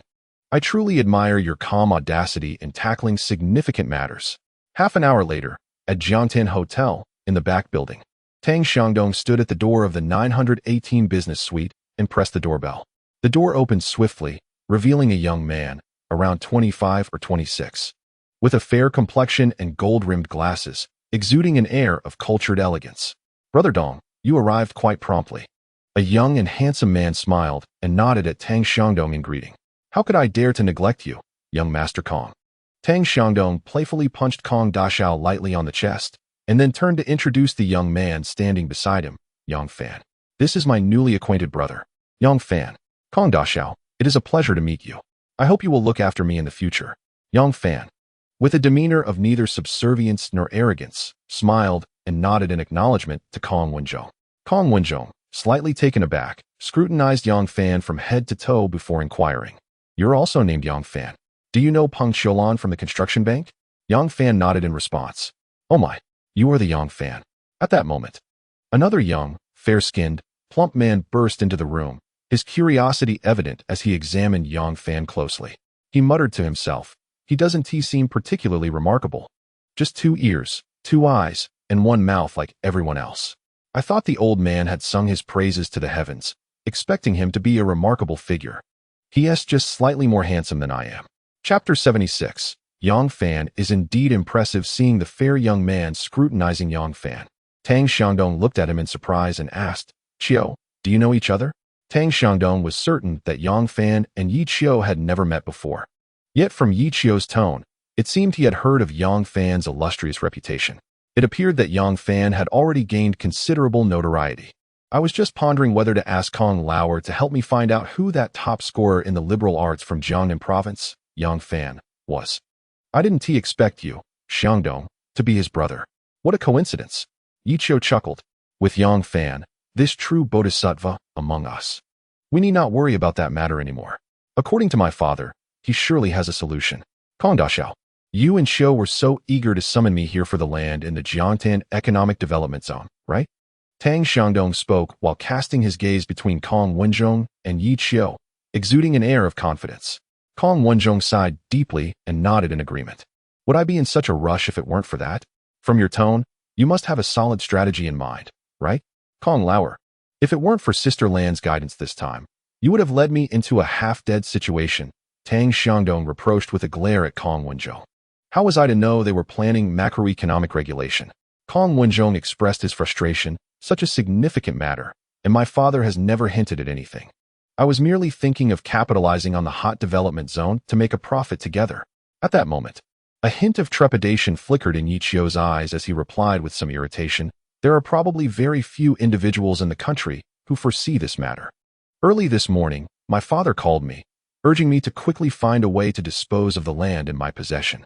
He specifically mentioned that I should seek out a young man named Yang Fan in Jiangtan, saying that Yang Fan might have a way to turn misfortune into fortune. I placed the phone down and immediately made my way towards your location. Tang Xiangdong and Kong Wenzhong simultaneously fixed their gazes upon Yang Fan. Goodness! The second most influential figure in the province actually holds Yang Fan in such high regard. How is it that we have only just learned about such a remarkable individual in Jiangtan? This fellow has hidden his capabilities too well. Why are you all staring at me? Do I have something on my face?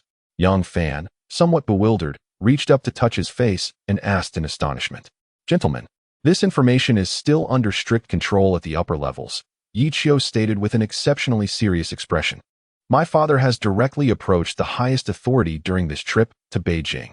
According to him, the highest authority takes this matter very seriously. This information is currently classified as top secret, and I implore you all to not let it slip.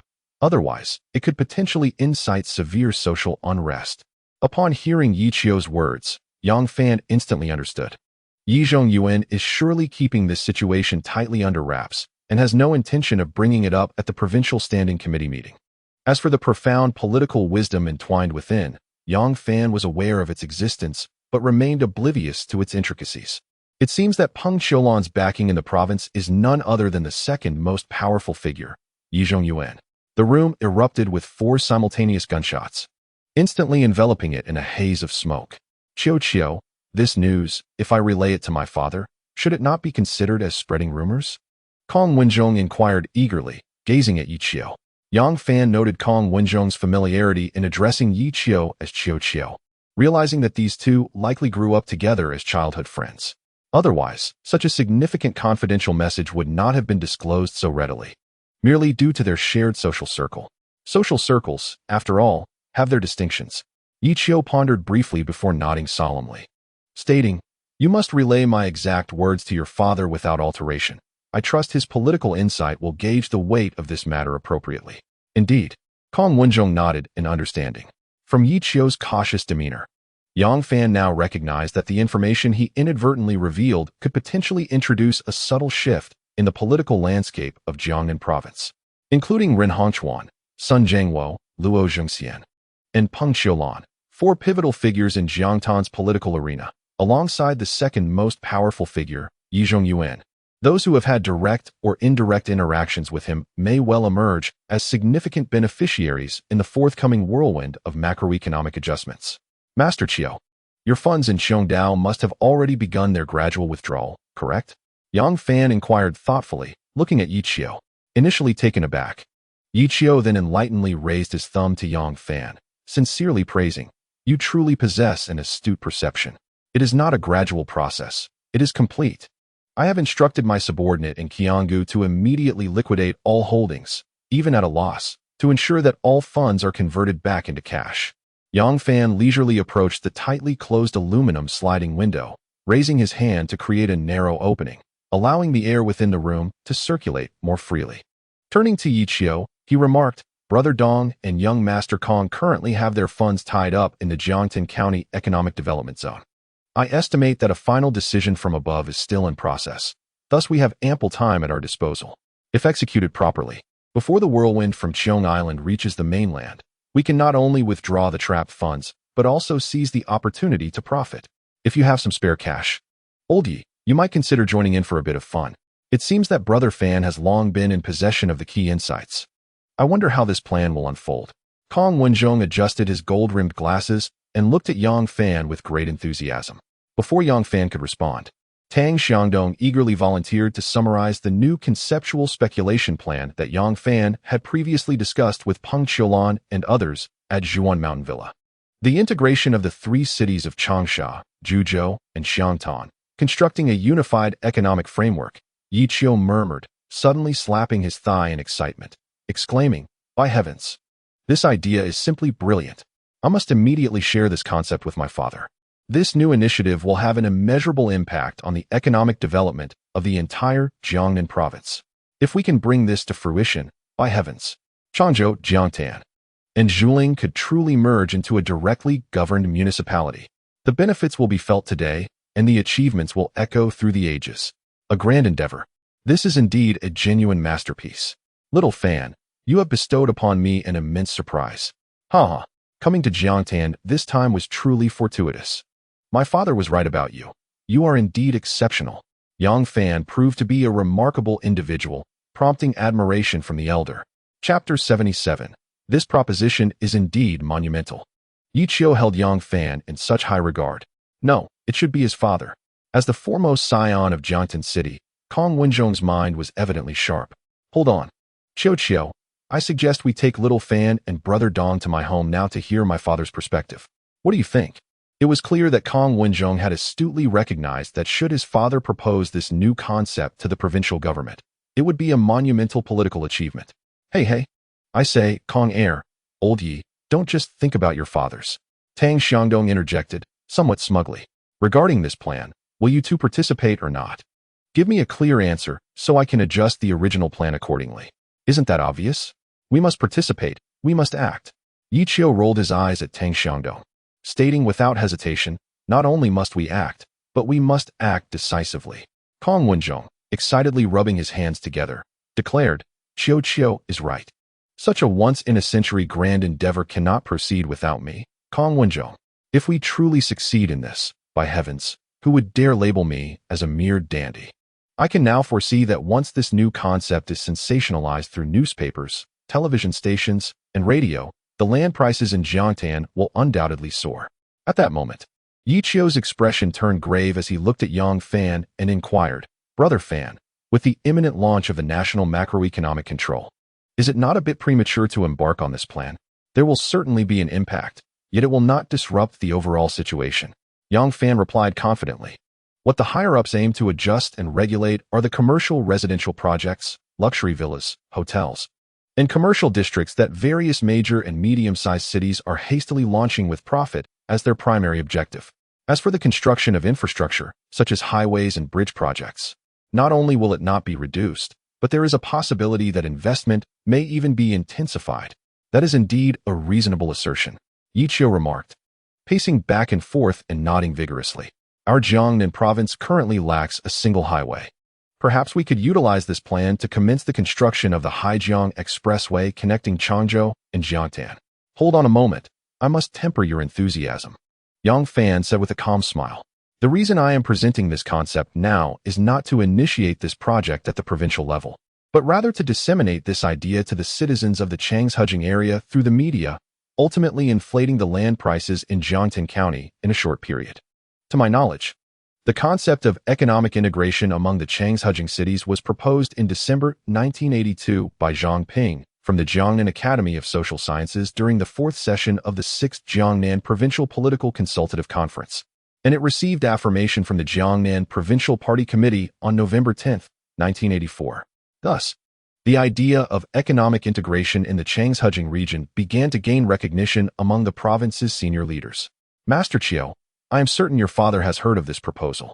However, over the years, due to various adverse political factors, this concept has gradually faded from memory. Of course, now, following the highest leaders' southern tour, with the higher-ups explicitly stating the need to amplify the deepening reforms and opening up during this historical opportunity, it will undoubtedly rekindle the interest of the province's visionary leaders. As he repeated the phrase adverse political factors, Kong Wenjong suddenly fixed his gaze on Yang Fan, pondering and asking, Xiao Fan, are you referring to the administrative divisions of the three cities as the political aspect? Indeed, You are astute, Master Kong. Yang Fan praised, nodding earnestly. The regional barriers created by the administrative separation of the Changhujing cities lead to a tendency for each city to prioritize its own interests, resulting in a lack of spontaneous collaboration and division of labor in regional economics.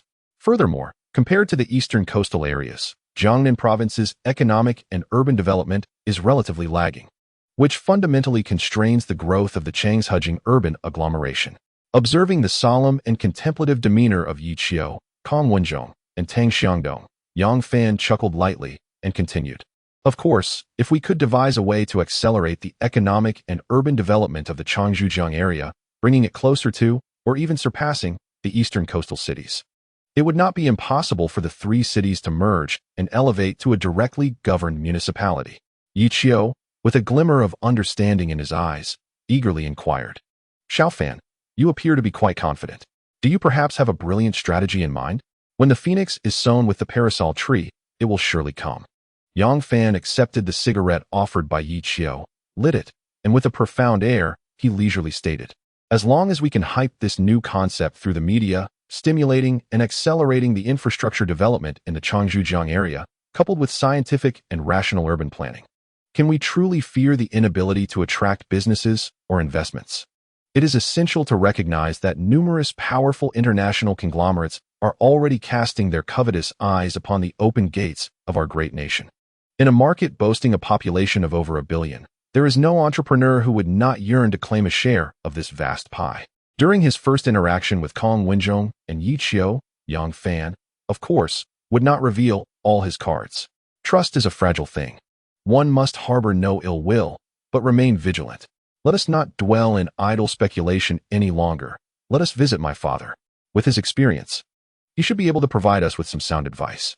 At this moment, Kong Wenzhong appeared increasingly restless.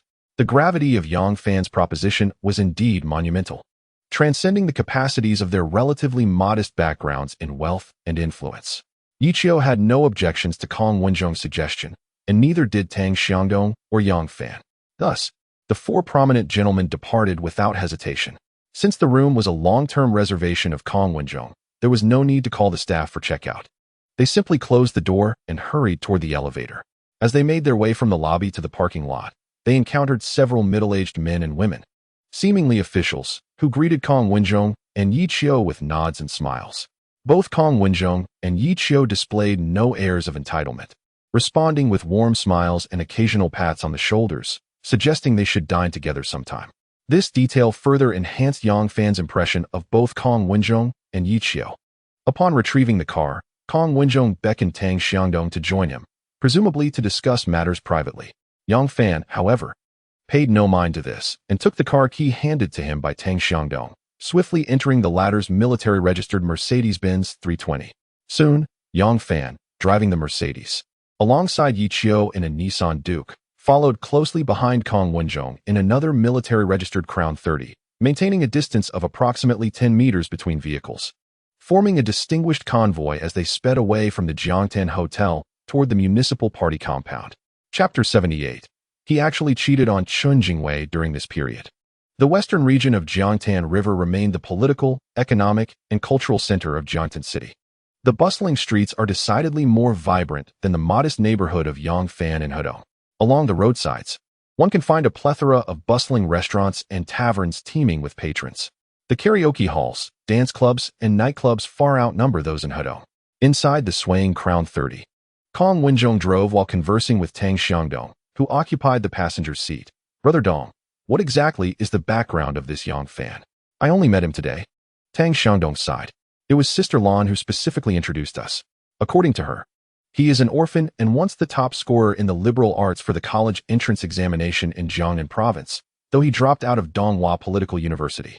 He has a daughter who is 4.5 years old. By the way, his wife is the daughter of Vice Mayor Lin.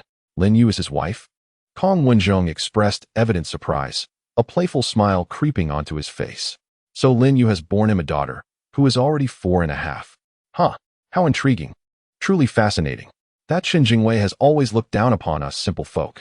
He openly declared that Lin Yue is his woman, warning us not to entertain any notions regarding her.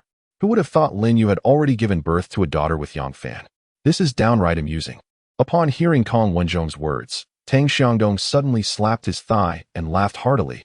I had a feeling something was amiss in my mind, but I couldn't quite put my finger on it. I never imagined that Yang Fan had outmaneuvered that Chen Jingwei. This will surely become a grand joke within our circles. Indeed, Chen Jingwei, with his inflated sense of superiority as a native of Yanjing, has always regarded us as mere provincials. I have long found him insufferable. Yang Fan has done splendidly. I must raise a glass with him soon. This is truly a delightful turn of events. A glint of schadenfreude sparkled in Kong Wenjong's eyes. Kong Lao Air, knowing Chen Jingwei's temperament, I suspect a conflict between him and Yang Fan is inevitable. Tang Xiangdong offered thoughtfully.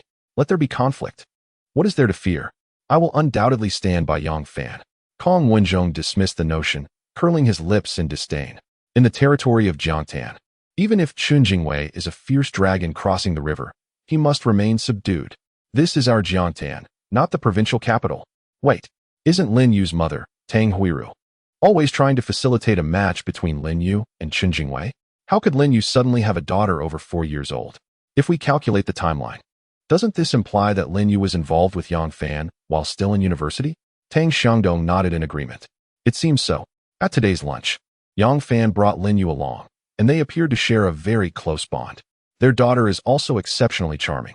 It seems there is a story behind Lin Yue's departure abroad. A wicked smile played at the corners of Kong Wenjong's mouth as he chuckled leisurely. I recall that Chen Jingwei also graduated from Donghua Political University. So, this means he and Yang Fan were classmates. How interesting. This situation grows increasingly captivating. Tang Xiangdong spoke with a perplexed expression. I find it quite strange. By all accounts, Yang Fan is studying law and should be a novice in the realm of economics and business. Yet, he possesses an extraordinary insight that surpasses the ordinary. Is it possible that someone who can become a lawyer is equally adept in economic matters? It defies reason. We must have a thorough conversation with Xiao Fan someday to uncover his true self. Kong Wenjong's tone grew considerably serious as he responded. I am increasingly convinced that Yang Fan exudes an air of inscrutability. Reflecting on our previous discussions, Dong Go, can you honestly say that such thoughts could emanate from the lips of an ordinary individual? Tang Xiangdong shook his head in frustration. Indeed, there is no one in our circle who possesses such discernment and insight.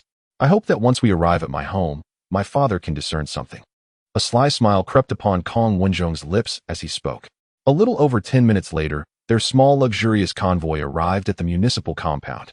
Kong Wenjong lowered the car window and greeted a soldier stationed at the entrance. Xiao Shandong, it's your turn to be on duty again today.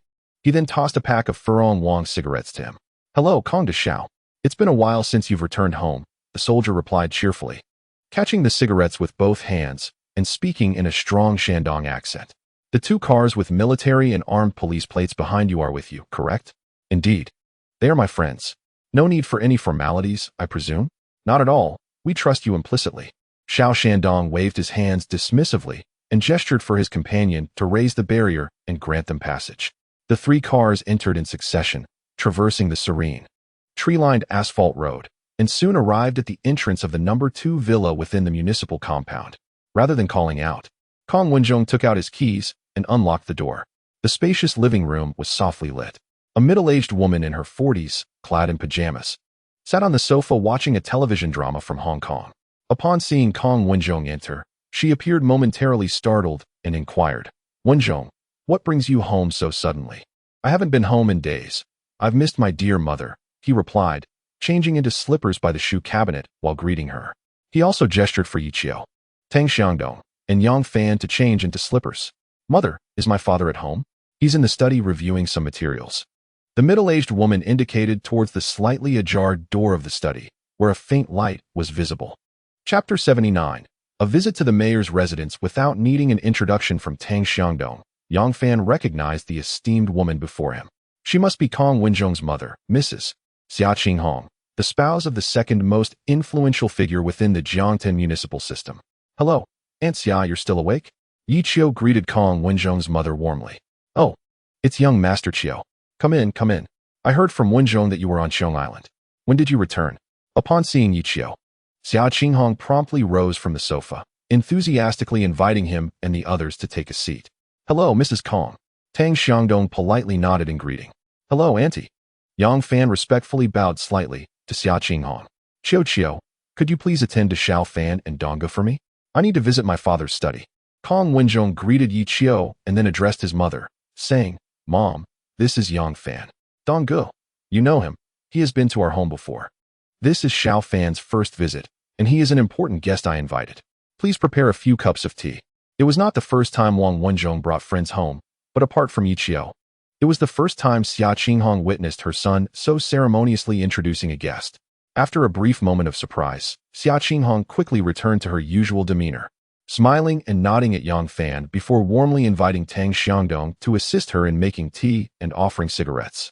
After entering the study, Kong Wenjong spoke with his father for a while, and soon reappeared at the study door, gesturing for Yang Fan, Yi Qiu, and Tang Xiangdong to come in. At that moment, Tang Xiangdong was carrying 2 cups of hot tea towards the sofa and immediately halted upon seeing this.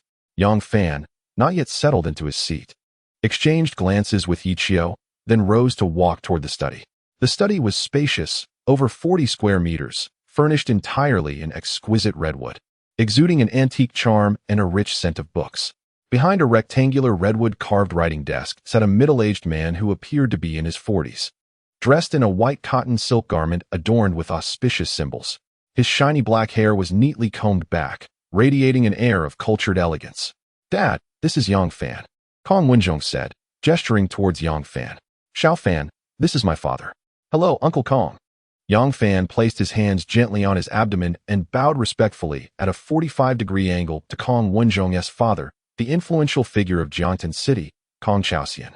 Rising from his high-backed redwood chair, Kong Chaoxian smiled and nodded at Yang Fan, saying, Indeed, a talented young man, promising for the future. Please, take a seat. Before the writing desk, 2 sets of redwood armchairs faced each other, with a square redwood tea table between them. After Kong Chaoxian resumed his seat, Yang Fan and Yi Qiu sat on the left, while Kong Wenjong and Tang Xiangdong took their places opposite. Wenjong just revealed a piece of news that has left me quite astonished. Given that this information came from young Master Qiu, its credibility should be high. However, considering the current rapid growth of our national GDP, the situation appears exceptionally favorable. What reason would the higher-ups have to suddenly apply the brakes and implement macro control? I hope you can enlighten me, Young Yang. Kong Chaoxian inquired with a calm and composed expression, smiling as he looked at Yang Fan. Regarding the individual known as Kong Taylor, the second most influential figure in Jiangtan City, Yang Fan had heard whispers about him in later years. During his tenure, he was rumored to have a balanced record, being relatively clean in governance, though lacking in economic prowess. In terms of infrastructure development, there has been no significant achievement, as the roads and bridges in Jiangtan City have merely been subject to constant repairs, earning a reputation akin to that of a mere cobbler. Kong Chaoxian served only 1 term in Jiangtan before being reassigned in 1995 to the neighboring city of Zhaoyang, where he took on a secondary leadership role. After 2 consecutive terms in Zhaoyang, he was promoted to serve as the Secretary General of the Jiangnan Provincial Political Consultative Conference, but thereafter, he did not make further strides in his political career. From 1993 to 2018, the successive primary and secondary leaders of Jiangtan encountered significant economic issues, leading the higher authorities to dispatch investigation teams to Jiangtan multiple times, yet with little remarkable success. Compared to Rinhanchuan, Kong Chaoxian's political journey in Jiangnan has proven to be considerably less illustrious. Should one assist the current figure in advancing further along his political path, or allow him to continue on his preordained historical trajectory? For a moment, Yang Fan found himself at an impasse. After a brief silence, Yang Fan resolved to first reassure Kong Chaoxian. Uncle Kong, the economic development in Jiangtan has been rapid in recent years. I believe that all the investments from the municipal government should be addressed independently, without seeking financial assistance from higher authorities. Am I correct? Kong Chaoxian smiled subtly and nodded slightly, extending his right hand to gesture for Yang Fan to continue. In situations like ours in Jiangtan, the circumstances across various provinces and cities nationwide are quite similar. This implies that localities no longer need to heed the support and attitudes of higher authorities. They can pursue their own agendas freely. Over time, Uncle Kong, if you were a high-ranking official, what would be your thoughts on this? A sharp intake of breath escaped Kong Chaoxian, revealing his momentary loss of composure. Chapter 80. A wake-up call. Kong Chaoxian's reaction was anticipated by Yang Fan. Since he intended to disclose crucial information, Yang Fan had to present substantial evidence. Subsequently, he elaborated on the World Bank's warnings regarding an impending financial crisis in Huaxia, as well as the significant risks posed by the real estate bubble emerging from Qiangdiu, citing various references and providing a comprehensive account to Kong Chaoxian. Kong Wenzhong, Yi Qiu, and Tang Xiangdong were hearing Yang Fan's theories for the first time, and all three fell into a contemplative state. As Yang Fan's discourse unfolded, progressing from the superficial to the profound, supported by ample evidence and detailed data, Yi Qiu's thoughts were already tumultuous. It was no wonder that his father, Yi Zhongyuan, held Yang Fan in such high regard. This former top scorer in the Jiangnan Provincial Liberal Arts Examination indeed possessed considerable insight. Meanwhile, Tang Xiangdong and Kong Wenzhong were engulfed in a tumult of emotions. Tang Xiangdong finally understood why Peng Qiulan had chosen to recognize Yang Fan as her godbrother, and why she had hosted a special banquet for Yang Fan and his family. Yang Fan was essentially providing a lifeline to those at the construction bank. How many lives would be shattered if hundreds of billions in funds became worthless, resulting in abandoned construction projects? As Yang Fan eloquently expounded further, Kong Chaoxian's expression grew increasingly grave. By the end, his hand, which held the cigarette, trembled slightly. Observing Kong Chaoxian's fingers delicately clutching the cigarette as he inhaled deeply, releasing wisps of pale blue smoke, Yang Fan chose to remain silent, allowing him the necessary time to digest the gravity of the situation. Thus, Yang Fan lifted the steaming tea from the table, gently shaking his head as he blew on the floating tea leaves, taking 2 delicate sips. The higher-ups intend to reclaim authority from the localities and unify thoughts and perceptions, murmured Kong Chaoxian, exhaling smoke. At this moment, the atmosphere in the study became somewhat oppressive. Kong Chaoxian, with his right hand holding a cigarette between his fingers, sat in silent contemplation until the smoke nearly burned his fingers. He snapped back to reality and promptly extinguished the cigarette, but in the ashtray on the desk. Xiao Fan, your words just now struck me like a wake-up call. Kong Chaoxian stood, bowing deeply to Yang Fan in front of everyone. Startled, Yang Fan quickly jumped from his chair, stepping aside and bowing in return. Uncle Kong, you are my elder. Such gestures would diminish my years. I cannot accept it. Xiao Fan, since you are friends with Wenzhong and Xiu Gongzi, and you call me uncle, we are like family. Do come by often, Kong Chaoxian said with a warm smile, stepping out from behind the desk, holding a pack of special white-label cigarettes, offering one to Yang Fan. Yang Fan eagerly accepted the cigarette, recognizing Kong Chaoxian's goodwill, and cheerfully replied, Uncle Kong, I shall surely visit often in the future. Do not find me bothersome. I would be delighted if you came daily. Furthermore, I shall rely on your esteemed counsel for the economic development of Jiangtan, Kong Chaoxian said earnestly. Father, have you heard of the economic integration of Changzhujiang? Kong Wenzhong asked, looking at his father with a gleam of pride. The economic integration of Changzhujiang? Kong Chaoxian repeated softly, furrowing his brow as he mused. I seem to recall something, though it is somewhat vague. In 82, it was proposed by Zhang Ping from the Provincial Academy of Social Sciences, and in 84, there was a dedicated meeting in the province to discuss it, which received affirmation. However, it ultimately faded away. Kong Wenzhong, eager to showcase his knowledge gained from Yang Fan, hastily relayed this information, drawing disdainful glances from Yi Qiu and Tang Xiangdong. Both Yi Qiu and Tang Xiangdong simultaneously gestured with their middle fingers toward Kong Wenzhong, who feigned ignorance. Kong Chaoxian, having observed Yi Qiu and Tang Xiangdong's antics, merely smiled with indifference and said, this matter must have been discussed by Xiao Fan. Please elaborate on the details. Well, for the specifics, we must turn to our esteemed Gao Can. Kong Wenzhong quickly deflected, pushing Yang Fan into the spotlight. As Kong Chaoxian's gaze turned toward him, Yang Fan produced a lighter, ignited the cigarette, inhaled deeply twice, and then smiled as he explained. The construction of the Changzhujiang economic integration is a macro plan proposed by Jiangnan province to further consolidate and promote the economic and urban development of the city clusters of Changzhou, Jiangtan, and Zhuling. The objective is to enhance the scale of the economic cluster comprising the 3 cities through the integration of economic elements, including resources and markets, thereby elevating the core competitiveness and overall strength of the Changzhujiang urban agglomeration centered around the provincial capital of Changzhou.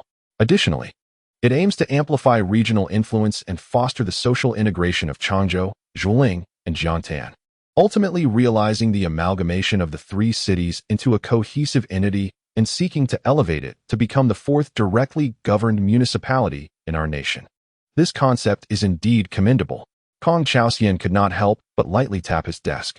Moved as he remarked, I recall that during the early days of the nation's establishment, there were leaders suggesting the merger of Changzhou and Jiangtan. There were indeed individuals in the province who had penned articles on this topic. However, I later learned that it faced considerable resistance, and the proposal was ultimately suppressed. The political and economic climate of that time is entirely incomparable to today. If we were to revisit this now, it would surely yield results. In truth, Uncle Kong, my motivation for proposing this initiative stems from the desire to capitalize on the current period before macroeconomic regulation is implemented, leveraging the media to vigorously hype this new concept. This would provide an opportune moment to elevate the land prices in Jiangtan, attracting significant external investment, thus allowing us to reap substantial benefits. As for how to untangle the funds that may become trapped post-regulation, that is beyond my concern, Yang Fan stated with a serene expression, revealing his intentions. Media hype? Kong Chaoxian, being a seasoned mayor, quickly grasped the essence of Yang Fan's words. Uncle Kong, even the finest wine fears a secluded alley. No matter how exceptional a thing may be, it requires promotion for others to take notice, Yang Fan replied with a serious demeanor. Kong Chaoxian slowly lit a cigarette, inhaling thoughtfully. Chapter 81. The disparity between individuals once media hype is set in motion. It appears to possess both advantages and disadvantages for the current economic development of Jiangtan City, as well as for his political future. Drawing from his extensive experience, Kong Chaoxian was certain that once this media campaign was launched and gained momentum, it would undoubtedly attract attention from across the province and even the nation. Had this plan been proposed before Yang Fan mentioned macroeconomic regulation, Kong Chaoxian would have unequivocally approved it on the spot. However, being aware that higher authorities would eventually seek to reclaim power from localities presented a highly sensitive political issue. A misstep could lead to total loss. As if perceiving Kong Chaoxian's thoughts, Yang Fan gently blew on the surface of his tea, creating ripples among the floating leaves, and calmly remarked, Uncle Kong, the law does not punish the majority. The phrase immediately illuminated Kong Chaoxian's thoughts. Noticing Kong Chaoxian's renewed attention, Yang Fan gently set down his teacup and continued, before any movements occur at the provincial level, we in Jiangtan City shall remain neutral, neither opposing nor endorsing, but observing the developments. According to my plan, we shall first stir the winds in the provincial capital of Changzhou, after which the media in Jiangtan will respond. Once this ignites public discourse, investors who are currently waiting on the sidelines will undoubtedly flock to Changzhou, Zhuling, and Jiangtan from all corners of the nation. At this juncture, the government of Jiangtan City must make appropriate adjustments to its previous investment attraction policies and strictly regulate the flow of municipal financial resources. We might even consider creatively transferring previously funded investment projects by the municipal treasury, thereby maximizing the cash retained within the hands of the city government. When the nationwide real estate sector experiences a collapse, the effectiveness of the Jiangtan City government's efforts will undoubtedly shine as a beacon among major cities across the country. Kong Chaoxian's eyes gradually began to glimmer with admiration as he turned to Yang Fan and inquired, Xiao Fan, which organization are you currently affiliated with? And what kind of work are you engaged in? Aware of Kong Chaoxian's intent to recruit him, Yang Fan chuckled, Uncle Kong, I am currently in business. Not long ago, I partnered with someone to establish a company, Jiangtan Nokia Information Technology Company, Limited. The much-discussed Fei Sun 198 paging station is an asset under our company. Wow. So, you are the mastermind behind the Fei Sun 198 station, exclaimed Kong Wenzhong, gazing at Yang Fan with astonishment. Observing the bewildered expressions on the faces of Kong Chaoxian and Yi Xiao, Kong Wenzhong recounted the remarkable rise of the Fei Sun 198 station, which has completely surpassed the Postal Service's 126 and 127 stations. Finally, with a hint of excitement, he added, in the marketing planning circles, many regard the Fei Sun 198 station as a classic case study. Numerous individuals have been inquiring about the brilliant strategist behind it. And it turns out that this mastermind is none other than Xiao Fan. Truly, a capable individual can accomplish anything. A small business, hardly worth mentioning. Yang Fan humbly replied with a slight smile. Keep pretending. If this is a small business, then what I previously engaged in with Wenzhong was mere child's play. Tang Xiangdong said disdainfully while looking at Yang Fan. Fortunately, I had the foresight to have Sister Tolan facilitate my investment in your company. Otherwise, once this opportunity is missed, it would be gone for good. Uncle Xiao, Wenzhong, you may not yet know that the City Construction Bank also invested 2 million in Jiangnan Nokia Company, acquiring a 5 stake. Goodness, 2 million for just 5. This guy is still a millionaire. Tang Xiangdong's revelation once again reshaped Kong Wenzhong and Yi Qiu's perception of Yang Fan.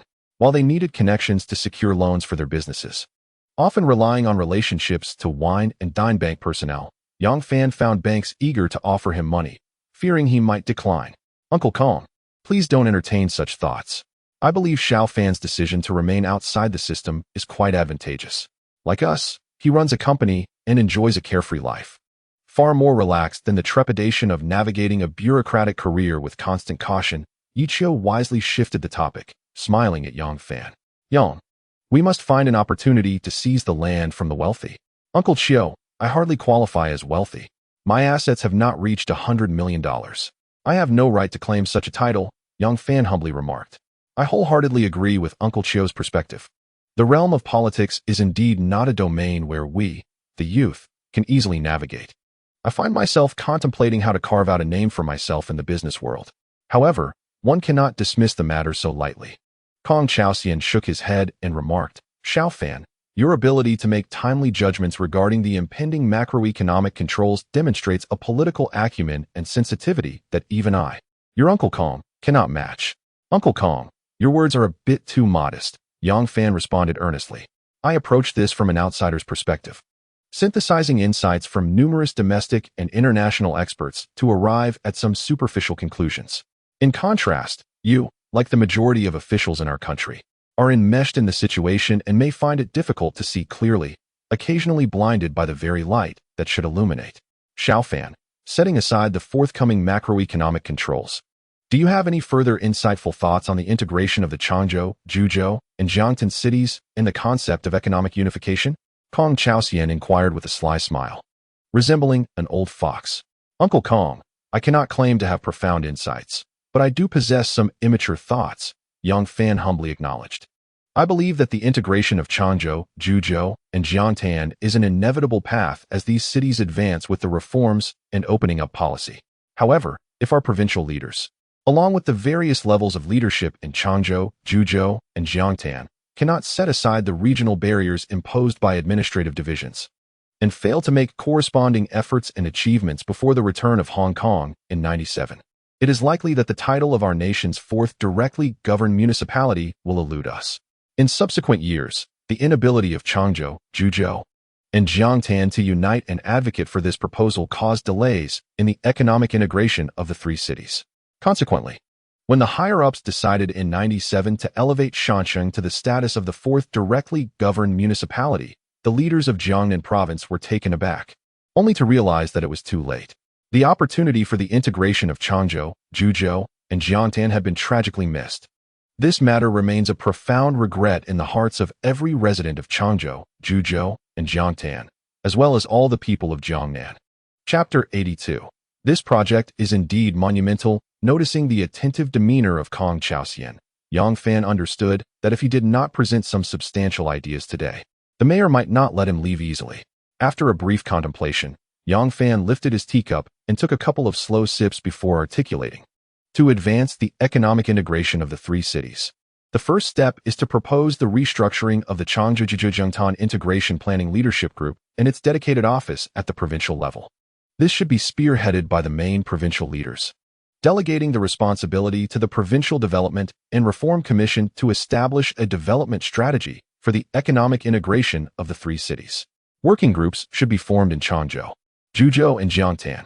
Noticing that his father was listening intently, Kong Wenzhong observed that Yang Fan had run out of cigarettes, so he hurried over to light one for him. After expressing his gratitude, Yang Fan continued, the second step involves re-evaluating the existing industries within Changzhou, Zhuzhou, and Jiangtan.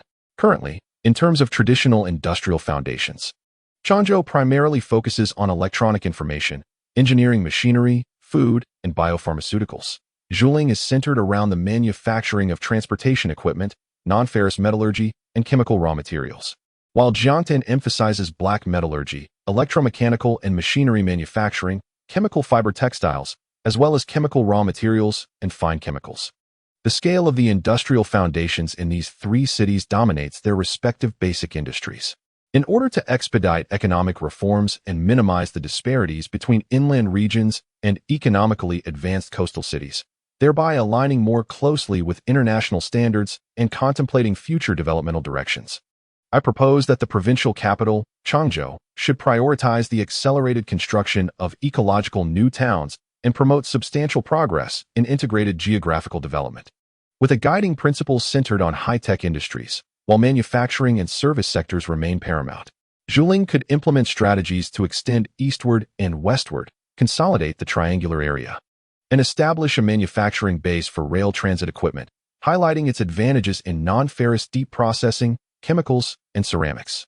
Meanwhile, Jiangtan should focus on eastward expansion and western transformation, constructing advanced manufacturing centers, modern logistics hubs, information industry centers, and ecological leisure zones as the primary guiding ideology. By adhering to these three strategic principles and guiding thoughts, we can reshape the spatial structure of the urban agglomeration of Changzhou, Zhuling, and Jiangtan, introduce new urban identities, and creatively develop spaces for environmental protection, industrial clusters, infrastructure orientation, and urban development, ensuring mutual coordination among these four dimensions. Uncle Kong, it is not mere youthful exuberance on my part, if the province could consider and adopt my vision. The integration of Changzhou, Zhuling, and Jiangtan into a high-level municipality under direct central government jurisdiction would not be mere rhetoric. Wonderful, brilliant, exquisite. Kong Chaoxian could not help but applaud enthusiastically, cheering for Yang Fan. Kong Wenzhong, Yi Qiu, and Tang Xiangdong followed suit, clapping vigorously, their faces alight with excitement. What is the cause of such enthusiasm? The sudden burst of applause from the study drew the attention of Xia Qinghong, who was watching television outside. Hongmei, you have no idea. Wenzhong has brought me an extraordinary talent in urban planning and economic development today. Xiao Fan has truly given me an enlightening lesson. I am immensely benefited from it. My mind now has an unprecedented clarity regarding the future direction of Jiangtan's development. Kong Chaoxian expressed his heartfelt sentiments, visibly moved. Yang Fan, displaying remarkable humility, stood up and said, Uncle Kong, these are merely some immature ideas I have at the moment. Many aspects will require your expertise and that of other specialists for validation and refinement. Xiao Fan, could you do me a favor? Kong Chaoxian inquired with a smile directed at Yang Fan. Yang Fan, without needing to guess, understood what Kong Chaoxian meant, having already articulated certain aspects. Further elaboration was indeed inevitable. Yang Fan sincerely responded, Rest assured, Uncle Kong, I will promptly compile these ideas into written material, and I will need your guidance and oversight in the process. Xiao Fan, your reference to as soon as possible leaves me curious about the actual time frame. Kong Chaoxian's face once again bore the cunning smile of a seasoned fox. In his initial dealings with Kong Chaoxian, Yang Fan was understandably cautious, refraining from revealing his true cards. Human intentions are often concealed, and while one should harbor no malice, it is wise to maintain a vigilant guard against others. The concept of the integration of the Changzhou-Jiang metropolitan area is, at this juncture, merely a novel idea, scarcely more than a theoretical notion lingering on paper. However, should Kong Chaoxian leverage his influence to transform this concept into a tangible plan, it could serve as a pivotal opportunity for him to soar to new heights in life.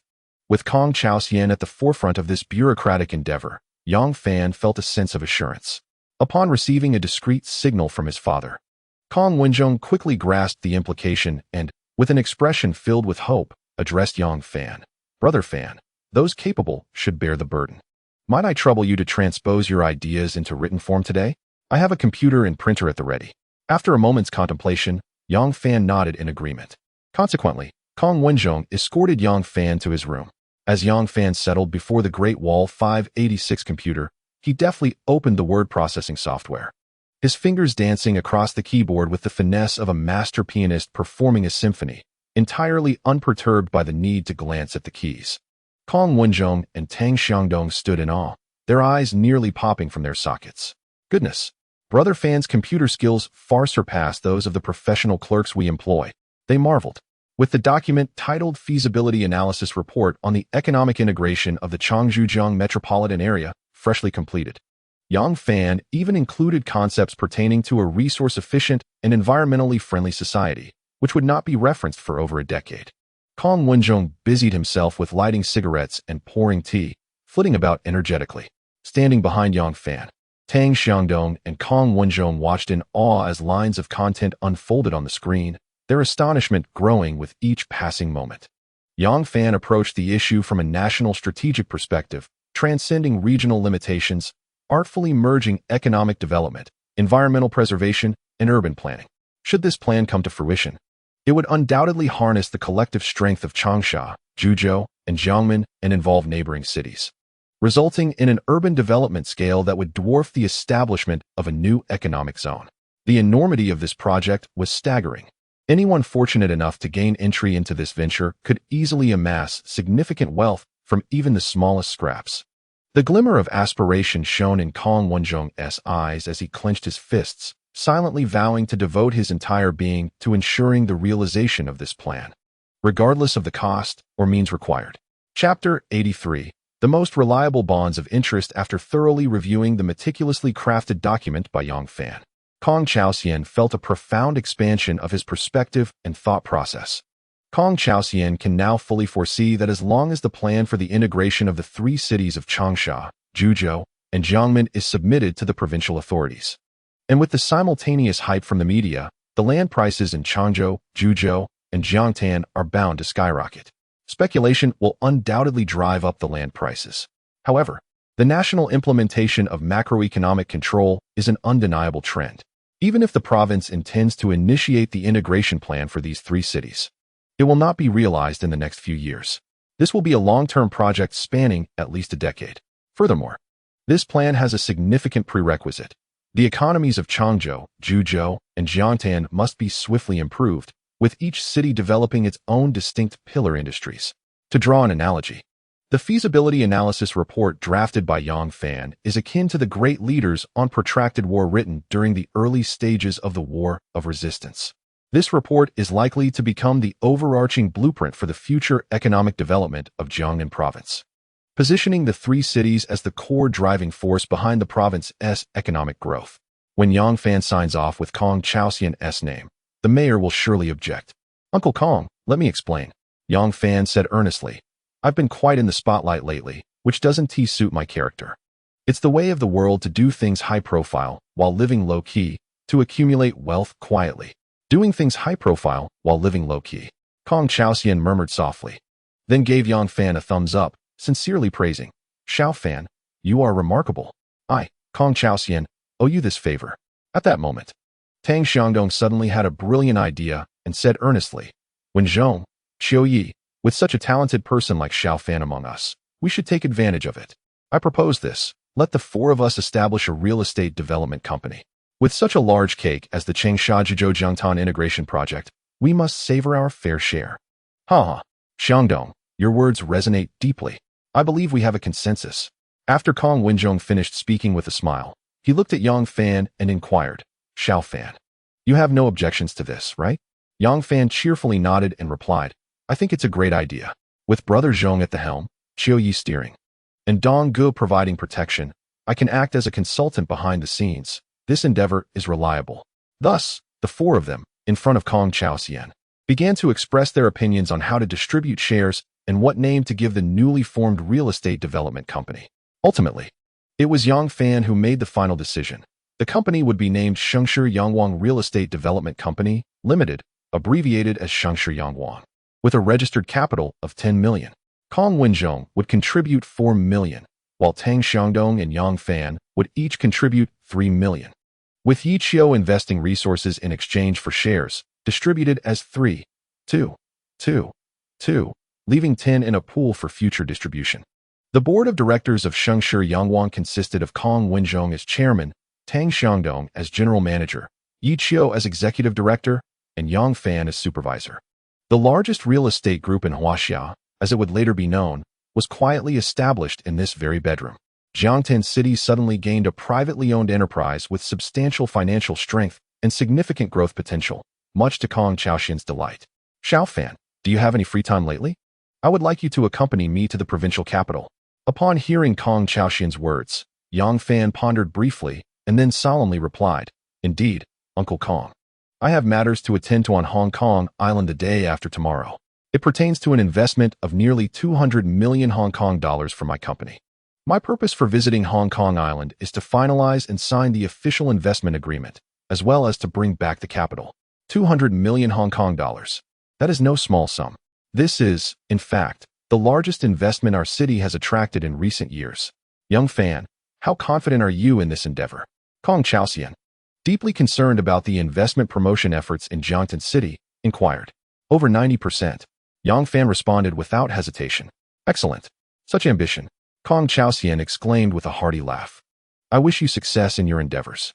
Uncle Kong, once I secure this funding, I promise to promptly commence drafting the integration plan for the three cities. Yang Fan stated with a serious tone. Moreover, I can utilize this capital to establish the information industry incubation base in Jiangtan, which will significantly enhance the persuasiveness of the proposal. Yang Fan naturally refrained from disclosing to Kong Chaoxian and the others that the primary purpose of establishing Jiangnan Nokia Information Technology Company, Limited, was to strategically position itself for the burgeoning 23 digital communication industry chain. Chapter 84. A significantly meaningful supper had it been anyone else extolling such a triviality. Kong Chaoxian would have scoffed. However, with Yang Fan's assertion, he found the matter highly credible. Good, good, good. Kong Chaoxian nodded repeatedly, a smile on his face. When you return, I shall personally host a banquet in your honor. Thank you very much, Uncle Kong, Yang Fan replied confidently, smiling. Afterward, he glanced at his watch and exclaimed in surprise, Oh dear, it's almost midnight. I cannot believe I have kept Uncle Kong and Aunt Xia up so late. I truly apologize. Not at all. Your Uncle Kong often works until this hour. Xia Qinghong kindly waved her hand and then turned to Kong Chaoxian, smiling. Old Kong, are you hungry? Shall I prepare a late-night snack? Now that you mention it, I am indeed a bit peckish. What do we have at home? Kong Chaoxian asked with a chuckle, patting his slightly protruding belly. How about I boil some dumplings? I just made them yesterday, beef and scallion filling, all frozen in the refrigerator. Xia Qinghong suggested with a smile. Young Fan, Young Master Chiu, and Xiang Dong, you should all join us for a bite. After all, it's quite late. There's no rush. Without waiting for Yang Fan and the others to agree, Xia Qinghong turned and walked toward the study door. Aunt Xia, I appreciate your kindness, Yang Fan said, feeling a touch of embarrassment. Dumplings pair excellently with wine, and the more you eat, the better it gets. Young Fan, I happen to have a bottle of 30-year-old Matai. Let us enjoy it together tonight, Kong Chaoxian said, rising to rummage through the bookshelf behind him. In no time, he emerged with a bottle of vintage Matai, marked with a special supply label. Haha, Young Fan, it seems we are fortunate tonight, thanks to you. Kong Wenzhong laughed heartily and said, I have had my eyes on that bottle of liquor from my father countless times. Yet he has never been willing to part with it. You, my boy, have spent these years doing little of substance, and still have the audacity to speak. Kong Chaoxian, chuckling at his son, continued, however, tonight marks the occasion of a significant event. In the kitchen, Xia Qinghong was boiling dumplings while preparing a spicy oil condiment, humming the revolutionary song Ode to the Red Plum Blossom. Ever since Kong Chaoxian assumed office in Jiangtan, Xia Qinghong could not recall the last time she had seen her husband in such high spirits as he was this evening. Initially, she had thought that her son's late-night visit with company was due to some pressing matter for which he sought Kong Chaoxian's assistance. Little did she know, they had come not to request a favor, but seemingly to provide clarity to Kong Chaoxian. Despite the late hour, Xia Qinghong felt invigorated by her husband's cheerful mood and found herself wide awake. The red plum blossoms bloom, each petal radiating brilliance, proudly bursting forth in a sea of flowers, their fragrance wafting beyond the clouds, awakening all blossoms to bloom in unison. The melodious singing from the kitchen, accompanied by the occasional bursts of laughter from the study, filled the second villa of the municipal committee with a delightful atmosphere. Before long, Xia Qinghong emerged from the kitchen, carrying 2 large plates of steaming dumplings, and called out loudly to the study, Old Kong, stop chatting and come eat dumplings. Coming, Kong Chaoxian replied, holding the 30-year-old Guayan Matai, followed closely by Kong Wenjong, Yang Fan, Yi Qiu, and Tang Xiangdou. On the rectangular rosewood table adorned with a granite surface in the dining room, 2 large plates of steaming dumplings had already been set, with 5 sets of bowls and chopsticks neatly arranged in front of the high-backed rosewood chairs. Noticing the absence of wine glasses on the table, Kong Wenjong swiftly returned to the kitchen to fetch 5 white porcelain cups and came back with a cheerful demeanor. Arriving at the table, Kong Wenjong arranged the 5 cups in a circle, uncapped the mitai in front of his father, releasing a rich aroma that filled the air. He carefully filled each of the 5 cups, and Kong Chaoxian raised one first. It was then that Yang Fan, Yi Qiu, and the others gathered to raise their glasses. Before Kong Chaoxian could speak, Yang Fan solemnly proposed, "I suggest that for this first toast, we, the younger generation, wish Uncle Kong a prosperous career, a flourishing path in governance, and may he lead all the people of Jiangtan towards a prosperous future." "Excellent. Xiao Fan, I appreciate your kind words. Let us drink." Kong Chaoxian exclaimed with a hearty laugh, as the 5 cups clinked gently together, and all 5 simultaneously lifted their glasses to drain the fine liquor in one go. Once Kong Chaoxian took his seat, Yang Fan and the others settled down as well. Kong Wenjong, holding the bottle, filled the 5 cups once more. "For this second toast, I propose we toast to Xiao Fan," he said with a smile, raising his glass, wishing him a smooth journey to Hong Kong. "And may he return soon with valuable insights for the economic development of Jiangtan, so that we too may prosper alongside you. Father, you drink as you wish." "Xiao Fan, I will take the lead." "Zhonggu, I appreciate your kind words. Cheers." Yang Fan replied, raising his glass to clink with Kong Wenjong's. And they both took a sip simultaneously. Kong Chaoxian sat there, his eyes glimmering with mirth as he gently sipped from his cup. Yi Qiu and Tang Xiangdong raised their glasses in a toast to Yang Fan, each consuming a modest half cup. "Why are we only drinking and not eating dumplings?" Xia Qinghong exclaimed as she emerged from the kitchen, carrying 2 steaming plates of freshly made dumplings. Noticing that the 5 at the table were merely drinking and neglecting their chopsticks, she promptly urged, "Hurry, eat while they're hot. They lose their flavor when cold. Auntie, don't just attend to us. Come and eat with us." Yang Fan astutely rose, taking a plate of dumplings from Xia Qinghong's hands and placing it on the table. "You all eat first. Don't mind me. There's still a pot to finish." With a kind smile, Xia Qinghong looked at Yang Fan before turning back to the kitchen. At that moment, Kong Wenjong refilled everyone's glasses for the 3rd time, standing there with his cup raised towards Yi Qiu and Tang Xiangdou. "Master Qiu, Brother Dong, this toast is for you both. I want to say more. Everything is in the wine. Cheers." Yi Qiu and Tang Xiangdong stood to clink glasses with Kong Wenjong, and the 3 of them simultaneously tilted their heads back, emptying their cups. The beef and scallion dumplings, hand-wrapped by Xia Qinghong, were exceptionally authentic, dipped in vibrant chili oil and accompanied by 30-year-old Mao Tai. The 5 distinguished gentlemen at the table savored the flavors, exclaiming their delight. "Xiao Fan, what project are you primarily discussing with the Hong Kong investors?" Kong Chaoxian inquired casually after taking a sip of his drink and setting down his cup. With that question, the attention of Kong Wenjong, Yi Qiu, and Tang Xiangdong turned to Yang Fan. After a moment of contemplation, Yang Fan replied with an enigmatic smile, "First, I aim to secure an investment to stir things up and inflate the land prices in the county town. After the real estate market collapses completely, I plan to acquire some properties that investors can no longer sustain." "Have you considered acquiring a state-owned factory that is insolvent?" Kong Chaoxian asked with a serious tone. "A state-owned enterprise?" Yang Fan slightly furrowed his brow, pondering for a moment. Then he looked at Kong Chaoxian and inquired, "Uncle Kong, how are the operations of the radio factories 1 through 5 in Jiangtan currently faring?" "Very poorly." Kong Chaoxian sighed in response. "These 5 factories are essentially on the brink of bankruptcy, facing a crisis of employee layoffs. I have a promising project at hand, an electronic product, for which I expect to secure patent authorization by the end of August," Yang Fan said mysteriously. "It is a groundbreaking, innovative product. No country in the world, including the United States and Japan, has ventured into this realm. Once this product is developed, all video cameras and tapes will become obsolete. Is this true?"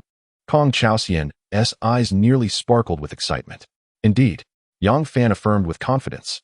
"By early September at the latest, I will finalize negotiations. I refer to this product by the initial letters of 3 English words, signifying audiovisual products. Once mass production begins, it will swiftly create a new industrial chain. Excellent. Kong Chaoxian excitedly slapped the table and laughed heartily. Xiaofan, if you truly manage to secure this project for Jiangtan, I will certainly commend you to the municipal committee and government. Having worked for over a decade at the Jianglu machinery factory in Jiangtan, Kong was acutely aware of the significance that a newly emerging industrial chain would hold for the industrial and economic development of Jiangtan City. Uncle Kong, rest assured, I am fully confident in this matter, Yang Fan responded, providing Kong Chaoxian with a sense of reassurance, his smile brimming with certainty. The development of the information industrial chain was a pivotal incubator for Yang Fan to amass substantial cash flow in the early stages. Moreover, it served as a stepping stone for him to further acquire political capital in Jiangtan. As a reborn individual, Yang Fan was well aware that at this moment, Zhang Wanming, the founder of Wanyan Technology Company in Anhui Province, had developed the world's first device. This represented the only opportunity for China to potentially lead the world in the consumer electronics sector this century. Unfortunately, due to Zhang Wanming's lack of awareness regarding intellectual property and his failure to timely file for the technological patents, this golden opportunity was squandered, leaving countless future generations lamenting the loss. Of course, the world's first device would not be successfully developed in Zhang Wanming's laboratory until September 4th of the following year. However, Yang Fan intended to expedite the release of this groundbreaking product and file for technological patents in countries around the globe. A meal of dumplings during a late-night supper birthed a new emerging industrial chain, and Kong Chaoxian felt an immense satisfaction within.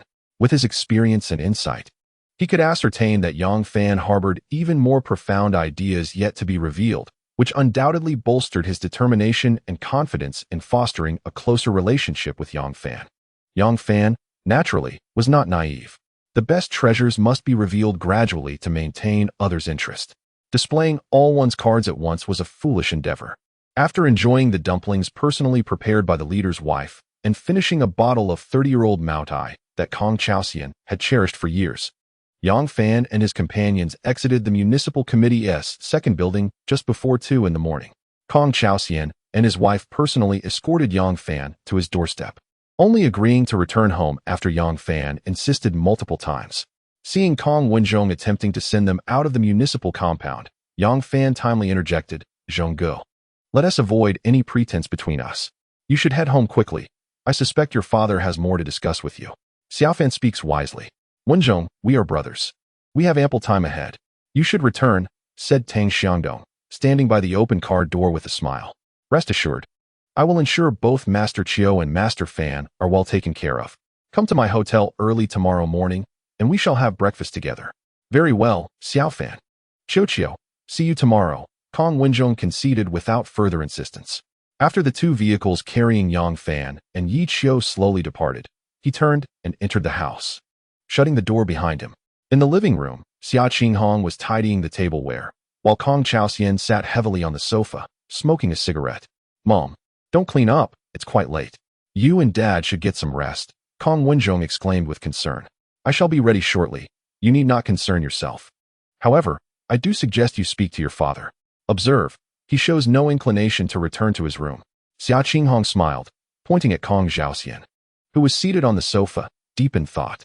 "Wenzhong, come, sit with me for a while," Kong Chaoxian beckoned, patting the cushion beside him. "Father, are you inquiring about Yang Fan?" Kong Wenzhong settled beside his father, lighting a cigarette. "How long have you known him?" Kong Chaoxian asked earnestly.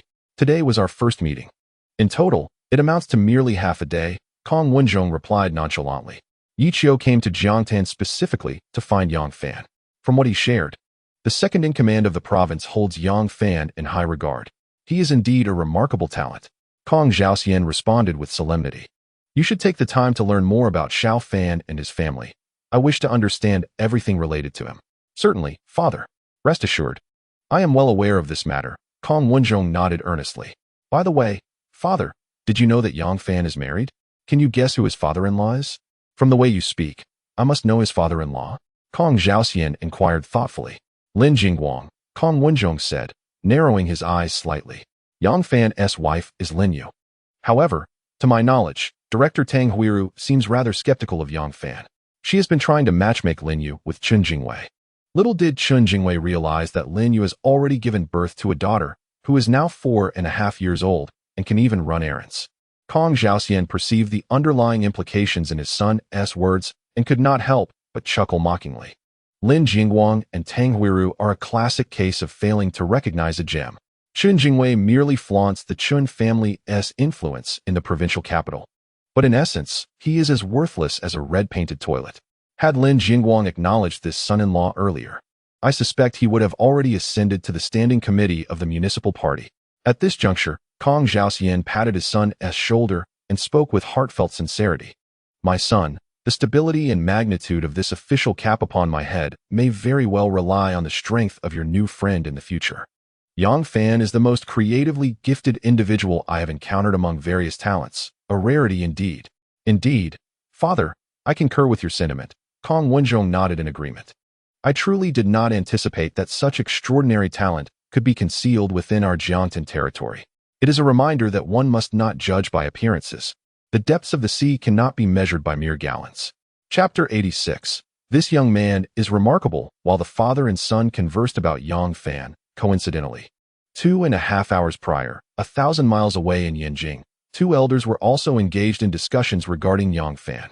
In an unassuming courtyard at the foot of Xiangshan, an elderly gentleman with graying hair, wearing reading glasses, sat behind a rosewood desk in a study, meticulously examining the materials in his hands. After reading through a document, the elder turned back to review it once more with great care. After a considerable interval, he sighed to the other elder, who had been patiently waiting nearby. Only in Chu can one find true talent. Jiangnan's Chu region harbors great capabilities. In many localities, numerous officials remain fixated solely on immediate gains, entirely neglecting the overarching perspective that considers the nation as a unified whole. It is indeed rare to encounter individuals with such clarity of thought as the one who authored this document. The bespectacled elder nodded in agreement and remarked, "Indeed, old leader. It is said that the original author of this material is a relatively young person. This young individual, capable of analyzing an array of economic information from both domestic and international sources to reach such conclusions, surpasses the insights of many so-called economics experts and professors within the government." Oh, the elder inquired with evident surprise. This document was truly penned by a young person? That is quite remarkable. The bespectacled elder confirmed. I had someone investigate, and this young man is named Yang Fan. He was the top scorer in the humanities during the college entrance examination in Jiangnan province in 1988. After entering Donghua University of Political Science and Law, he consistently excelled in both character and academics. However, due to personal issues, he withdrew from his studies in the second semester of his junior year. Following his departure, Yang Fan devoted himself to raising his newborn daughter, leading a rather ordinary life. Yet, in late March of this year, he assisted a businessman in marketing a private paging service. Not only did he help the service rapidly establish itself in a short period, but he also did so without any initial investment, earning a substantial profit in the process. Old leader, you would never guess how much he earned in just half a month. How much? The elder asked, intrigued. In 15 days, he amassed a total of 47 million. The bespectacled elder replied. What impresses me even more is that through this marketing plan, Yang Fan integrated two enterprises with fixed assets exceeding 5 million each. He persuaded the owners of these companies to willingly convert their respective assets into shares, merging them into the newly registered Nokia Information Technology Company, Limited in Jiangtan City, Jiangnan Province, with each holding 24.5 of the shares while Yang Fan retained 51 control. I had professionals assess the operational status of this yet-to-be-established Nokia company in Jiangnan Province, and conservatively estimated its market value would not be less than 20 million. A glimmer of admiration sparkled in the elder's aged eyes as he nodded. It seems this young fellow named Yang Fan is indeed quite capable. His knack for making money rivals that of Hu Shuyan from the Qing dynasty. Haha, it stands to reason, for one who can produce such a document. Earning money is surely not a daunting task. The bespectacled elder continued with an air of mystery. Old leader, Yang Fan's talents do not end there. He drafted a strategic development plan for Ren Hongchuan, the director of the Jiangtan Postal and Telecommunications Bureau. The plan emphasizes the imminent entry of our nation into the grand telecommunications era, predicting a necessary separation of postal services from telecommunications, with postal services no longer preceding telecommunication. The elder's eyes suddenly gleamed with intensity as he solemnly inquired, "What is the basis for this young man Yang Fan's assertion?" The bespectacled elder replied with seriousness, "The public's demand for convenient communication is an essential need." The elder removed his reading glasses from his nose, his gaze once again fixed upon the handwritten document in his hand. A single accurate prediction may be deemed a stroke of luck, yet two predictions surely transcend mere coincidence. The elderly gentleman did not believe that the young man named Yang Fan could acquire the currently classified policy developments through any means. He understood that, whether it pertained to the macroeconomic tightening of the real estate sector or the separation of postal and telecommunications services, such discussions were confined to him and a select few old associates, with very few individuals in the know and no decisions having been made. This only indicated one thing. The young man, Yang Fan, possessed a meticulous mind, a clear perspective, and a unique vision. He was a strategic talent. Most importantly, he was still young. After a prolonged moment of contemplation, the elder gazed at the bespectacled gentleman and remarked, "This young lad named Yang Fan is quite remarkable. We should keep a close watch on him." "Understood, old leader," the bespectacled gentleman nodded solemnly. "Indeed, the land of Xiang and Chu is blessed with exceptional individuals. It seems prudent to pay closer attention to the developments in Jiangnan province henceforth." As midnight approached in Jiangtan City, the night was still and quiet. Two cars exited the municipal compound, with the lead vehicle, a Mercedes-Benz 320 driven by Tang Xiangdong, coming to a slow halt by the roadside. Upon seeing this, Yi Qiu gradually maneuvered his vehicle closer. "Old Qiu, it's quite late. You shouldn't return to the Jiangtan Hotel. I'll arrange rooms for you and Xiao Fan at Huaxing.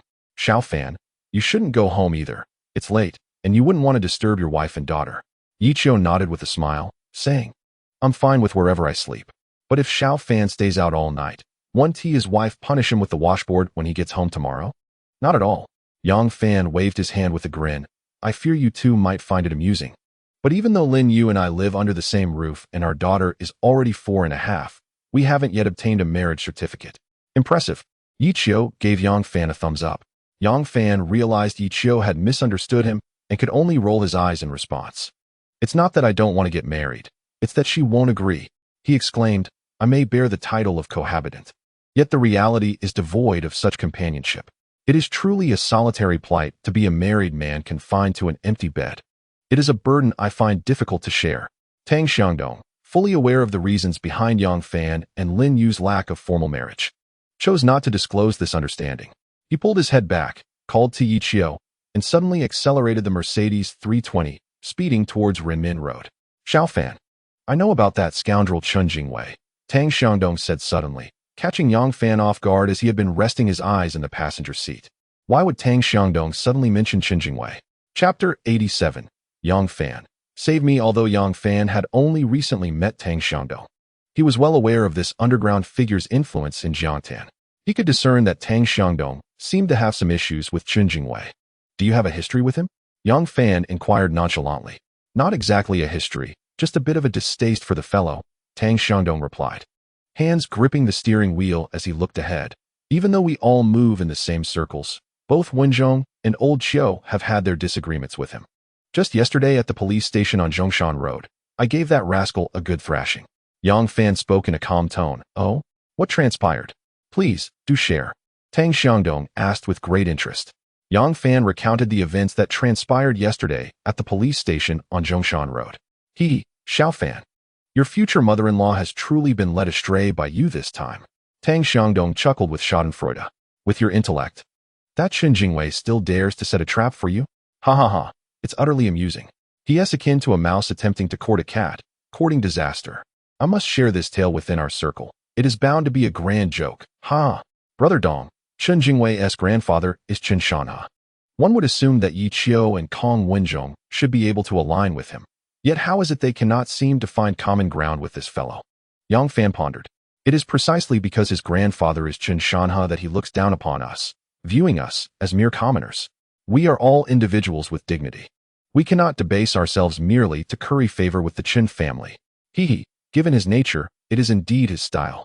Xiao Fan, if I am not mistaken, you intentionally included that 6-month clause in the mediation agreement as a means to ensnare Chen Jingwei, am I right? He will surely be unable to swallow this insult. I am eagerly awaiting his underhanded moves, so I can teach him a lesson he won't soon forget. Yang Fan nodded with a relaxed smile. Tang Xiangdong chuckled with a sense of nostalgia. Xiao Fan, you have been a constant source of surprise for me today. My nerves are quite on edge. I know you must have even greater plans ahead. Yang Fan shifted in his seat, straightened up, and turned to Tang Xiangdong, nodding as he spoke. Brother Dong, I shall not conceal it from you. I indeed have grand plans, one so immense they would surpass your imagination. Although we have only just met, I have long heard of your esteemed reputation. If I am not mistaken, while you are entrenched in the system, your true aspirations lie in the realm of commerce. Am I correct? Tang Xiangdong turned to Yang Fan with a beaming smile and inquired, Xiao Fan, are you intending to lend a hand to your elder brother? A person capable of propelling the ambitious integration of the Chang's-Hujiang metropolitan area would not merely engage in trifles. The anticipation swelled within Tang Xiangdong. Brother Dong, that is quite an exaggeration. It is not about lifting each other up. Rather, it is about mutual support, Yang Fan responded politely. Yet a glint of resolute determination flickered in his eyes. Should he manage to have Tang Xiangdong owe him a few favors? With the support of this underground power in Jiangtan, he could play a game of cat and mouse with Wang Jianjun, ensuring that this old beast would regret ever living in this world. As they chatted, the Mercedes-Benz 320 turned left at the intersection of Renmin Road. Yang Fan noticed several late-night food stalls still in operation along the roadside and casually glanced towards the cluster of vendors on the left sidewalk. Two middle-aged men, dressed in shirts and slacks, were flanking a girl in a light purple dress, tugging at her as she clearly struggled against their grasp. Behind the two middle-aged men stood several young men with shaved heads and tattoos adorning their arms. One of them was vociferously berating. Don't think just because society refers to you as Big Sister, you truly embody that title. Without the protection of Kong, you are nothing. You will accompany these two gentlemen today, whether you like it or not. When Yang Fan's gaze swept across the girl's face, he was momentarily taken aback. Donggu, please stop the car. Tang Xiangdong applied the brakes and maneuvered the vehicle to the side of the road. Observing this, Yiqiu quickly followed suit, pulling over as well. Yang Fan leaned out of the car window, calling out to the girl, Wu Xian. The group noticed the Mercedes and the Duke parked by the roadside and turned their attention towards it. Upon hearing Yang Fan's voice, the girl immediately turned her head in his direction. Recognizing Yang Fan's face within the Mercedes, she exclaimed in delight, Yang Fan, save me. Yiqiu parked the car conveniently next to where the two middle-aged men were holding the girl captive. Seeing Yang Fan greet her and hearing her plea for help, he swiftly exited the vehicle. Brother Fan, do you know this beauty? Yiqiu inquired with keen curiosity as he observed Yang Fan striding over. Yang Fan nodded slightly at Yiqiu, then furrowed his brow as he scrutinized the two middle-aged men, who bore semblances of both officials and businessmen. Wu Xian, what do they intend to do? They want to forcibly take me to Huaxing for a hotel room. Wu Xian, like a drowning person grasping at a lifeline, struggled desperately. Her voice laced with tears.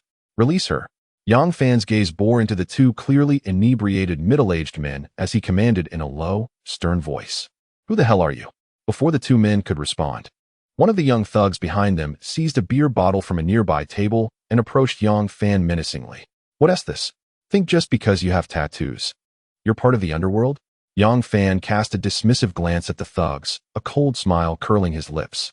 A few grown men bullying a woman. How shameful. Who are you calling out? One of the thugs shouted angrily. You want to play the hero, huh? I'll make sure you regret it. Biao Gu. Why waste words with him? Just take him down. The other three thugs shouted in unison as they charged at Yang Fan. One particularly stocky thug hastened forward, reaching out to viciously grab Yang Fan by the neck. Yang Fan slightly turned his body to evade the thug's grasp, then pivoted and struck with his right elbow, landing a decisive blow to the thug's ear, rendering him unconscious on the ground. Damn, this guy is trained. Call for backup. The thug holding a switchblade glared fiercely, brandishing his weapon as he lunged towards Yang Fan's abdomen. Yang Fan, watch out. Wu Xian instinctively screamed as she witnessed the scene unfold. As the blade approached his body, a fierce glint flashed in Yang Fan's eyes. With a swift motion, his left palm sliced through the air, perfectly striking the wrist of his assailant's right hand, deflecting the vicious thrust. His right hand formed a pointed shape, akin to a serpent striking, darting towards the enemy's throat in a blur. The young thug, startled, discarded his spring knife and clutched his throat, attempting to speak but unable to utter a sound. His face contorted in pain as he staggered backward. Witnessing both of his companions fall with a single blow, Biao Gu and another thug hurriedly retreated, fear gripping them. This individual was not only a skilled fighter, but also a ruthless one. In this world, lacking discernment and offending the wrong person could lead to an untimely demise. Chapter 88. This is truly a stiff challenge at that moment. Yi Qiu was equally astonished. Yang Fan was remarkably powerful. He was truly a paragon of both intellect and martial prowess. This trip to Jiangtan was undoubtedly fortuitous. Noticing the fair-skinned, plump man behind Yang Fan, eager for action, Biao Gu suddenly realized that these two had just emerged from an imported vehicle bearing armed police license plates. Anyone capable of driving a Nissan Duke with such credentials was certainly not an ordinary citizen. A sense of trepidation washed over Biao Gu as he scrutinized Yang Fan, his brows furrowing in hesitation as he inquired, "Sir, what is your relationship with Wu Xian?" "She is my classmate," Yang Fan replied nonchalantly. "These gentlemen are esteemed guests of my employer," Biao Gu added, his voice tinged with apprehension. "Enough of this nonsense, Biao. No matter how formidable he is, I refuse to believe he can take on all of us alone. Attack him. Eliminate him." With a series of escalating shouts, over 20 thugs converged from all directions, some wielding machetes and steel pipes. Exchanging glances, Yang Fan and Yi Qiu slowly wiped the playful expressions from their faces. Coughing lightly, Tang Xiangdong emerged from his Mercedes, his demeanor grave.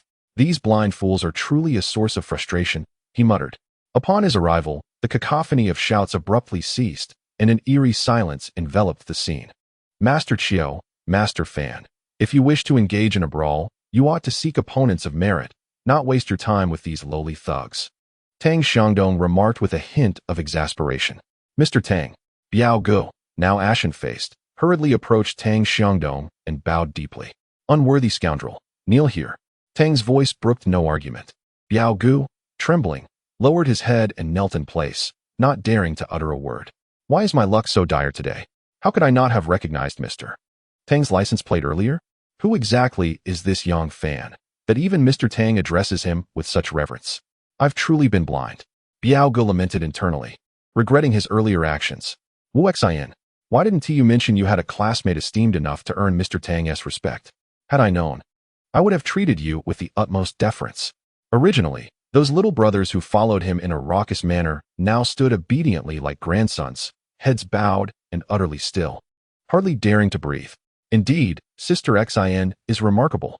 With such an impressive classmate, it is no wonder she commands respect as the leader. However, one wonders what this esteemed Fang Yi does, to have even the notorious Tang Laoda address him with such deference. Had they not witnessed this scene with their own eyes, they would never have believed it. This is none other than Tang Xiangdong from Jiangtan. They audaciously called out for a confrontation against a figure whom even Tang Xiangdong reveres. This is akin to a mouse attempting to court a cat, an act of sheer folly. Tang Xiangdong did not even spare a glance at the brash fellow, his expression icy as he uttered a terse remark before approaching Yang Fan and Yi Qiu, his demeanor shifting to one of cordiality as he cheerfully said, "Can we refrain from causing a ruckus, Lord Qiu, Lord Fan? This is a golden opportunity. Not only can it elevate Yang Fan's reputation in Jiangtan society, but it also allows him to witness the esteem in which I am held here. Most importantly, it affords Yang Fan a chance to owe me a favor." Yi Qiu jestingly referred to him as Lord Fan, and in turn, Tang Xiangdong followed suit, addressing him as such, which Yang Fan surmised was a deliberate gesture on Tang's part. With a sigh, he replied, "Brother Dong, she is Wu Xian, my classmate from both middle and high school. We even shared a desk back then." President Tang, Wu Xian, evidently familiar with Tang Xiangdong, spoke with a hint of nervousness. It was Yuan Dadu who, after drinking too much, insisted I accompany his friends. One of the middle-aged men holding Wu Xian, reeking of alcohol, shouted at Tang Xiangdong, "Boss Tang, you arrived just in time. This little lady is lacking respect, thinking she is some sort of celebrity. I intend to have my way with her today." Without hesitation, Tang Xiangdong approached and delivered a resounding slap that spun the man around, knocking out several of his teeth. The other middle-aged man, witnessing this, quickly loosened his grip and retreated several steps. "Go tell Yuan Datu that if I catch him again misusing Kong Wenzhong's name to cause trouble, I assure you, Kong Wenjong will personally ensure he loses a leg. Now, get lost. The middle-aged man, sobering up considerably, dared not utter a word and hastily helped his companion to flee. Feng Weibiao, disperse everyone. We'll settle accounts later. Tang Xiangdong commanded as he turned to the kneeling Biao Ge. Upon hearing this, Feng Weibiao felt as if he had received a royal decree. Quickly standing and bellowing to his subordinates, who scattered like birds, disappearing in an instant. Lord Fan, I sincerely apologize for the earlier offense. I hope you can overlook my transgressions and show your magnanimity. Feng Weibiao approached Yang Fan, head bowed in apology, and after speaking, he struck himself forcefully across the face. Just as he was about to deliver another slap to himself, Yang Fan grasped his arm and smiled amicably. It was all a misunderstanding. There is no need for concern. In this line of work, one must have boundaries. Otherwise, one must ultimately reckon with the consequences. Let it be. I will speak to Brother Dong on your behalf. Thank you, Lord Fan. Thank you, Lord Fan. Feng Weibiao expressed his heartfelt gratitude, bowing deeply to Yang Fan multiple times. Wu Exine quietly gazed at Yang Fan, her heart racing fervently. My heavens! Even Tang Xiangdong addresses him as Master Fan. Yang Fan possesses such remarkable influence in Jiangtan. Moreover, he is quite formidable. Chapter 89. Master Fan. This girl is quite impressive. Biao Ge, a prominent figure renowned in Hushi Road, has shown his submission. Wu Xian is not surprised by this at all. Last night at the Haitian nightclub, she assumed Yang Fan was merely a businessman. But she never imagined his standing in society was so formidable. Who is Tang Xiangdong? Who in Jiangtan dares to disrespect him? And yet, this godfather of Jiangtan addresses Yang Fan with such deference. My goodness, what exactly is Yang Fan's identity? Why does even Tang Xiangdong grant him such respect? Suppressing her myriad curiosities, Wu Xian's beautiful eyes sparkled with intrigue. The once bustling night market had grown eerily quiet. Are you harboring feelings for this old classmate? Tang Xiangdong teased softly in Yang Fan's ear in the long night. With a lovely companion, a moment in spring is worth 1,000 gold. Enough of that, Dong Ge. Yang Fan replied with a wry smile, shaking his head, and swiftly changed the subject, asking, You know Wu Xian too? Tang Xiangdong nodded. She is likely associated with Kong Lao Air. Over half of the young ladies in Jincheng are under her purview. She is quite decent. Though I'm uncertain why she has caught the eye of Yuan Data tonight. The two men earlier were from the urban management team in Yujin district. They incurred a minor responsibility. Who is Yuan Datu? Yang Fan inquired, furrowing his brow. Tang Xiangdong grimaced. His real name is Yuan Kai, nicknamed Yuan Datu. He is the nominal brother-in-law of Kong Lao Air. His sister, Yuan Jing, has been unofficially accompanying Kong Lao Air, managing affairs in Jincheng primarily. Master Fan. This girl is quite stunning, elegant, and alluring, with excellent taste.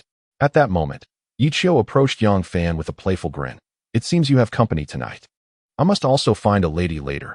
Otherwise, this long night will be exceedingly lonely. Must you joke, Qiuge? Yang Fan retorted, rolling his eyes in exasperation. Wu Xian's heart fluttered as she gracefully approached Yang Fan, linking her arm through his elbow and softly murmuring, Yang Fan, wherever you go tonight, I shall follow. Tang Xiangdong and Yiqiu exchanged knowing glances and smiled. Yang Fan stiffened momentarily, but not wishing to embarrass Wu Xian in front of Tang Xiangdong and Yiqiu. He could only force a smile and say, We'll talk about it later. At this late hour, Yang Fan naturally could not abandon Wu Xian. So he led her to Tang Xiangdong's Mercedes-Benz 320. Before long, the 5 enormous neon characters of Huaxing Hotel loomed ahead in the night. Huaxing Hotel, a 3-star establishment, was built upon the former Jiangtan Military District's guest house, showcasing the unique charm of Jiangtan. The reason for its distinctiveness lies in the fact that at Huaxing, you can indulge in companionship services without fear of police inspections or apprehensions. Yang Fan speculated that Tang Xiangdong likely had a profound relationship with the Jiangtan Military District. Furthermore, he merely possessed the operational rights to the hotel without any ownership. At most, he held a small stake. It was perhaps through his more than a decade of managing Huaxing Grand Hotel that he cultivated extensive connections and mastered hotel management, enabling him to invest significantly in creating Jiangtan's sole 5-star establishment, Panlong Mountain Villa, after many years. From the moment one enters the hotel lobby to the front desk, General Tang's warm greetings and inquiries never ceased. With General Tang personally at the helm, Even if Huaxing Grand Hotel was fully booked, rooms could assuredly be secured. This was because the 2 presidential suites at Huaxing Grand Hotel were never open to the public. Soon, Yang Fan led Wu Xian to the door of the 1218 presidential suite at the end of the corridor on the 12th floor. As for Yiqiu, he naturally need not concern himself with that. Upon entering the room, Yang Fan switched on all the lights and settled into the Italian leather sofa in the sitting room outside the bedroom. It seemed to be Wu Xian's first visit to the presidential suite of Huaxing, as she eagerly explored both inside and out, continuously exclaiming in admiration, "Yang Fan, I never imagined you were doing so well. I've heard this room is never open to outsiders. It's General Tang's private suite. What exactly is your relationship with him?" Yang Fan sighed deeply, shaking his head as he gestured toward the adjacent armchair, saying with resignation, "Old classmate. Come over and let us chat." Wu Xian, upon hearing this, did not take a seat in the armchair, but rather boldly sat right next to Yang Fan. A hint of awkwardness flickered across Yang Fan's face as he subtly shifted over, creating some distance between them. "Are you afraid that a little girl like me will eat you up?" Wu Xian teased, giggling as she glanced at him. After saying this, she leaned closer to Yang Fan until he was pressed against the armrest of the sofa, wrapping her arm around his elbow and whispering softly in his ear, "I remember back in high school, you secretly wrote me a love letter." Yang Fan tilted his body, further distancing himself from Wu Xian, his face turning red as he stammered, "You must be mistaken. I don't recall that at all. If you truly don't remember, why are you blushing?" Wu Xian pressed on, gently lifting Yang Fan's chin with her hand, laughing as she said, "Yang Fan, should I recite the contents of that love letter for you?"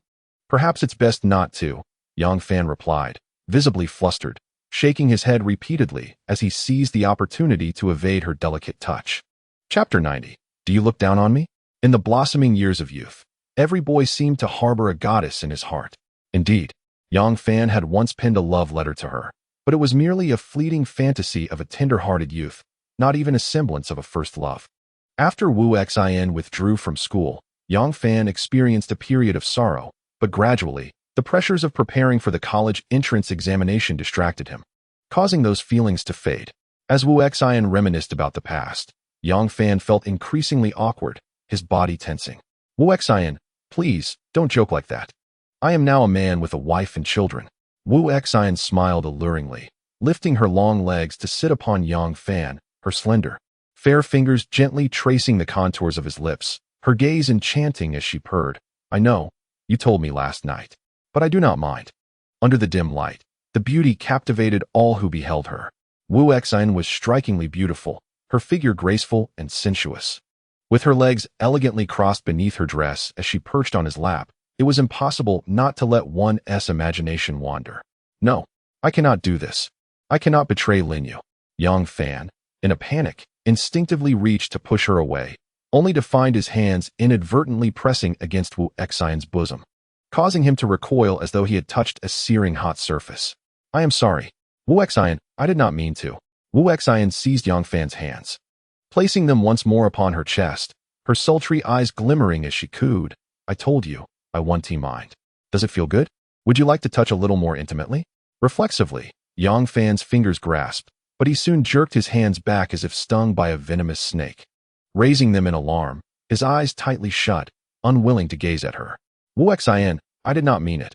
I have a wife and children. I am not that kind of man." Wu Xian leaned forward, cradling Yang Fan's face with her hands, her fiery red lips pressing against his. Yang Fan resolutely kept his lips sealed, determined not to yield. He would not falter.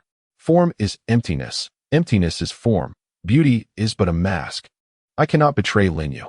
After a moment, Wu Xian, slightly vexed, withdrew her lips and asked, "Yang Fan, am I not beautiful enough? Not sexy enough?" "Of course you are beautiful and exceedingly sexy. However, I am a man with a wife and children. I cannot act recklessly. I cannot be unfaithful to my wife, nor irresponsible towards my family." Yang Fan opened his eyes, gazing at her with unwavering conviction. Wu Xian brought her heated lips close to Yang Fan's ear, her breath fragrant as she softly murmured, "The long night is endless, and I cannot sleep alone. I will not disrupt your family. I can be your lover." As she peppered his face with kisses, Yang Fan felt a stirring within him that he could not ignore. Damn it, this is truly perilous. If she continues this way, I am bound to falter. How can a man who cannot control his lower desires remain faithful to his wife and responsible to his family? I must hold firm. Wu Xin, it is not you. It is me. I am sorry. Yang Fan bit down on his tongue, suppressing the growing fire within him. Gripping Wu Xin's hand that was advancing ever lower with utmost seriousness, he implored, Wu Xin, please respect yourself. Wu Xin, seemingly petulant, pressed Yang Fan's hands against her chest. Perplexed, she remarked, Yang Fan, you clearly have a man's reaction. Why must you suppress yourself? Why can you not release the desires within you like a normal man? Yang Fan's gaze was filled with righteous determination as he solemnly declared, because I am Yang Fan, a man who has vowed to remain loyal to my wife for a lifetime. Wu Xin was momentarily taken aback, then her body softened. Her expression tinged with melancholy as she sighed and asked, Yang Fan, do you look down upon me? Do you think I am unworthy? Which is why you refuse to touch me. She was certain he found her repugnant. But, Yang Fan, it has been a long time since I have allowed a man to touch me. Though my body may be tainted, my heart remains pure. No man has ever truly entered my heart. I hope you will be the first and the last. Occupations should not be judged by status or wealth. Your choice of profession must come from a place of hardship. Earning a living through one's own abilities, without theft or deceit, grants no one the right to scorn you. Unless you scorn yourself.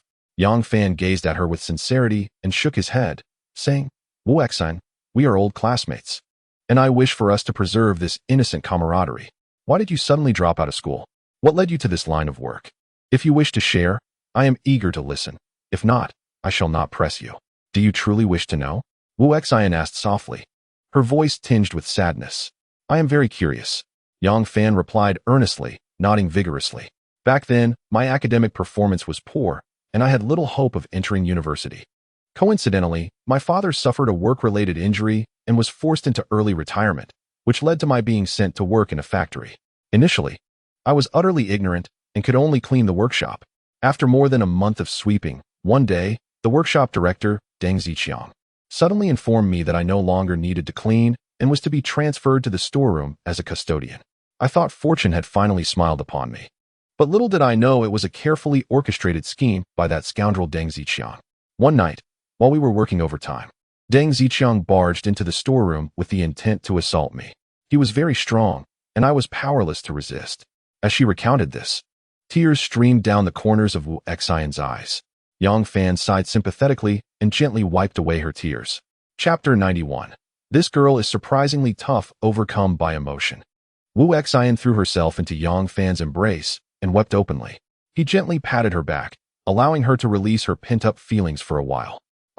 Life is not easy. It is a relentless trial. After a time of weeping, Wu Xin dried her tears and continued to speak while still nestled in Yang Fan's arms. Just as Deng Ziqiang thought, I had given up resisting and was impatiently disrobing. I seized a large wrench nearby and struck that scoundrel fiercely on the head. The consequence of that blow was my being sent to a detention center by the factory security. I reported Deng Ziqiang for attempted rape, but that bastard colluded with his connections in the police to turn the tables and claimed I had seduced him. I was imprisoned for 9.5 months. During my time there, I met a woman named Sister Wan. She said that to seek revenge, one must make a name for oneself in society. And she offered to take me to Hong Kong to earn a fortune. Sister Wan was released 2 months before me. After my release, I found her and followed her to Pengcheng. Sister Wan treated me well, always ensuring that I only worked on the platform and never accompanied clients outside. However, as time passed, she succumbed to the clutches of addiction. The young women under her care were left unattended, and gradually, she enlisted my assistance to escort her and her entourage of companions into various nightclubs in Pengcheng. At this juncture, I came to a profound realization. To be merciless towards others, one must first be merciless towards oneself. 6 months later, Sister One overdosed and perished in her rented room. By then, I had assumed the role of the elder sister among the girls. During the Spring Festival of 1991, I returned to Jiangtan to visit my family.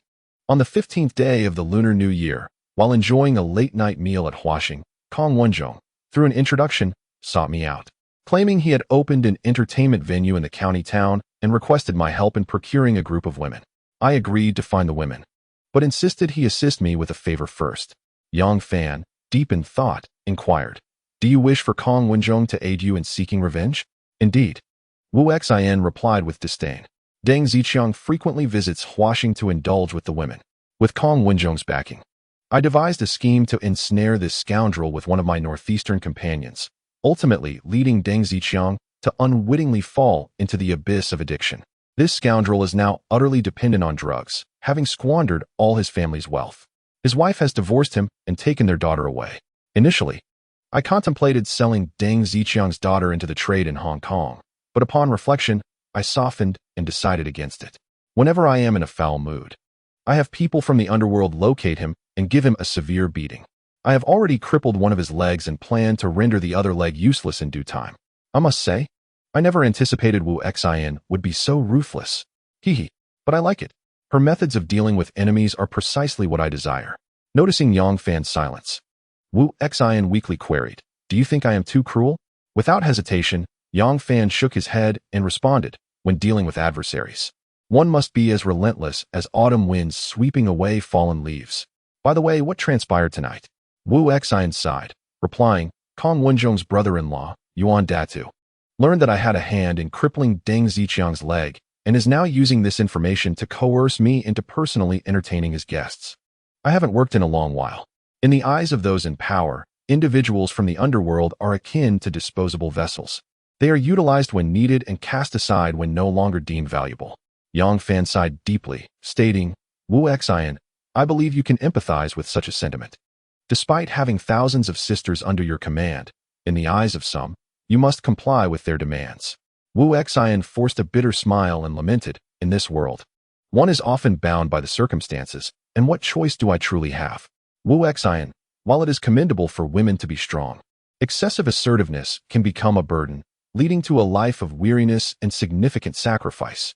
Yang Fan gazed intently into Wu Xin's tear-filled eyes and solemnly remarked, "This world is, after all, dominated by men. The notion that women can share the burden equally is but a self-deceptive fallacy." Yang Fan, I must admit, I find your words unpalatable. Wu Xin retorted defiantly. There are now many women who thrive independently of men, and some even achieve greater success than men. Old classmate. Those are merely rare exceptions rather than a widespread reality. Yang Fan shook his head and said, "In many respects, women are inherently disadvantaged compared to men. Just like tonight. Have you considered the consequences if I hadn't encountered you? At worst, you could just think of it as being crushed by a dead person. Then you could devise a way to seek revenge." Wu Xin, feeling indignant, murmured softly, "You seem to be quite open-minded about this." Yang Fan, amused yet exasperated, shook his head. "Can I not think this way? You don't care about me anyway." Wu Xin pouted, her voice sweetly insistent. After a moment of contemplation, Yang Fan sighed, "If you want me to care for you, it's not impossible." Wu Xin was so thrilled that she nearly leaped from Yang Fan's side, interrupting him with the rapid-fire excitement of a machine gun. "Yang Fan, really? You truly wish to care for me? You want me to be your woman? That's wonderful. I knew you wouldn't be so heartless." With that, she joyfully planted a vigorous kiss on his lips. "Oh my, he said he wants to care for me. A man with responsibility is a real man, a rarity in this world, even more so than a giant panda. Yang Fan, I truly adore you." This time, Yang Fan did not let his hands wander. He firmly placed them on her delicate shoulders and pushed her away, saying earnestly, "First, allow me to finish." Wu Xin wiggled her slender waist, playfully insisting, "No, just let me kiss you one more time, just for a moment." Chapter 92. Are you still a man? My goodness. This is going to be the death of me. Yang Fan struggled to suppress the rising tide of desire within him, adopting a serious expression as he said, "No. If you continue to act this way, I truly won't care for you anymore. Damn it, you're only trying to take advantage of me. In this lifetime, I haven't even been kissed by Lin Yue yet. Alas, my first kiss has so easily been snatched away by this classmate. Humph, not just a classmate, but a vixen. Stingy." Wu Xin pouted her alluring lips in feigned grievance, twisting her slim waist to express her discontent. Yang Fan's face flushed a deep crimson as he pointed sternly to the seat next to him, saying, "Get down and sit here." "Absolutely not. Wu Xin, if you keep this up." All right, I won't tease you anymore. You can't take a joke at all. So stingy. Just pretend. Humph. I won't let you off easily. You'd best not choke on it." The little devil in Wu Xin's heart was grumbling discontentedly. Yang Fan quickly crossed his right leg over his left knee, tightly clamping his thighs together. Damn it, what a temptress. Almost made me lose control. Otherwise, I would have been utterly embarrassed. Yang Fan pulled out a cigarette, placed it between his lips, and lit one. Just as he took a puff, Wu Xian reached over and snatched it from him, placing it between her own enticing lips. She took a couple of puffs and deliberately exhaled the smoke towards Yang Fan's face. Yang Fan, unable to do anything about it, lit another cigarette and took 2 deep drags. Wu Xian, tell me the truth. Have you ever dabbled in drugs? Yang Fan asked, his gaze sharp and penetrating as he locked eyes with her. Never. Wu Xian replied without hesitation. Sister Wan died right in front of me. I swore over her corpse that I would never touch drugs, nor would I even come close. Is that true? Yang Fan, filled with skepticism, inquired in a low voice. I assure you. Wu Xian raised her right hand in a gesture of oath, her expression grave. Yang Fan gently nodded, gazing into her eyes as he earnestly remarked, I shall tentatively trust you. Should I discover that you have engaged with such matters, do not blame me for disregarding our camaraderie. Rest assured, Fan Yi, I am more acutely aware of the perils of drugs than you might imagine.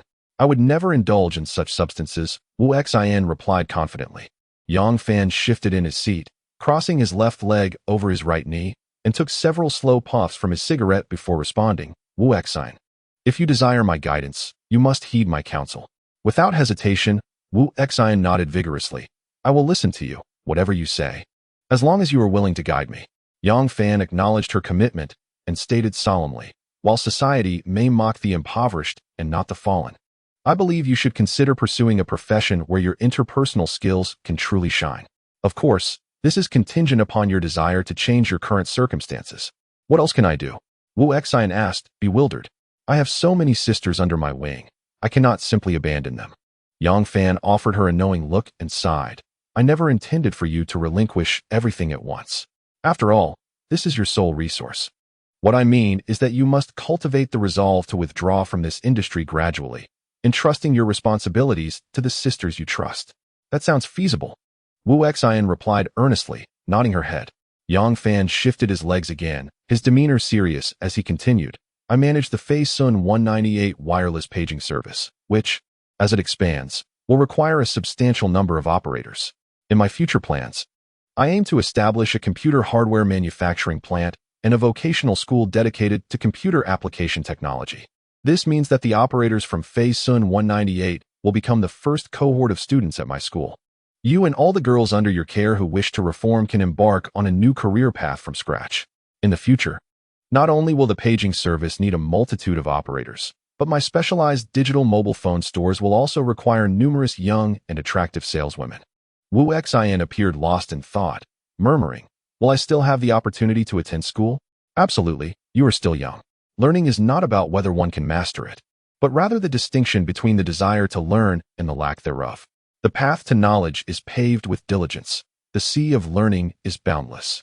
And hard work is the vessel, Yang Fan, embodying the role of a life mentor, imparted wisdom slowly. Your aspirations will determine your direction.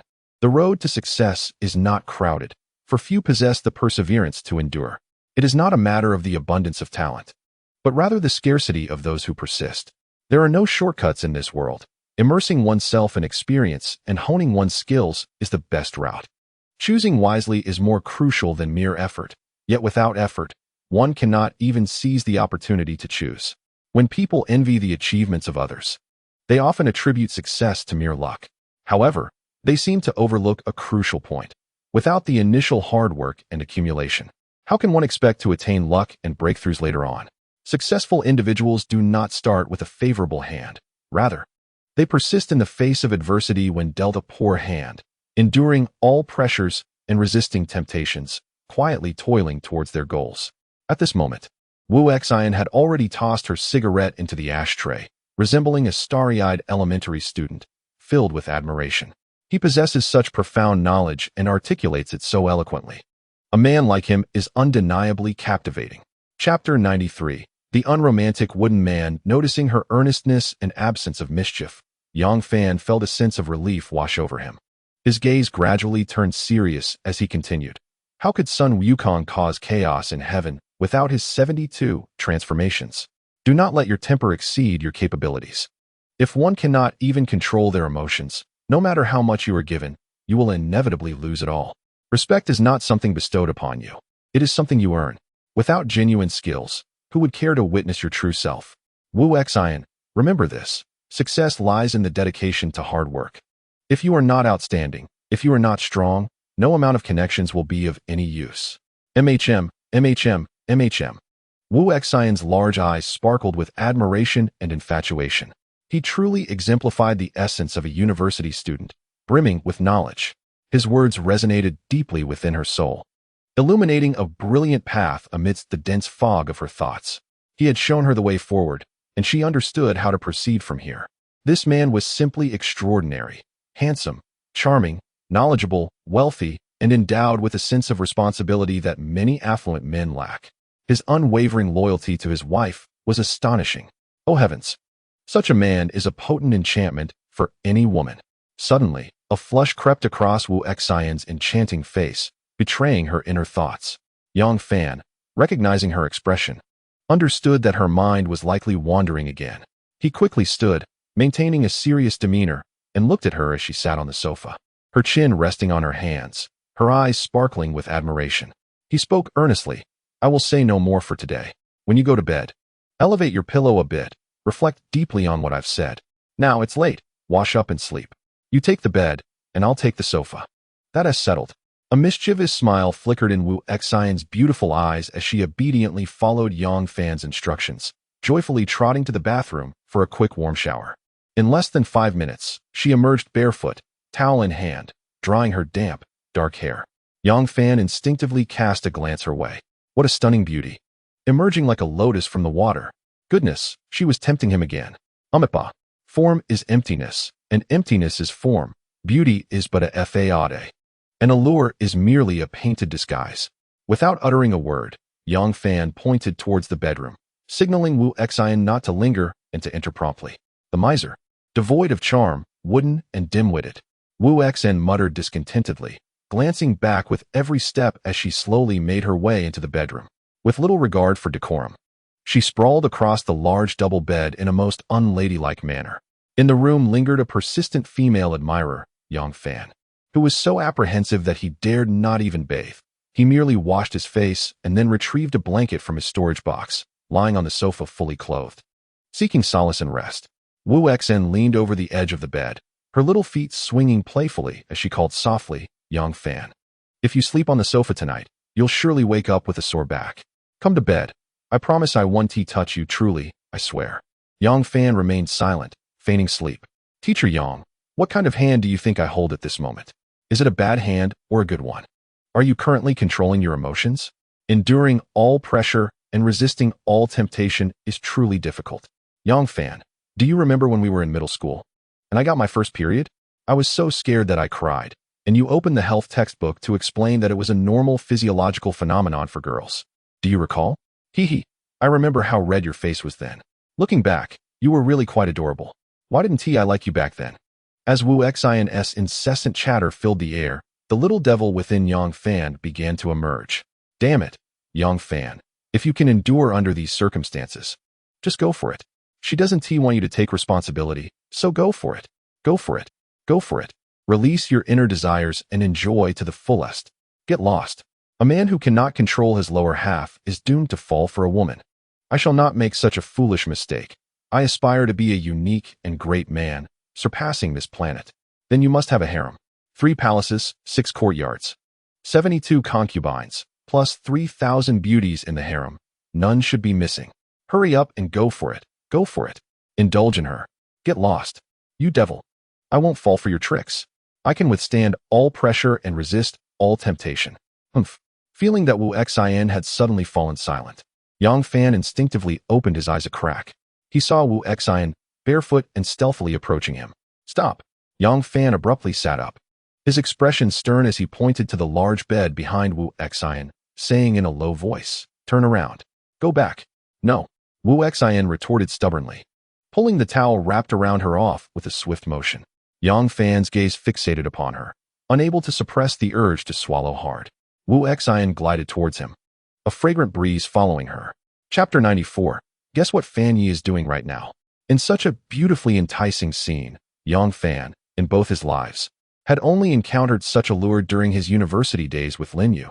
Thereafter, he had only seen similar depictions in adult films on his computer screen featuring the likes of Teacher Sora, Teacher Wu, and Teacher Pato. With a daughter who had special needs, Yang Fan had never established a family in his past life. No woman would look favorably upon a man who possessed neither wealth, nor a home, nor a car, while also bearing the burden of a disabled child. In the stillness of the night, he had never truly savored the essence of a woman, resorting instead to the fleeting company of an animated screen and the allure of virtual encounters. Yet, at this very moment, a living, fragrant goddess willingly offered herself to him. As he instinctively embraced her, Yang Fan found himself utterly bewildered. The subtle fragrance of femininity emanating from her was intoxicating. Wu Xinyu entwined her arms around Yang Fan's neck. Her sultry and supple lips brushed softly against his, teasingly pecking at him, before daringly stealing a kiss when he remained unresponsive. Noting his lack of resistance this time, Wu Xinfang was elated. Her fiery lips pressing against his slightly parted ones for a fourth time, reluctant to withdraw. 3 rooms away from the opulent 1218 presidential suite, in room 1208, Yi Qiu, draped in a bathrobe, lounged on the sofa, gazing with interest at Tang Xiangdong, who sat on a nearby armchair. "Do you think Yang Fan is currently engaged in carnal pleasures with that woman?" he inquired with a smirk. Without a moment's hesitation, Tang Xiangdong shook his head, declaring he likely wouldn't be interested in such a worldly woman. Suddenly recalling an amusing anecdote, Tang Xiangdong chuckled. "Yi, guess who Yang Fan's wife is? From your tone, it seems I know her." Yi Qiu replied, intrigued. "Who?" Tang Xiangdong, with a mischievous smile, revealed, "Lin Yue." "Lin Yue?" Yi Qiu's eyes widened in disbelief. "You mean the Lin family heiress that Chun Jingwei has been trying to court all these years?" "Indeed." Tang Xiangdong nodded with evident glee. "Moreover, Lin Yue has already borne Yang Fan a daughter, who is now 4.5 years old." "Goodness!" Yi Qiu erupted into laughter. "So, Yang Fan has effectively cuckolded Chun Jingwei. This is hilarious." He doubled over, clutching his stomach, as the thought of Chun Jingwei, who had boasted about Lin Yue being his prized possession, only to discover she had already had a child with Yang Fan, sent him into fits of laughter. Observing Yi Qiu's raucous amusement, Tang Xiangdong chuckled. "I understand this is amusing, but surely you needn't laugh to the point of physical pain. You wouldn't understand, O Donggu. You simply wouldn't." Yi Qiu finally managed to catch his breath, his expression gradually shifting to one of seriousness. "You are merely skimming the surface of our circle.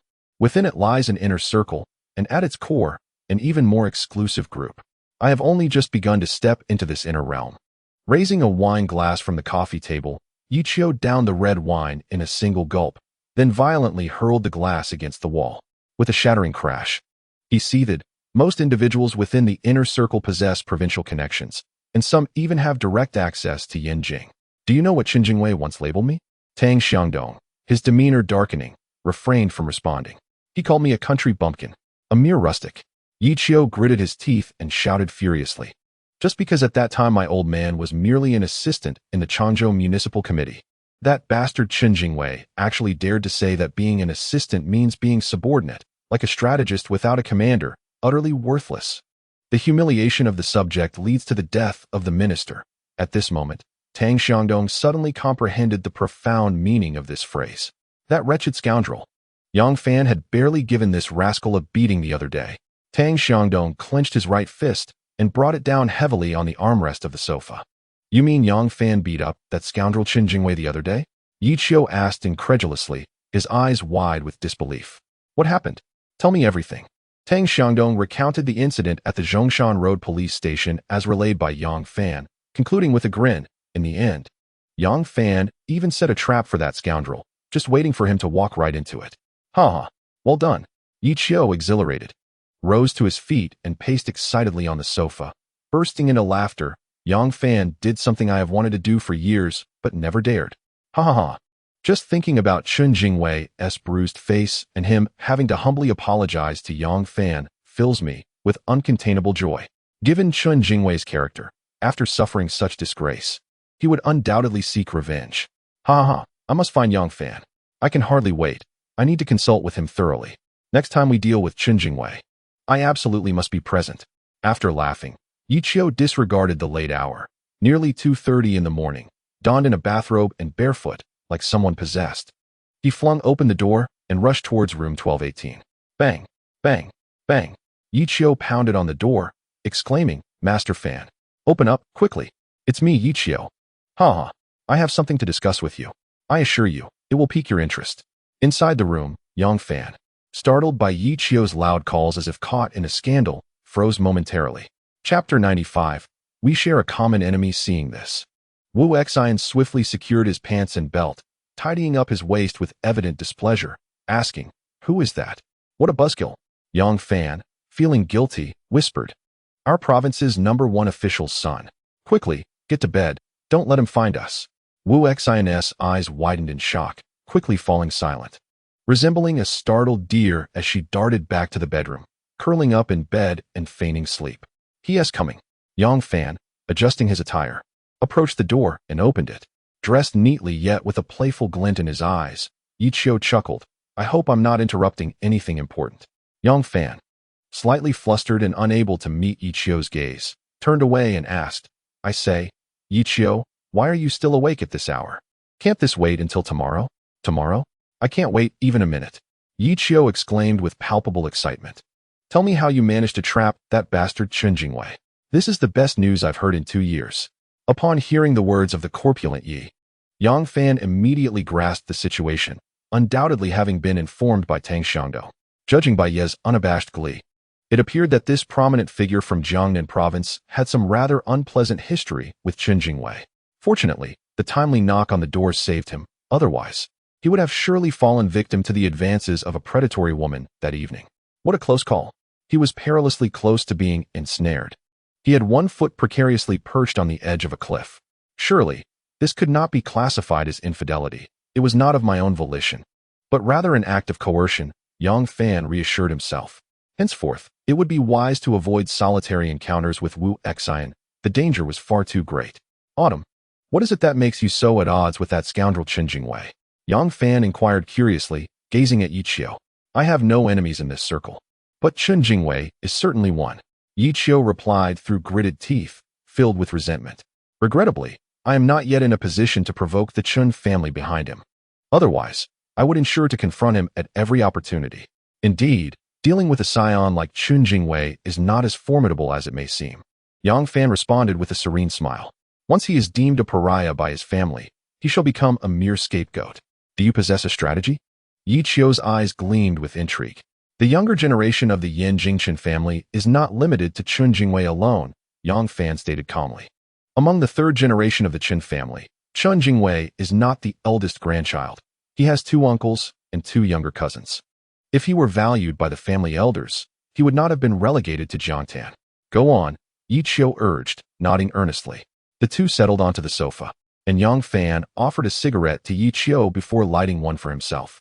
After savoring a few puffs, he spoke softly, "Though I hail from humble beginnings, I am acutely aware that competition within affluent families is fiercely intense, even ruthless. I can surmise that Chen Jingwei is undoubtedly eager to achieve notable accomplishments, striving to validate his capabilities to secure greater support from his family. With my understanding of Chen Jingwei, his greatest vulnerability lies in his impatience for immediate success." Suddenly, Yichio recalled the promotional plan Yang Fan had mentioned, his eyes lighting up with insight as he chuckled thoughtfully. "Do you think that Chen Jingwei will seize the opportunity to shine in our upcoming plan for the integration of the Changsha-Zhejiang cities?" Yang Fan smiled knowingly, countering with a question, "If you were in his position, wouldn't you view this as an unparalleled opportunity?" "Absolutely." Yichio burst into laughter. Yang Fan took a drag from his cigarette, exhaling slowly as he squinted his eyes, and continued. "Rather than setting a trap for Chen Jingwei that could lead him to cross legal boundaries, I would prefer to witness the immense financial repercussions that his actions would inflict upon his family's wealth. For individuals like you, who are born into privilege, the law poses little threat." "Brilliant. Truly brilliant," Yichio exclaimed, giving Yang Fan an enthusiastic thumbs up, laughing heartily. "Without the protection of his family, Chen Jingwei is nothing. Not at all. To even refer to him as such is an overestimation. He is not even worth that." Yang Fan smiled calmly and remarked, "Old man Xiao, I've stated the method. As for the specifics, given your intelligence, I believe you require no further instruction, do you?" Without hesitation, Yichio waved his hands and laughed. No, no, haha. Let us see if I can finally trap this scoundrel. Yang Fan indeed possessed a meticulous mind, cunning and ruthless. If he were in the era of the Three Kingdoms, he would undoubtedly be allied with the notorious strategist Jiasu. Such a character can only be a friend, never an enemy. Otherwise, one would inevitably fall victim to his schemes. With lingering trepidation, Yichio's curiosity ignited as he inquired, Master Fan, I heard your wife is Lin Yue. How did you manage to outmaneuver Chen Jingwei? What do you mean by I outmaneuvered Chen Jingwei? Yang Fan retorted, visibly displeased. Lin Yue has always been my woman. Chen Jingwei merely harbored a fleeting infatuation. Lin Yue paid him no attention. As if my Lin Yue has anything to do with this fellow. Chuckling, Yichio noted how little regard Chen Jingwei commanded in his presence. With the esteemed young master Yi standing firm against him, one could only anticipate the unfolding drama. At this moment, Yichio had transformed into an inquisitive gossip columnist, leaning closer to Yang Fan with enthusiastic eyes, inquiring, Master Fan, only you would say such a thing. In our circles, Chen Jingwei has consistently boasted that Lin Yue is his ultimate prize. Anyone who dares to encroach upon her shall face his wrath. Master Fan, I wish to interview you. I've heard your daughter with Lin Yue is already 4.5 years old. Does this imply you two had an affair during your university days? What do you mean by an affair? My relationship with my Yeye is genuine love. Yang Fan rolled his eyes at Yichio, displeased. Yichio continued to jest. Whether it is true love, I cannot ascertain. However, Master Fan, Lin Yue abruptly left for abroad before completing her studies. I presume this is connected to you, is it not? You may not know, but Chen Jingwei has publicly claimed that he and Lin Yue were together during university. In the years she was abroad, he would make several trips to the United States each year to visit her. If it weren't for Xiang Dong informing me that your wife is Lin Yue and that you have a daughter together, I would have believed Lin Yue was still engaged to Chen Jingwei, especially since her mother once mentioned that Chen Jingwei was her family's future son-in-law. Yang Fan discerned the implications in Yichio's words and did not shy away from the truth, recounting in detail how Tang Huiru had pressured him to conceal their newly born daughter from Lin Yue. Meanwhile, in the bedroom, Wu Exine quietly leaned against the bedside, eavesdropping intently. She was unaware of this poignant chapter in his life. The thought of him single-handedly raising their newborn daughter, fulfilling both parental roles, tugged at her heartstrings with an inexplicable sorrow. His journey had indeed been arduous. Yet, how did Lin Yue, who had clearly severed ties with him, end up back in his life? As long as Lin Yue's mother adamantly opposes her relationship with him, does it not imply that I have a chance? The thought ignited a spark of excitement within Wu Exine. Yang Fan, you belong to me. I have chosen you for this lifetime. I am resolute in my decision. How ruthless Lin Yue's mother is. She even deceives her own daughter. This is, after all, her biological granddaughter. Yichio exclaimed in disbelief. In her quest to marry her daughter off to Chen Jingwei, Tang Huiru is resorting to unscrupulous means, employing every tactic possible. Master Fan, you must not have possessed such prowess back then, did you? Yang Fan sighed deeply, nodding slightly. It is no wonder you are wary of Tang Huiru. Yichio, in agreement, sighed. Master Fan, with such a formidable mother-in-law blocking your path, your journey with Lin Yue will undoubtedly be fraught with challenges. Should I intervene on your behalf with Tang Huiru? Without a moment's hesitation, Yang Fan shook his head, responding, no need. I appreciate your goodwill, Qiuyi. However, I aspire to prove to Lin Yue's mother that I, Yang Fan, am indeed the most suitable candidate for her son-in-law. If Tang Huiru cannot see this, then she is truly blind. Yichio stood up, lightly patting Yang Fan's arm, glancing into the bedroom, and then looking back at the neatly dressed Yang Fan, giving him a thumbs up with a knowing smile before turning to leave. Though Yichio said nothing, the unmistakable hint of mischief on his face made Yang Fan's heart race. Did this chubby fellow perceive something? Has Qiuyi departed? Just as Yang Fan closed the door, he heard Wu Exine's soft inquiry. Feeling a twinge of guilt, Yang Fan quickly turned and gestured for silence, pressing his ear against the door to listen for a moment. Out of the corner of his eye, he saw Wu Exine approaching him, modestly draped in a towel. Hearing no sound from outside, Yang Fan maintained a serious demeanor, swiftly sweeping Wu Exine into a princess carry and striding toward the bedroom. This sudden embrace filled Wu Exine with delight. Could it be that he could no longer contain himself? Just as her delicate arms encircled his neck, Yang Fan tossed her onto the mattress with a weighty thud. Wu Exine anticipated that he would transform into a ravenous wolf, but instead, Yang Fan merely pulled the blanket over her, concealing her from view entirely. Get some good rest. No more wandering thoughts. This shall not happen again. Wu Xian stared in confusion at Yang Fan's retreating figure, and after a moment, she angrily grabbed a pillow and hurled it at him, exclaiming, "Are you even a man? I know my own masculinity. There is no need for proof in such a manner," Yang Fan replied from the doorway, turning his back to her. "I understand your feelings, but I cannot. I hope you can forget what transpired tonight, and I will do the same. Nothing happened between us. Yang Fan, do you think my body is filthy? Which is why you are reluctant to touch me?" Her voice trembled slightly, and as Yang Fan turned to glance back, he saw Wu Xian staring blankly at the ceiling. Two silent streams of tears cascading down her cheeks. Sighing, Yang Fan settled on the edge of the bed and gently urged, "Wu Xian, please do not overthink it. I truly harbor no such intentions. It is merely that I cannot overcome my own mental barrier. Do not misinterpret my feelings. As I have mentioned before, no one has the right to look down upon you, unless you look down upon yourself. The culture of the pleasure quarters has persisted for thousands of years, never vanishing from society, which indicates that existence itself denotes reason. Where there is demand, there is a market. The profession you previously engaged in is also a form of service industry. Broadly speaking, it is an indispensable sector within the tertiary industry. However, in our country, due to the influence of traditional cultural thoughts, our values and moral beliefs differ from those of the West, thereby preventing its legalization. With the continuous development of the social economy, this industry will inevitably expand in scale, potentially becoming a pillar industry in certain regions.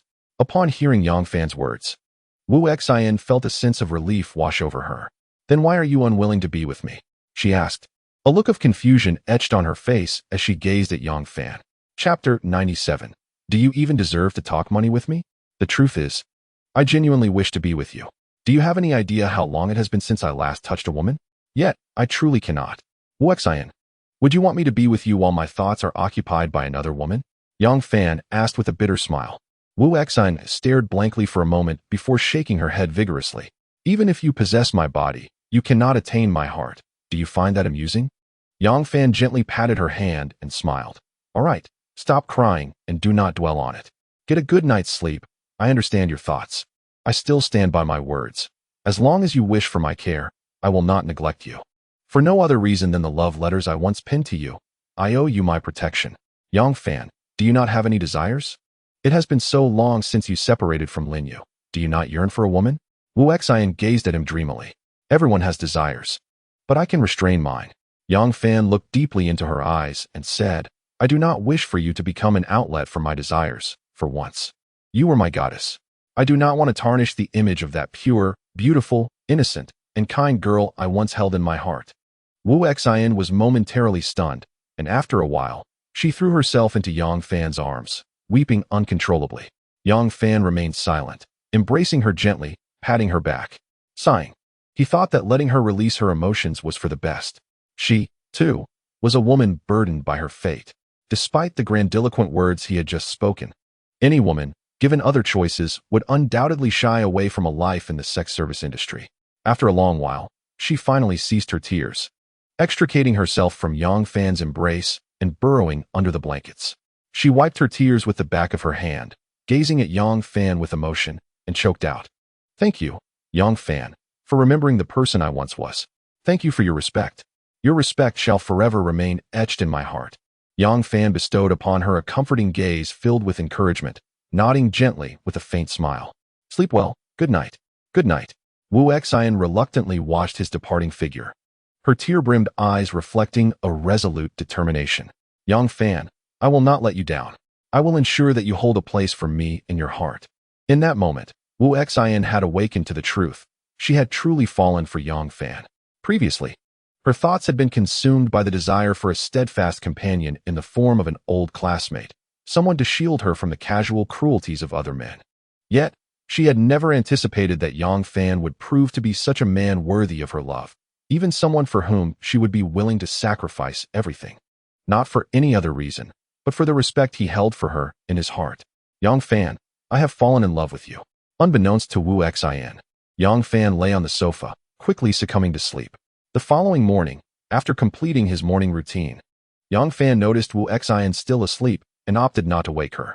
He quietly exited the room, intending to have breakfast in the dining area downstairs. Approaching the elevator, a woman emerged from room 1202, accompanied by an older man, half-clad in a towel, seemingly engaged in a farewell.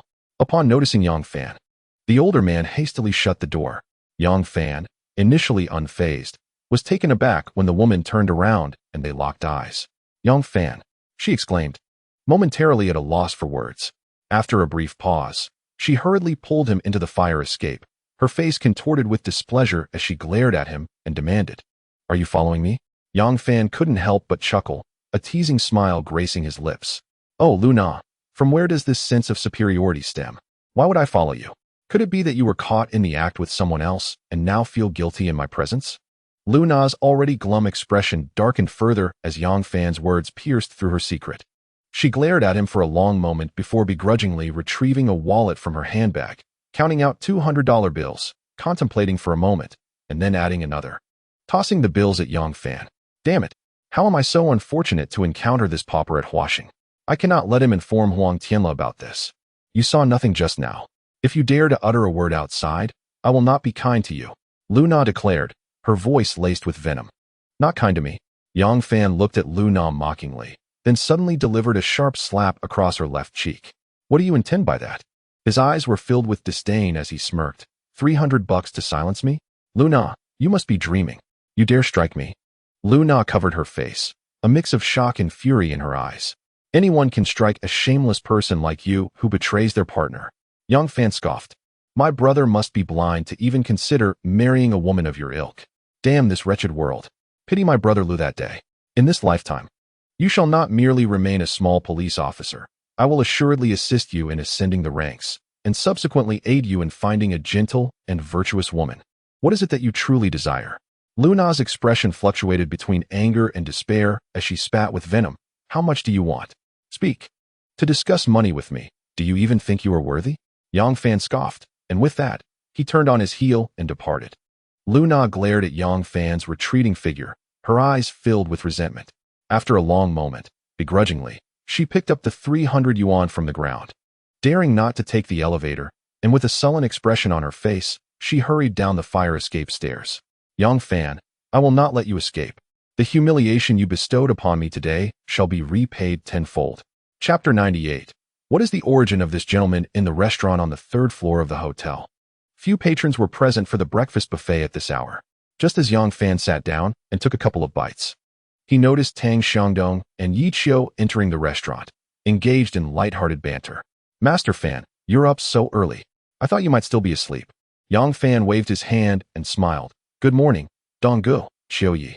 Tang Xiangdong's greeting instantly drew the attention of the sparse diners, who turned their gazes toward Yang Fan. Jiangtan s Tang Xiangdong, addressing that young man as master. "Who is this young man?" "Mr. Li, do you recognize that young man in the suit? I have never seen him before. It's my first encounter at Huaxing. Judging by his exquisite gold lion handmade suit, he must come from a distinguished background."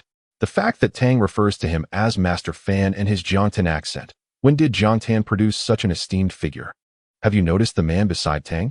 That is Yi Qiu, the son of the second-in-command of the province, the esteemed Yi family.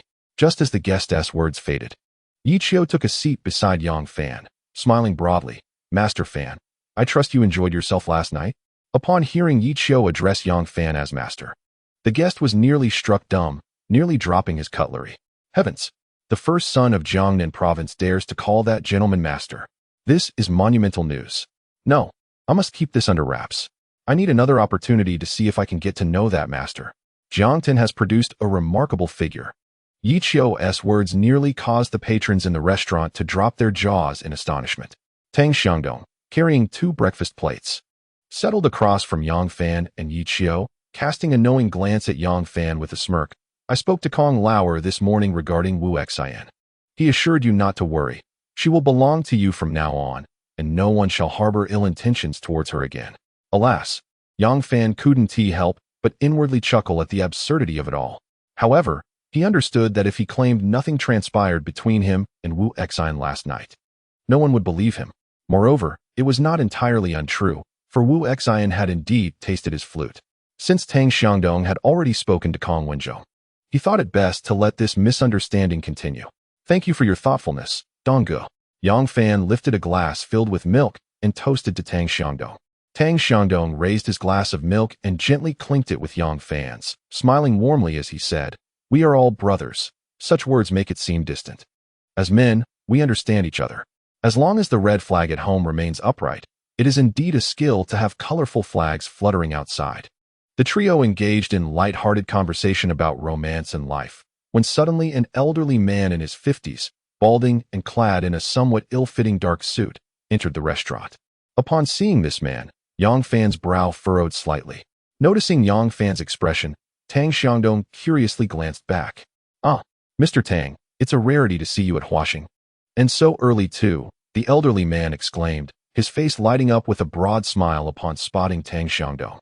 Tang Xiangdong remained seated, barely moving, and nodded subtly in acknowledgement, stating in a measured tone, "President Pang, long time no see. You appear quite jovial. I presume you enjoyed the company of a lovely companion last night. I have friends with me, so I won't keep you long." Observing that Tang Xiangdong had no intention of introducing his companion, President Pang's momentary flicker of displeasure passed quickly. "Old Pang, over here." At the call, President Pang smiled widely and nodded before selecting 2 plates of Western breakfast, his demeanor bright as he approached the person who had greeted him. "Mr. Xiang, you were also at Huaxing last night. When did you arrive?" "I didn't see you," President Pang inquired as he took a seat. The man, Mr. Xiang, in his 40s with slicked back hair, discreetly gestured towards Yang Fan, seated opposite Tang Xiangdong, and whispered, "Old Pang, you know many people. Have you encountered that young man across from Mr. Tang?" This was indeed the same individual who had previously overheard Yi Qiu refer to Yang Fan as Fan Yi, nearly dropping his cutlery in shock. President Pang followed Mr. Xiang's gaze. "Isn't that the young man we saw in the corridor on the 12th floor this morning?" he mused, perplexed by Mr. Xiang's inquiry. "Do you know him?" President Pang asked, shaking his head slightly, his expression neutral. Mr. Xiang lowered his voice, speaking in a conspiratorial tone. "Are you aware of how Mr. Tang addresses that young man? What does he call him?" President Pang asked with intrigue. "Calls him Yi, Fan Yi," Mr. Xiang replied earnestly. "Impossible," President Pang exclaimed, his eyes widening in disbelief as he glanced back at Yang Fan. "Had I not heard it with my own ears and seen it with my own eyes, I too would find it hard to believe. Everyone having breakfast here this morning witnessed it. It won't be long before the news spreads," Mr. Xiang remarked, a hint of sentiment in his voice. When President Pang looked towards Yang Fan, he noticed that Yang Fan was also casting a glance in his direction. "Brother Dong, which bank does this Mr. Pang represent?" Yang Fan asked quietly. "The president of the Industrial and Commercial Bank at Shuyuan Road, Pang Jiwen," Tang Xiangdong replied. Turning his gaze toward Pang Jiwen, his eyes narrowing slightly as he inquired, "Have you had prior dealings with him?" His keen perception allowed him to discern that Yang Fan's earlier expression was not indicative of a friendly encounter. Chapter 99. This girl must be doing it intentionally. Yang Fan sighed deeply, shaking his head as he replied, "I wouldn't call it a rendezvous. I merely encountered him this morning as I left my room. Coincidentally, a woman emerged from his chamber, someone I recognize as the fiancée of a very close friend of mine, who works at the Industrial and Commercial Bank." Master Chiu," he continued, "it is not uncommon for a bank president to engage in clandestine affairs with female employees." Yi Qiu chuckled dismissively. "If your friend's fiancée is capable of sharing a hotel room with someone surnamed Pang, she likely does not hail from a reputable background. However, if you seek vengeance for your friend, I could arrange for someone to handle Mr. Pang." "That is unnecessary," Yang Fan replied, shaking his head. "As you aptly stated, a fly does not alight upon an uncracked egg. I merely feel it is unjust for my brother. I was contemplating whether to inform him of this incident." "What does your brother do?"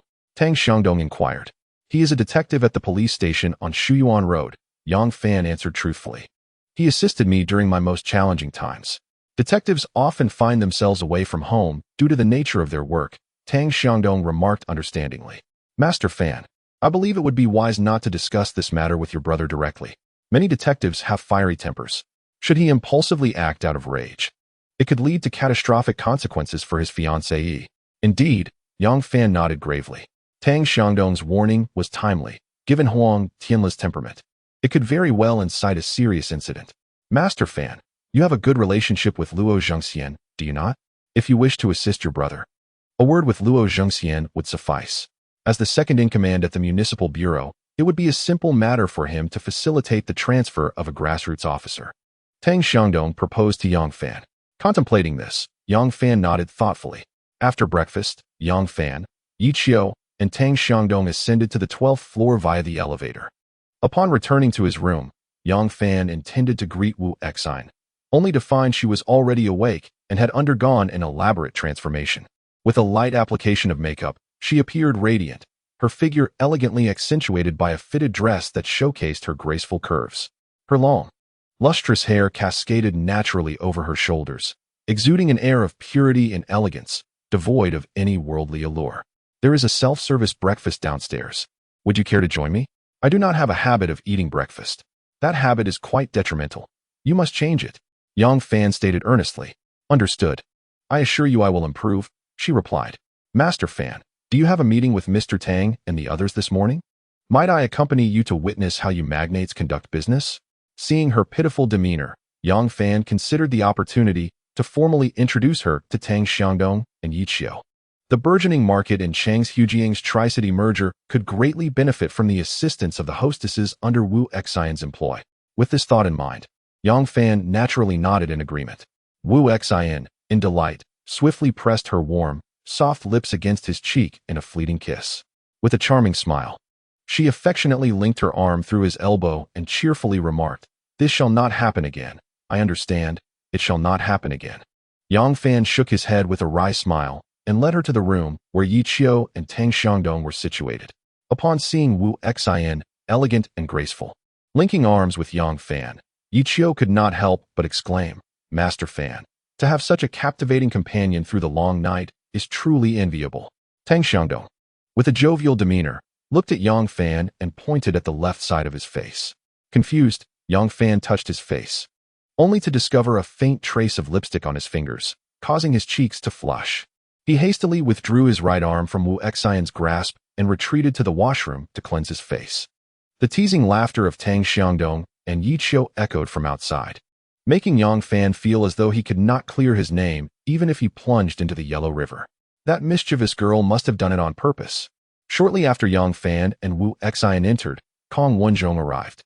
Upon seeing Kong, Wu Xian appeared somewhat apprehensive and nervously greeted, Good morning, Mr. Kong. Kong Wenzhong, with an approachable smile, replied, No need for such formality. My face is not swollen.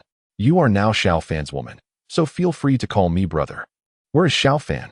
Hearing this, Yang Fan emerged from the washroom and noticed the red veins in Kong Wenzhong's eyes, indicating he had likely not rested well the previous night. Brother Zhong, what time did you sleep last night? Your eyes are quite bloodshot. Kong Wenzhong chuckled nonchalantly. It was your plan that kept me up. I chatted with my old man until nearly 4 before I could sleep. Lying in bed, I couldn't find rest, my mind consumed with the grand blueprint you mentioned. This matter cannot be rushed. It requires a gradual approach. Yang Fan shook his head with a rueful smile. Your lack of rest is of no concern. But if Uncle Kong is fatigued, that is a serious matter. I do not wish to become a sinner in the eyes of the people of Jiangtan. After the jest, the 4 men swiftly settled onto the sofa to discuss serious matters, while Wu Xian adeptly served tea and cigarettes. As they discussed mobilizing all available resources to create momentum for the merging of the 3 cities, Yang Fan spoke earnestly, Brother Zhong. I believe once the provincial city initiates the plan, the momentum in Jiangtan can commence from your Jincheng. From my side, how will that work? Kong Wenzhong inquired, bewildered. Chapter 100. All resources are available. Tang Xiangdong glanced at Wu Xian standing behind Yang Fan, and with a thoughtful expression remarked, Xiao Fan, if I am not mistaken, you intend to leverage the whispers of the pillow, correct? Yang Fan gave a thumbs up to Tang Xiangdong, affirming, precisely. There is a saying in Jiangtan, he who does not reach the Great Wall is not a true hero. It is a pity not to visit Jincheng. Those who can visit Jincheng are typically either wealthy or of high status. If we provide some training in advance to the ladies who accompany guests, subtly encouraging them to divulge this information, I believe the outcome would be quite favorable. What a brilliant idea, Yi Qiu exclaimed, slapping his thigh in delight. We can have these ladies say that one of them inadvertently discovered a provincial document from an important guest's bag. The line between truth and illusion is often blurred. Once the affluent travelers to Jincheng are intrigued, this wave will undoubtedly sweep across the city, province, and even the nation. Yang Fan turned to Wu Xian, who was behind him, and smiled. This matter can be handled by your female friends. Although Wu Xian did not fully grasp the specifics of Yang Fan's discussion, she nodded without hesitation, saying, "You say it. I shall do it. Zhonggu, I've heard there is some turmoil in the county. Have you not considered consolidating the various social forces there?" Yang Fan shifted the topic with a mind as free as a galloping steed. Kong Wenjong sighed. How could I not have thought of it? Alas, my aspirations exceed my capabilities. The situation there is exceedingly complex, and my manpower is limited. Not to mention the lack of professionals in this area. I can only ensure that no one dares to disturb my patch of land. Yang Fan replied earnestly. Once I return from Hong Kong Island, if you don't mind, I can take care of it. Do you have the manpower? Kong Wenjong looked at Yang Fan with skepticism. In our great nation, we lack many things, but not people. Yang Fan smiled enigmatically. All right, Xiao Fan, then it is settled. When the time comes, I will also assign my people to you. Kong Wenjong clapped his right hand firmly on his thigh, nodding. The entertainment industry over there is thriving, and the number of those with ulterior motives is increasing. There are all sorts of people from across the nation, and if we do not regulate it soon, chaos will inevitably ensue. Yang Fan nodded gravely. Stability supersedes all. It is the fundamental national policy at present. Given the chaotic situation in the county, a formidable force is needed to systematically integrate and regulate the various gangs and associations. Otherwise, should a large-scale conflict arise, causing severe social repercussions, it will not only be the county officials who face consequences, but even the city leaders will not escape unscathed. Upon seeing Tang Xiangdong and Kong Wenjong's expressions turn serious, Yang Fan continued, Donggu, Zhonggu, when we analyze issues, we must look beyond the surface to grasp their essence. Although our country's policies do not permit the existence of dark forces, such underground powers have never truly vanished throughout history. As the saying goes, where there are people, there is a realm. Rather than allowing these elements, which pose significant threats to social order and stability, to run rampant, it would be wiser to establish an organization with some official backing to regulate them. A society controlled by official means, responsive to calls, can, to a certain extent, play a positive role in maintaining social stability. Brilliant. Truly brilliant. So profound. Tang Xiangdong exclaimed with newfound understanding, giving Yang Fan a thumbs up. How could I have never considered such an obvious truth? Yang Fan looked at Tang Xiangdong with a solemn gaze and said earnestly, Donggu, your reputation in society is beyond question. However, this matter is not suitable for you to handle. We must operate both overtly and covertly, you in the light, and I in the shadows. When any disturbances arise in our Jiangtan territory, the police will be able to grasp the situation effortlessly. This will undoubtedly provide significant assistance in the investigation of any case. Kong Wenjong sighed deeply and shook his head, stating, Our previous thinking has been too limited and narrow. We have failed to approach matters from a higher strategic perspective. Qiuqiu, Xiangdong, it seems we truly lack a broader vision. Those who are capable can achieve anything. Xiaofan even contemplates such societal issues. Impressive indeed. Yi Qiu nodded in agreement, expressing his concurrence. In this world, there are no useless resources. Yang Fan smiled calmly and remarked, I have always adhered to a principle. Wasting resources is tantamount to committing a crime, particularly for those of us who possess resources. Failing to thoroughly exploit and utilize the resources at our disposal is akin to committing a grave offense. Upon hearing Yang Fan's words, Yi Qiu, Kong Wenjong, and Tang Xiangdong fell into deep contemplation. Wu Xian, seizing the moment, picked up the exquisite box of Yunyan cigarettes from the coffee table and offered one to each of the four men.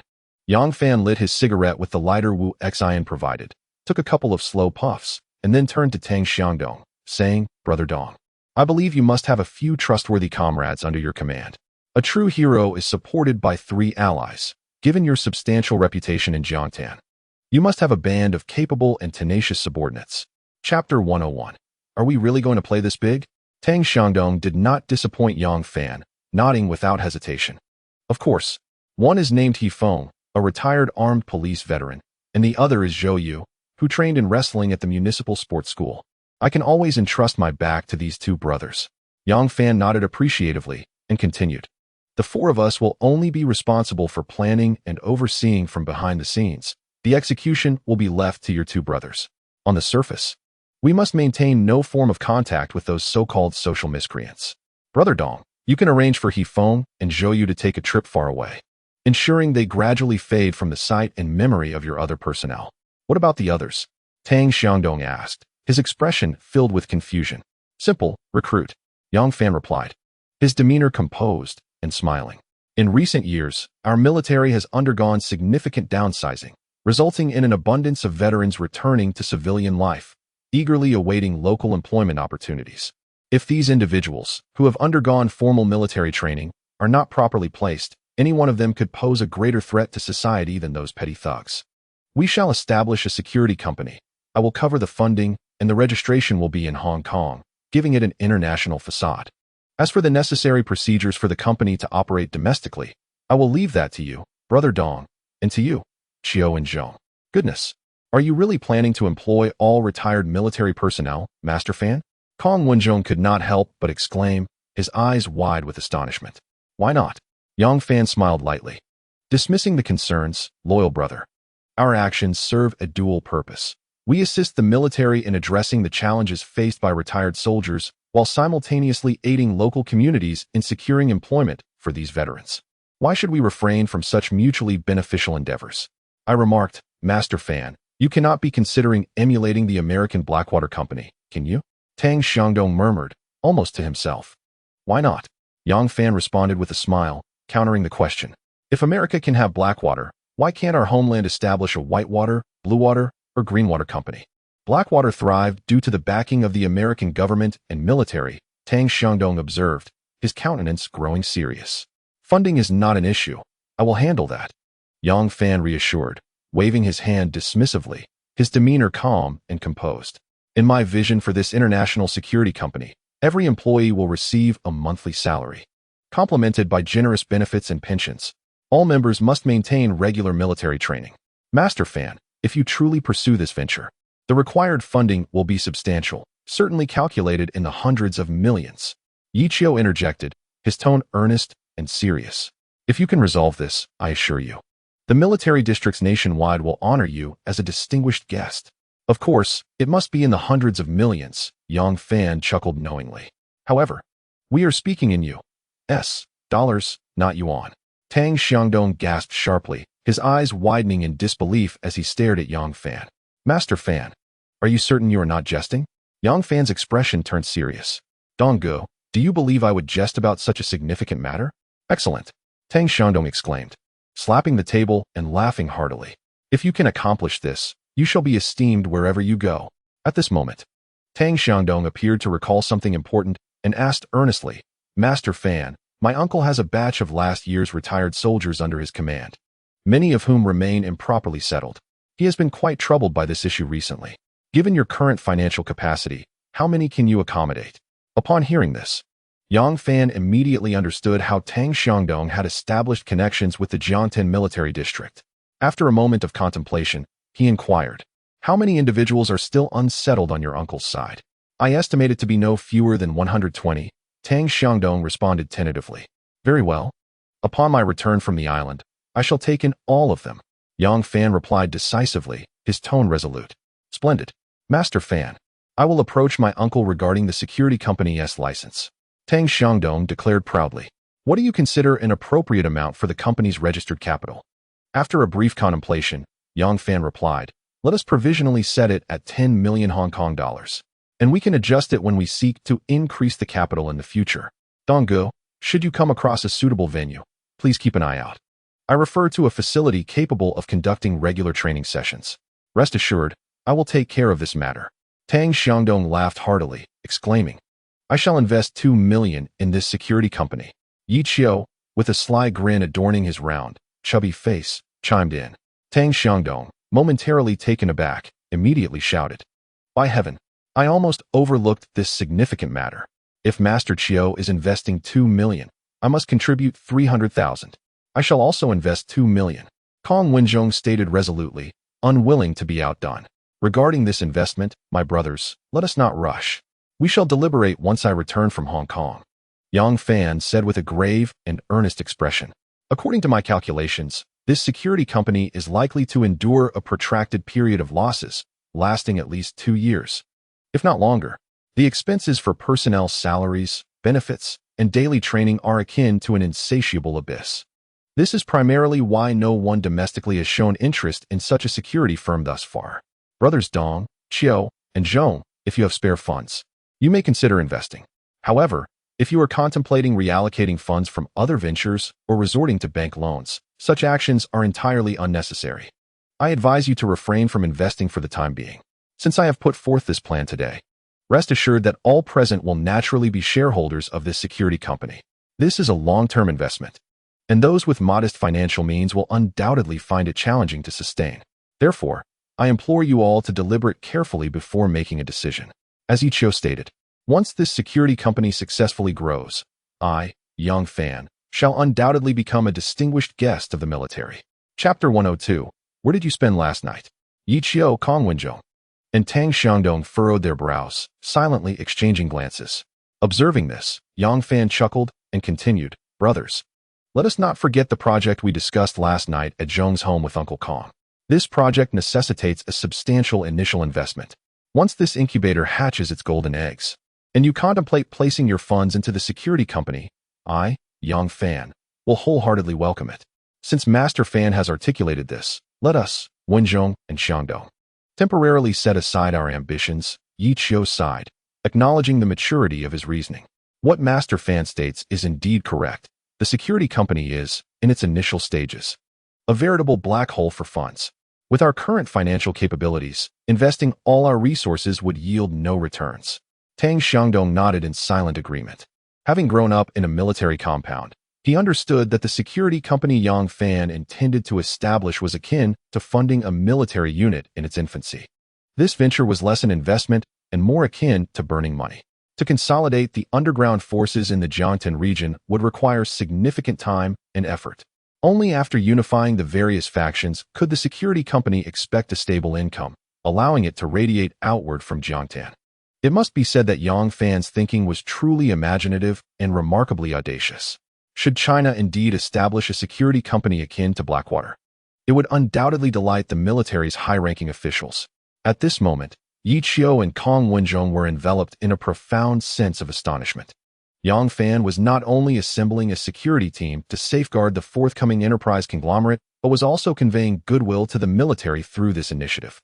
Given the remarkable strategies he had already displayed, it was plausible that he harbored advanced developmental military strategies within his mind. Yi Qiu was nearly certain that Yang Fan's proposal to establish a security company was merely the tip of an intricate iceberg. Standing behind Yang Fan, Wu Xin's beautiful eyes sparkled with admiration. Yang Fan was truly exceptional. Among the three individuals present in the room, one was the foremost son of Jiangtan. Another was the invisible patriarch of Jiangtan, and the last was the leading scion of Jiangnan province. They all held Yang Fan in the highest regard. It seemed they were inclined to heed Yang Fan's every word. When he had previously mentioned entrusting her with a task, regardless of its nature, she was determined to execute it flawlessly, ensuring she would not disappoint him. At last, she had found a reliable figure to lean on. This man was undeniably remarkable. Yet, could such an outstanding man truly be interested in a woman with a past like hers? Regardless, even if she could not marry him, she would strive to secure a place in his life, even as a lover. Suddenly, the ringtone of Yang Fan's mobile phone pierced the air. After greeting Yi Qiu, Kong Wenzhong, and Tang Xiangdong, he retrieved his phone and pressed the answer button. Hello, this is Yang Fan. It's me, Lin Yue. Are you coming home for dinner? Yang Fan was momentarily taken aback, but soon nodded eagerly, responding in quick succession, Yes, I'll be back. I'm currently discussing matters with Donggu, Zhonggu, and Yi Qiu. I'll return as soon as we finish. Do you need me to bring anything back? Lin Yue had taken the initiative to call and inquire about his dinner plans. Yang Fan felt a surge of joy. Where did you spend the night? Lin Yue suddenly asked from the other end. Her question left Yang Fan feeling both elated and anxious, a tinge of panic creeping in. At the Huaxing Grand Hotel. Donggu booked a room for me. Huaxing isn't exactly a reputable place. Men there are not to be trusted. A busy tone suddenly filled his ears, causing Yang Fan to panic. Could it be that she had learned something? Was it possible that news of the incident at the late-night stall on Democracy Road had reached Lin Yue? Surely, that would be too coincidental. Observing Yang Fan's flustered and disconcerted demeanor, Kong Wenzhong chuckled and asked, Has Lin Yue caught wind of your escapades? It seems she is quite concerned about you. I must hurry home. You all can chat slowly, and I'll contact you later, Yang Fan said, hastily making his exit. Come now, Fan Yi. Is it really necessary to be so rattled by a single call from Lin Yue? Yi Qiu teased with a smile. Such guilt-ridden apprehension. This is a classic case of a guilty conscience. Kong Wenjong laughed heartily. Allow me to drive you home. I'll tell Lin Yue that we shared a room last night. Surely, that will suffice, he exclaimed, chuckling. Tang Xiangdong rose with a smile and suggested. How about we all go to Xiaofan's house for lunch? We can vouch for him together. He certainly did not flirt with any girls last night. Hearing this from Kong Wenjong and Tang Xiangdong, Yang Fan, who had already reached the doorway and opened it, paused abruptly, nodding eagerly as he said, This sounds reliable. I must thank the three of you in advance. You can also get familiar with the way to my home. Yi Qiu glanced at Wu Xian, who appeared somewhat at a loss, before turning to Yang Fan with a mischievous grin. I believe we should bring Miss Wu along. It would be even livelier. Yang Fan rolled his eyes at Yi Qiu, somewhat irked. Come on, Qiu, let us not joke around, all right? A fleeting look of disappointment crossed Wu Xian's eyes, but she quickly composed herself and smiled graciously. You all go ahead. I will take a taxi back to Jincheng. It's the weekend, and there will surely be many customers coming in the evening. I need to return and arrange things for my sisters so they can prepare in advance. Kong Wenjong picked up the car keys from the coffee table and tossed them to Wu Xian with a cheerful demeanor. Take my car. I've already spoken to Yuan Jing about your matters, and I've warned that scoundrel Yuan as well. Rest assured, no one will dare harbor ill intentions towards you from now on. Wu Xian understood that this was all due to Yang Fan's influence, gratefully accepting the keys. She smiled slightly. Thank you, Brother Zhong. I want to be polite. I'll go pack my things now and want to bid farewell to my brothers. Haha, sensible indeed, said Tang Xiangdong, watching Wu Xian depart. Fan, having such a understanding beauty by your side, you are blessed. Yang Fan rolled his eyes at Tang Xiangdong, thinking that such blessings were better kept to a minimum. If Lin Yue were to find out, all his previous efforts would be in vain. After Wu Xian left, Yang Fan, Kong Wenjong, Tang Xiangdong, and Yi Qiu descended the stairs, playfully exchanging banter and laughter. Upon reaching the first floor, Tang Xiangdong suddenly recalled something and asked someone to fetch some fresh beef, river delicacies, seafood, and cured meats from the hotel kitchen, packing them into 2 large bags. The 4 of them then departed from Huaxing Grand Hotel in 2 vehicles. As they passed by Kangxing Department Store, Kong Wenjong deliberately stopped to purchase a few toys as gifts before heading straight to Fuxing Garden. The unexpected arrival of Tang Xiangdong, Kong Wenjong, and Yi Qiu clearly surprised Lin Yue. To think that Yang Fan possessed such connections. Just yesterday, he had no idea who Kong Wenjong and Yi Qiu were, and today, these two had come to visit him at home. Moreover, judging by their expressions and tones upon entering, it did not seem as though Yang Fan had invited them. Rather, they appeared eager to familiarize themselves with him. Given the status of Kong Wenjong and Yi Qiu, it was inconceivable for them to seek favor with Yang Fan. It was utterly illogical. The numerous changes occurring within Yang Fan only deepened Lin Yue's confusion. Although she had little interaction with these 2 young gentlemen, she was well aware that they were not easily swayed by anyone. It was no exaggeration to describe them as having their noses in the air. Throughout the officials of Jiangtan City, if anyone could persuade these 2 esteemed gentlemen to visit their residence, it would undoubtedly be enough to boast about for over half a year at their workplace. It appears that Yang Fan's social circle is expanding increasingly. However, his heart seems to be growing wilder as well. Last night, he dared to stay out all night. How audacious. I must ensure that I do not show this fellow any kindness upon his return. Nevertheless, in the presence of guests and to preserve Yang Fan's dignity, Lin Yue could only display the hospitality befitting a hostess, warmly welcoming esteemed guests Yi Qiu, Kong Wenjong, and Tang Xiangdong to take their seats. Bustling about serving tea and arranging fruit platters, Yang Fan, feeling somewhat guilty, had already retreated to the kitchen, carrying 2 large bags of ingredients. Assuming the role of a master chef, meticulously preparing the meal, Lin Yue, it is no wonder you have consistently declined Chun Jingwei's advances over the years. It seems you have long possessed your true soulmate. Your ability to keep such secrets is commendable. Kong Wenjong, with a serious demeanor, addressed Lin Yue as she offered them cigarettes. I must say, your discerning eye for talent is remarkable. Yang Fan surpasses that Chun Jingwei by leaps and bounds. You cannot imagine, last night, Yang Fan engaged in conversation with my father until after 1 in the morning. My father praised him as a great talent, a genius. My mother, noticing our late-night discussion, personally prepared dumplings for us, and my father even brought out a bottle of his cherished 30-year-old Moutai, which he seldom touches even during the new year. We finished that bottle last night. Yang Fan visited your home and met your father?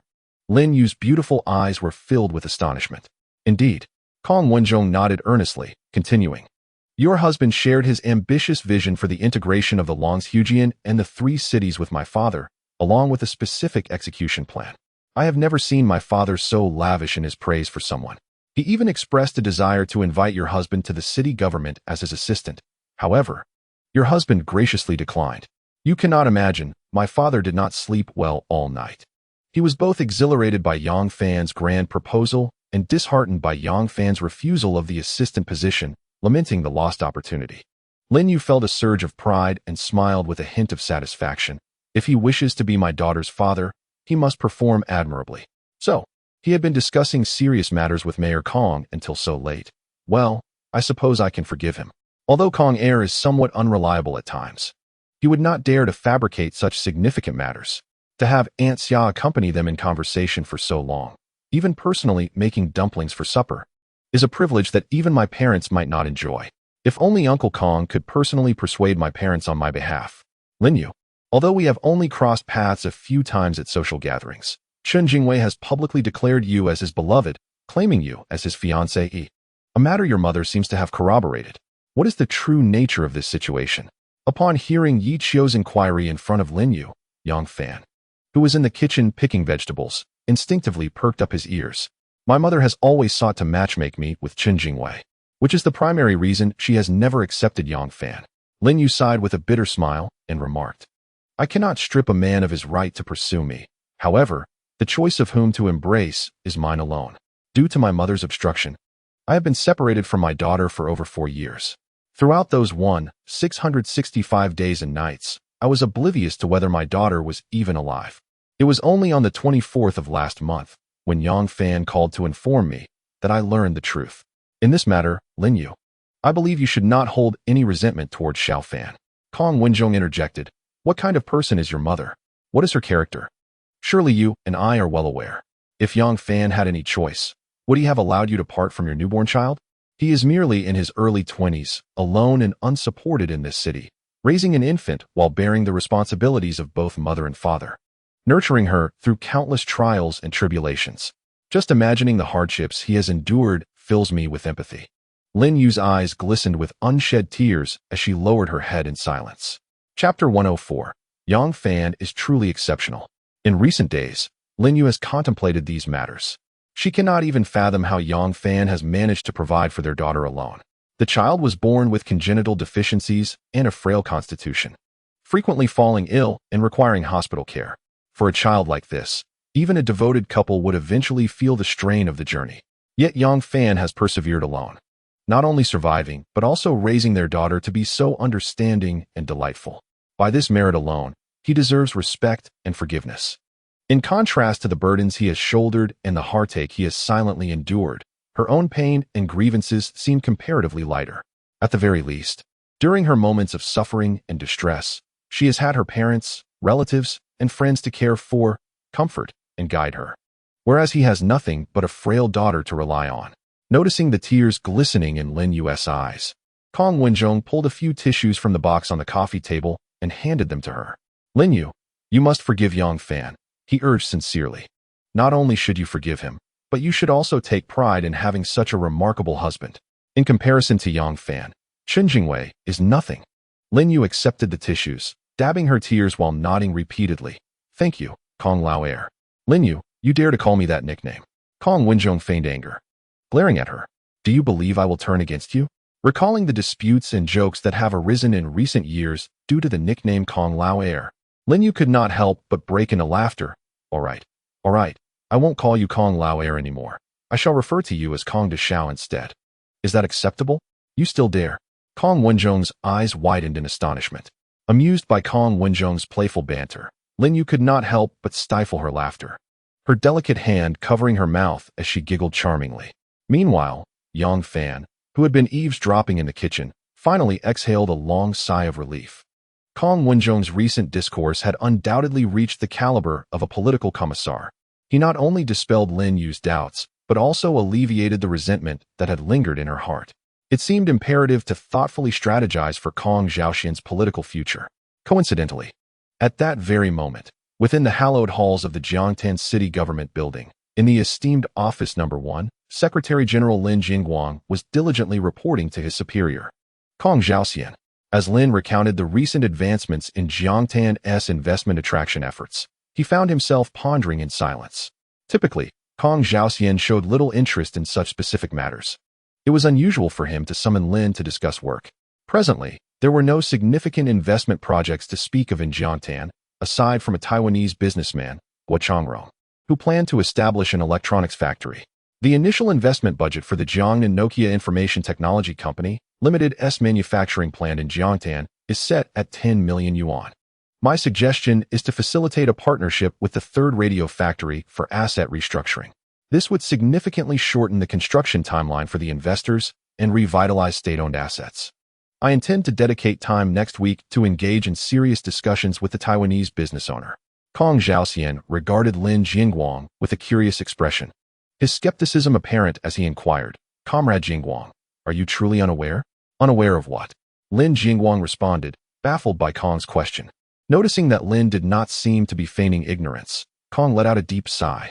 "It appears you genuinely do not know. Comrade Jingguang, it seems you are rather uninformed regarding your son-in-law's situation." "My son-in-law?" Lin Jingguang stared blankly at Kong, bewildered. "When did I acquire a son-in-law? I am completely in the dark. Has Chun Jingwei secured a major project from elsewhere?" But he has never acknowledged Chun Jingwei as his son-in-law. "Isn't Yang Fan your son-in-law?" Kong Xiaoxian gazed at Lin Jingguang with a reproachful expression, remarking, "Comrade Jingguang, it seems you are not quite fulfilling your duties as a father-in-law." "Yang Fan," Lin Jingguang exclaimed, rising in shock, clearly flustered. "Sir, has Yang Fan mentioned to you that he is my son-in-law?" How could Kong Xiaoxian possibly know about Yang Fan? From his demeanor and tone, it appeared that Kong had considerable knowledge of Yang Fan. Was the primary purpose of summoning him to the mayor's office today centered around Yang Fan? The notion that Yang Fan had captured Kong Xiaoxian's attention stirred a tempest within Lin Jingguang's mind. Through Yang Fan's deliberate entrapment of Tang Huiru, which had inadvertently ensnared Chun Jingwei, Lin Jingguang discerned that Yang Fan was far from ordinary. After the incident, he deliberately sought out acquaintances at the police station to gain insight into the entire matter and discovered that the deputy chief of the municipal bureau, Luo Zhengxian, was covertly supporting Yang Fan. In the past, he was merely aware that his daughter Lin Yue had a romantic involvement during her university years, which ultimately ended due to interference from his wife, Tang Huiru, leading their daughter to break up with Yang Fan and pursue studies abroad. Lin Jingguang was undoubtedly infuriated by the fact that Yang Fan had gotten his only daughter pregnant while they were in university. However, since they had parted ways, he found it beneath his dignity to confront a destitute student who had even lost his diploma. Over 4 years had passed, and only recently did he uncover that the entire affair had been orchestrated by his somewhat snobbish wife, who had even deceived their own daughter, going so far as to curse that her living granddaughter had long since perished. Due to this revelation, Lin Jingguang had been giving his wife the cold shoulder in recent days. It is said that family disgrace should not be aired publicly. The incident of their daughter running away had not yet settled in the compound, and now rumors were circulating about Tang Huiru visiting the police station. It was quite possible that the chaos of their domestic affairs had already reached Kong Xiaoxian's ears. "Lin Jingguang, if I had a daughter, you would not be the one to become Yang Fan's father-in-law," Kong Xiaoxian remarked, his eyes filled with envy and jealousy. "It's a pity that the child born of Yang Fan and Lin Yue could already be running errands. Otherwise, I would have certainly found a way to marry my niece to Yang Fan." Lin Jingguang, suppressing his shock, gradually settled into the chair opposite Kong Xiaoxian's desk. Why was Kong Xiaoxian so deliberately steering the conversation towards Yang Fan? What was his true intention? Chapter 105. Your son-in-law has great potential. Yang Fan must have done something to earn Kong Xiaoxian's immense favor, which could greatly aid his advancement. Otherwise, a man of Kong Xiaoxian's caliber would never speak such words in his presence. The envy and jealousy in Kong Xiaoxian's eyes did not appear to be feigned. Lin Jingguang's mind raced as he gradually regained his usual composure. "Director, Yaya is currently living with Yang Fan and seems quite happy. She called me yesterday, expressing that her home in Fuxing Garden is warm and filled with happiness, and that Yang Fan treats her exceptionally well, always listening to her. Old fox. Kong Xiaoxian thought to himself, though he maintained a cheerful facade as he replied, Old Lin, I know that Yang Fan treats your Lin Yue very well. However, it seems that your director Tang has been persistently trying to separate this young couple. Why not? You and your wife resolve to send Lin Yue abroad for further studies. I can arrange a government-sponsored opportunity for her. Lin Jingguang, struggling to suppress his astonishment, fell silent, eyes downcast. What scheme was this old fox, Kong Xiaoxian, concocting? He was willing to use his privileges to help Lin Yue secure a government-sponsored study abroad position just to separate her from Yang Fan. How highly did he regard Yang Fan to expend such considerable resources? Haha, director, perhaps it's best to let the young ones decide their own affairs. Lin Jingguang maintained a calm demeanor, smiling nonchalantly as he spoke. At home, I tend to uphold democratic principles, regardless of the quarrels between Lin Yue and her mother. I respect the decisions made by my daughter. Everyone must undergo a process of growth. She is now an adult, and I trust that she is capable of discerning what is appropriate and what is not. As Lin Jingguang delivered his thoughts with impeccable precision, Kong Xiaoxian nodded gently with a smile. This appeared to be a reflection of Lin Jingguang's genuine sentiments. It can be said that in this regard, Lin Jingguang acted in accordance with his personal philosophy, unlike his wife Tang Huiru, who often took a more extreme approach. Otherwise, Yang Fan would undoubtedly be estranged from the Lin family. Alas, perhaps this is merely a twist of fate for Lin Jingguang. Comrade Jingguang, it seems you are rather oblivious to the capabilities of your son-in-law. He possesses considerable talent. Kong Xiaoxian's expression turned serious as he spoke gravely. As the governor of Jiangdan City, I have the authority to make decisions beneficial to the economic development of Jiangdan. However, considering that your Secretary General may also be involved in matters of investment attraction, I shall refrain from overstepping my bounds. I will not beat around the bush any longer. Yang Fan possesses a highly valuable technological patent, which is directly linked to the establishment of a burgeoning industrial chain in Jiangdan. He will soon visit Hong Kong Island, reportedly concerning an investment of 200 million Hong Kong dollars. I did not inquire further about the specifics, but hope you will take the time to look into this matter. Kong Xiaoxian, evidently, was still withholding certain information, as he did not mention anything related to the Changzhujiang urban integration plan. Nonetheless, even Lin Jingguang, with his astuteness, could not suppress the slight twitch at the corners of his eyes. An invention patent tied to a new industrial chain. An investment of 200 million Hong Kong dollars. Such significant matters surely would not be jested about by Kong Xiaoxian. It is no wonder that Kong Xiaoxian harbored such keen interest in Yang Fan. Yang Fan, my dear fellow, you have hidden your capabilities far too well. Fortunately, during his visit that night to see his daughter Lin Yue, he did not utter any inappropriate remarks. Otherwise, this young man might have devised a trap for Huiru, and perhaps even for Lin Jingguang himself. 200 million Hong Kong dollars, which translates to at least 14.5 billion yuan. Since the reform and opening up, Jiangdan has never attracted such immense foreign investment. Does Yang Fan truly possess such prowess? Naturally, he knew that he could not voice this question in the presence of Kong Xiaoxian. It appears he must thoroughly investigate Yang Fan's recent undertakings. Although the flicker of doubt in Lin Jingguang's eyes was fleeting, it did not escape Kong Xiaoxian's notice. Lin Jingguang, O Lin Jingguang, had it not been for your fortunate daughter, I, Kong Xiaoxian, would have little concern for your fate. Comrade Jingguang, the Jiangnan Nokia Information Technology Company, Limited, of which you just spoke, has Yang Fan as its major shareholder.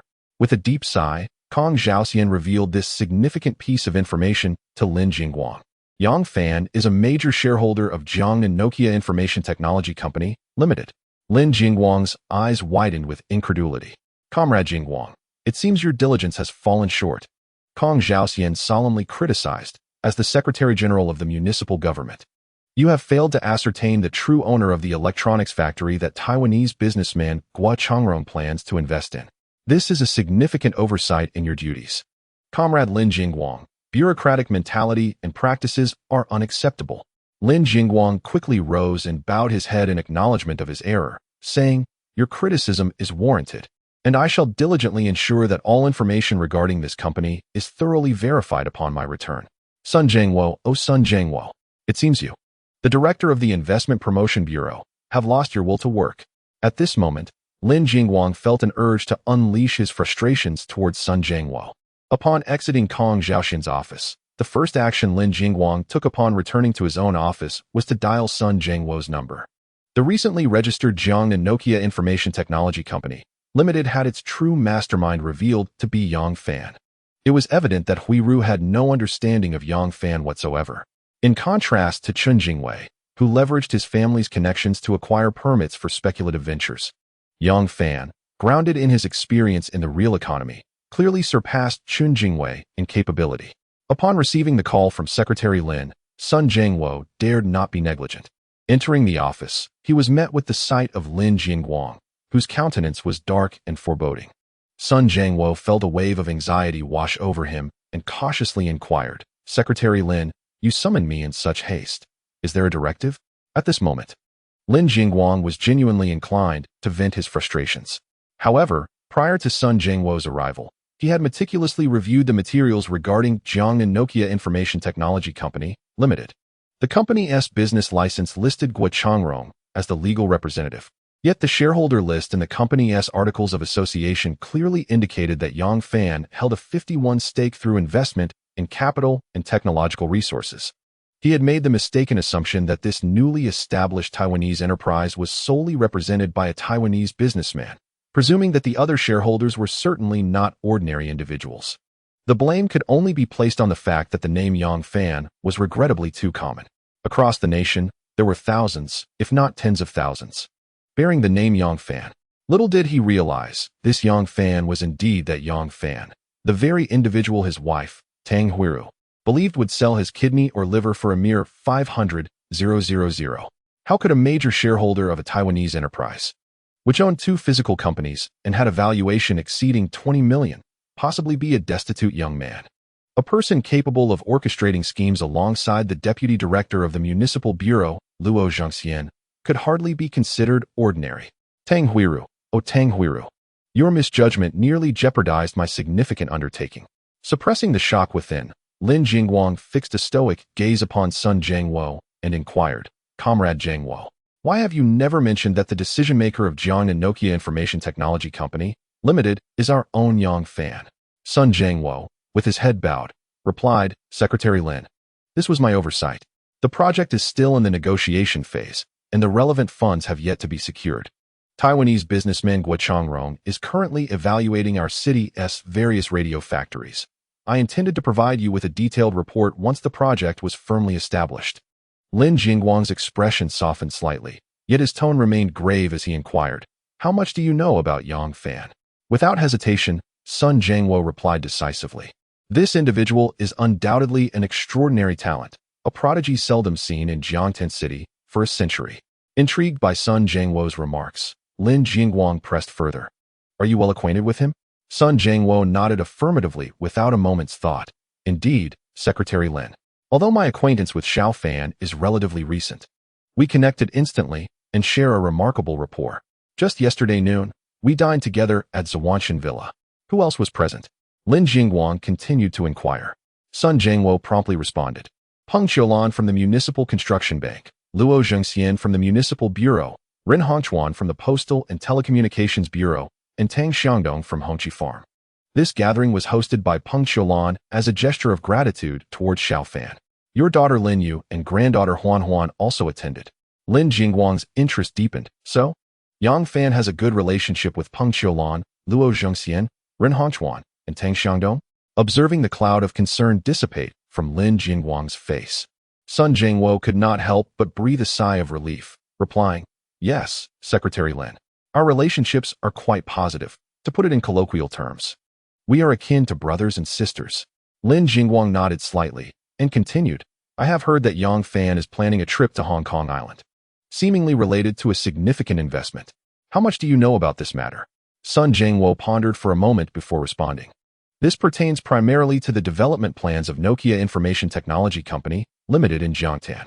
Yang Fan once shared his visions for growth in the information industry with me. Since the funds have yet to materialize, I refrained from reporting this to you. Nevertheless, Yang Fan is exceedingly confident about his upcoming trip to Hong Kong Island. From my understanding of him, he never engages in ventures without assurance.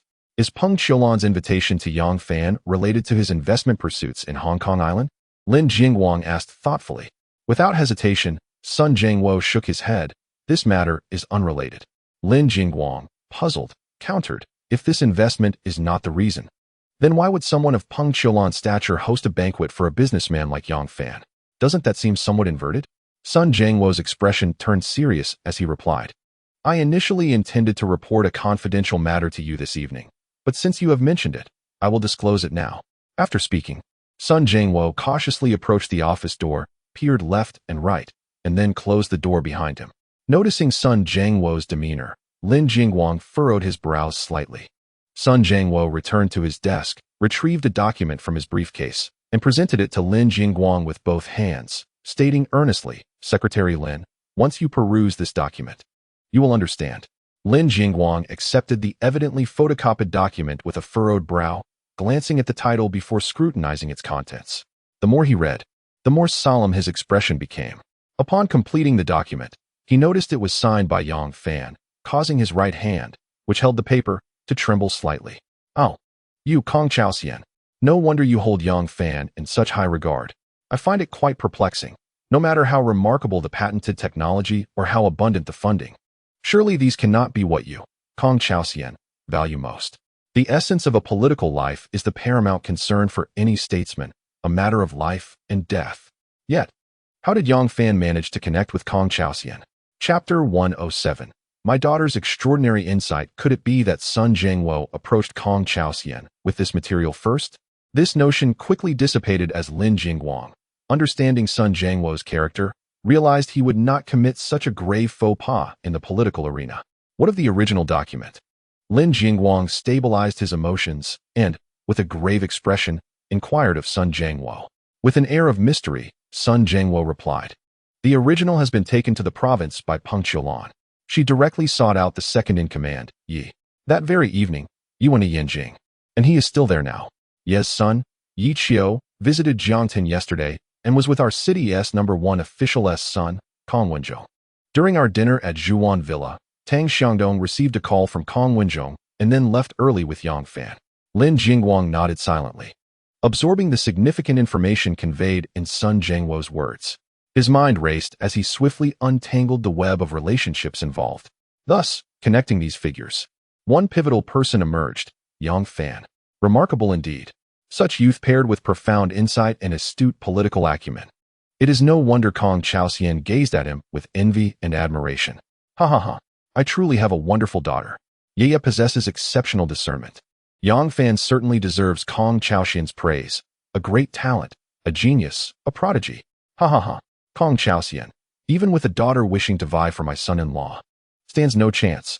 Reflecting on Kong Chaoxian's true intentions in inviting him to the office today, a satisfied smile crept across Lin Jingguang's lips. Kong Chaoxian was clearly attempting to curry favor. Who would have thought that one day I, Lin Jingguang, would bask in the glory of my son-in-law, Yang Fan? Tang Huiru, you truly are short-sighted. Such an outstanding son-in-law nearly slipped through your fingers. This will not do. I must call Ye shortly and invite her and Yang Fan over for dinner. Secretary Lin, if you have no further instructions, I shall take my leave. Go on. Go on. Attend to your matters. Lin Jingguang replied, his spirits high, as he waved his hand gently, watching Sun Jiangwo exit the office with a light step. Lin Jingguang picked up the desk phone and dialed 126. Please connect me to 131-4520. Return call, surname Lin. Fuxing Garden, Building 3, Room 402. In the kitchen, Yang Fan was slicing potatoes while watching Lin Yue clumsily remove the stems from green peppers. He chuckled, yeah, in my eyes. You have always been a delicate young lady untouched by the mundane chores of the kitchen. You should leave this work to me and go chat with Kong Lauer and the others instead. What do you mean by untouched by the mundane? Yang Fan, don't look down on me, Lin Yue retorted, rolling her eyes at him playfully. During my years studying in America, I had to do everything myself. I juggled my studies with part-time jobs, and sometimes I even cooked for myself in the rented apartment. Don't think you are the only one who can slice potatoes. I can do it too. Yang Fan, clearly skeptical, laughed. All right. Our Yaya is the most capable and virtuous. She can do everything. Move aside. Lin Yue pushed Yang Fan away from the cutting board and extended her hand. Give me the knife. Can you really slice? Yang Fan looked at her with a hint of doubt. Humph. Lin Yue scoffed, taking the knife and holding a peeled potato in her left hand. She began to slice it with a surprisingly adept motion. Gradually, as if she were in a competitive spirit with Yang Fan, her slicing became quicker, causing Yang Fan's eyes to widen in astonishment. The rhythmic sound of the knife against the cutting board was quite melodious. Surprisingly, she did present a somewhat virtuous wife image. It seemed she had indeed been self-sufficient during her years abroad. Just as this thought crossed his mind, Lin Yue suddenly let out a small yelp. Seeing blood trickle from her left middle finger, Yang Fan instinctively grabbed her wrist, taking her injured finger into his mouth to suck the blood and then spit it into the nearby trash bin, repeating the process. Observing his anxious and pained demeanor, Lin Yue felt an inexplicable warmth in her heart. Despite the pain from her injury, she gradually lost the sensation of hurt. He did not care about the dirtiness of her hand, instinctively taking her finger into his mouth, clearly a reflexive action. He still cared for her, still loved her. Suddenly, a vivid image flashed in her mind, sitting on the edge of the bed in their rented accommodation with a prominent belly, her feet soaking in a basin of warm water. He knelt before her, gently and patiently washing her feet with utmost care. While she complained incessantly, he listened with a smile, never arguing or raising his voice. Recalling their passionate romance from years ago, a sweet smile involuntarily graced Lin Yue's lips. Looking down at Yang Fan, her satisfaction grew. He had indeed changed significantly, becoming more confident and strong. Yet, his love for her remained unwavering. Isn't there a saying that one should not leave a man during his lowest moments, for he may lose interest in everything, including his love for you? Why did this notion not apply to the current Yang Fan? Was she truly so exceptional? Did she deserve his unwavering devotion? Chapter 108. She actually kissed me first. Lin Yue silently gazed at Yang Fan, who remained oblivious to the changes in her expression. After a rudimentary disinfection, Yang Fan firmly grasped her left wrist with his right hand to slow the blood flow, then pulled her along as they walked out of the kitchen. Is there a first aid kit at home? Where is it? He inquired. Yes, it's in the drawer beneath the wardrobe in the master bedroom. Lin Yue replied softly as they walked. Seeing Yang Fan's anxious demeanor, Kong Wenjong and the others, who had been chatting in the living room, rose to their feet. What happened? Kong Wenjong asked. Yaya accidentally cut her hand while slicing potatoes. Yang Fan replied in a rapid-fire manner. You can slice potatoes, Lin Yue? Kong Wenjong's expression suggested he had just heard breaking news. Lin Yue, feeling offended, retorted, What do you mean by that, Kong La? So what if I can slice potatoes? Can't I be capable of that? Do you see me as a delicate miss who can't do anything? Yi Qiu, adopting a serious expression, interjected, Comrade Wenjong. Your comment is indeed inappropriate. Regardless of the task, whether one chooses to engage in it is a matter of attitude, while the quality of execution pertains to ability. At the very least, Comrade Lin Yue's willingness to actively participate in household chores is commendable. Upon finishing his statement, he couldn't help but burst into laughter. Seeing Kong Wenjong and Yi Qiu laughing heartily, Lin Yue stomped her foot in frustration at the bedroom door. Soon, Yang Fan located the household first aid kit and skillfully disinfected the wound with iodine, applied some erythromycin ointment, affixed a band-aid, and finally wrapped Lin Yue's injured finger securely with medical gauze. Yeah, does it still hurt? You must keep this hand dry for the next few days. It could be troublesome if it gets infected, he cautioned. Lin Yue bit her lower lip lightly, shaking her head repeatedly as she softly replied, It doesn't hurt anymore. Not at all. How can it not hurt? You nearly sliced off your skin. I have decided that from now on, the kitchen is your forbidden zone. Yang Fan declared with a serious expression. Observing Yang Fan's earnest demeanor, Lin Yue suddenly leaned in and gently kissed him on the cheek. Thank you. Yang Fan was momentarily taken aback by her unexpected kiss. Oh heavens. She kissed me. She kissed me. I must look foolish. Lin Yue playfully rolled her eyes at him. Just then, the Motorola phone on the bedside table rang abruptly. Lin Yue hurriedly made her way to the bedside table, picked up the phone, and pressed the answer button. I'll call back my dad. Be careful with your wound. Don't touch it, he cautioned. I know. Lin Yue replied cheerfully, despite her injured finger. As she walked into the living room, picked up the landline, and dialed. Dad, why did you suddenly think to call me? Upon hearing Lin Yue's words, a knowing smile spread across Kong Wenjong's face. He was aware that Lin Yue's father, Lin Jingguang, must have already spoken with him. Last night, while discussing Lin Jingguang, Kong Wenjong had suggested to Kong Zhao that if possible, it would be best to include Lin Jingguang in their activities. The reason was simple. Lin Jingguang was destined to become Yang Fan's father-in-law, even if it is merely out of affection for Lin Yue. Yang Fan could not stand by and watch Lin Jingguang make mistakes in investment promotion. It seems that Kong Zhaoxian has clearly brought Lin Jingguang onto the same battlefield. "Let me invite Yang Fan to our home for dinner," Lin Yue cheerfully said. "Yes, of course, I will definitely bring Huan Huan along. All right, we will come over tonight." "Thank you, Dad. Goodbye." After hanging up the phone, Lin Yue exclaimed joyfully towards the kitchen, "Yang Fan, my dad wants us to come over for dinner tonight with Huan Huan." Yang Fan, donning an apron and wielding a kitchen knife, appeared at the kitchen door, somewhat puzzled. "Why did your dad suddenly want us to have dinner at home? Is there something going on?" Lin Yue replied with delight. "He just wants to meet you and have a good chat." At that moment, Yang Fan noticed Kong Wenjong silently mouthing, "My old man." Understanding the implication, Yang Fan nodded to Lin Yue. "All right, I'll follow your lead. You consider what kind of gift would be appropriate. After all, it's my first formal visit to meet the father-in-law. I cannot go empty-handed, can I, Yaya? Don't worry about that. I will take care of it." Lin Yue said, humming a tune to herself. "Return home, for this is the joyful abode, where sorrows and joys reunite. Success and setbacks are but a passing phase.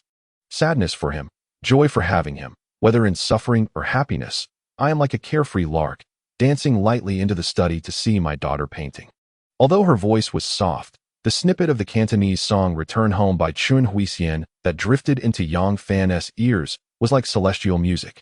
This must be her truest sentiment at this moment. He chuckled to himself. I am indeed the one in her heart. Otherwise, she wouldn't have kissed me so spontaneously just now. It seems that a blissful chapter of my life is about to unfold. Kong Zhaoxian and Kong Wenjong had made significant contributions to this matter. He would reward them with immense fortune in due time. Since Kong Wenjong had a penchant for the entertainment industry, he would let him become the most formidable entertainment tycoon in the world. As for Kong Zhaoxian, who was wholeheartedly pursuing a political career, it should not be too difficult to further his ambitions. With the oppressive gloom lifted, Yang Fan, in high spirits, showcased culinary prowess like never before, preparing an exquisite feast that he had never achieved in his lifetime. Chapter 109. Such an impressive neighbor. This lunch was so delightful that even the notoriously picky Tang Xiangdong could not help but praise it. "Fan Ge, how did you steam this hairy crab? This is the freshest and most delicious crab I have ever tasted," Yi Qiu exclaimed, holding a piece of crab shell in each hand, savoring the rich crab roe. Yang Fan beamed with pride. "I figured it out myself. I used beer instead of water in the pot, and the flavor is naturally extraordinary. Fan Ge, you are truly the epitome of a modern gentleman. Adept both in the kitchen and at social gatherings." Kong Wenjong sincerely complimented. "Lin Yue, you have found such a wonderful husband. There will be plenty of blessings to enjoy in the future." At this moment, Hu Nuan, with her little mouth smeared in crab roe oil, chimed in sweetly. "My daddy is the best." Tang Xiangdong, chuckling, looked at Hu Nuan and asked, "Little Hu Nuan, who's better, daddy or mommy?" Hu Nuan blinked her sparkling eyes, pondered for a moment, and then replied, "Both daddy and mommy are the best." "You little rascal." Tang Xiangdong laughed heartily. Time always slips away swiftly during joyful moments. After lunch, Yang Fan and Lin Yue accompanied their guests to the door. Seeing Yang Fan intending to escort them downstairs, Kong Wenjong waved his hand with a smile, saying, "Master Fan, you needn't come down. I already know the way. I will certainly visit often in the future." Yang Fan, not wishing to be overly formal, nodded with a smile and said, "All right then, I want to see you off. Brother Zhong, Master Qiu, Brother Dong, travel safely. And drive carefully. Head back. Call if you need anything." Yi Qiu cheerfully waved goodbye. Tang Xiangdong also waved, saying, "We are all like family. There is no need for such formalities. Master Fan, you and your wife head back. The child is still in the house."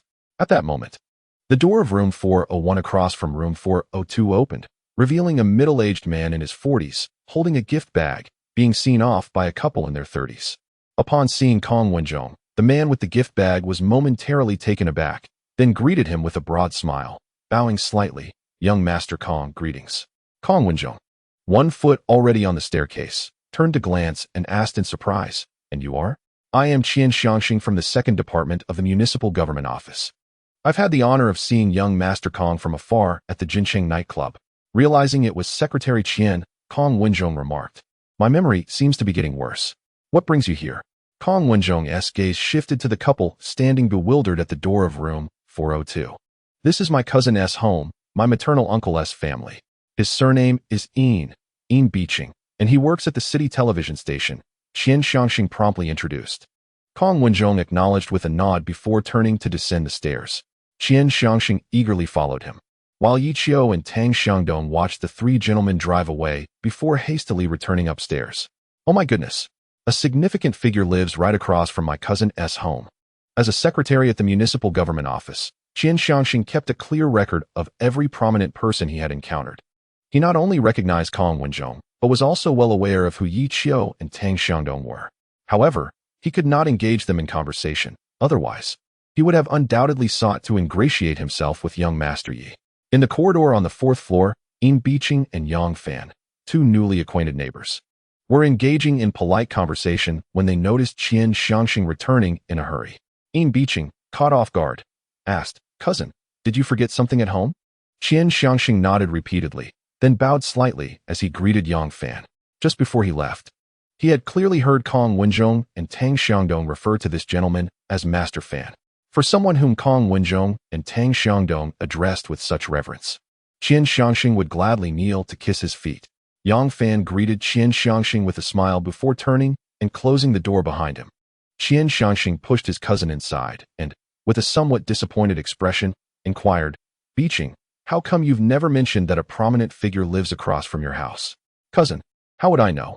Today is the first time I've greeted the new neighbors, Biqing replied. It seems fortune is smiling upon you, Qian Xiangxing remarked, evident excitement illuminating his face. Do you know who that guest was? Besides being the son of our city's second most influential figure, do you know the identities of the other two?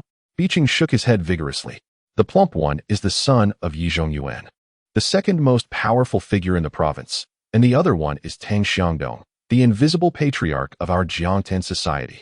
Biqing's eyes widened in astonishment.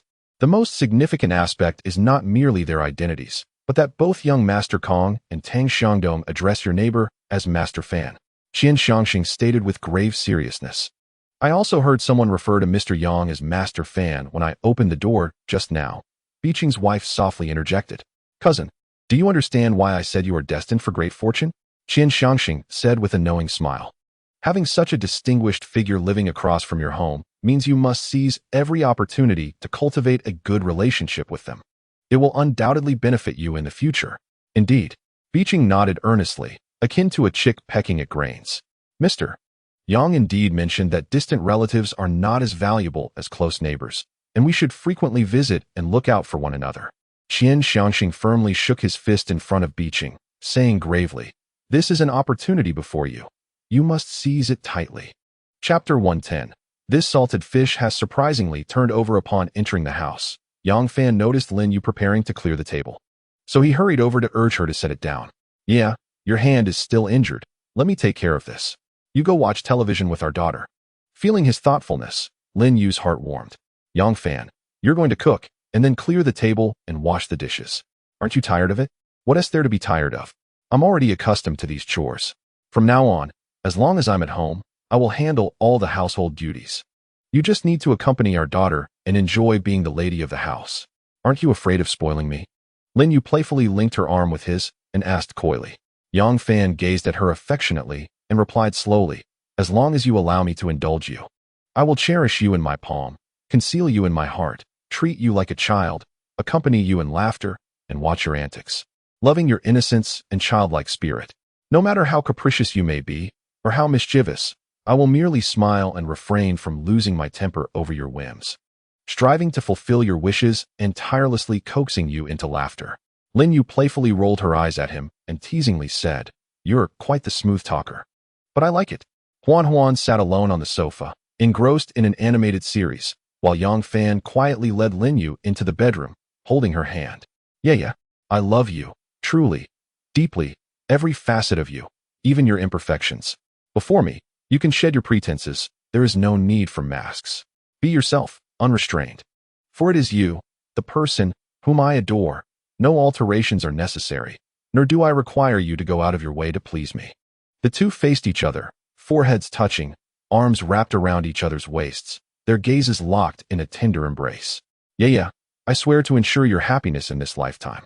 No matter how arduous my path may be, I shall never allow you to endure even a modicum of suffering. I am willing to transform myself completely for you, to strive with all my might to bestow upon you a life of splendor. Whatever you desire, I shall procure. Whatever you wish to savor, I shall prepare. Everything I do is solely to cherish and protect you with the utmost devotion. Fan, kiss me, Lin Yue implored.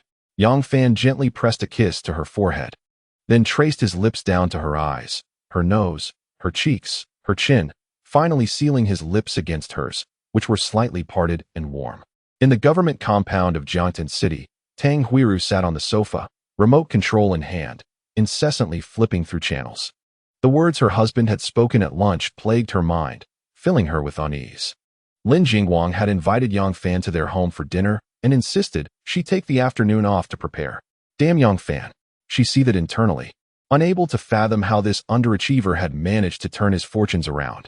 Despite her reluctance, she recognized that if her husband's words held any truth, especially regarding Kong Xiaoxin's newfound regard for Yang Fan, then she must alter her stance towards him. Even with 1,000 hesitations swirling in her heart, she had no choice but to stifle her discontent. Reflecting on her sparse encounters with Yang Fan, she could not deny that he had indeed changed, transformed into someone entirely different from the Yang Fan she once knew.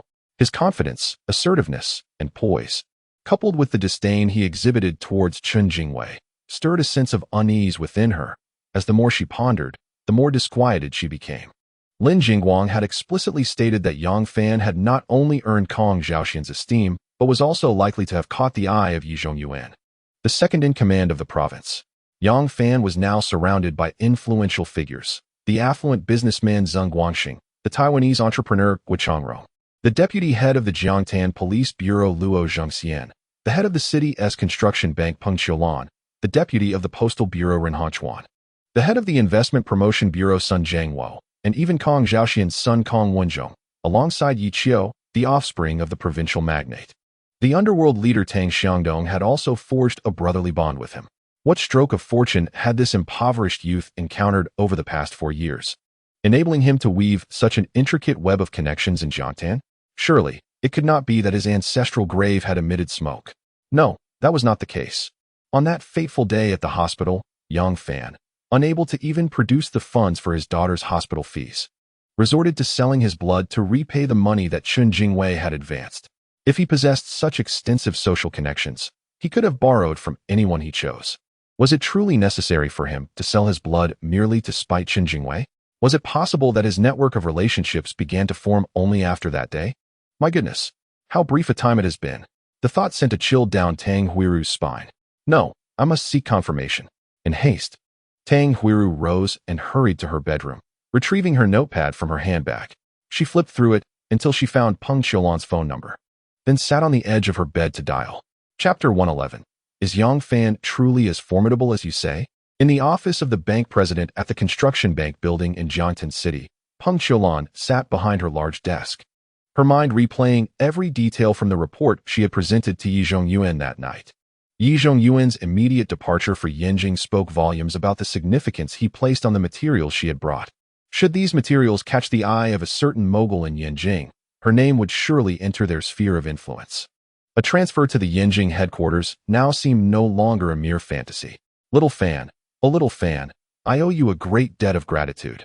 Suddenly, the ringing of the telephone interrupted Peng Qiulan's reverie. Hello, this is Peng Qiulan. May I ask who is calling? Qiulan, it's Tang Huiru. It's been a while since we last spoke. I've missed you. Ah, Sister Huiru. Hello, indeed, it has been some time since we gathered. How have you been? Well, it's a mixed bag, to be honest. Qiulan, I would like to inquire about someone. Is it a good time for you to talk? Of course, go ahead. Do you know Yang Fan? I do. Sister Huiru, you found yourself quite the son-in-law. If your Lin Yue already had a daughter with him, I would have considered introducing my girl to him. On the other end of the line, Tang Huiru struggled to contain her astonishment, switching the receiver from her right ear to her left, perplexed. Qiulan, how long have you known Yang Fan? Do you truly understand him? Aren't you concerned about potentially jeopardizing your daughter's future? Huiru, I am quite aware of the situation between your daughter and Yang Fan. Although my acquaintance with him is relatively recent, I have thoroughly investigated his background. Let me assure you, you misjudged him back then. Yang Fan's intelligence and emotional acuity far exceed what you might have perceived. With a deep sigh, Peng Qiulan continued, your Lin Yue left for abroad shortly after giving birth.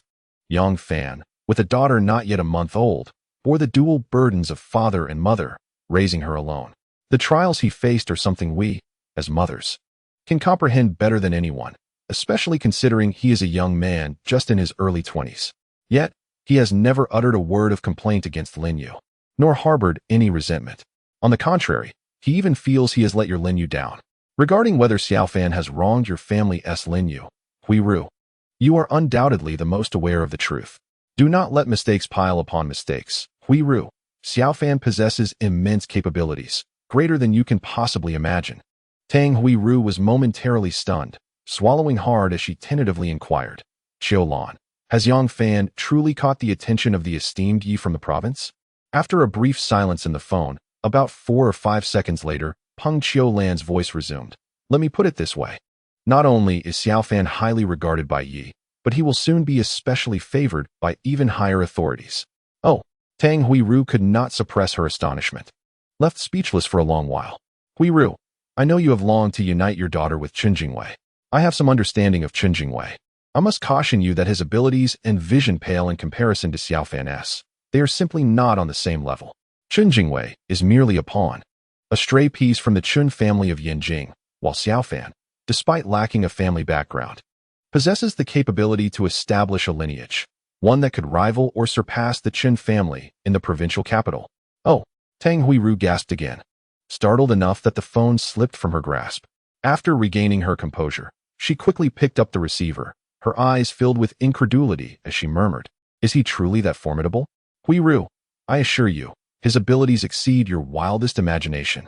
To dismiss such an exceptional son-in-law, one you could scarcely find even with a lantern, is truly perplexing.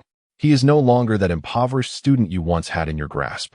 Alas, I am at a loss for words regarding your perspective. Well, I have other matters to attend to, so I shall not keep you. Reflect on this. Let us gather together another day. Goodbye. Listening to the busy tone on the line for a considerable time, Tang Huiru found herself unable to regain her thoughts. As the president of the Municipal Construction Bank, she knew all too well how astute Peng Qiulan was. If even Peng Qiulan praised Yang Fan and held him in such high regard, expressing a desire to introduce her daughter to him, then Yang Fan must possess extraordinary qualities. No, she could not allow Peng Qiulan to snatch this son-in-law away. If Yang Fan is worthy of Peng Qiulan's daughter, he certainly deserves to be my son-in-law as well. Tang Huiru stood up, vigorously rubbing her cheeks with her hands, exhaling deeply. Upon reflection, given that Yang Fan, all alone and unsupported, could raise his daughter under such arduous circumstances, such a man could not possibly be lacking. Additionally, considering how she had spent years aiding Chen Jingwei in pursuing her daughter, only to discover that he had insidiously schemed against her, intending to gain leverage over her, Tang Huiru could not help but feel a surge of frustration. Chen Jingwei, you have truly disappointed me, you wretched scoundrel, attempting to manipulate even me. I hope you meet with a misfortune at the very moment you step outside. Setting aside her grievances against Yang Fan, Tang Huiru's mind was now consumed with thoughts of how to approach him next. She must strike a balance, neither overly enthusiastic nor too cold. After much contemplation, she concluded that preparing dumplings for dinner would be an excellent idea.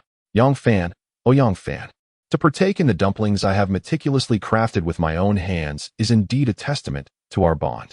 Resolute in her decision, Tang Huiru joyfully engaged in kneading the dough and mincing the meat for the filling, bustling about with great enthusiasm.